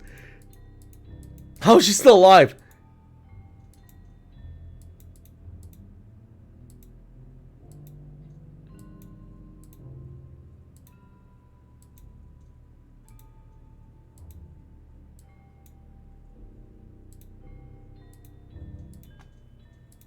Jesus.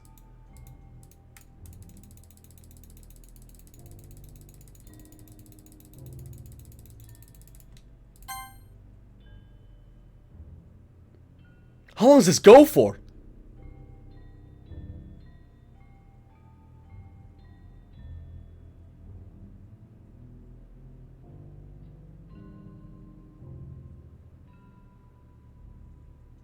Oh, it's daytime again. We've been here all night. And it's evening. And then it's nighttime again.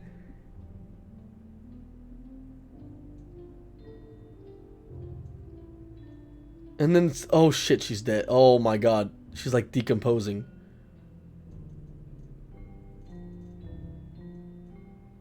Holy fuck. The blood's like drying too.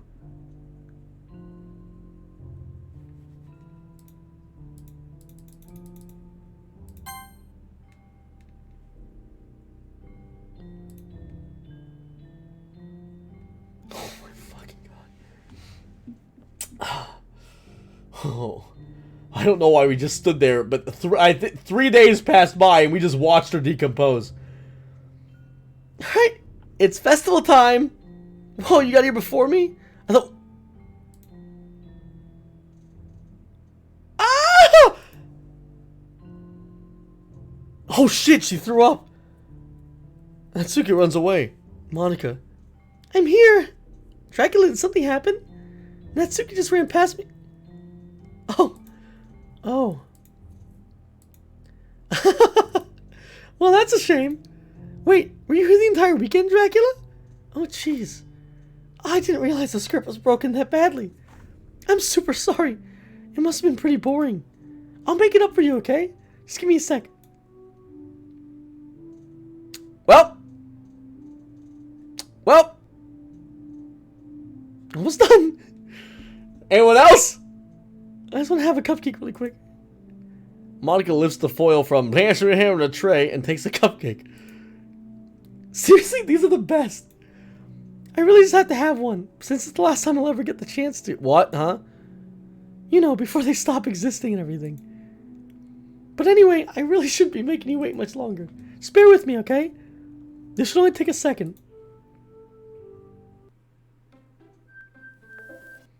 Yep. Let me just really quickly go into the files.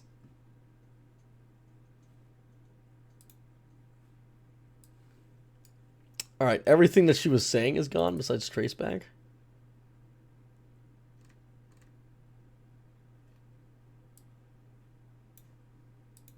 Characters. Oh, only Monica. Got it. Alright.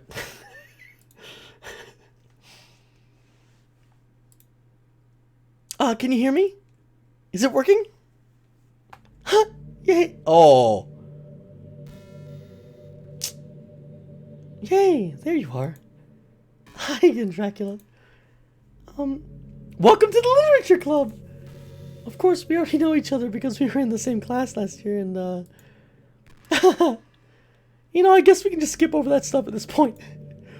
After all, I'm not even talking to that person anymore, am I? That's you in the game, whatever you want to call him. I'm talking to you, Dracula. What? Now that I think about it, I don't really know anything about the real you. In fact, I don't even know if you're a boy or a girl. Well, I guess it doesn't really matter. She's talking to the player. Got it. She's not talking to our character anymore. She's talking to us. Alright, well, I guessed it. She's sentient. Wait. You do know I'm aware this is all a game, right? It could be possible that you didn't know that? That doesn't make much sense. I even told you right on the game's download page, didn't I? Man. If only you had paid a little more attention, this would have been a little bit less awkward, you know? Bitch, I called this shit a minute ago. But, just because I want to see...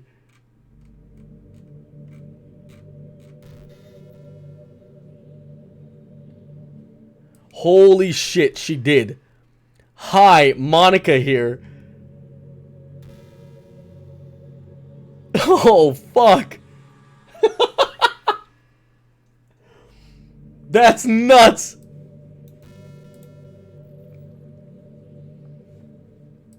That is nuts.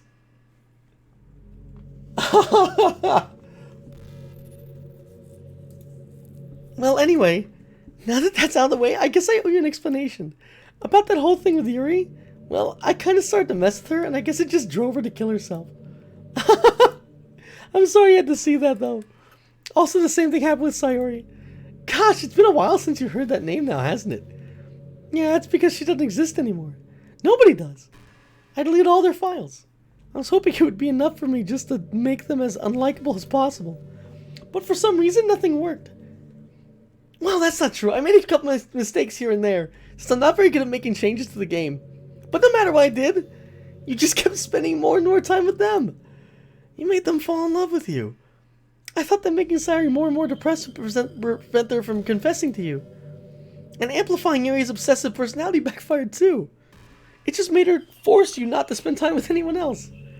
And the whole time I barely even got to talk to you. What kind of cruel game is this, Dracula? Are all the other girls just programmed to end up confessing you while I watch from the sidelines? It's torture. Every minute of it. And it's not just jealousy, Dracula. It's more than that. And I don't blame you if you don't fully understand. Because no matter how kind and thoughtful and considerate you are, you'll never be able to understand one thing. It's the pain of knowing how alone I really am in this world. In this game, knowing my friends don't even have free will, and worst of all, knowing what's really out there in your world, forever out of my reach, I'm trapped, Dracula. Woo! We had some GGs in chat, because I called the fuck out of this. Oh, I called the fuck out of that. We had that first run through, right? Before Sayori even killed herself. I was like, she feels trapped wherever she is, and she thinks she's in control, but she's not. She was in control of the game. She can't get into our reality, and she's upset by that. But now you're here. You're real. And you're wonderful. You're all I need. Thank you. I am pretty good, to be fair. Do you think she'd follow me on Twitch? Monica, if you can hear me, make a Twitch account. Subscribe using Twitch Prime. Oh, blah, blah, blah, blah. Thank you for the 100 bits, avocados. You did a good job interpreting the poems and discerning who Monica is in the real plot of the game. Thank you. I didn't know if it was that obvious, but I had a really good time with this game. I had a really good time with this game.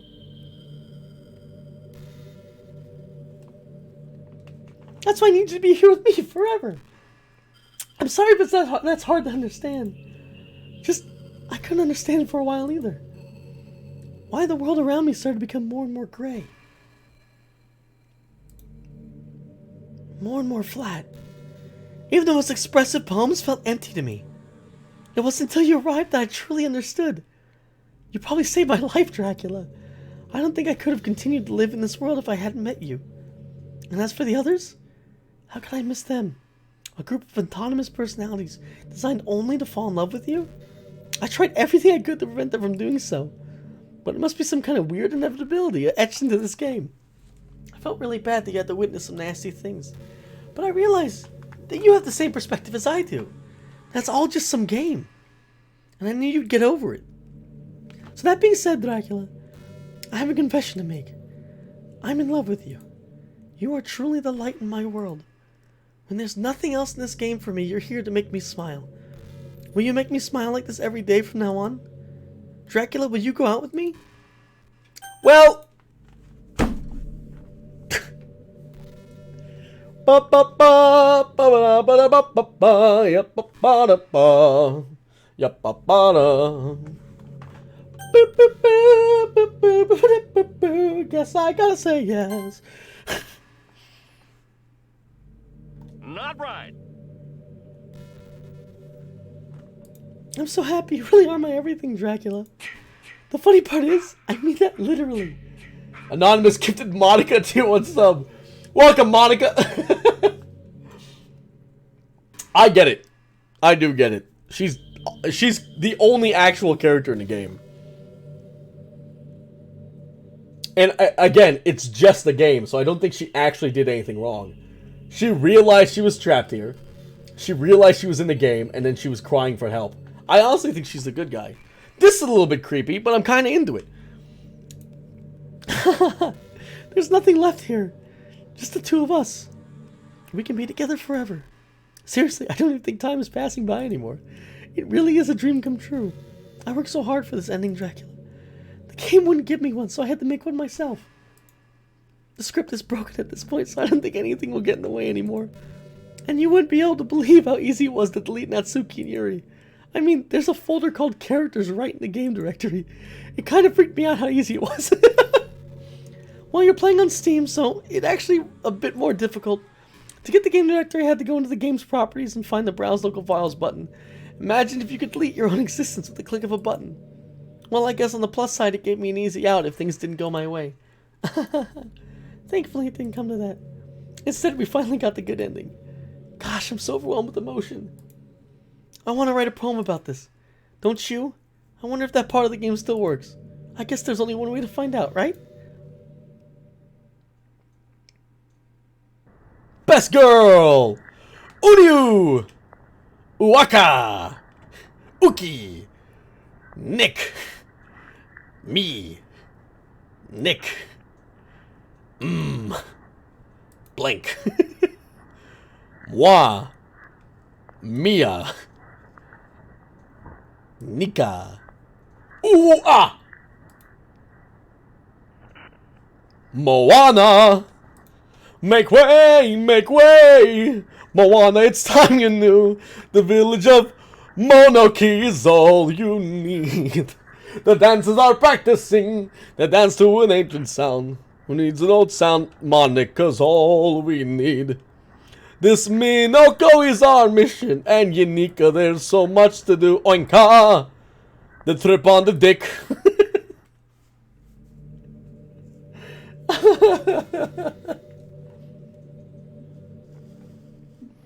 Hi again, Dracula.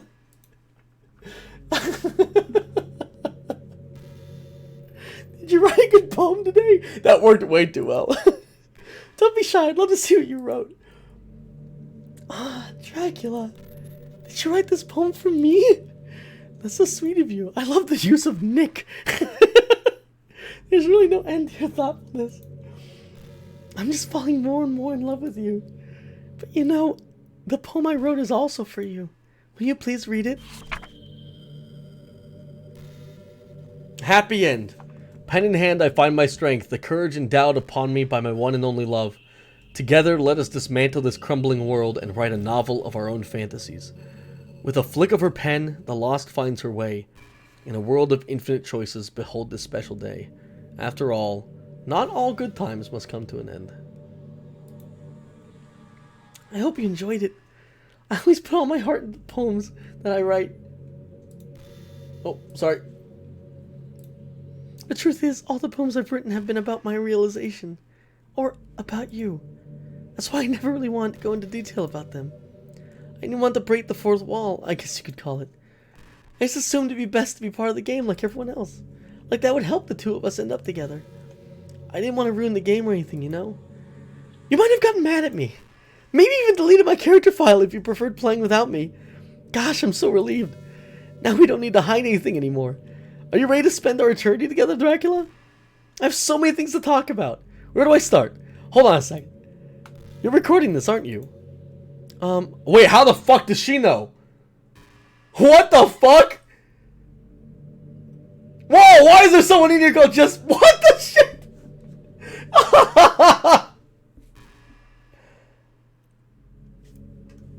What in the fuck? She's in chat.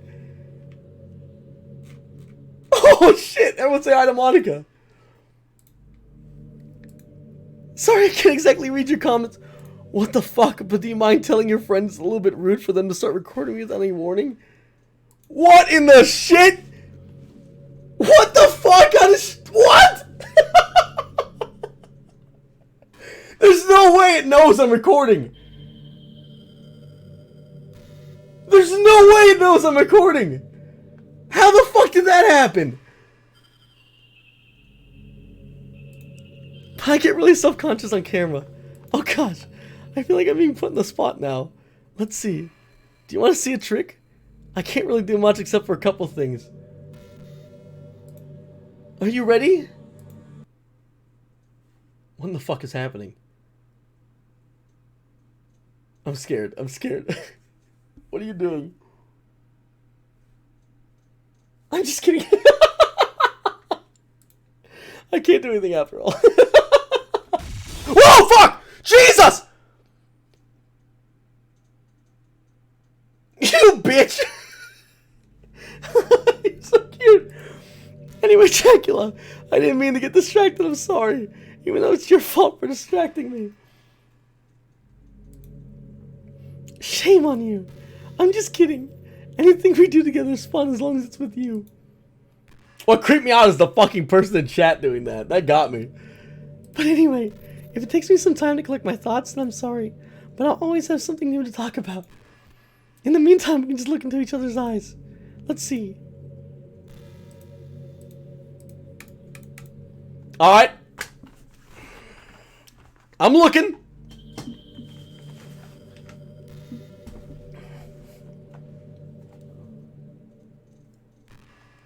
How'd you know I was recording? That's a weird thing.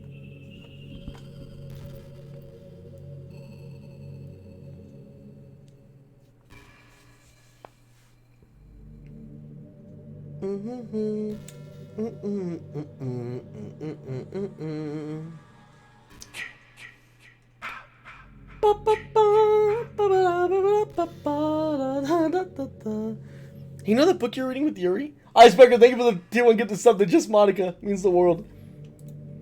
Portrait of whatever. Portrait of oh fuck, what was it? Portrait of Gustav? Something like that?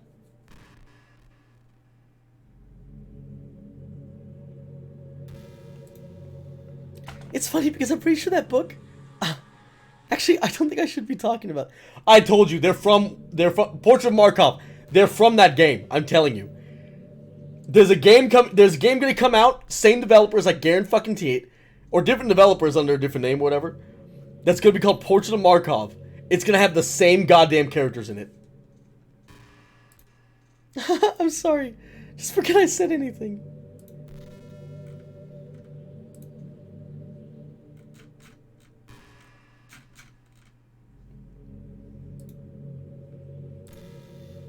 Sorry. Why does it keep cutting out like that? Just forget I said anything. Gotta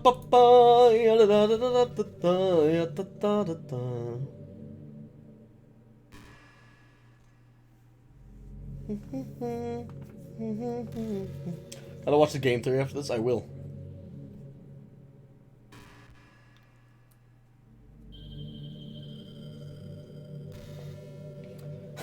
Wow, it's almost like you watched the entire game theory video and are acting. Wow, it's almost as if I've been giving fucking the reasons why I thought everything every time I say something. No, but you're right. You're right. I studied everything on this game and I was like, you know what, I'm gonna stream it, pretending like I've never played it. On my first ever playthrough. Yeah, you're right.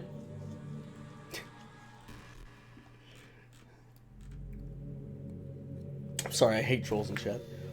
Dracula, do you believe in God? I was never too sure myself. Well, I'm sure I never really questioned it as a kid. But I grew up, the more I learned about the world, the more I would question it. I started to wonder why God was helping people pass exams or get over a cold, when there are children who live their lives being sold as sex Jesus. Or the 800 million people who are too poor to even eat. I wonder how many people pray to God every day until they starve and die. Or how many millions of families pray for a loved one to recover from some incurable disease. But the punchline is this. If just one person beats the odds and survives among the thousands of others who die, then it's suddenly a miracle from God. I'd really love to meet this God who seemingly laughs at the misery of everyone for not eligible for his miracles. Jesus shit. But the irony is that I do have a creator, apparently. And you know what? I bet he's still laughing at the miserable fates of Sayori and Yuri as we speak. What are we to him but props in a scripted play? So from that perspective, I don't think it's too far-fetched for there to be a God if Earth was nothing but his playset.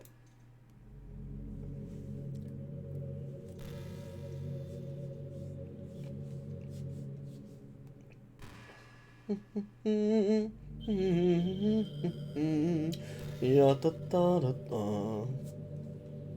do you mean delete her?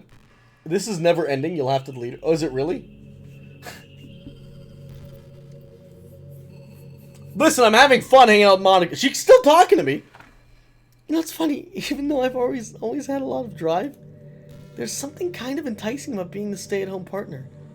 I guess I'm like perpetuating gender roles or whatever by saying that, but being able to keep the house clean and shop and decorate and things like that, and having a nice dinner for you when you come home, is that a weird fantasy? I mean, I'm not sure if I could actually see myself doing that. I wouldn't really be able to put that over striving for a fulfilling career. It's kind of cute to think about, though.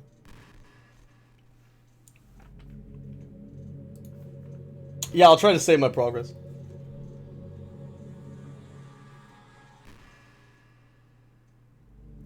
Thank you, Just Monica. I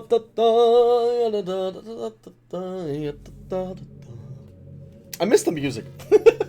I'm still like humming it over in my head.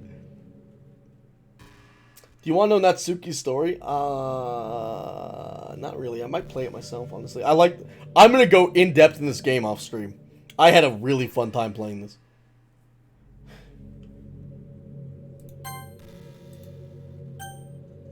Alright.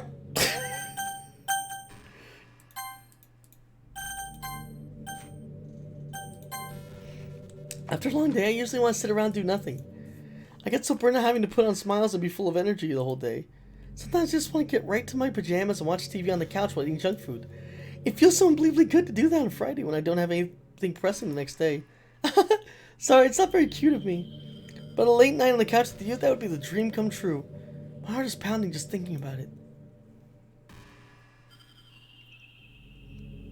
Should I actually... What happens if I quit?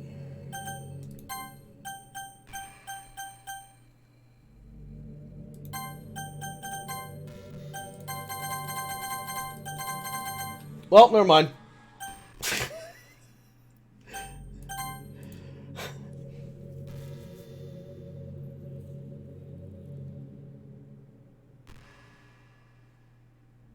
I'm gonna give you one more chance to say something good. I'm quitting out and reloading. You know what's neat for a form of literature? Rap! I actually used to hate rap music. Maybe just because it's popular I would only hear the junk they play on the radio. But some of my friends got more into it and it helped me keep an open mind. Rap might even be more challenging than poetry in some ways, since you need to fit your lines into a rhythm and there's so much more emphasis on wordplay. When people can put all that together and still deliver a powerful message, it's really amazing. I kind of wish I had a rapper in the literature club. Yo, you do! Monica, more from than Veronica. That's all I got. Maybe she's Jewish and celebrates Hanukkah.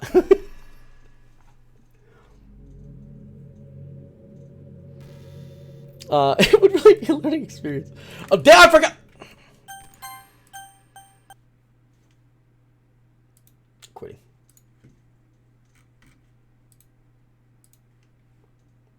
Can you give me back Sayori? I miss her. God damn it. What just happened?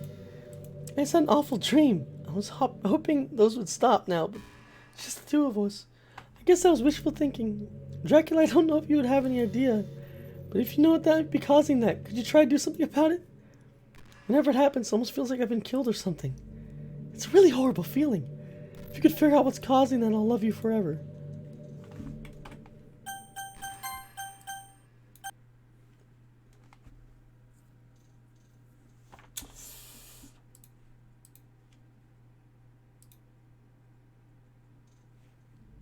You're back.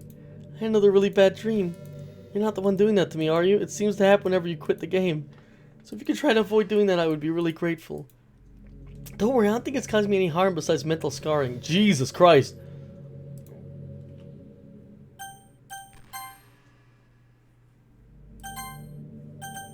Help!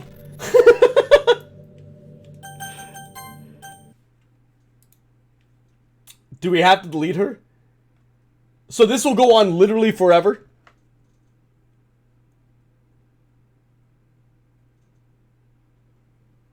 I feel bad, guys. I got attached.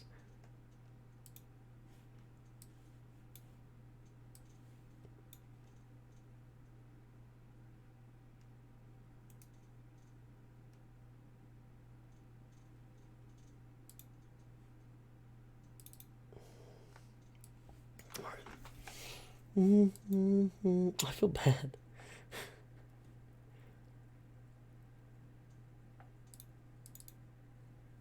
Alright.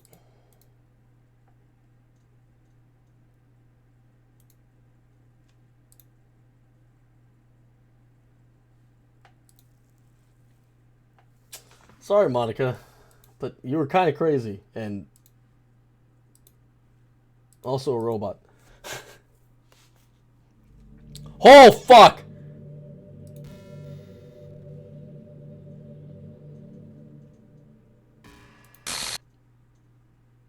What's happening? Dracula, what's happening to me? It hurts. It hurts so much. Help me, Dracula. Please hurry and help me. Help me! Jesus Christ. She trying to, like, get out? Did you do this to me, Dracula? Did you delete me? I'm sorry!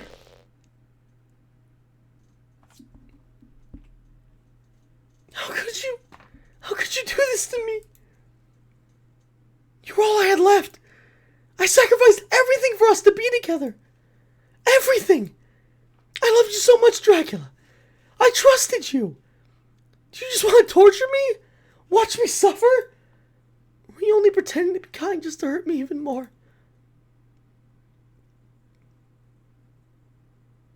I never thought anyone could be as horrible as you are. Thanks, chat! You win, okay? You win. You killed everyone. I hope you're happy. There's nothing left now. I have a question for God. Why? You can stop playing. Go find some other people to torture.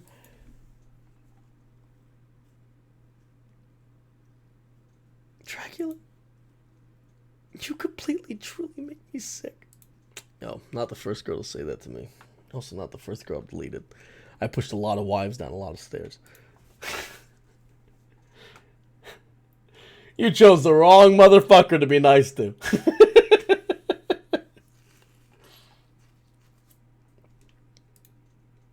I still love you.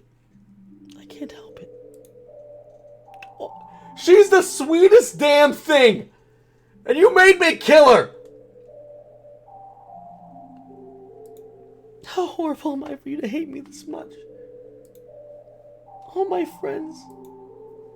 I did so many awful things. So many selfish and disgusting things. I shouldn't have done any of this. I'm just messing up a world I don't even belong in. Don't even belong in! Ooh, your boy! Your boy! Telling you, she's not from this game. None of them are. A world that you want to be a part of. I ruined. I ruined everything. Maybe that's why you deleted me. Because I destroyed everything you wanted. How could I do that to someone I love? That's not love. That's...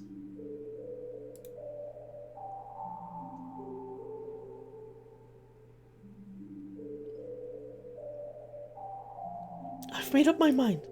Dracula? I know I said look at everyone else, but that was kind of an exaggeration. I couldn't find in myself to do it, even though I knew they weren't real. They were still my friends, and I loved them all. I loved the literature club. I really did love the literature club. That's why I'm going to do this. Oh, she's so sweet. Just chat. Chat! You were the real villain the whole time! Damn it! Damn! She was so cute! I know it's the only way for everyone to be happy. I told you she was the good guy. I knew it. And if I really love you, then Orga Schnorgenvorn Horn Orga Schnorgenvorn Yorkin Dorkin Yorsivor.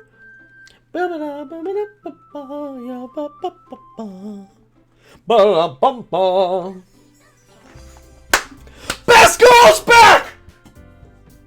Monica is fucked! We got Sayori!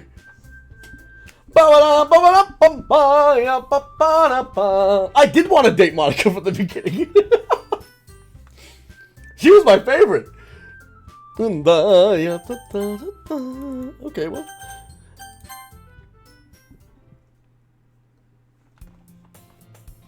Ordinary school day like any other.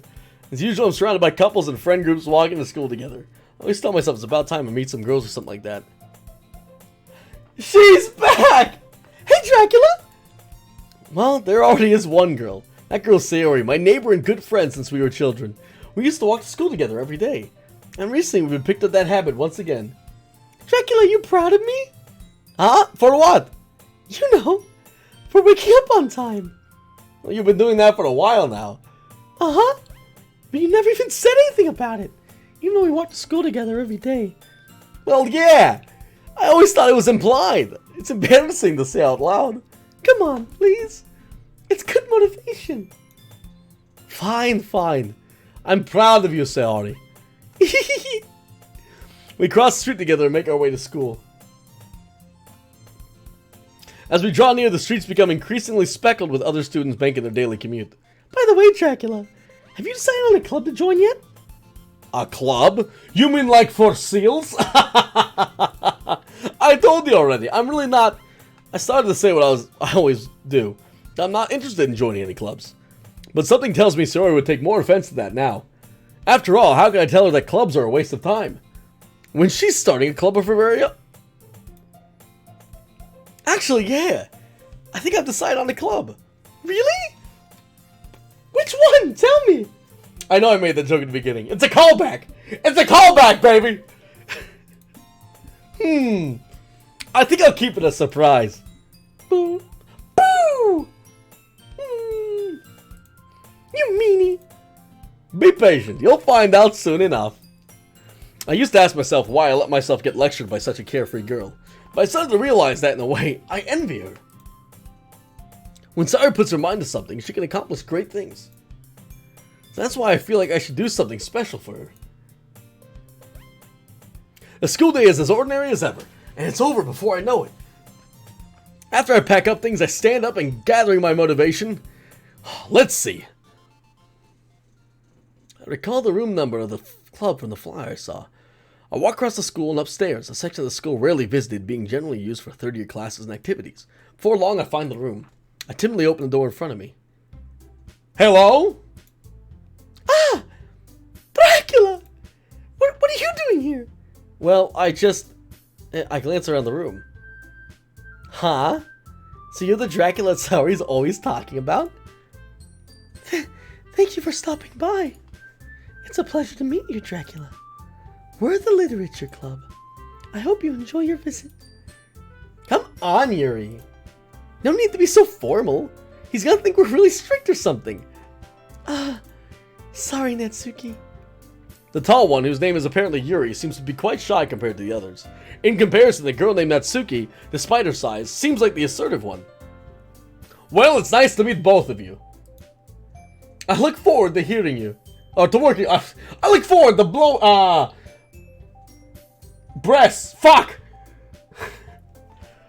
I look forward to working with you. Not right. Working?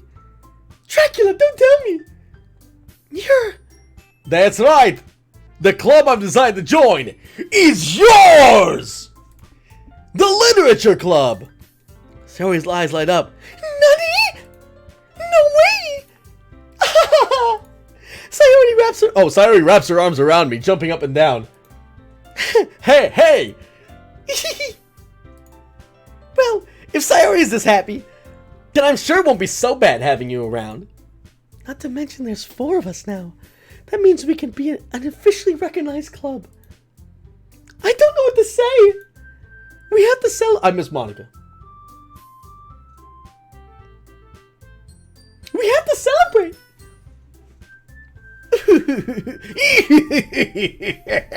Back at it! What an appropriate day for that, isn't it? Yeah! After all, Natsuki decided to... Hey, don't ruin the surprise. Can we get some F's in chat for Monica? Sorry. Now everyone sit down at the table, okay?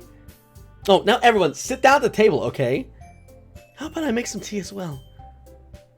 The girls have a few desks arranged to form a table. Natsuki and Yuri walk over to the corner of the room where Natsuki grabs a wrap tray and Yuri opens the closet. Well, is it just a dating sim now? Alright, time to fuck. Ugh. Pants off! Just kidding. Stop it! You're gonna make me cry! Chat, you're the real villains.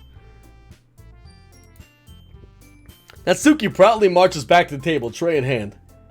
Okay, are you ready? Okay, are you ready?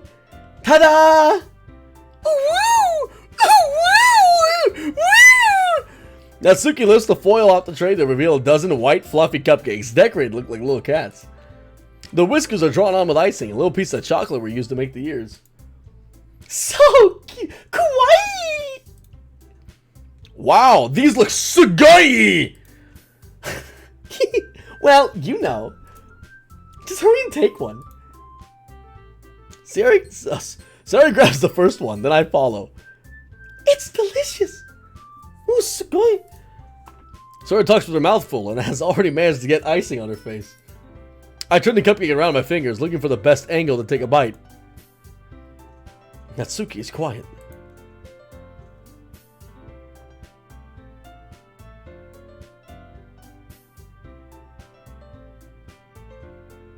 This is Monica's theme. I can't help but notice her sneaking glances in my direction. Is she waiting for me to take a bite? Yeah, the arpeggios are Monica. I finally bite down. The icing is sweet and full of flavor. I wonder if she made herself. This is really good. Thank you, Natsuki. Of course it is. I'm a pro after all. There's no need to thank me or anything. Baka! As Natsuki struggles to accept the compliment, Yuri returns to the table carrying a tea set. She carefully places a teacup in front of each of us before setting down the teapot and next to the cupcake tray. You keep a whole tea set in this classroom? Don't worry, the teachers give us permission. After all, doesn't a hot cup of tea really help you enjoy a good book? Yeah, I guess. Already trying to impress our new member, huh, Yuri? Huh? That's not, Insulted, Yuri looks away. I meant that, you know. I believe you. Well, tea and reading might not be a pastime for me, but at least I enjoy the tea. Speaking of tea, You know that bitch Karen from Class 2B? Did she come to school in the garbage bag? She ain't got no class. Spill that tea. It's a secondary callback to a joke I made earlier in this thing. I'm glad. Yuri faintly smiles to herself in relief. So Dracula, what kind of things do you like to read? Well, considering how little I've read these past few years, I don't have a good way of answering that. Hentai. I muttered to myself, half joking. Natsuki's head suddenly perks up. It looks like she wants to say something, but she keeps quiet. Not much of a reader, I guess. Well, that can change. What am I saying? I spoke without thinking after seeing Yuri's sad smile. Anyway, what about you, Yuri? Well, let's see. Yuri traces the rim of her teacup with her finger. My favorites are usually novels that build deep and complex fantasy worlds.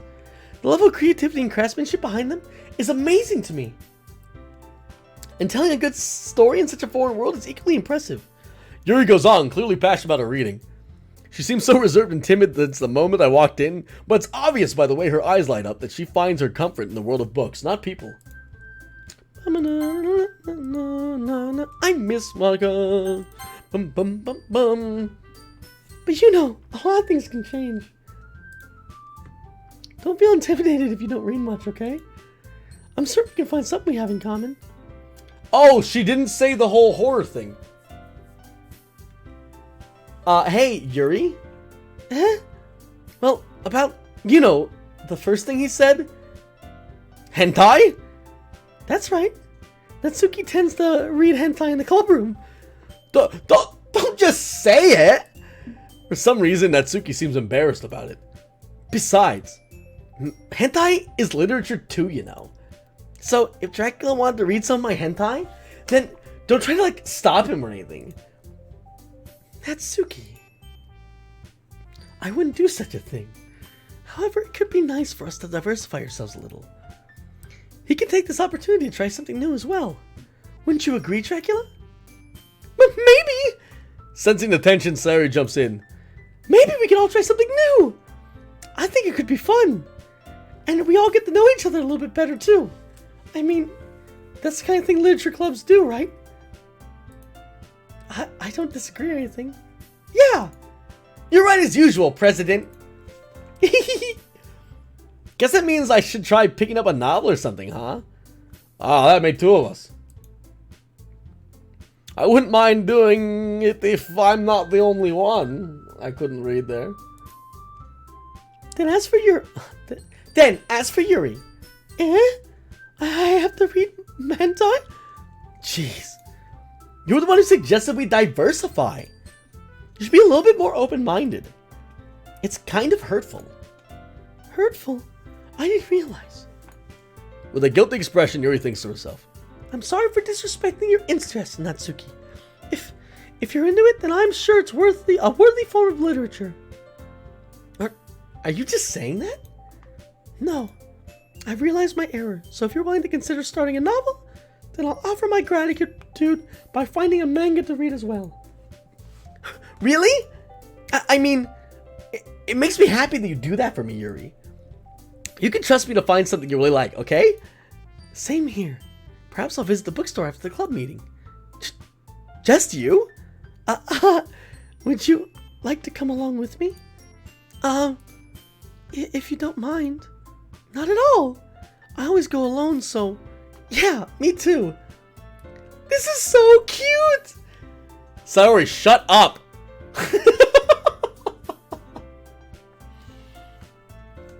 Yeah, I think there's something going on here. There's some subtext. I'll show you I'll say some of the manga there too, okay? Yes, I look forward to it. Hey, have a good night, Lazy. I'm assuming there's no other spoilers, so I have chat open. I guess the meeting's over, huh? Yeah, looks like it. It's nice to see everyone getting along. Isn't it? I think everyone likes you too, Dracula. Oh, you think so?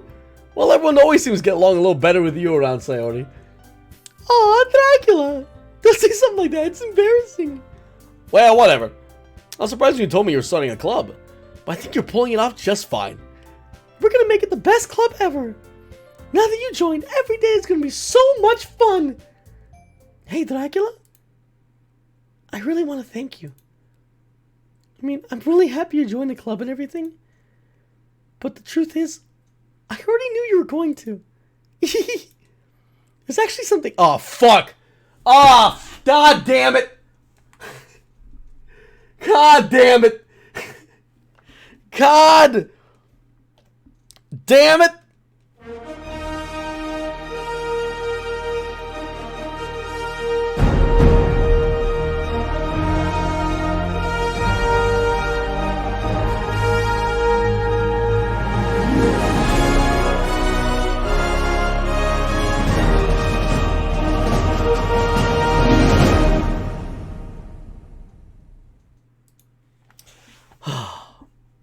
Also, I realized that it's in like a weird frame. Maybe I can fix that.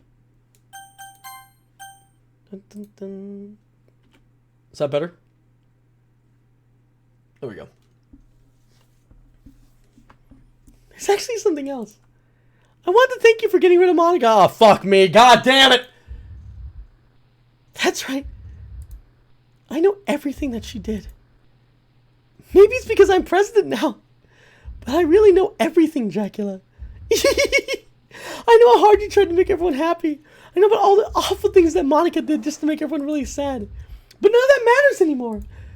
It's just us now. Oh, fuck. God again. And you made me the happiest girl in the whole world. I can't wait to spend every day like this with you. Forever and ever. Oh. Ever. No. Huh?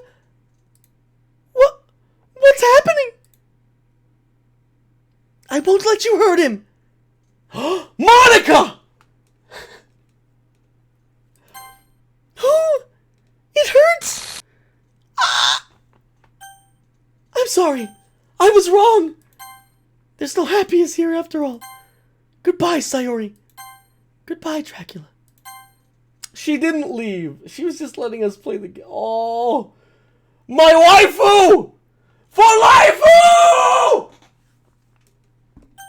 Goodbye, Literature Club.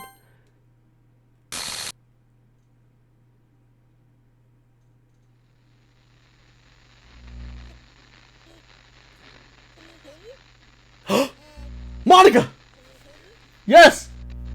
Can you hear me? Oh my god, she's perfect. Hi. Sounds just like me. So, you know how I've been, like, practicing piano and stuff? Oh! Not really any good at it yet, like, at all. But I wrote you a song, and I was kind of hoping that I could show it to you. Oh my I worked god. really, really hard on it. So, yeah. Is it gonna be the theme song? It's Monica, that's whose voice it is.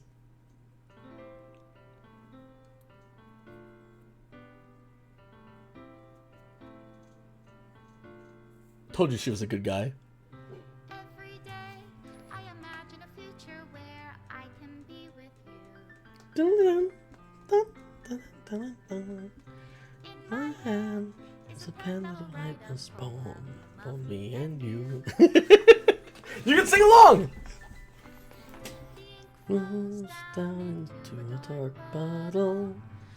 Move your hand right the way into his heart. When this world of infinite choices will it take just to find that special day?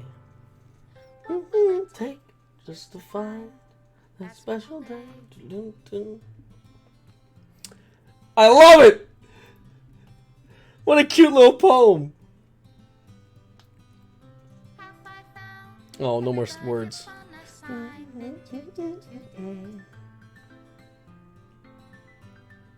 Oh!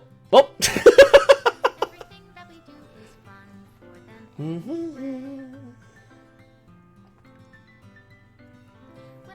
He's just deleting everything.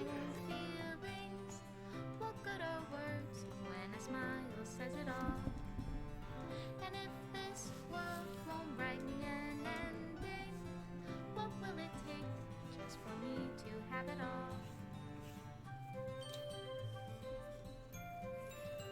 The fact that Monica sings to you, oh my god, what the fuck scene was this? The fact that Monica sings to you at the end is the greatest fucking thing ever. Is this the end? Am I finally at the end? Does my pen only write bitter words for those who are dear to me? Is it love if I take you, or is it love if I set you? Oh, is it love if I take you, or is it love if I set you free? Jesus. The ink flows down into a dark puddle. How can I write love into reality if I can't hear the sound of your heartbeat? Special thanks to Monica and Dracula. Love in your reality, and in your reality, if I don't know how to love you, I'll leave you be. Oh. In your reality, if I don't know how to love you, I'll leave you be. Oh, my heart! This is my final goodbye to the Literature Club. I finally understand the Literature Club is truly a place where no happiness can be found. At the very end, it continued to expose innocent minds to a horrific reality. A reality that our world is not designed to comprehend. I can't let any of my friends undergo that same hellish epiphany. For the time it lasted, I want to thank you for making all of my dreams come true, for being a friend to all the club members, and most of all for being a part of my Literature Club. With everlasting love, Monica.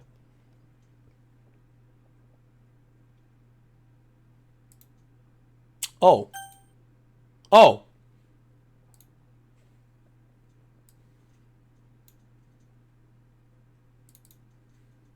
Are you fucking kidding me? Are you serious?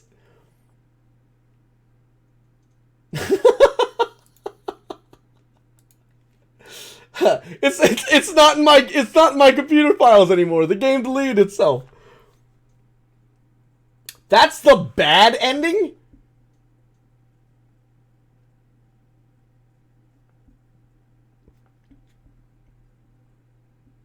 That's the fucking bad ending?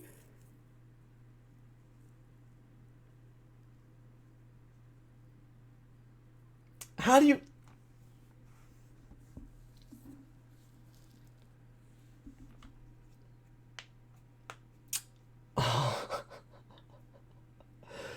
It looked like you said you have to get every... You have to romance all three of them in different save files, and then let Sayori die. Yeah, every cutscene. Okay. I'll probably do that off stream. It is 4:20 a.m. Blaze it. Thank you guys very much for joining me. I couldn't talk much. I'm actually gonna go watch the game theory right now because you guys said for me to watch it a lot. Can I watch it with you?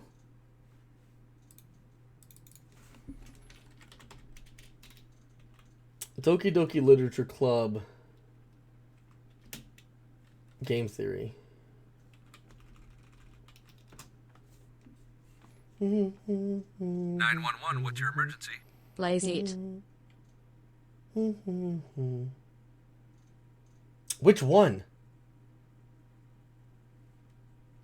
There's two.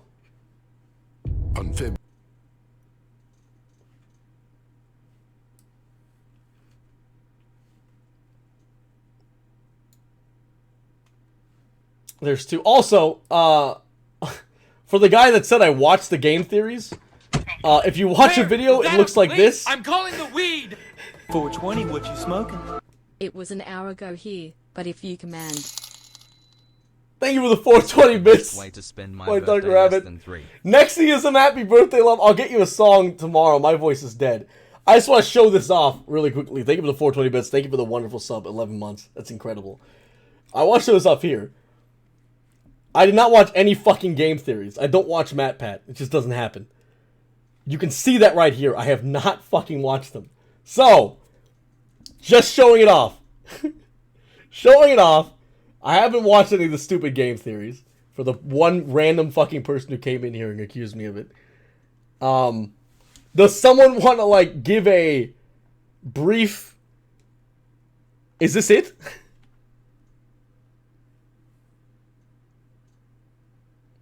Which, is this the first one?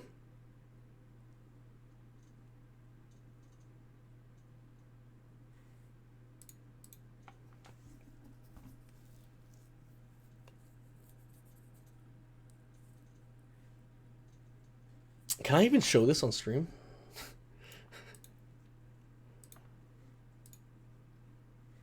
I can't show his entire video on stream. I'd get in trouble. That was part 2. A text message. Who's it from? Aw, Jacksepticeye, how sweet. And there's a picture. Does it have to be him? Do I have to watch his?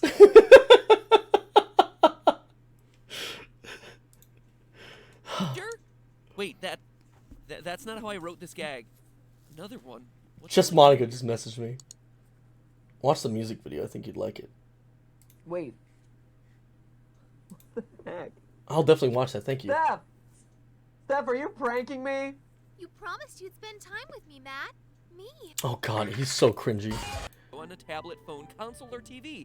Try your hand at wooing for the low, low price of free. But look a little closer and it quickly becomes clear that this game isn't the fun, light-hearted visual novel that it makes itself out to be. Yeah, we know. Spoiler alert. You'll get the point. Okay, so if you're still here after that and you have posing poems in order to woo the game and is manipulating the game's code, even well, what the fuck was that? very computer in a desperate attempt to make you the player, love her. When nothing else works, she deletes everything else in the game, leaving just Monica. Just Monica and you in the club room with nothing to do but talk. Forever. At least until you do what she did to the other characters and delete her character file in order to save everyone else and reach the true ending. Doki Doki Literature Club intentionally leaves a lot dangling for gamers to figure out on their own. But out of all of it, one question has been bugging me nonstop since I finished playing it. What is the story behind Monica? The game presents her as simply being a character in a visual novel. Alright. Club. We know. Guy from FNAF. Not just Monica either. Doki Doki has a lot more to it than first meets the eye, even once you make it through the main story. Because the ending isn't even the ending. When you restart the game after deleting Monica, Sayori assumes the role of club president now, and things are pretty normal until the end of the first day. Alright, this is where we got to. The biggest twist of them all, Sayori now is self-aware, expressing the exact same desire to hoard you to herself that Monica did. So there's gotta be something that at least Monica and Sayori have in common, and possibly the other girls as well, that's making all of this possible. See, there's something about the way Doki Doki Literature Club is designed that doesn't quite add up. Throughout your second playthrough, Monica reveals that she's been manipulating events behind the scenes the whole time. She's been messing with Yuri, Natsuki, and Sayori's character files by amplifying their worst traits so that you'll like them less, a plain old jerk, and why Sayori goes from being. But if you actually stop and think about it, that's not really how visual novels work at all. Visual novel characters aren't AI based. Their behavior is determined. This is what I was saying. What's written in the game script. This is what I was saying. Dialogue script, not programming script. I can see how that gets. Literally what I was saying. They didn't act like visual novel characters. Have complicated behaviors like this, but what if they were created for a more complex game? What if the characters in Doki Doki Literature Club were intended to be used in a different game? Thank you, Matt Pat! One where they would need to have more complex, believable responses to a greater range of player choice. What if their assets were simply repurposed from that game in order to make this dating sim? It's not just speculation. The clues are there, hidden in plain sight in Doki Doki's central mechanic, the poems. Over the course of the first act, you read poems from all the other club members, which... Yo! Alright, that's all. I don't want to watch anymore because I don't want to get in trouble. But basically you called the entire two-part theory in a single playthrough, and Matt goes on to show you all the metadata hidden within encryption stuff. Listen, what I've discovered is we don't need MatPat anymore, ladies and gentlemen. I'm the new game theory guy. I'm gonna tell you it as it fucking happens. Yo, honestly, it was an ass backwards guess. Literally because of the way that what's-her-name was acting. And the fact that she got different eyes. I was like, hold on. Wait, why the fuck would she be acting like this? Why would it be rewinding? None of this makes sense. And then we read that one file in there that was, what was it called? Is it still here? No, it's gone. She got rid of it. God damn it.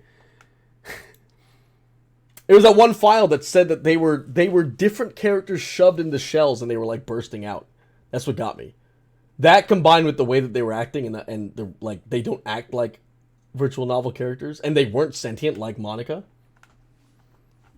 Watch Game 3 Part 2. I'll definitely watch it on my own. But guys, thank you very much. Hope you enjoyed Doki Doki Literature Club. What was that song called? I'm gonna say Monica. Monica's song. Your Reality?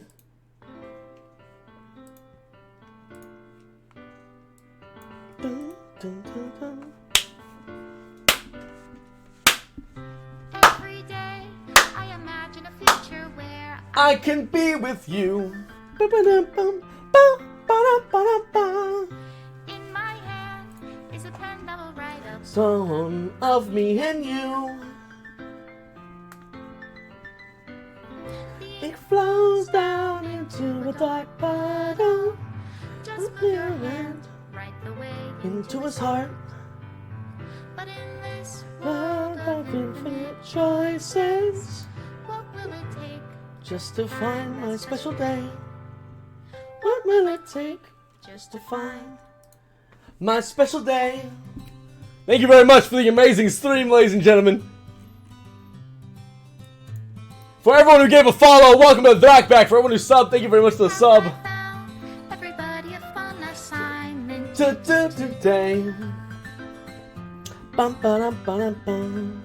when you're here everything that we We do do is fun for them anyway. Bum, ba-dum, ba-dum, bum. when I can't even Read my own feelings. What good are words when a smile says it all? And if this world won't write me an ending, What will it take just for me to have it all? Thank you very much, everyone who gave bits. It means the world. Thank you for all the amazing support. We had a shit ton of new followers. If you haven't already, hit that follow button. Join the Drakback, the best damn community on Twitch. I'm a variety horror. I'm a survival horror and horror streamer, but I also do variety. This is a fun game to play. It's such a great game. does my pen I recommend picking it up write yourself. the words for those who Are dear to me. Bum, bum, bum, bum, bum. Is it love if I take you? Is it love if I set you free? Bum-a-dum, bum, bum-a-dum, bum-a-dum, bum-a-dum, bum-a-dum, bum-a-dum. the ink flows Down into a dark puddle. How can I write love into reality? if I can't hear the Sound of your heartbeat. What do you call love in your reality? and in your reality If I don't know how to love you. Thank you very much for the amazing stream. Love you guys to death. I'll leave you be. Have a great night. And remember, there's just Dracula, baby. There's just Dracula.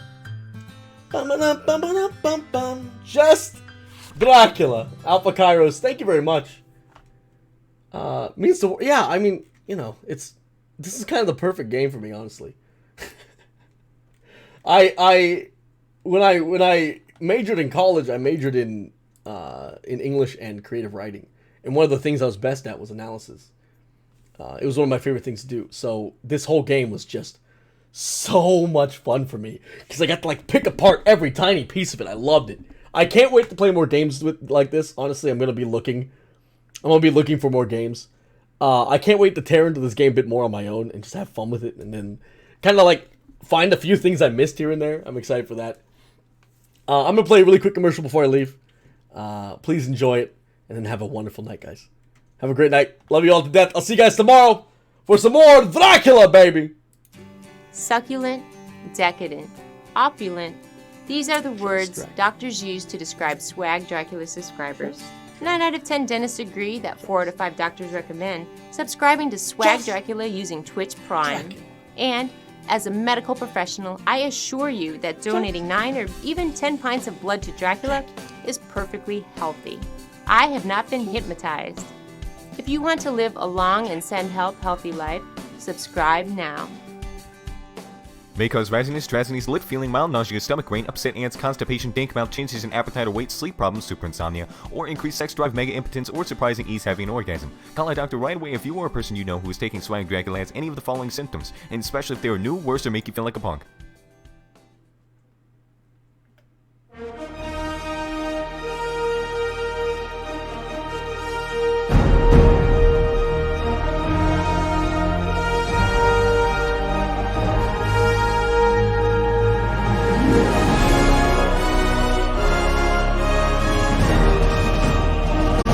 Just Dracula!